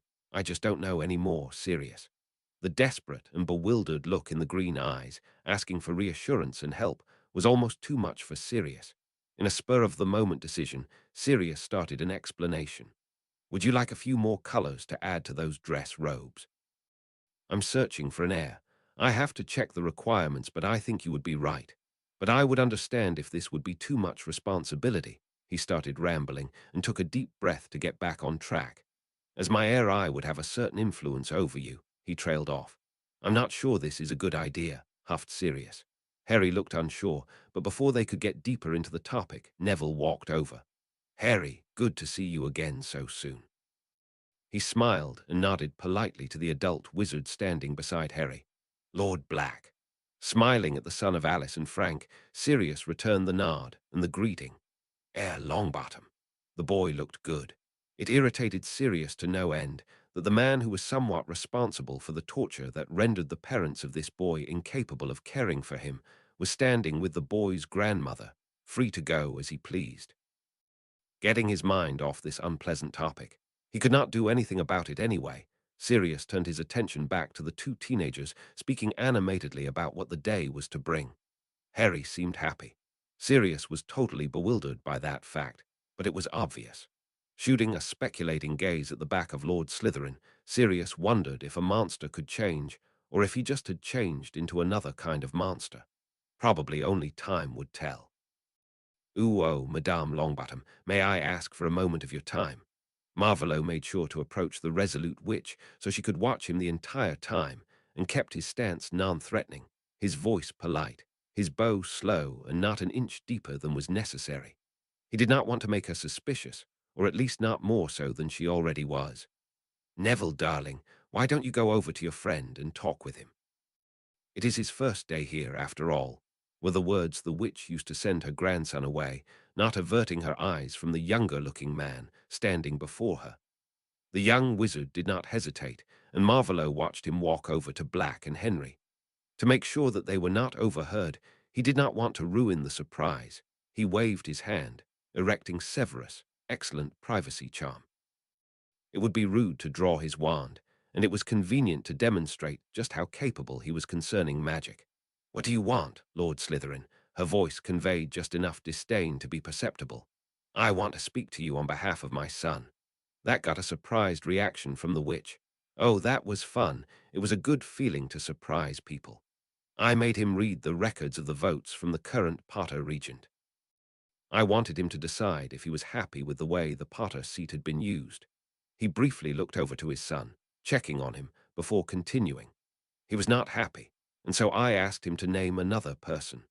He gave her his most charming smile, delighted over the way she narrowed her eyes at him. I know that it is highly unusual to ask so suddenly, but Henry only told me about his decision before we left the house this morning. He watched the understanding dawning on the lines of the face of Augusta Longbottom. Would you be willing to be the regent of Potter until my son comes of age and will be able to take over the seat himself? You are serious, were the first shocked words after a long moment of silence. Marvolo stood silent and let her eyes roam over his face, searching for deception, sure she would find none, as he was sincere with his request. Henry needed to learn to make decisions and trust in his judgment. At the moment, he felt that this witch would represent his political ideals the best. Marvolo would have enough time in the next 2 years to sway the boy away from Dumbledore's way of thinking, and giving him enough room to come to the right conclusions while feeling in control would only help in the long run. The boy had been failed by almost all adults in his life. Proving to be reliable would give him a tremendous advantage. I am honored by your request. I agree to be the Potter regent. We will arrange meetings between Herr Potter and me to discuss his political goals, and Neville has stated his interest in spending more time with your son, Lord Slytherin. She clearly was not happy calling Henry his son, but Marvolo did not mind. He was getting what he wanted. Smiling winningly, he took down the charm again, nodding in the direction of the ministry seats, indicating the people getting to their seats. I thank you, and I am sure we will be able to find time for those meetings. It seems the session is about to start. Madame Longbottom. They parted and made their way over to their respective seats, now to see what Henry would decide on where he wanted to sit for the day. Harry listened intently to Neville telling about his lessons, preparing him to one day take over the Longbottom seat. Once again, anger filled him over the headmaster's decision to keep him in the dark. He did not understand why the old man had done so. What was the purpose? Where will you sit? The other Gryffindor wanted to know. I haven't decided yet, was Harry's answer, and he looked over to the Slytherin seat, carried by 2 coiled snakes, and then to the Potter seat in the row in the middle, carried by a male and a female lion, seemingly made from some sort of clay. What do you mean, you have not decided yet, Harry? Sirius wanted to know, looking back and forth between the rows of seats and his godson. He said I can sit with him giving commentary, or sit on the Potter seat and give a report at the end of the day. Rolling his eyes and huffing an irritated sigh, Harry explained, I think he demands that to make sure that I do not start daydreaming. And where do you want to sit? Neville looked curious and slightly terrified at the idea of sitting near the man that had once been Voldemort. Not really sure. Harry eyed the stool standing in front of the bench made of clay. I do not fancy sitting the entire day so close to the headmaster. Harry scowled at the bearded wizard striding in through the doors, long after almost everyone else had already arrived. I get why he wanted me to grow up out of the spotlight, but he could have made sure that I learned everything I need to know. Now I have to cram all that into a little over 2 years. Sirius nodded and looked at his godson with calculating eyes. There is something more, Harry. I know that look. What prank is about to be played? Neville looked confused, but Harry sported a grin. Yes, a prank, that was what it could be called. The headmaster was about to experience quite the surprise. Only in a fleeting thought did he remember with whom he had planned what was to happen today. Regardless who was involved, the headmaster had left him with the Dursleys, had never checked on him, and had kept too important information from him. A prophecy that he was carrying a part of a soul around with him. No, the man was not trustworthy, and it was a chance to test if Voldemort would keep his word. I think I should go over. See you later. Harry smiled and gave a little bow to the other two. Sirius, Neville. They parted ways, Neville going to his grandmother, taking a seat on the cherry-wood bench carved with vines and blossoms beside her. Sirius walking over to the seat of the ancient and noble House of Black, a bench out of black, silver-veined marble resting on 2 big crows, and Harry walking over to the stained silver seat of the ancient and noble House of Slytherin. Let the show begin. Marvolo felt smug as he saw Henry walking over to the Slytherin seat, and not the Potter one. This day was promising to get good. Sit down, keep quiet, and observe, Henry. he quietly said to his son, lightly placing his hand on the boy's shoulder, guiding him to sit on the right side of the bench. Then he sat down beside the teen, folding his hands over his knee, crossing his legs, and letting his gaze wander around the hall, watching as the others took their places. Do you remember the sequence of procedure for a Weisengamot session? They had not much time for Henry to learn all that he needed, so Marvolo turned everything he could into a lesson. After the announcements from the chief warlock, each of the lords and ladies would be asked if they had something to announce, and newcomers would be called to give the oath. Alphabetical order, so he would have to wait to near the end, and Black would be one of the first. After Lord Abbot had called them all to order, and the last of the lords and ladies had taken their seats, the chief warlock started with the announcements. Listening with one ear, Marvolo checked on his followers. Lucius had brought his son, but Benjamin had let his stay at home, probably to keep his new, younger son company. Many had brought their heirs, but many benches still were empty. Maybe he could manage before the end of the year that one more seat was once more filled. They were asked to make known if they wanted to announce something, and Marvolo sent his little scroll over to the secretaries with a wandless floating charm. He felt a smile curl his lips. His first Weisengamot session, a day to celebrate. One of the secretaries, a red-haired, lanky, young wizard, compiled the different little scrolls into one long list and handed it over to the chief warlock. We now start with the oath for our new members. Lord Black, if you would be so kind as to stand. A few seats to the right, Sirius Black stood from the bench, getting his wand out of the sleeve of his silk robes. He placed his wand, holding it with both hands, over his heart, and looked determinedly in the direction of the chief warlock. Lord Sirius Orion Black, why have you come here today? I came to claim my rightful place in the midst of the lords and ladies of the Weisengamot. Are you willing to swear an oath? If you are, speak after me. Marvolo watched Henry watching the proceedings with rapt attention. Lord Abbot started to state the oath all members of the Weisengamot had to swear the first time they came to a session. I, Lord Sirius Orion Black, and the last of the Blacks, the last of the direct line, repeated the words with the gravity appropriate for the occasion. I, Lord Sirius Orion Black, swear my most solemn oath. Swear my most solemn oath. To always work for the good of the magicals of Britain, to the best of my knowledge. Magic started to build up, not as thick as it had been the day he had claimed his title as Lord Slytherin, but noticeable nonetheless. To always work for the good of the magicals of Britain, to the best of my knowledge. So mote it be.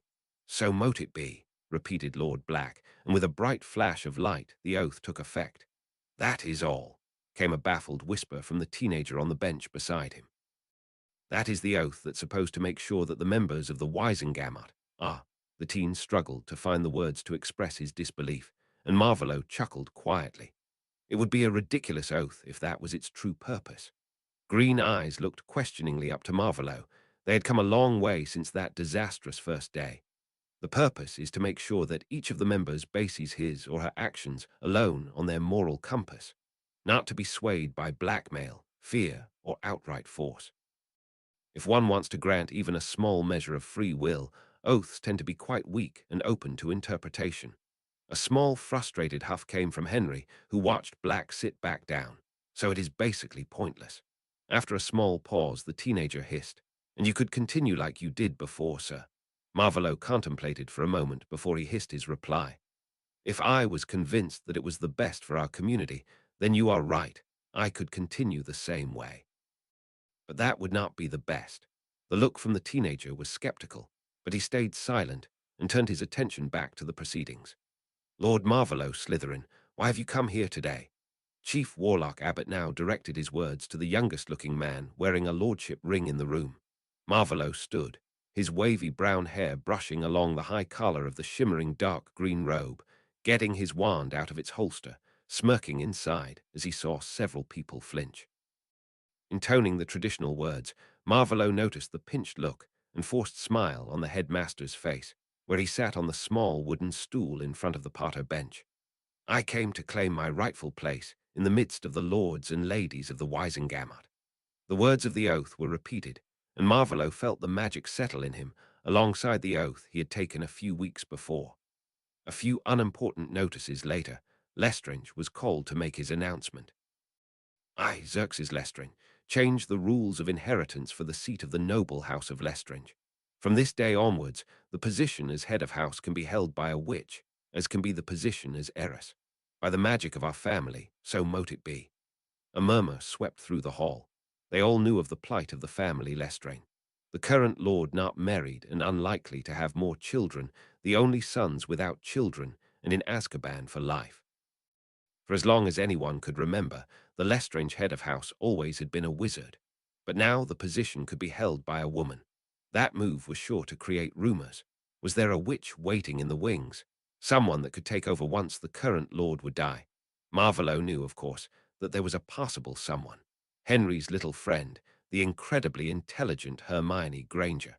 It seemed as if his old friend hoped to convince her to become heiress. Their gazes briefly met, and Marvolo nodded with a small smile. A good move, even if he should fail at convincing the young witch. There just might be more squib lines to be discovered. Benjamin announced the adoption of Aidan, an announcement no one was surprised by. They all had been invited to the ceremony, after all, and quickly the letters went by. Until Potter was called. Dumbledore made to stand, but Marvolo waved him back into his seat, standing himself.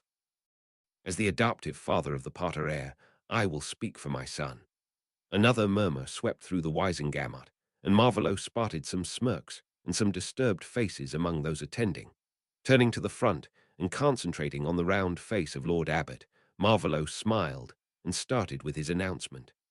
My son is not happy with the way the Potter seat was voted in the past decade, and I'm not happy with the way the current regent has performed his duties.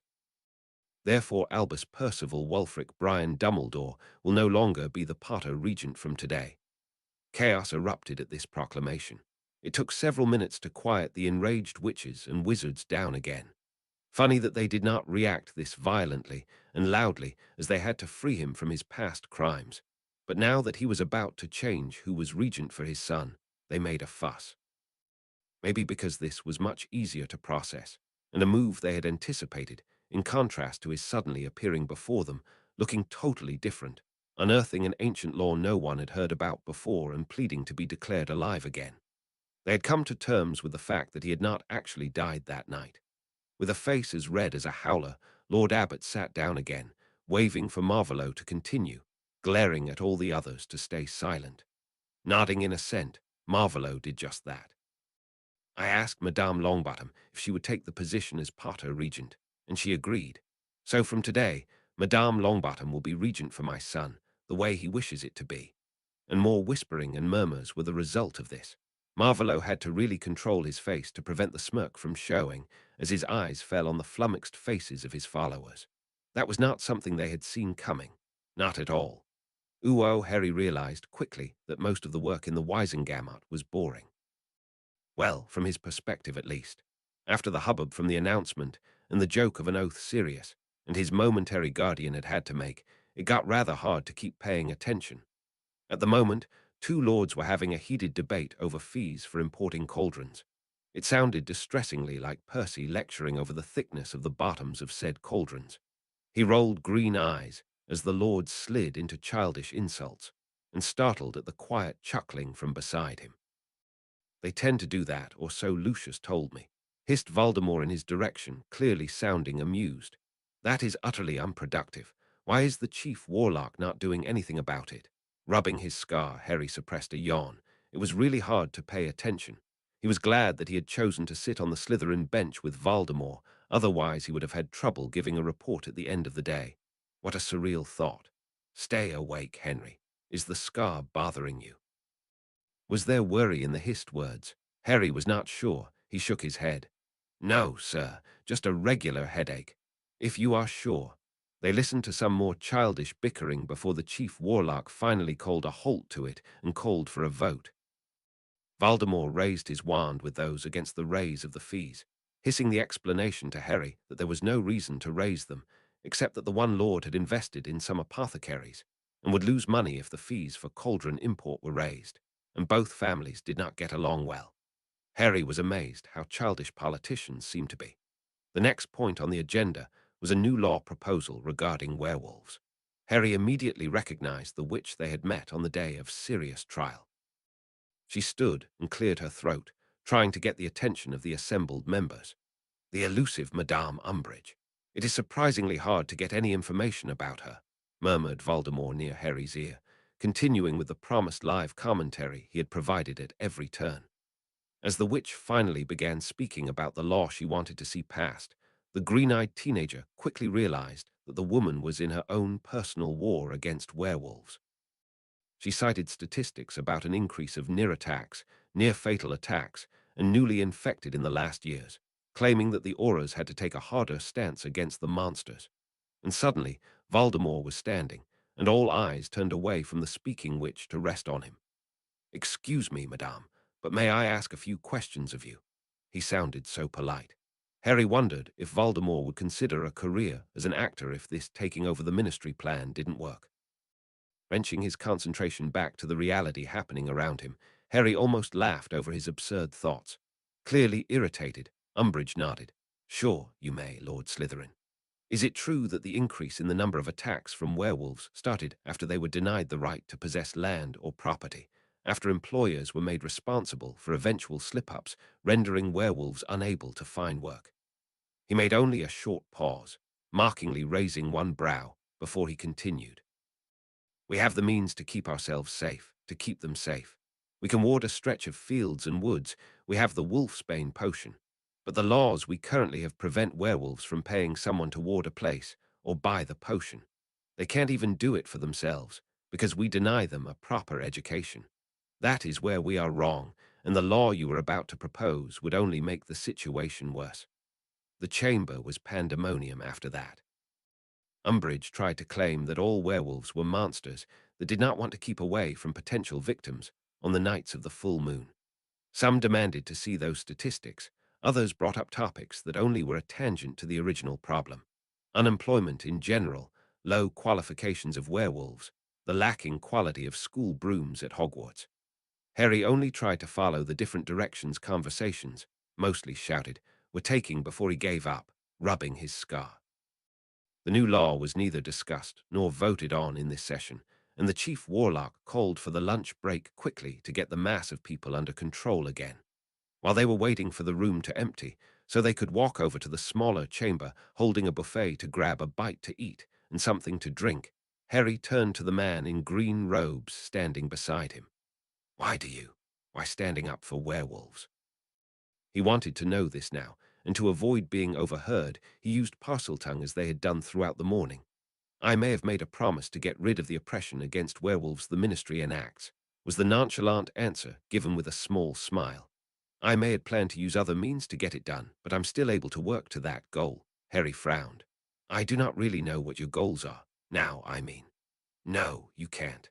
I have not told you, so how could you know?" The man looked down at Harry, clearly contemplating what else to say. "I do not think that it would work out if I were to simply tell you, but you can ask me what I think of a particular subject. I will do my best to explain my point of view to you. Maybe not then and there, but when there is enough time and privacy." Not sure if he could believe this statement, and fully aware how ambiguous and open to interpretation it was, Harry just nodded and followed Voldemort over to the buffet, hoping that something to eat and a glass of water would help with his headache. And so they walked over to the buffet through all the others, mingling and talking, avoiding those that they could not stand and connecting to their allies. Uo Lucius felt like someone had grabbed the rug he had been standing on and had jerked it away. His lord appointing a Longbottom as regent for his son. He could not quite wrap his head around it all. He took a little cucumber sandwich from one of the plates. The morning had been quite amusing, seeing Dumbledore leave after he had been replaced by Madame Longbottom as regent, and finally his lord's passionate, if short, speech about werewolves. He was glad that he had taken Draco with him today. Mostly these sessions were tediously boring. Seeing his son looking over to the Longbottom boy, standing with his lord's heir, Lucius nodded to the blond boy. "Go over and speak with them. Take a break from all us boring adults." "Thank you, father," Draco quietly replied, straightening his robes and walking over, visibly steeling himself for the conversation with two Gryffindors. As Lucius turned back to the buffet, Lord Slytherin and Lord Nott stepped up to him, and they started an easy conversation. He waited for the perfect opportunity to bring up the topic he had wanted to discuss for a few days now. It presented itself when Benjamin started to speak about tutors he wanted to hire to teach Aidan. Master Snape will take Draco on a trip to collect ingredients in the woods. I promised him to ask if your sons could accompany him. Smirking, Lord Slytherin asked, and Master Snape knows about his luck to be responsible for 3 teenage boys at the same time. I told him of the plan to invite the others. He was not overly thrilled, but agreed. Lucius assured, aware that Severus normally liked to keep to only 1 child per tutoring session. When is he planning on going to gather ingredients, and what will he be gathering, and where? Benjamin wanted to know. He mentioned the Forest of Dean, and I think he will not change the location, as he was going to request a portkey for traveling with 3 teenagers, and something about collecting different ferns, mosses, and lichen, Lucius explained, taking a sip from a glass of lemonade. And I proposed next Saturday, the 29th. Does the date agree with you? They agreed to the outing for their sons, and Knott House was appointed as the meeting point so that Severus could pick the boys up. After that, they split up and spoke to others until the break was called to an end, and they continued with much more normal topics until the evening. Ooh, it was infuriating. The nerve of that man. But he would get what he deserved. It seemed to be ridiculously easy to get him out of the way, even without targeting the man himself. A short chat with the secretary of the portkey office, and the place and time was clear. Now plump fingers grabbed a form and a quill, filling out the information needed. Place and time, different numbers, a name, and placing filled-in form with stamp and seal placed between many others, and all was set. In not a week's time, the problem would be out of the way. There was no way he would be able to stay in his position and in her way any longer. In the next meeting, all would go as planned. Harry sat on the chair in front of his desk in his room, writing a letter to Hermione. He wanted to tell someone of his day at the Wisengamot. And telling Ron was not really an option. For one, Harry was certain his friend would not be interested, and he had not replied to the last letter Harry had sent. Maybe Ron was still angry over what had happened, or maybe jealous. They had disagreed over the way Ron had treated Hermione, and it seemed that he still was sulking. So he was writing to Hermione. She would likely pester him with questions in her next letter. About the session of the Wisengamot, his lessons, and probably about his life with Voldemort. He, in turn, had questions for her. How the meeting with the brother of her grandmother had gone. If she had known, he would change the rules about who might hold the position of head of house for the family Lestrange. What she was going to do about the whole mess. Standing to get rid of his outer robe. It was hot in his room despite the open window. Harry paced a little. Over dinner, his current guardian had asked him what he wanted to do on his birthday, and Harry was unsure what he wanted. He wanted to have a party with his friends, and Voldemort had told him it was expected to give a party for the families of the Wisengamot members. Maybe he could get both. Only a week until his birthday, the first laden with expectations and social obligations. What a mess. The teen sat down again, finishing his letter to Hermione, who might find herself in a similar situation to his. Thrust into the life of an heir, or heiress in her case, ignorant of their ancestry until now. Maybe he should invite her over one of the next few days.